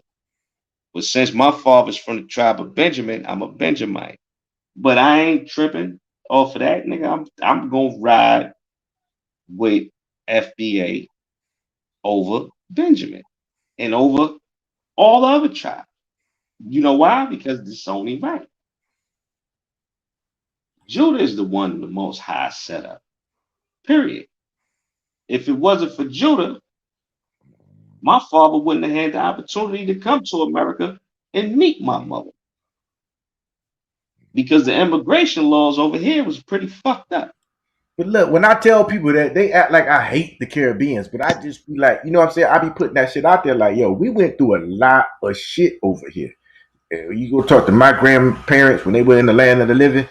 I'd be like, but when you say that, it seems like we get shamed for representing ourselves at They times. hate everybody want to come at Judah and feel strong because they know that the world has been flipped upside down. So now Judah went from being on the very top to on the very bottom. But don't get shit twisted, nigga. If it wasn't for Judah, none of these other tribes would be here. None of them. And they all have vitriol toward Judah. I'm glad you saying it and not me, because when I say that shit, I get motherfucking death threats online, and the shit ain't gonna ever come to me for real, because Oh no, that's I where get I'm a at lot with of it. hate too, bro. Trust me, bro. Like a lot of my people from the tribe of Benjamin, they be hating. Oh, you a sellout. Da, da, da, da. Nigga, shut the fuck up, nigga. Fuck out of here. Nigga. Judah make Yeah. the best food. That shit, Judah shit. I don't get me wrong. I like the little oxtails, the little beans and rice. Dark skin Latino brothers making the chicken and all, but they ain't nothing fucking with no baked mac and cheese and collard greens with a hint of vinegar in it and all that good shit that Judah make. Man, I'm gonna just Get the let you fuck out talk, of because when I said, hey Vic, you still my dude, man, but I got my eye on you, Vic. Vic, you lukewarm, and the Bible don't deal with no lukewarm Israelites, here, man. man. So I'm watching you, nigga. I'm watching you. Nigga, Judah get it popping, nigga. Yeah, You ever that heard white that woman get song? around Mama here. gonna work it out. Mama gonna work it. That's Judah, nigga. All you other tribes, you failed in the countries that you come from, man. Man, goddamn, man, talk your talk. I'm gonna let you talk. Talk Failed in those that shit for about 2 countries, more minutes, nigga. man. And you couldn't get it popping over there like Judah got this shit popping over here. Oh And you're man, jealous, man. come You're on. jealous and you're mad, man. Judah ain't running to the Judah ain't even think about these other niggas. Judah Chemo, we love you, but immigrated to no listen other to your countries, partner. man. This your tribesman, man. I ain't saying this. Hey, that's a fact, nigga. Judah ain't running nowhere, man. Judah stay in America and do what they gotta do, man. Oh, this is the Judah best deal with this Benjamin shit, I man. done Y'all nigga, it met get hard. in my It life. it get hard in Jamaica. It get hard in Puerto Rico. Y'all niggas leave and go to where to the land that Judah built up. Oh, So God, stop all it. praises, all praises. Come on, Benjamin. Talk to It's a your people, fact. man. They hate And the me. Bible tell you that, man. It say Judah is a young lion's whelp, and as an old lion, who shall rouse him up, nigga? Come We on, know come who on. gonna set it off, nigga. Now you see We your know how tribesman this down there, whole Chemo. Israelite. We know this whole Israelite shit jumped off because of Judah. Nigga, Come cut on. it out, man. Chemo, listen up to your tribesman. We all family now, but you got to All listen the to him. tribes are gonna get gathered up under Judah, man. That's what's gonna happen, man. That's what scriptures say. That's prophecy, man. And that I'm not knocking the other tribes. I'm glad to be Me a neither. Benjamite. Nigga, God say the Bible say some pretty cool things about Benjamin too. But right now, nigga, I don't like the way all other tribes is coming at Judah, nigga. I don't respect that shit because Come Judah on. is the one that was ordained to be king. Period. Mr. Palou, man, you a chocolate covered Edomite too, man. I'm convinced now. You a chocolate covered Edomite. You earned that. Nah, Ishmael, Palou said Ishmael forever. Yo, let me tell you something, Palou. Ishmael was a fucking mistake. He was in the Ishmael was a flesh, man. He don't mistake, even count. nigga. You know who else was a mistake in the Bible? Moab, the Chinese people. Yep. They was a mistake, nigga. Only reason Ishmael was born is because Sarah Was and barren. Abraham didn't believe that they could conceive a child. So they Hold up, went and got hold up, Lady Hagar. D.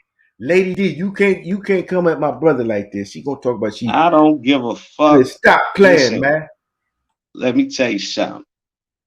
Ishmael was a fucking mistake. You shouldn't even be here.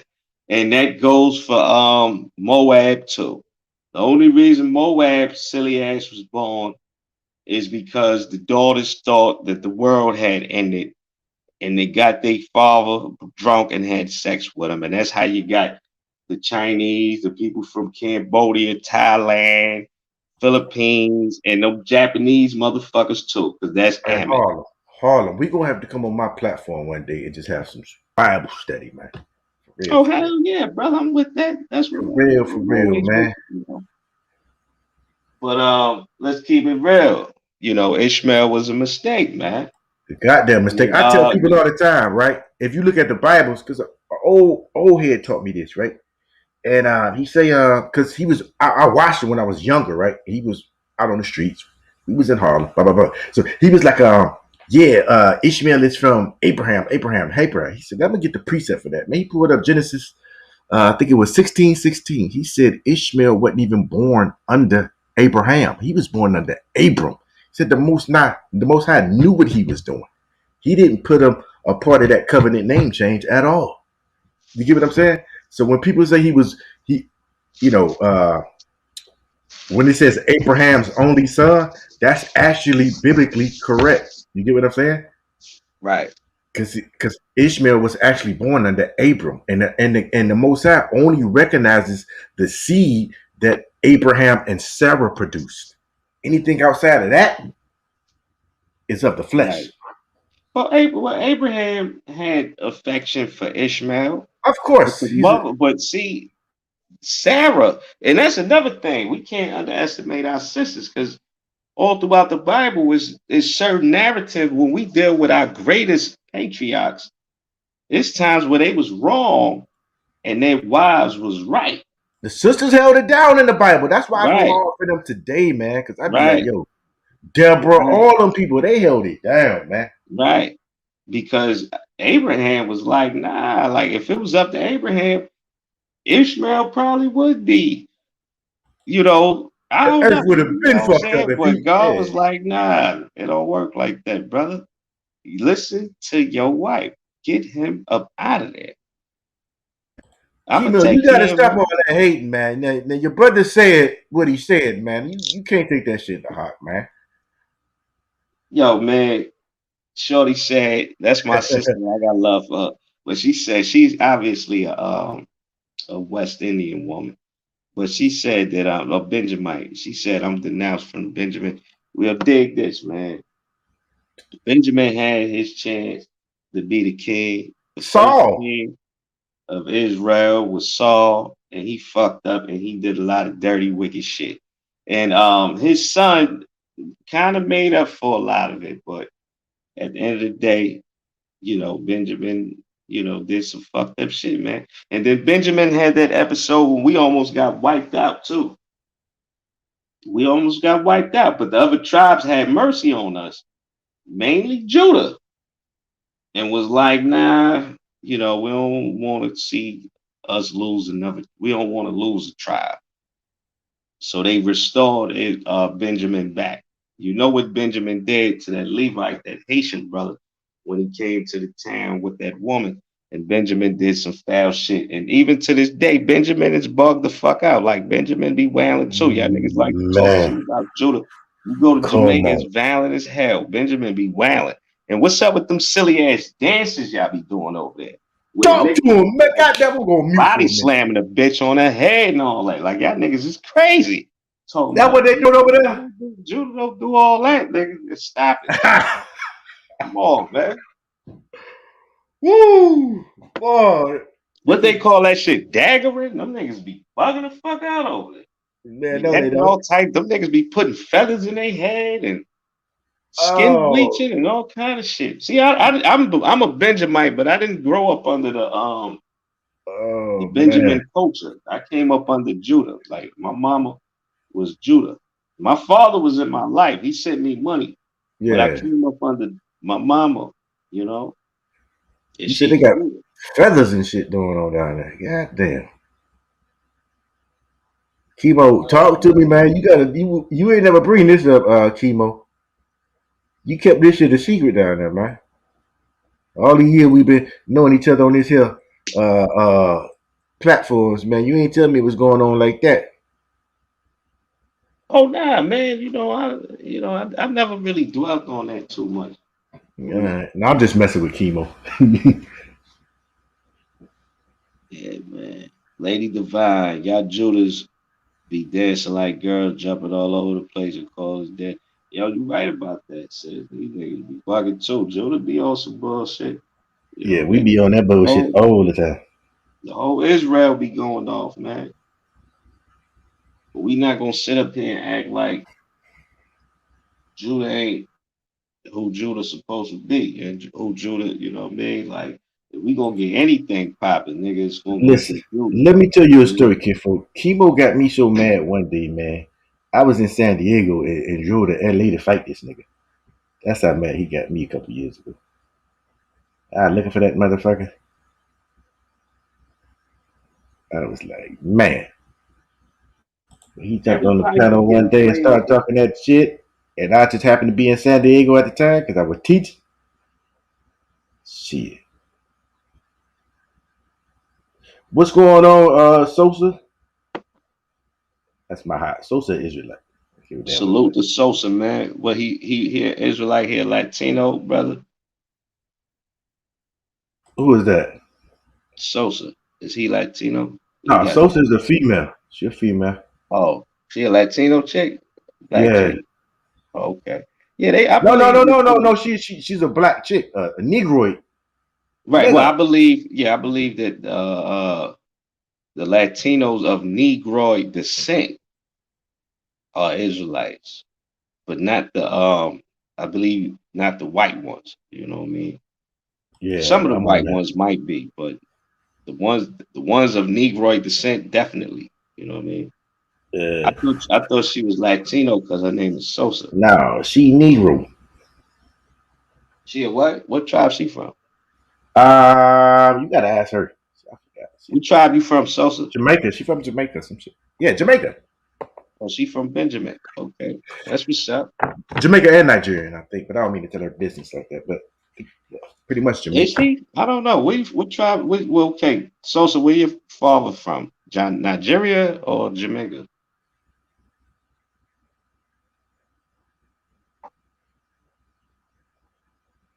I think she is real, man. Yeah, man. Israel, man. You know what I mean? Like that's the deeper knowledge. But sometimes, like when I kick it with other dudes, like from different panels that don't know nothing about what we talking about, I could talk to them too. And when I do, I always promote FBA. You heard? Yeah. I always promote FBA. I promote reparations. Come on. I point out how a lot of the different other groups of color like to come to America and eat off of the foundational Black American, and then turn around and give them they ass to kiss. I always point all that out, bro. You know what I'm saying? That's how I get up. But on a deeper level, like see, me and you could kick it. We could talk on a deeper level. Yeah, but I can't really talk to people like that on that level. You know what I mean? They not on that level. Yeah, but you know when the reparations movement first came out, you know who was giving us the most pushback? It was the West Indian tribes, man, and they was coming at us. You get what I'm saying? That's where the pushback mainly was coming from, bro. Hey, yo, I'm out, fellas, man. I'm falling asleep. This is the thing. I'm gonna tell you why all of them is mad right now. Nito, you good, man? Man, I'm falling asleep, man. I'm about to be out. All right, brother. All right, man. Y'all take it easy. Yeah, man. Good conversation, brother. All right, bro. All right, bro. I'm gonna tell you why they mad, man. They mad because they so used to Judah being mother hen, accepting all of them. Oh, you Puerto Rican? Oh, you my brother. Oh, you Dominican, nigga? You black like me. Oh, you from the Caribbean, nigga? Let me get some oxtails, nigga. You my brother. They so used to that. And this is the first time where Judah is waking up and saying, you know what? These motherfuckers don't even like me. They using me. So this what I'm gonna do. I'm gonna start promoting Judah. I'm not gonna promote the whole Pan-African thing anymore. Right. You know, where we all, as long as you black, brother, you family. That's what Judah, that shit was one-sided like a motherfucker. Because everybody else wasn't looking at it like that. But the minute Judah woke up and realized what was going on, now everybody got a fucking problem. Oh, you practicing xenophobia, Yeah, brother. come on, man. You being xenophobic. The fuck out of here, nigga. Y'all been flying your flags, posting your Jamaican flags and your Puerto Rican flags and your Cuban flags and your Mexican flags all over, and your African flags all over the fucking place. And the minute that Judah decides, okay, I'm gonna start, I'm gonna take a page out of y'all book. I'm gonna start self-promoting. Now it's a fucking problem because Come y'all on. scared. You made my morning. You know what it's like? It's like fucking with a bitch that was always cheating on you and you just didn't know it. And then this bitch is so paranoid that she always talking about how, oh, you must be here. You must be fucking with this bitch. But she's the one doing it. She's projecting her shit on you, and just paranoid. Right. They think that because, Judah want to do their own thing for a change. Judah ain't saying fuck y'all. He just saying, listen, we Exactly. self-preserve our own shit for a minute. We gonna leave y'all alone we see how y'all feel about us, so we gonna leave y'all alone. These motherfuckers acting like Judah gonna cut their ass off forever.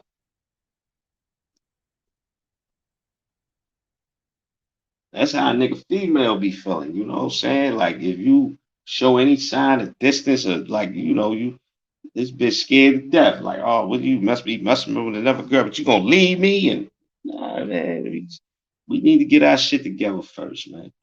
Come on, man. Some of your tribesmen needed to hear this, man. They needed to hear this nigga, Chemo said I got self-hate, man.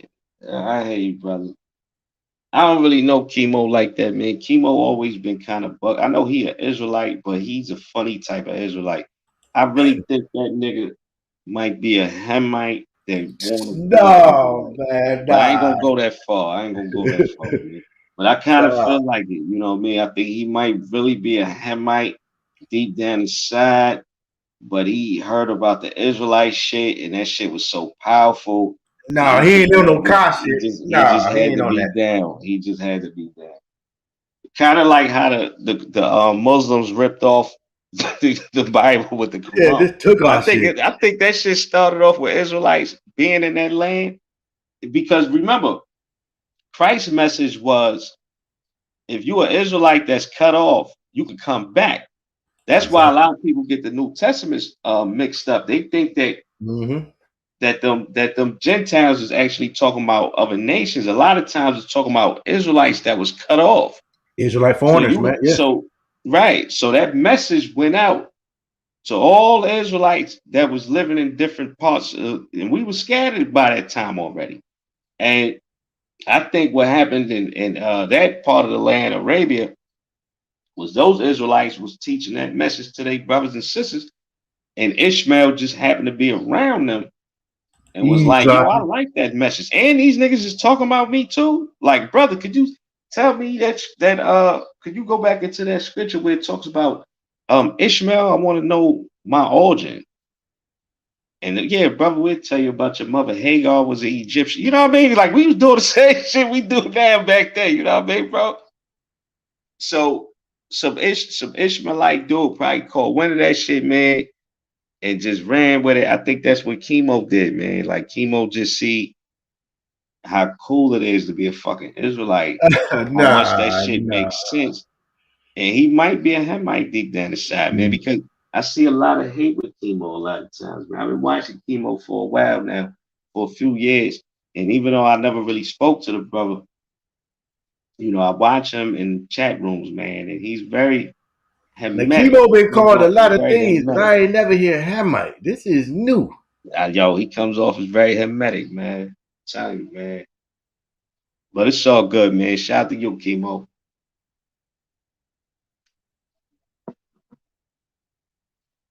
Yeah, man, I got the power of discernment, man.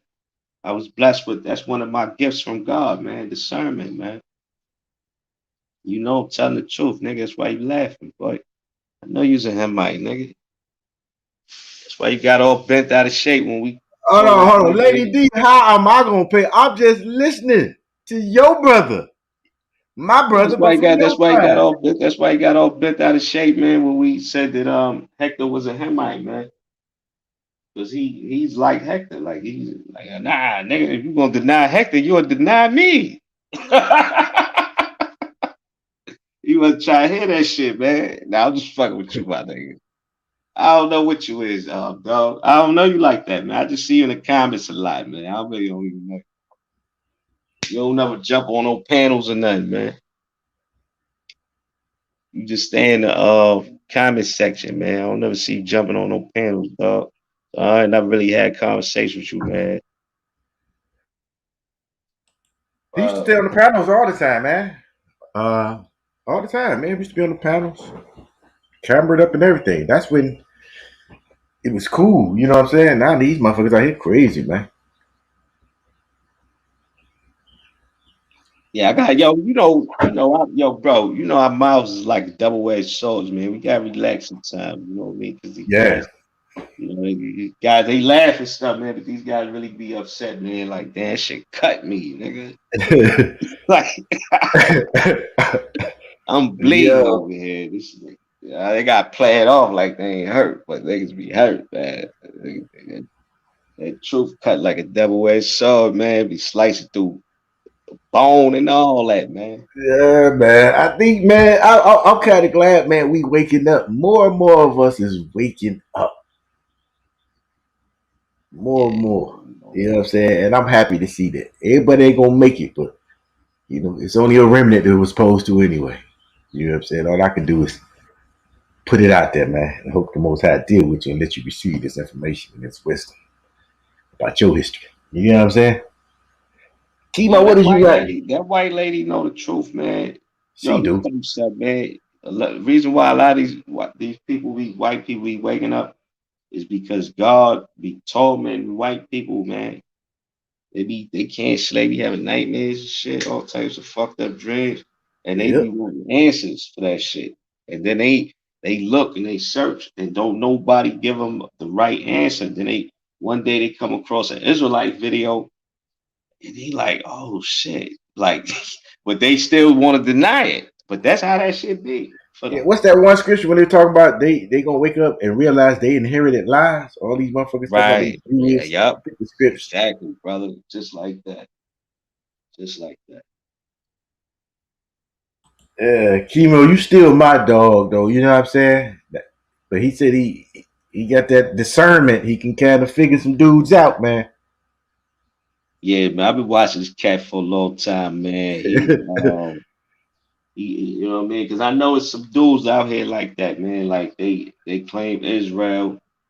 But I think he an RBG. He more of an RBG Hebrew. Yeah, but some of these cats, man, they claim Israel. When we like, they don't have a problem with us going in on Esau or Moab or Ishmael or fucking who's the East Indians in the scripture.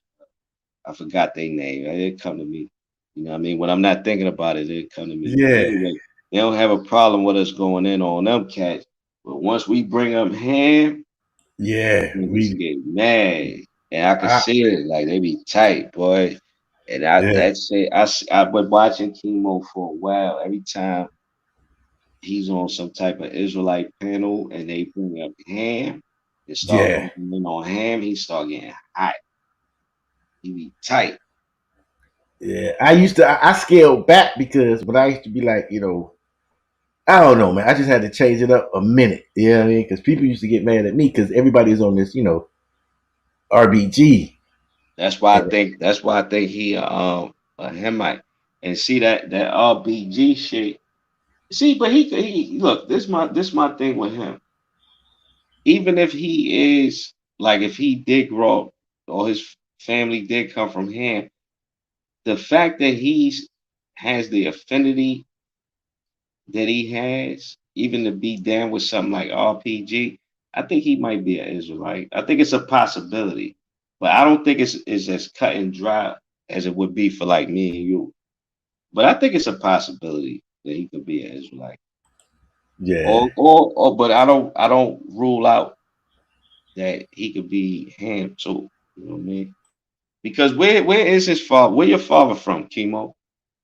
See, he bringing up this DNA shit. Like Like my father's African, but if you go into my DNA and my haplogroup, you'll find out that nah, brother, like cut it out, man. You know what I mean? Just Y'all crazy you know? right there. Yeah, you notice a lot of shit I don't be noticing in these chats of that. I mean, I gotta start paying attention. Yeah, then these niggas start deflecting. Oh, the nigga, because you would be into the chart, and that chart is wrong. And then who brought up the chart, nigga? I say that I read an article where Spaniard went down to Florida. When they went to Florida and they counted the Seminole Indians, they named them Seminole Indians, by the way, but the people that was there told them that they was from the tribe of Reuben. This is actually something the Spaniard wrote down in his journal. And then he said that that same Indian pointed toward the island of Puerto Rico and Cuba and said those be the sons of Joseph living over there. Okay. We know that the sons of Joseph is Ephraim and Manasseh. Yeah. And when you look at the Cubans, they do have the spirit of Manasseh because Manasseh was known for war. And the Cuban niggas didn't play. They threw they got it in, yeah. Out there, So come on, man. Like, we think about this shit. This is not just some shit that we done picked up from other niggas or heard somewhere. Like, we really study this shit. Bro, you know what used to get me mad with Chemo? But still to this day sometimes, it don't bother me as much. But he always shit on the One West doctrine. And that's what woke everybody up. How can you shit on a doctrine? Because the One West guys, they did a lot of bullshit, but you can't shit on They did, but they woke it up. They woke us up. I don't care what nobody say. But there was a lot of foul shit that went on with the with One West, period. Yeah. But that's why my thing is like, you don't necessarily, I don't believe in following a particular camp or none of that, man. That's why I'm not in it no more. I used to be in it. I ain't gonna even lie, but when my father left it, I was like, I'm out too. Shit, really? Yeah, like dudes be feeling like, because them things be like cults and shit, man. These people be knowing the truth, and they just use the truth to feed their belly, and they gonna pay for that, But them niggas got some big bellies over there too. Man. They got some big bellies. Need to be in no camp, because when I came to the truth, I ain't know nothing about no people calling themselves. I didn't know that it was black people that knew they was Israelites. I didn't know that. Yeah. I was going through what I was going through. I was tired of basically going to jail and getting in the shootouts every other weekend and just living a wicked life. I was tired of that shit, man. I was like around 25, 26. I started to, go through a change. Yeah. I didn't want to hang out with my homeboys every day anymore. I had been doing that type of shit since I was 13, man. Just living reckless and wild and being wild. So I sincerely wanted to know what was going on with God, and I reached out. Man, after I did them little 22 months, I was like, never again, man. It was at that time. As soon as I walked out that shit, I was like, man, shit got to change. Don't care how I'm gonna get it, but it got to change. I was not going back, to that way, man, to them streets, because I was either gonna get killed or kill somebody. It was just that environment back then. You know what I mean? Like, it wasn't shit positive coming out of Cleveland at that time, man. You did. And you know what's crazy, brother? I used to see them dudes on the corner, but I didn't know that what they was. I ain't paying no attention to them, because you had a bunch of people that would be on the corner in Harlem. You had white Nubians. Yeah, it was a group on every motherfucking corner. Yeah, so I didn't know. I didn't know the difference between any of those groups. I didn't know, I just would walk past those guys, man. I was into what I was into. But I remember, man. But they played a part. I won't never shoot shit on them too much, because they did play a part. They fucked up. Nah, I won't shit on them at all, man. Like, I could tell you some stories, bro. That shit was heavy in New York, man. Like, I could tell you some shit, man. I wouldn't shit on them at all, man. But I'm saying, like, why? But why people say that? You know what I mean? Like, but hey, man, let me tell you something. King David grew up under King Saul, right? Yep. And King Saul was ordained to be king by God, right?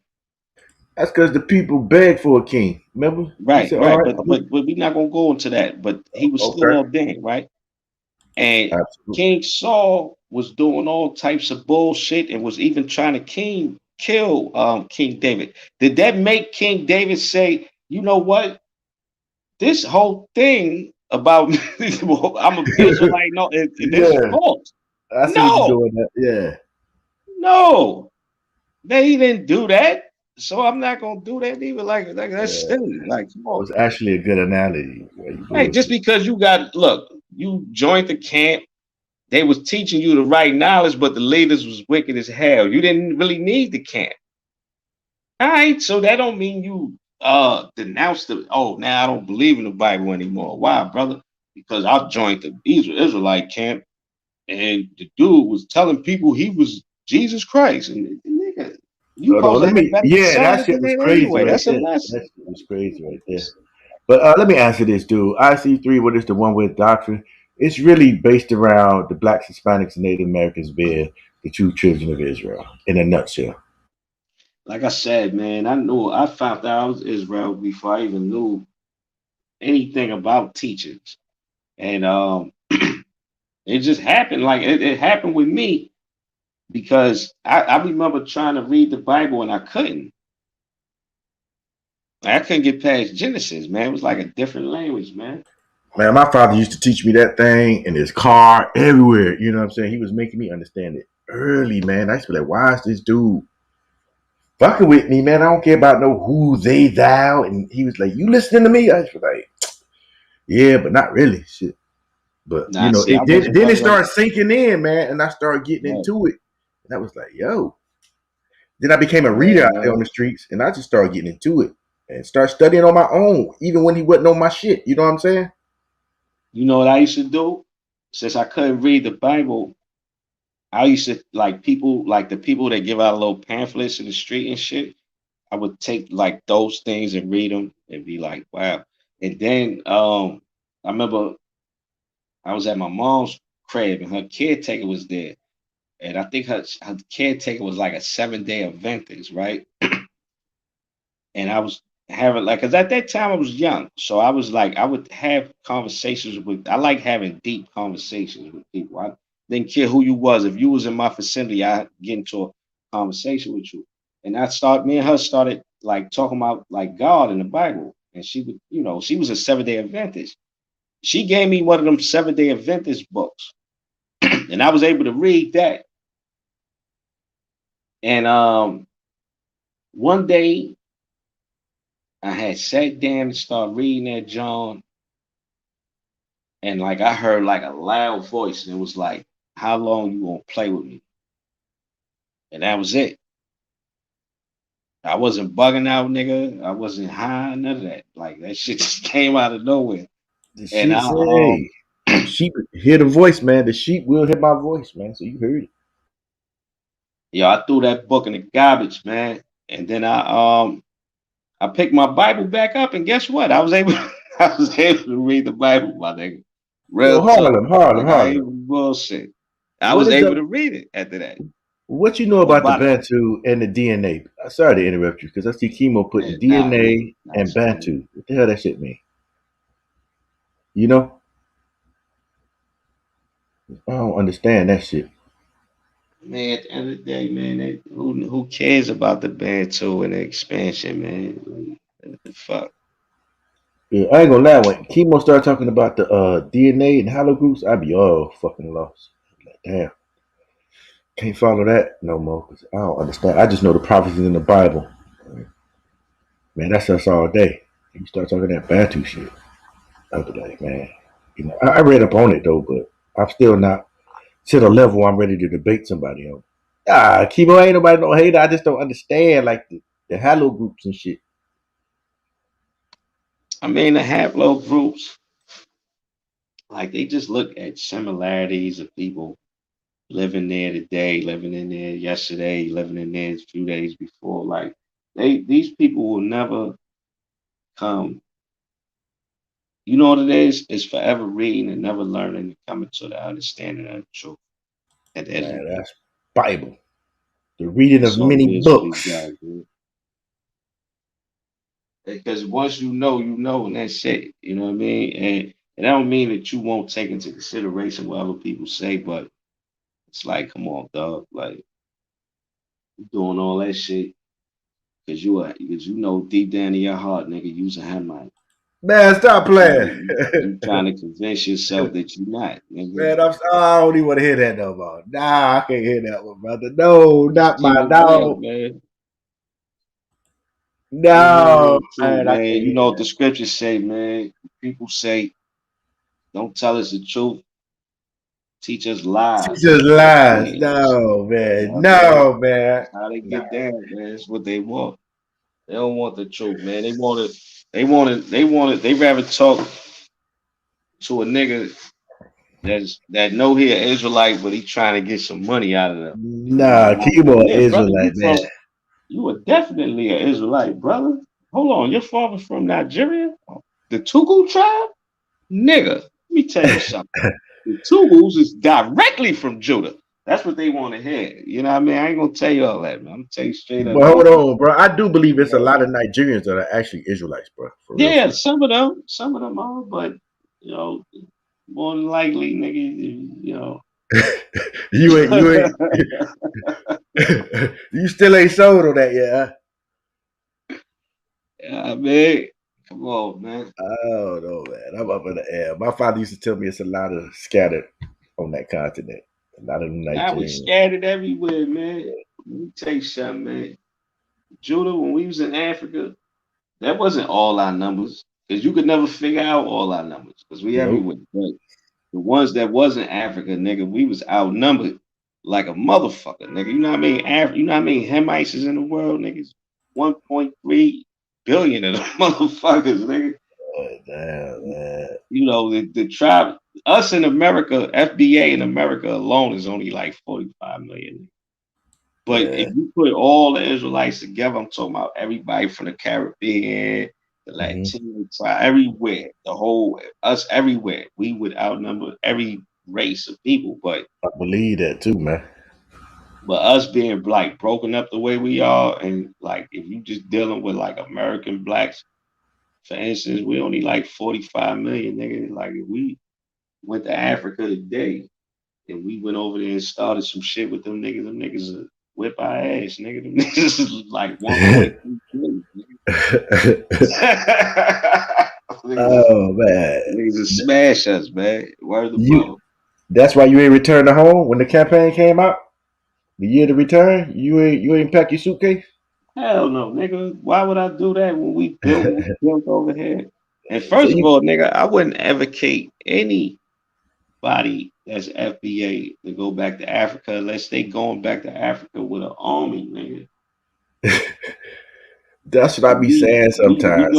We go back to Africa, we definitely gonna have to have an army, nigga, and be well equipped, nigga. We gonna need air conditioning too and all types of shit. So because we different from them. Like we ain't used to drinking doodle water. I ain't trying to be funny or nothing like that, but you know what I'm saying? Hold Like on, it's rough hold over there. on. You know what I mean? We ain't used to all that. Oh man, look at you, man. You gonna have my people, man, coming at my rack, man. I don't give a fuck. Like it is what it is. We ain't used to all that though, man. Like, you know, I wouldn't go over there unless we had an army, man, because government is too oppressive over the people. We come over there, you know, we bring that little 45 million over there, we overthrowing some shit, nigga. Yeah, but I always tell Straight people, up, man, if nigga. we was to go, I told people like this. We cutting out a whole section, nigga. Yeah, but look, And that's what I I'm want talking to about, know Harlem. where the shit y'all took from us when we was there. Yeah. You fucker. Where that shit? I know we had something, nigga. Kinfolk, I'm telling you, I used to always say, sure, I go back to Africa if Doss go over there and y'all just give us cut out a piece of land for Doss and then watch us make that shit work. Yeah, you leave You us know what I'm saying? alone, man. We make anything. Yeah. We go get over there and make that shit work, man. Cut out something. Move the people out of Ghana, move them to Nigeria and make Ghana the new Doss. And watch me turn up. But niggas don't like that plan. I get it. That's why, yo, I was telling niggas that, like, yo, if the Hamites, because I know when Judah and Benjamin and some of Levi fled into Africa, I know that, like, even though we look like them, but I know we was sticking out due to our culture, and we was somewhat different. I know we was shining. And when the white man came back into power, he came back into power like around the 1400s, even a little bit before then, but he came back into power, right? They got on code up there. And that's when they wanted us in particular. They didn't want the Hamites. They didn't enslave the Hamites. They wanted us. And the people that the Hamites was giving them was us, because the Hamites wouldn't sell their own people. So they giving the Hamites the guns, the weaponry to be able to subdue us. Because I don't think the Hamites, I think, it was a mutual respect thing with us, and we was living there. He was obviously living there, chilling. But I think the crackers kind of influenced that, and was giving the Hamites things, and now you got a Hamite running up on you with a rifle and all that. You know what I mean? That he got from the white man. So shit, it's some new information, man. It's some new information for me. So eventually, I think it was always a difference. Even when we was in Africa, I think it was always like they knew, because like you said earlier, there was a whole section, and I read that too. I seen it on the maps.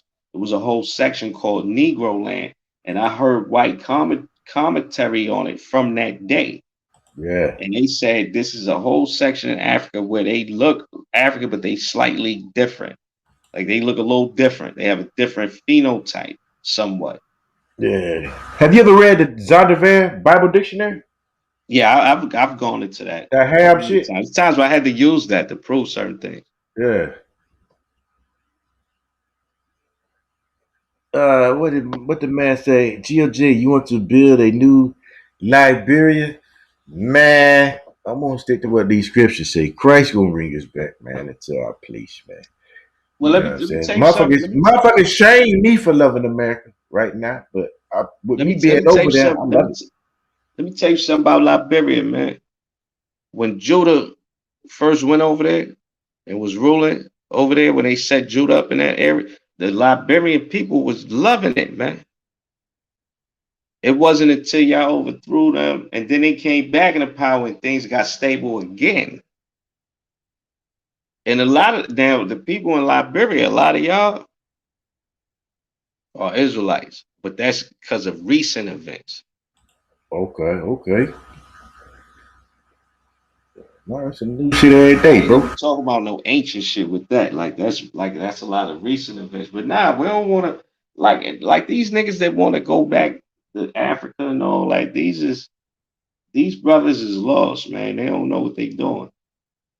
When they go to Africa, the Africans rip them off,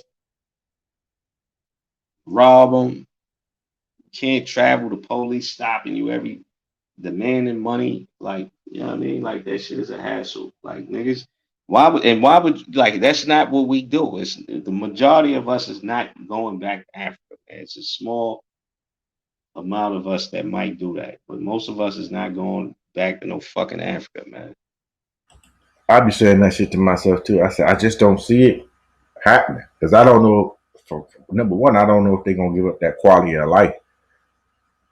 Why would we go back to Africa when Africans don't even want to be in Africa? I say that shit all the time. Mr. Palou was trying to sell me on Africa in a conversation we had. And his own parents don't even want to go back to Sierra Leone. I said, so why is you pushing that African shit when your own parents who were born and raised there? It's like, fuck no, I'm not going back. So why is you to go back? That's an old African trick. They want us to come over there, and then they go come over here and take our place. Switch your route. Out of here. You know what I mean?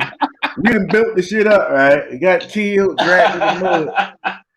And they say, "Come on They want to home." come over here and be us, and they want us to go over there. You know what? You know the irony with that though, brother. If that was to happen, right? We'll fuck around and turn Africa to what what it is over here. Then they'll Exactly. want to go back. Yeah. Give us back our shit. I always be You know what I saying mean? that if we go over there, we gonna make that shit pop. They know that shit. That's why I always say that whole year return shit. It was targeted really at Black Americans, man. The whole campaign was looking at the Black Americans, and I was like, damn, you got more descendants of slaves in Brazil and everywhere else. But why is that campaign just targeted at the Black Americans? Right. Everything is targeted at Judah. Everything, brother. Everything. I was talking to a brother. I was on this cat panel, man, the other day, man. And they was trying to make an argument why Judah don't deserve reparations, man. And they talking about, slavery was a long time ago. I said, brother, most of the reparations ain't got nothing to do with slavery, man. A lot of the lynchings happened after slavery, man. Yeah. You had all the redlining. Blacks wasn't allowed to. The Judah was not allowed to participate in nothing, man. They had a big land grab in this country, man. Where as long as you was American, man, you go to that land, I don't care how much acres it is, it's yours. Just cultivate it. Judah was not allowed to participate in that shit, man. It was times where Judah couldn't buy property, none of that shit, man. Like they had a thing here called redlining. Of course. And all this shit happened way after slavery, man. Like even up until today's time, this shit still happening in Judah that calls for reparations. And shit, we can go back to the 80s. These niggas purposely put and admitted it. They dumped crack Purposely put all in crack. our neighborhoods, bro. Yeah, they admit that shit. We could go back to the 60s where the head of the FBI, Edgar Hoover, said the biggest threat to America is Black foundational American unity. That's what The that nigga said. the 70s, they start taking the father or the man out the house. The 80s, they gave us crack. The 90s, they built the that's why I prison. say, They just every decade they fuck us up. Everybody target Judah, man. Everybody target Judah, man. When you foreigners come to America, who you target? Judah. You don't go to the white neighborhoods, motherfucker. You set up in the hood. You set up your little stalls in the hood. Man, I'm telling you, Judah taking care of the whole world, man. These niggas from Yemen, they come to New York and set up corner stores. I'm pretty sure we support like 60% of Yemen's economy. I be saying that niggas over here don't even know how much power they have. Like, all you gotta do is stop shopping at these motherfucking places, and them niggas is done. But they done. And the statistics show that because nobody spend more money than Judah. They said the way Judah spent, if Judah was actually a nation, like a sovereignty nation, they would be like the 5th richest nation in the world. Yeah, hey bro, check out. It was a while back when I was early on when I got to Virginia into military shit. it was a African. She owned a little braid shop, or whatever. Man, she called one of the sisters something in her language and something like nigga or some shit. Why motherfuckers stopped going there? Shut her down. Man, she was out there with signs talking about discounts. Niggas never went back to that shit. And I was like, damn. Judah is a bad motherfucker, man. Let's talk about how a lot of cats that was Benjamin couldn't get revolutions going in their own land. They had to come to him. Let's talk about Marcus Garvey, man. He was a Benjamite, right? Bro, when I say man, you gonna lose it. Cause I always say, all right, I'm gonna chill. That's too much. We're gonna do that on this show, man. We're gonna go into that. Yeah, man. Go into that, man. Hold on, man. Oh, dog, cause you'll get killed talking about Garvey, but goddamn, niggas that come through your screen on you. Nah, I ain't dissing Garvey. I'm saying that Garvey couldn't get nothing cracking in Jamaica. He was able to bring his message to Judah, and Judah he became big. I heard Busta Rhymes the other day He talking was on about, some bullshit. He be on some bullshit lately. nigga, you didn't get big in Jamaica, dude. I always say that. I'm talking about Busta Rhymes. Like that Exactly. nigga. Yeah, you don't perform dance hall music, nigga. So what are you talking about, nigga? You got your millions from Judah, boy. You gotta cut it out, nigga. What's wrong with these niggas? The level of disrespect for me is just too much, man. I don't like it. You know what I mean? That's why I be talking the way I do, man. I be on my FBA shit, man. I don't like the disrespect, man. I be letting it be known, man. These niggas be talking this dumb shit. Yo, white people earn more money than Listen, the average dude that's FBA earn $47,000 a year, man. The average white person in America earn $56,000 a year, man. It's not a huge difference, all right? Niggas be making it seem like a crackhead, a Pookie, or Ray Ray is the norm for Judah. That's not the fucking norm for Exactly. Judah. That's what I Niggas be gonna trying to stop tell that cats. shit, man.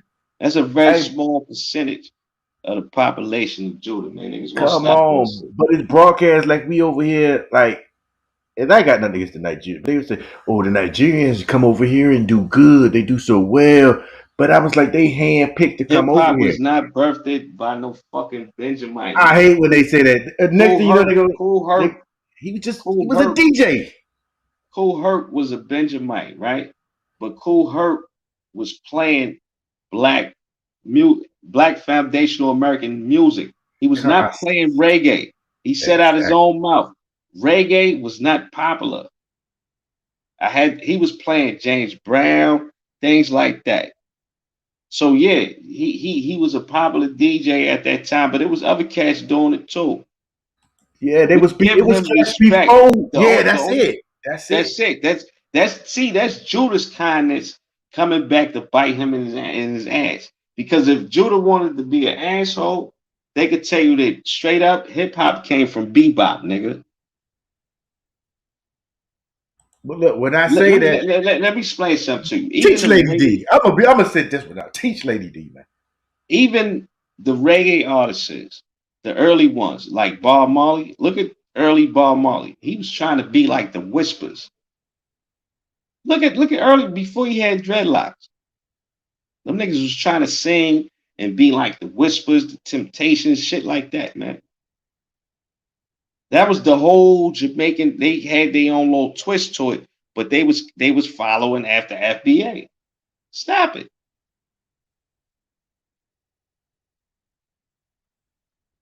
See, y'all like to tell yourself that, and then see, this is the thing, right? Judah spoiled the other tribes, man. Y'all spoiled. Y'all not used to Judah being mean and saying, yo, I'm gonna do my own thing since y'all feel like that. Y'all not used to that. So y'all get butthurt. You know what I mean? Talk to your people. Hey, man. Hey, I put a link in there, man. Tap that, man. We're gonna have to have a conversation. All right. Now, Nicholas, now we got the somebody got to say hip hop was influenced heavily by the Caribbean. Man, stop playing. Like, I hate we get credit for nothing, bro. Nothing. Nah, that's false. We don't get credit for shit. Everything we do has got to be attached to something. And that be my problem with shit. Is there something that the Black America did in America that he did without somebody else? Come on, man. Like, you leave it up to everybody else. We ain't do a goddamn thing. Like I said, man, Marcus Garvey, no disrespect to him, but when he went back to Jamaica, he tried to run for office over there, and they voted a white dude over him, man. They was not feeling him in Jamaica, man. Look, I ain't trying to have no. Hey, listen, hold on. Let me put a disclaimer out there. I'm not having no Caribbean Black American beef, but let's keep it real, man. Cool Herc and them, they didn't start no hip hop, man. They didn't start no hip hop. But we'd have saw it in the Caribbeans like it is here. I mean, like, y'all got to keep that shit apart. And Nicholas, like, I don't know what somebody gave to the coach.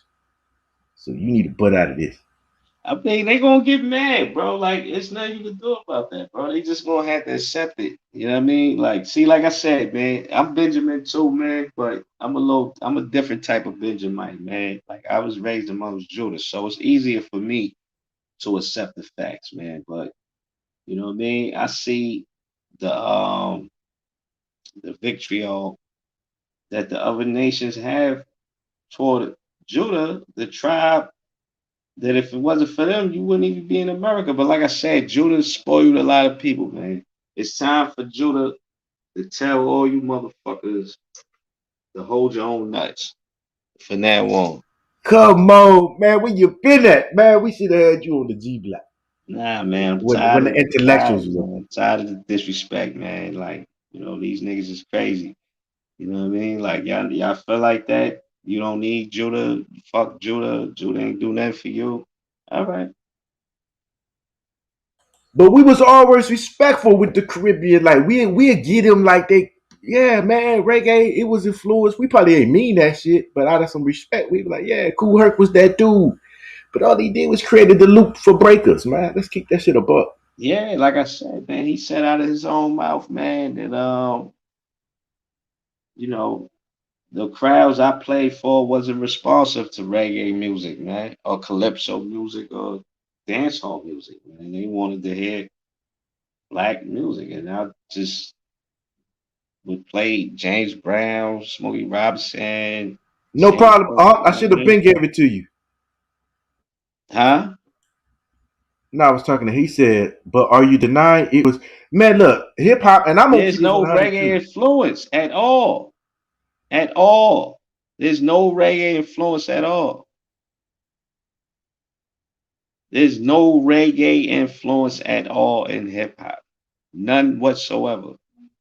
But there's Look, here, we got this Somali motherfucker telling us, do your research. The Bible ain't gonna show you history of hip hop. This is the disrespect. Here we are, the people, the descendants of him, and he gonna come up on set, roll up on set, and tell us about us. Like that shit be fucking me up. But you tell him some Somali shit. that's why you gotta tell guys like him. Like fuck out of here. You gotta let them, you gotta let them know what's up. Let them know, look, at the end of the day, dude, you are a fucking what's his tribe in the Bible? He a Cushite. Nah, he's not Kush. Somalis is not Kush. They Put. Yeah, that's what he is. Put. Nigga, you not even spoken of in the Bible, nigga. You insignificant, nigga. You's a fucking pirate today. I ain't gonna shit on him like that. But I'm just saying, like, how he gonna come tell us? That's how they see. Then you see how we now see how it's getting disrespectful. They the ones that bring it there because we've been very respectful. No. Now, Nen, I get at Nen. I just don't like to do it on this platform. Now, Like, Nen was on the G platform. He'd be all kind of motherfuckers. You gotta tell these niggas what it is. Like when Somalians get killed in America by the police, they don't even ride for themselves. Black foundational Americans. Come on, man. I be saying that shit. We rap for everybody. And back in the day, I always tell people, they want to turn around and disrespect. Come on, man. Like every time shit used to break out in America, man. When you talk about let's talk about like that African nigga that got killed in New York. In New York, yeah. Abdul Diallo. Yeah. Africans ain't care about that nigga. It was us out there, dog. We was the ones out there. Like, who made that name famous and rolled for that nigga? Oh, Lady D, stop playing, man. I know that's your guy. Be all right. She's a Benjamite, but at the end of the day, she's angry. She's an angry Benjamite. She's an angry Benjamite woman. She'll be okay. And my first girlfriend was a Benjamite chick. I liked her, but maybe because we was young. But I never really liked Benjamite women too much, man. Tell us more. Tell me more. I want to hear about this. Tell me more. Benjamite women is too fucking crazy. You know what I mean? They crazy than a motherfucker. Like, their culture is crazy, man. I remember being a young boy and dealing with a Benjamite girl. Growing up in Harlem, we grew up pretty fast, right? Anyway, I would hang out with this girl, man, and her grown ass family members. For some reason, they like taking rides in the car and playing music real loud. They would smoke weed, and we would go to where you know the ships be at South Sea. It's an area in Manhattan where you can see like all the naval ships. They would drive around, and bro, her name was I used to call her. Her name was for Ophelia, but I used to call her Fifi. And they like we was kids, me and her. And they used to let her like if the car was packed, she be sitting on my lap, and they playing and they that was their culture, bro. And she grinding on my lap. It's like Jamaican niggas was like the West Indians was crazy that I came across, man. You know, it's a lot of West Indians in New York. They like they culture, man. It was traditional, don't get me wrong. It was some tradition to it, but that shit was off the hook, man. Like they like as far as like they were very like they were very fast, man. They were very fast, man. Like that culture was different, man. That shit was different.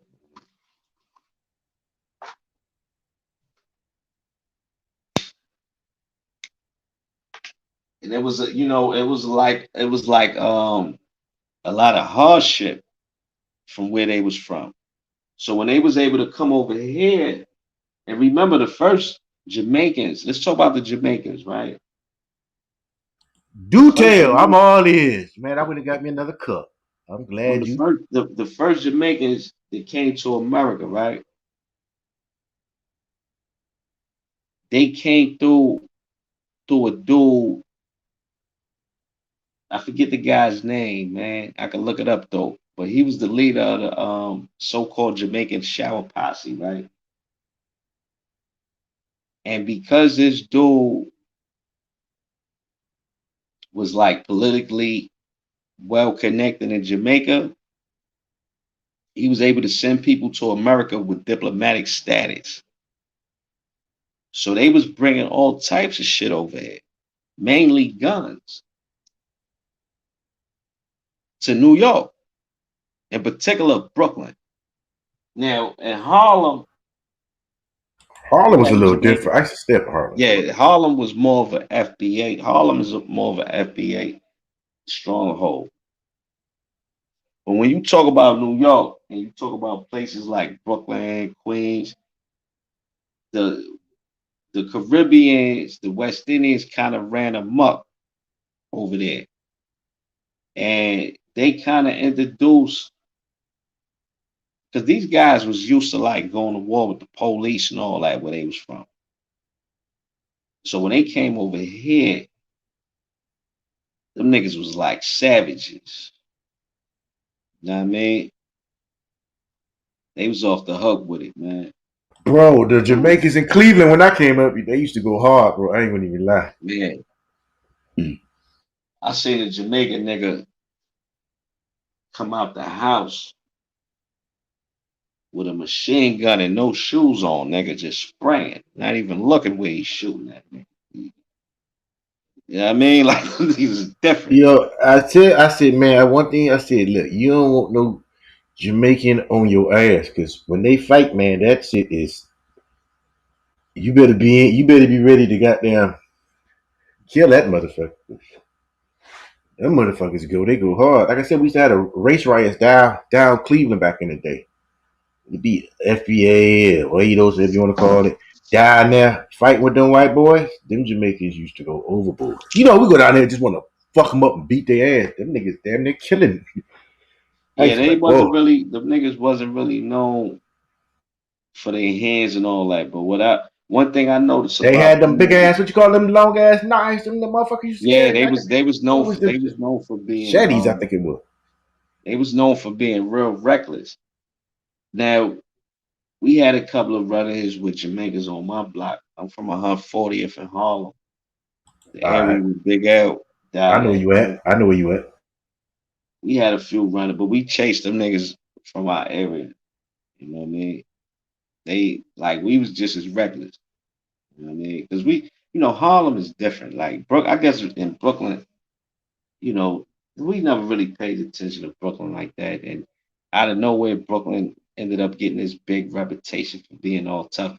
A lot of that came from the West Indians that started moving in over there, you know what I mean? But in Harlem, being, you know, FBA dominated, you know, we didn't really, you know, like hip hop didn't start in Harlem, you know what I mean? We had better things to do than break dancing on cardboard and shit. That was in the You know, a lot of people think hip hop is just the rap part, but they don't understand. Like hip hop was like yeah, we you know, Harlem CDR, was it was a different, lot of man. shit. Yeah.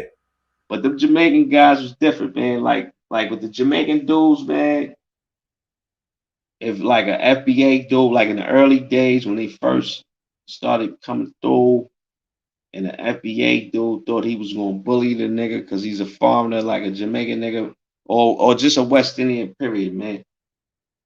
They might pull out a machete on you, niggas, out of nowhere, nigga, and really have intentions of chopping your head off. Bruh, I seen it So you know what I myself. mean? I was cool with a lot of Jamaicans in Cleveland coming up. We used to be like, yo, the white boy every Friday. Go down there and start squabbing with these cats. And them Jamaicans had like knives coming out. I said, damn, nigga, I didn't even know you had that shit on you. Like, where did that shit come from? Yeah. Yeah, I remember I was a Like, kid, God right? damn. I was a kid, man. I got into a fight with a Jamaican dude, man. I was about 9 years old, man. And that nigga hit me in the head with a rock, B. Told you, man, them niggas. You ain't about, oh man, them dudes, when they go, they go. They hit me in the head with a rock, dog. That's how them niggas get down, man. Like them niggas, man. So it's like with them, you gotta understand, like with a lot of foreigners coming from the situations that they come from, a lot of times with them it's all or nothing. And then they already gonna look down on you because, you know, you FBA, so you have the reputation of being a slave, and they do too. But somehow they rationalize that shit in their mind like you somehow weakening them. But you know, they like it's a lot of, you know, like I said, man, I'm from Harlem, man. So they ended up like in Harlem, like the Jamaican niggas that was able to get bread in Harlem. It's one dude named Unique. You can look him up. But they ended up having to like assimilate to what Judah was doing over here because the history was so deep. You know what I mean? And we got Jamaicans that was in Harlem from the early, not Jamaicans, but West Indians. Because them guys really wasn't from Jamaica. Like, but we got West Indians like Madam. There was a female kingpin in Harlem, man. That was from West Indian descent, man. You know, at one time, Bumpy Johnson worked for her. Just saying, that was Bumpy's connect, man.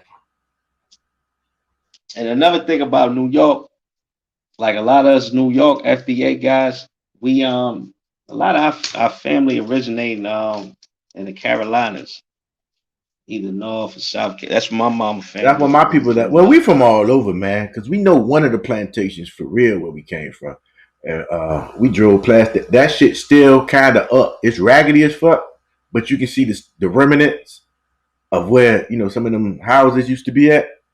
And man, like my grandma almost cried when we was little, man, because it's crazy, man. Like people don't understand the shit we went through on this motherfucker, but it's crazy. Yeah, that's my first time really seeing my grandma cry when we drove past that shit. You get what I'm saying? So, and look, the era that I grew up in, a lot of Jamaican dudes, or not, I say Jamaicans to mean like all West Indians, but a lot of West Indian dudes, a lot of them, because they say, you know what they say? Black foundational Americans is only responsible for 20% of the single households out here. So what that mean? make it make sense to me. We know the other 80% ain't white niggas. Oh, I get what you're saying. We Now know they ain't Asian. So the other 80%, for the most part, is either Black Latino, Black West Indian, or Black African. So that's a big thing. Like a lot of them cats would come over and have sex with women from FBA, have kids, and get caught up in some shit and get deported and never see their kids again, man. Man. Like there's a lot of black dudes in New York whose fathers is West Indian, man. Believe it or not, or Puerto Rican, or Dominican. Yeah. Like Shinetta, his father Dominican. Yeah, he Dominican. His father is black. I mean, I got a fight with a Dominican motherfucker up there one summer. He go be my father, man. Oh, man, them niggas, man. Beat the shit out of his ass. I got a gripe with a lot of immigrants, man. My main gripe with immigrants, man, is you guys. You come over here with this vitriol. Oh Lord. Well, disclaimer. Go ahead though. Yeah, man. You know, you come over here. This is a disclaimer for my man. I'm not speaking for my man. I'm speaking for myself, right? You come over here with this vitriol toward foundational Black Americans, right? And you come from a culture where you failed. Couldn't get popping where you was from. So to me, and I'm gonna use a saying that my God bodies, my 5% say, that shit is emphatically non-cipher, man. You can't do that, man. Can't. Because when FBA go to the West Indies or Africa or whatever, we show the utmost respect, man. You don't see us going to none of them countries showing no disrespect, man. But y'all come to a land that we built and y'all feel a need to have some type of vitriol toward us. Talk to him, man. Still disclaimer. To me, that's crazy, man. You know what I mean? If it was that bad, yeah. Well, if you was on Judah level like that, I would think that you could turn whatever country you come from into what America is. Because let's be real. Like foundational Black Americans made America. Right? We built the whole Victorian South, all the mansions you see down south. But the goddamn White House. Americans built them shits, man. And then after the Civil Revolution, when we was allowed to go up north, we started building all the skyscrapers and all that. Bro, you remember Harlem used to look so good back in the days. Harlem was beautiful, man. Come on, man. A lot of history, man. It's a lot of history in Harlem, Detroit, Cleveland, St. Louis. Yes. You know what I mean? Chicago. And I'm talking about the northern cities now. We had that shit popping. That's why I say I don't wish to go anywhere else. We had that. But you got to think. Remember when we came out of slavery, bruh? Almost 30, 40 years out of slavery. And we start building all these wall streets going across the goddamn earth in America. You get what I'm saying? And we only 50 years removed from slavery, if that. And we started getting shit popping. I ain't talking about no shacks, man. We had cities and buildings and streetlights. We had all the inventions. Like all the inventions that was coming out back then, it was FBA. It was our shit. Yeah, and that's why we got ahead so fast, because we were the skilled people, man. Well, you know, the whole white middle class was created. There was a time in America where it was only rich and poor. America was pretty much like a third world country. They created the middle class based off of redlining foundational Black Americans. But a lot of people don't know about they create the middle class was the was whites, just whites. Yep. But a lot of people forget about Tulsa. You know, Tulsa is the most famous cities, even though there was a lot of pretty much Tulsas going across the earth, but it was famous for getting blowed up. But a lot of people forget that Tulsa, they had to go to the air in Tulsa because FBA was whooping their ass on the ground. You get what I'm saying? You had these cats who was coming back from war. Yeah, They was trained in munition. That's another misconception. Yeah. FBA wasn't putting in no Them, work. Niggas, you yeah. crazy? They was putting in work. They had to get other hillbillies from other counties to come in. And FBA was still whooping that ass. And then they had to drop, they was like, fuck this shit. Fuck this shit. Because you had a lot of guys that was in Tulsa who were prior military. These were trained motherfuckers. Like, and they had been shooting white men before from the wars and stuff. So killing the white man and them wasn't shit. You know what I'm saying? It's like deja vu. So they had to take it to the air to get us up out of there. But that's another story that they don't tell in history. See the thing with Tulsa was one of them situations, right? Where white people told Judah, just get the fuck away from us. Go somewhere and do your own thing. Go over there. And leave us the fuck alone. We don't want to see you. And then they look up 20 years later, niggas in Tulsa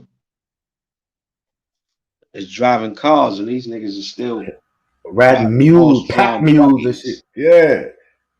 Niggas is living in mansions. Well, what that remind you of the Bible? Remember when Joseph he set a little slot of land for the Israelites, and we got that shit popping over there. You remember in Egypt, popping over here, Gershom or whatever that shit was called. The foundational Black American gets it popping. Why you think y'all niggas want to run over here? Why you think your parents came over here? Man, don't start talking that stuff. You gonna have your tribesmen mad at you. A lot of these guys, they gonna blame it on me, man. A lot of these guys in the chat room are like, first, a lot of them. Let's keep it real. A lot of them are anchor babies, right? First generational Americans. I know an African dude whose parents is from Nigeria. No, don't say that, man. You gonna get me blamed for this. Oh Lord. He insists on being called a foundational. No, not that. He won't go that far, but he insists on being called an African American. Who is that? His name is Labuto. Oh yeah. But you see, most of us over here, they starting to move away from that African American title. A lot of the people I be coming across, they starting to drop that African part. I mean, but we got the new title is FBA. Yeah. The reason why we use, and some people like to use ADOS. I use ADS politically because I like the shakeup they put in this government. Right. Only politically. But the point of us using those titles is other people of color can't come in and benefit off of us off of that. Because the bottom line is this: we built America, and you guys benefit off of America, and you give us your ass a kiss. So, I mean, we came up with a title where you can't use it.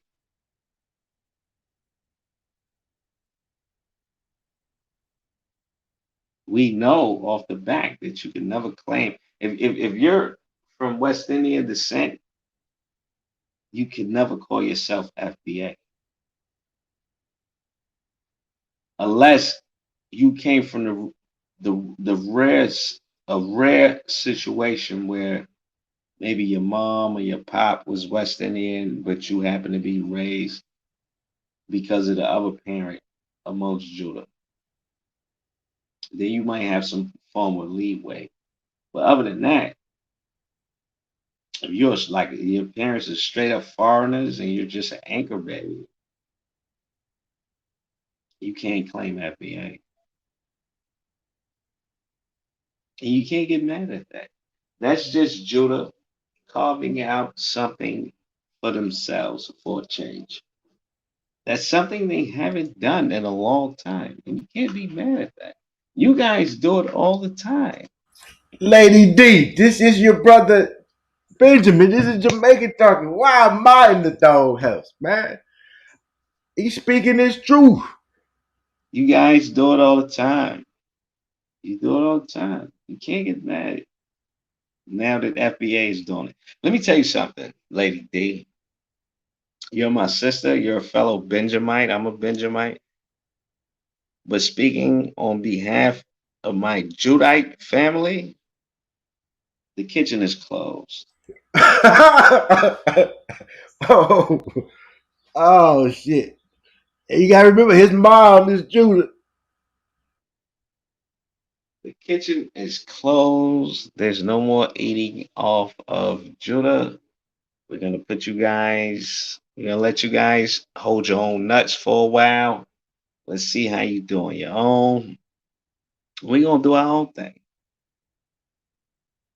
Oh Lord, this ain't me, Benjamin. My UK Benjamites, man. You know I got love for y'all, but the brother gotta speak his truth. I'm a Benjamite through and through. My father is from Antigua.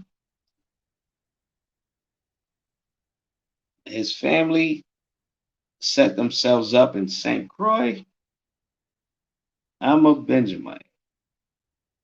But my mom is from Harlem. My sisters were born in Harlem Hospital. My grandmother is from North Carolina. My great grandmother on my mother's side is from South Carolina. On my father's side, all my family is from Antigua. I'm a Benjamite. I am what my father is. But in this case, I'm going to ride with Judah, not just because my mom is from the tribe of Judah, but because Judah, according to the scriptures, is ordained to be the top tribe. Period. Y'all listen to this brother. This brother is deep.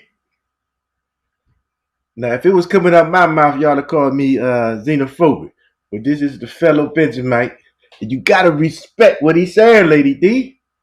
Don't take it to heart, man. Sometimes, you gotta hear from your own brother or sister. Listen, look, Lady D. Benjamin is strong. I get it. I'm not knocking Benjamin. I love Benjamin. I'm a Benjamite. They hella strong. Trust me, Lady D. But Benjamin is not the head of Israel. Who's the head of Israel, Lady D? Who's the head of Israel? Fire burn him. Look, see mad. Why can't he speaking this truth? Like this is we blackity black. He gotta say what's on his heart, Lady D. Hey, You yo, can't be like that. brother, do you remember that scripture when King David became king? We know that King David was from Judah, right? Correct. Wasn't there a Benjamite that was angry at him and was throwing rocks and stones at him? Yes, To the that what it feel like. Yeah. Why you throwing rocks at me? What happened to Benjamin when they rebelled against Judah during that time? I don't want to say nothing. I want you to teach because they were crushed. They gonna put a virus in my computer. What did brother Paul? Brother Paul was a Benjamite, right? Yeah, he was one of our good brothers, soldier for the word. What did Christ tell Paul? It's not easy to kick against the pricks. Boy, good precept. Look, we gotta come on Bible study. You gotta stop it, sister. Boy, you didn't get your kinfolk. Man, you got the neighborhood all feeling a certain type of way. And the brother just speaking his truth, Lady D. I am. I'm a Benjamin. I'm a Benjamite, and I'm loyal to Judah. Period. The man saying the kitchen closed, it's closed. You think when Judah was going to war with Benjamin, you think that King David, which represented Judah, when he was going to war with the sons of King Saul, after King Saul died, who was a Benjamite, and his sons was Benjamites, and King David had to go to war with his sons. You think there weren't Benjamites that were riding with David?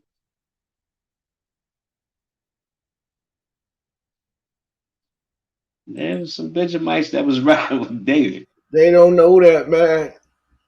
They mad. They mad. They mad at you for bringing good message this morning, man. Y'all supposed to eat this up. Put this scroll in y'all mouths and eat up. He telling y'all good stuff, man. Y'all acting like Pharisees out here, Benjamin. Don't do that. It's all good, man. You can't trip off of that shit. It's just a few people, man. They gonna trip. Yeah. Good, it's all good. It's all good, but Everybody, look, according to the prophecies, right? When we go into the kingdom,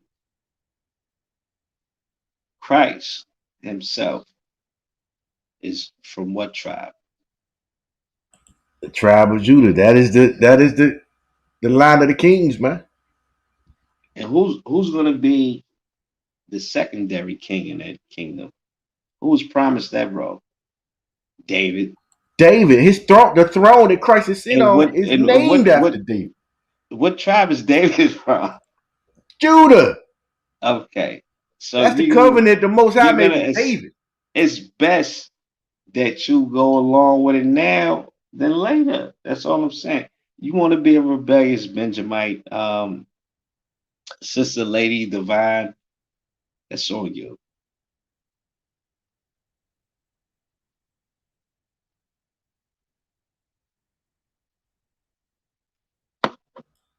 Boy, you got Chemo typing his ass off. I ain't seen Chemo type like this in a long time. You didn't ruffle his feathers, man. And y'all say y'all do got feathers down there y'all be playing with, right? Something like that you said earlier. Remember, Benjamin was the little baby brother. Yeah. Benjamin get along with Ephraim because Ephraim represented Joseph. Benjamin has made a covenant with the Puerto Ricans against the foundation of Black America. Pretty much. Ain't that some shit? Crazy. Ain't that some shit? I'm starting to sense that vitriol in the chats, man. That's what every Benjamite tell me. Harlem, come back home. What is home for me? I was raised by my Judite. She calling me Shaitan. Look at her. You know what home for me is? Baked mac and cheese, beef, barbecue, short ribs. Come on, man. Get you some of that soul food, brother. Nah, I ain't gonna say. A heap of help on the fried chicken, macaroni and cheese, and collard greens too big. Come on, man. They don't know that. Fried whiting, red beans and rice, lemonade. Come on, I like Benjamite food too, but what the hell is Benjamite food? They oxtails. They have their own form of baked mac and cheese. It's pretty delicious. When I was a kid and I would go out there, I remember the bread truck would come around every morning and serve hot bread. That was different. And then we would make scrambled eggs with peppers, eggs and peppers on hot bread. That was delicious. But as a Judite, we had hot cinnamon rolls and hot chocolate. I don't know, man. We had that good food, huh? Stuff that fills you up. Put some meat on your bones. All right, sis. Sis, get out your feelings, man. Lady Divine, get out your feelings. Understand you're a Benjamite. We all Israel at the end of the day. Exactly. It's protocol. It's protocol, sis. You gonna be all right, Lady D. You gonna be all right. Chemo, you gonna be all right too. But I did hear him call you a Hamite, but I don't know about that one. Been knowing you too long, but he got a discernment on your spirit. Yeah, that's one of my gifts, man. Discernment. Like I pick up on that shit right away, man.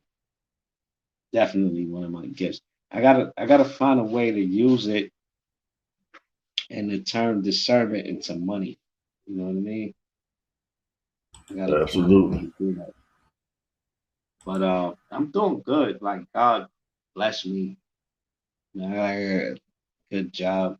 I make like $36 an hour. That's what's up. And, the work is kind of hard. It's hard, but I'm skilled. I'm skilled. I'm a skillful brother. I don't think you can make that much money unless you have a skill.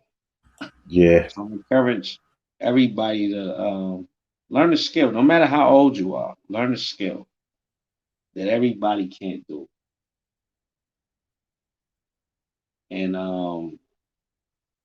you can get a job and leave a job as you will. You can get a job, stay on that job for like 2 years, save up a quick 36,000, and then leave, and then you do what you want, but learn the skill. Man, my 9 to 5 is over with. I can do me now.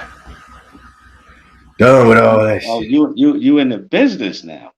That's what I'm talking about. Yeah, got my own little setup. It keeps me comfortable. I like what I do. You know what I mean? Yeah, that's good. That's really good. It's nothing better than that. That's the best thing you can do. Yeah, so good, man. What the chest going up? You got your tribe all going crazy over there, man. You got IC3 changing up codes and shit. He didn't got pissed off. He didn't came out with some new codes that fast. You know what I'm saying? Nigga done made up a whole new code after this conversation. Look at this guy. His name is United Races. He That's has to be. IC3. That's he from your tribe. He's a Benjamin. Yeah. You done pissed him off. That's our uncle, man. You done pissed him off. He done came up with a whole new chart. He done went in there and printed out some new charts and made Judah the white man now. You done pissed the brother off, man. We sorry, IC3. We good.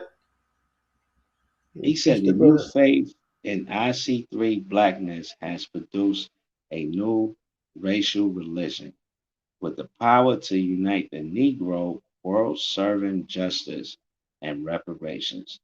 We are in the race trade for liberation and reparation.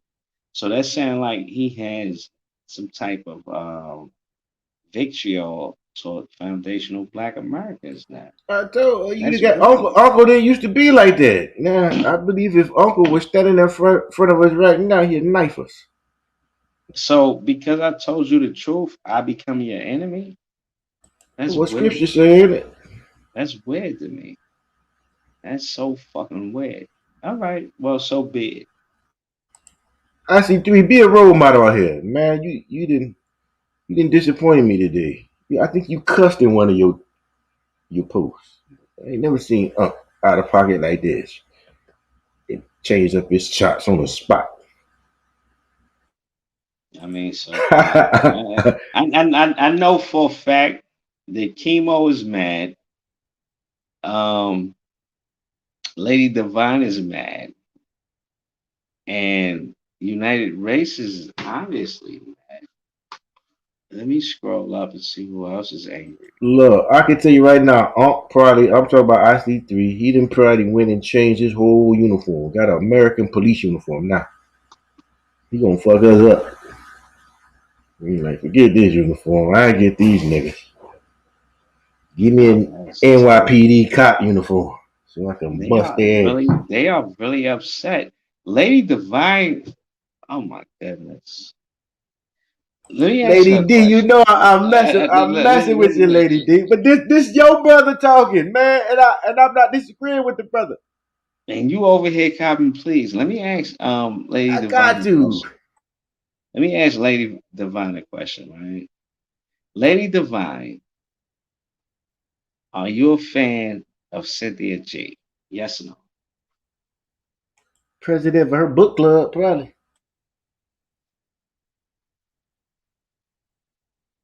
She laughed at that. I don't know how to take that. She put a LOL emoji with a laughing. I don't know how to take that. I actually yes or no That means question. yes. She That didn't means say yes. yes or no. She just laughed. I don't know how to take that.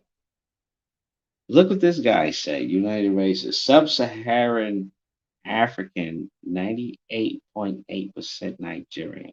That I guess he's telling us what he is. 60.1% coastal. How the fuck are you 98.8% something and also 60% something? That's weird. And you're 13% coastal African too, and 8.2% Congolese, You got and a lot of shit going on in you, boy. Gambian and Ghanaian, you're 1.8. That Southern sounds East like a African. confused Negro right there. That Wow, nigga all kind of confused. But this guy is a I love you, nut. I mean, dude, I could save you all that just by telling you you're a Hamite. United Races. You're a fucking Hamite. Schiffer died. What is African? Tell me what African is first, and I'll let you know. Are you guys African? Now he's Have an you Elamite. lived? He Shifferdan is an Israelite Elamite, something like that. Oh, he's white, so he's Nah, he's confused. black. That's cool. He's actually a Jamaican. He's from your tribe, man. Y'all acting up over here. Well, he's Vegemite. just stupid. Okay, then he's stupid. Nah, he a good brother now. You know. Shalom Schiffer. That's my What's brother. Schiffer? Oh, that's Schiffer. Okay, he's an Israelite. Yeah. What? You said Fake he's Schiffer. African? Oh, she said it's imposter. Hey, give me the word, Lady Spade. We can Fake go ahead and get him up Schiffer out of here. is an imposter. That's from Schiffer Lady died. Is you Spade. the real one, man? Schiffer said, "I ain't stupid." What do you mean by that? Who called Mr. you Palou? stupid? Nah, he said I ain't stupid. It's All all right, about. Okay, you got this Hemite Mr. African Palou booty back. scratcher, Dr. Pele. I'm just playing, Oh, okay, yeah, that's the real but Schiffer because he yeah, said call me an Israelite or Elamite. Yeah, that's the homie Schiffer. He got a nice little flow to him too, for real talk. he said, Yeah. "Call me an Israelite." No, Elamites are East Indians, dude. It's not the same thing. Oxo beans. I guess they What is bypass Oxo on, this. man? What is he on, man? Okay, well, what's your Isaiah comment, Oxo? What is your Isaiah comment? Lady D, as soon as Rich wake up, I'm out of here. I ain't The staying on only, here the with you. only, the only, the only, the only thing Mr. Pele is saying is that that Ishmael was king. I don't understand him. He sounds stuck on Mr. stupid. Pele is a lead baby, man. Go eat some more paint chips, man. I don't know. He got fucked up. Elam, yeah, Elam is the son of Shem, but Elam is not the chosen son of Shem. Mr. Schiffer Don X. Elam is actually the East Indians. Lady Divine is laughing at you right now, brother. I don't know what for, but as soon as if Rich ever wake up, I'm out of here. Hey, Lady D, I could always move this to my channel real quick, and we can pick it up right after. We can pick it up. Now I'm gonna if you leave, I'm gonna hang around for a little while and continue to entertain the audience for a Okay, little bit. give me a couple minutes, bro. We got to come back and set your tribe straight, man, because they acting up out here. They all in Okay, their feelings.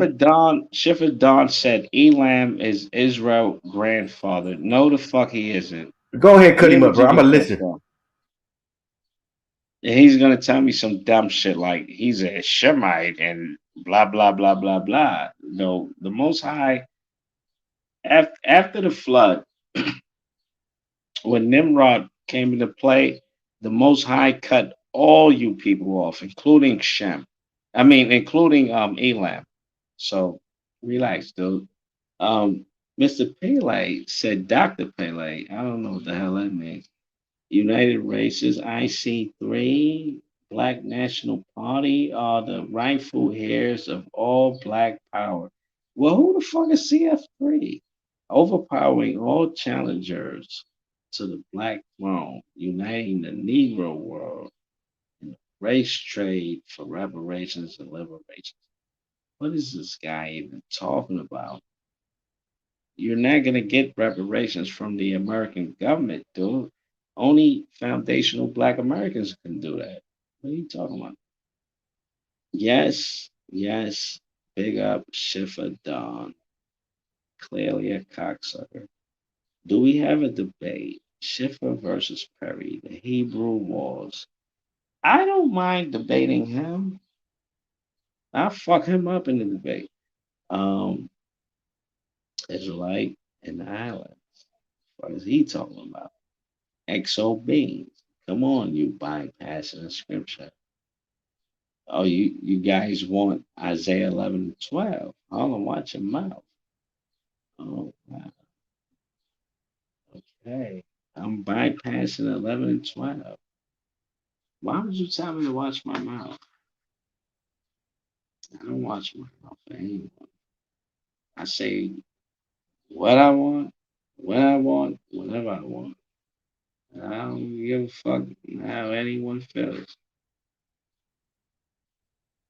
Let's go to Isaiah. What is that? Isaiah? See what they're talking about. Isaiah 11 12. Let's check that out.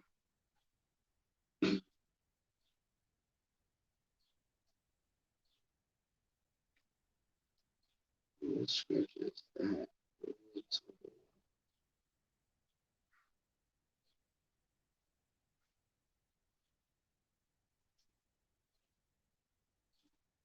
Okay, let's pull that up real quick.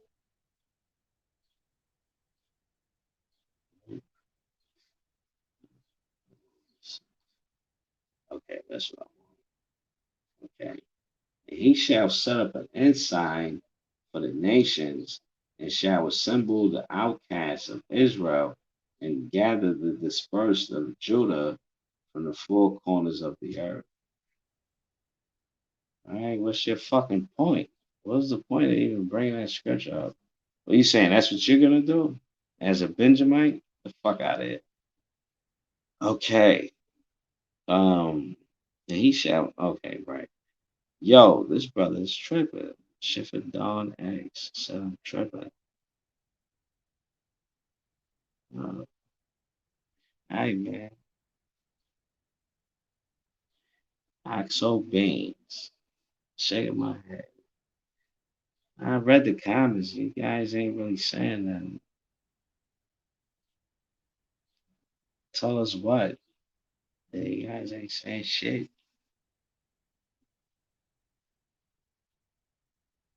Oh wow, the outcasts of Israel are in Africa. You can never debate me, broski. I meant to say Elam is Israel granduncle. Right. Elam is the East Indians, and they are totally cut off from God. You guys worship steaks in the form of a cow, in a leather jacket in the form of a cow. You people have temples dedicated to rats, which is abomination to God. What the fuck is you talking about? And we'll give you the fact that according to the Bible, Elam is an old race. You've been around for a long time as Elam, East Indians, but God doesn't like you. You're a piece of shit race. What do you want from me?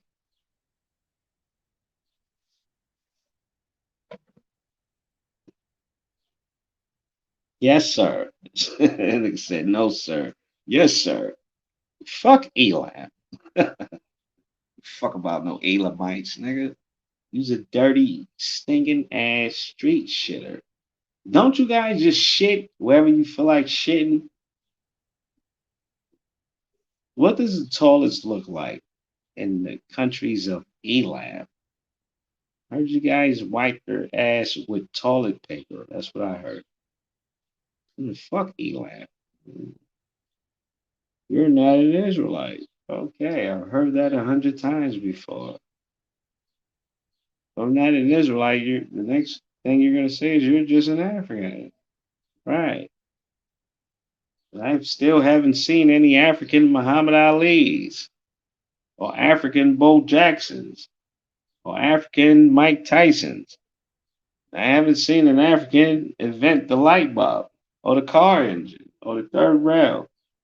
Did you know that my people created traffic lights?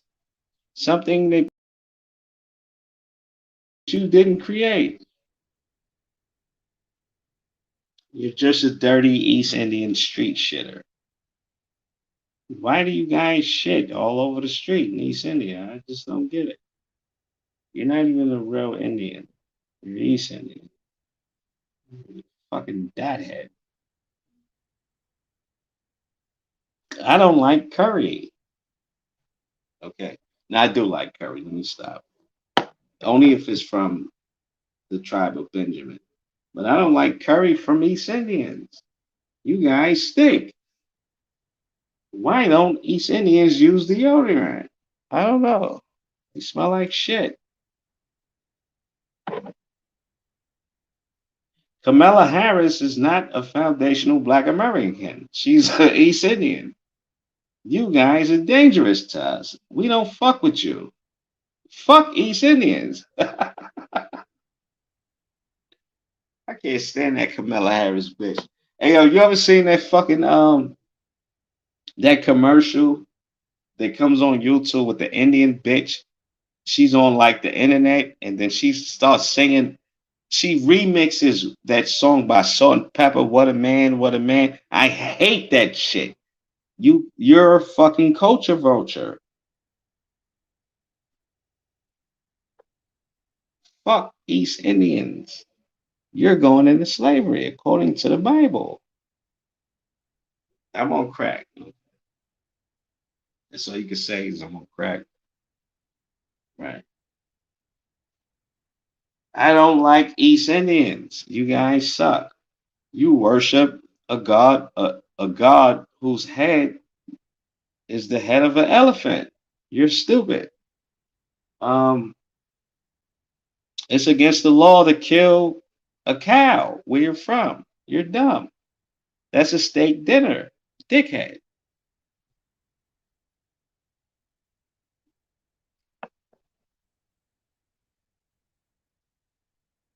East Indians are stupid. Only a West Indian would say that East Indian lives matters. Benjamites are influenced by East Indians. That's not cool. All right, I'm gonna stop.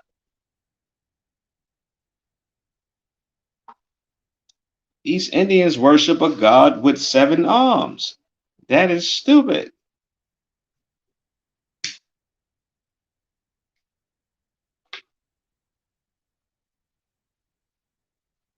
All right, I'm gonna chill. I'm gonna chill, sis. I'm gonna chill. But fuck them East Indian niggas. Like, real up.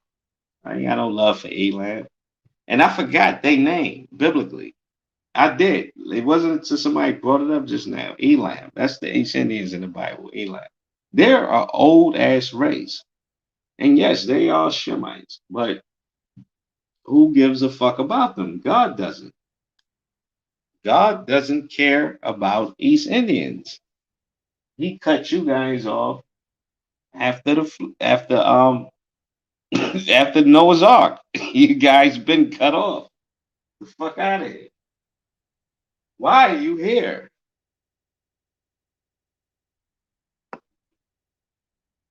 East Indians are attracted to FBA culture like everyone else. You're a clown.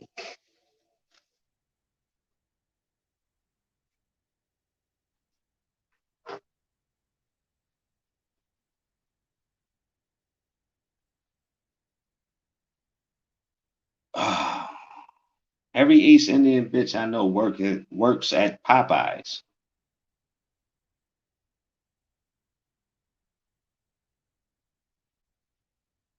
It's true. And the chicken, that's why I stopped eating at Popeyes, because the chicken tastes musty. Like East Indians, like an East Indian served me the chicken. It's musty. East Indians are some musty ass people. You guys stink. Smell like shit. You look weird. You're dark skinned with straight hair. That's weird. The fuck is wrong with y'all?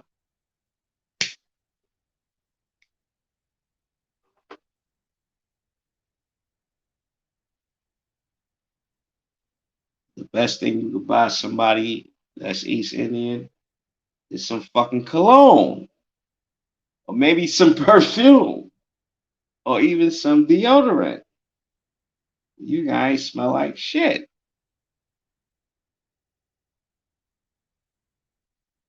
East India is not a country I would want to visit at all. Not even for vacation.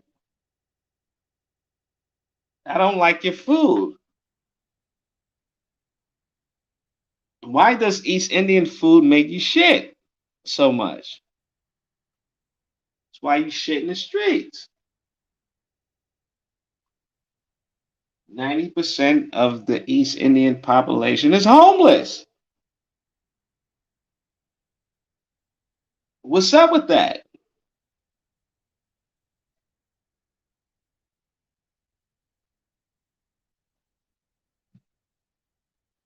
East India has the highest percent of rapes. Why do you rape your women so much?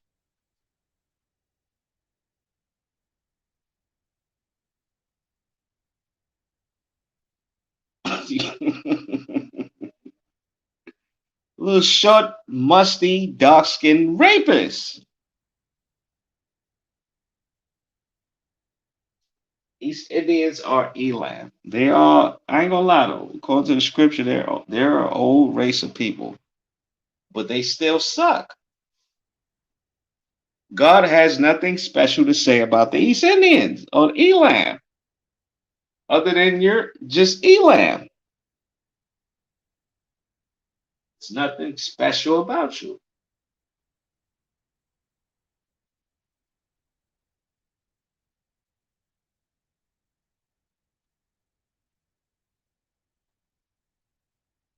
The best thing that came out of the East Indians were Herod and Kumar. And their trip to White Castles. Let me stop. All right, I'm gonna chill. The fuck out of here, man. Dirty ass East Indian motherfucker. You can't. You know what the scriptures say? A dog. A dog. Like this Elamite motherfucker. Can never speak on Israel. Ever. Just a dirty dog ass nigga. Funky, dirty, stinky, musty ass East Indian piece of shit. And I can go over there and fuck your mother for $5 because y'all that poor.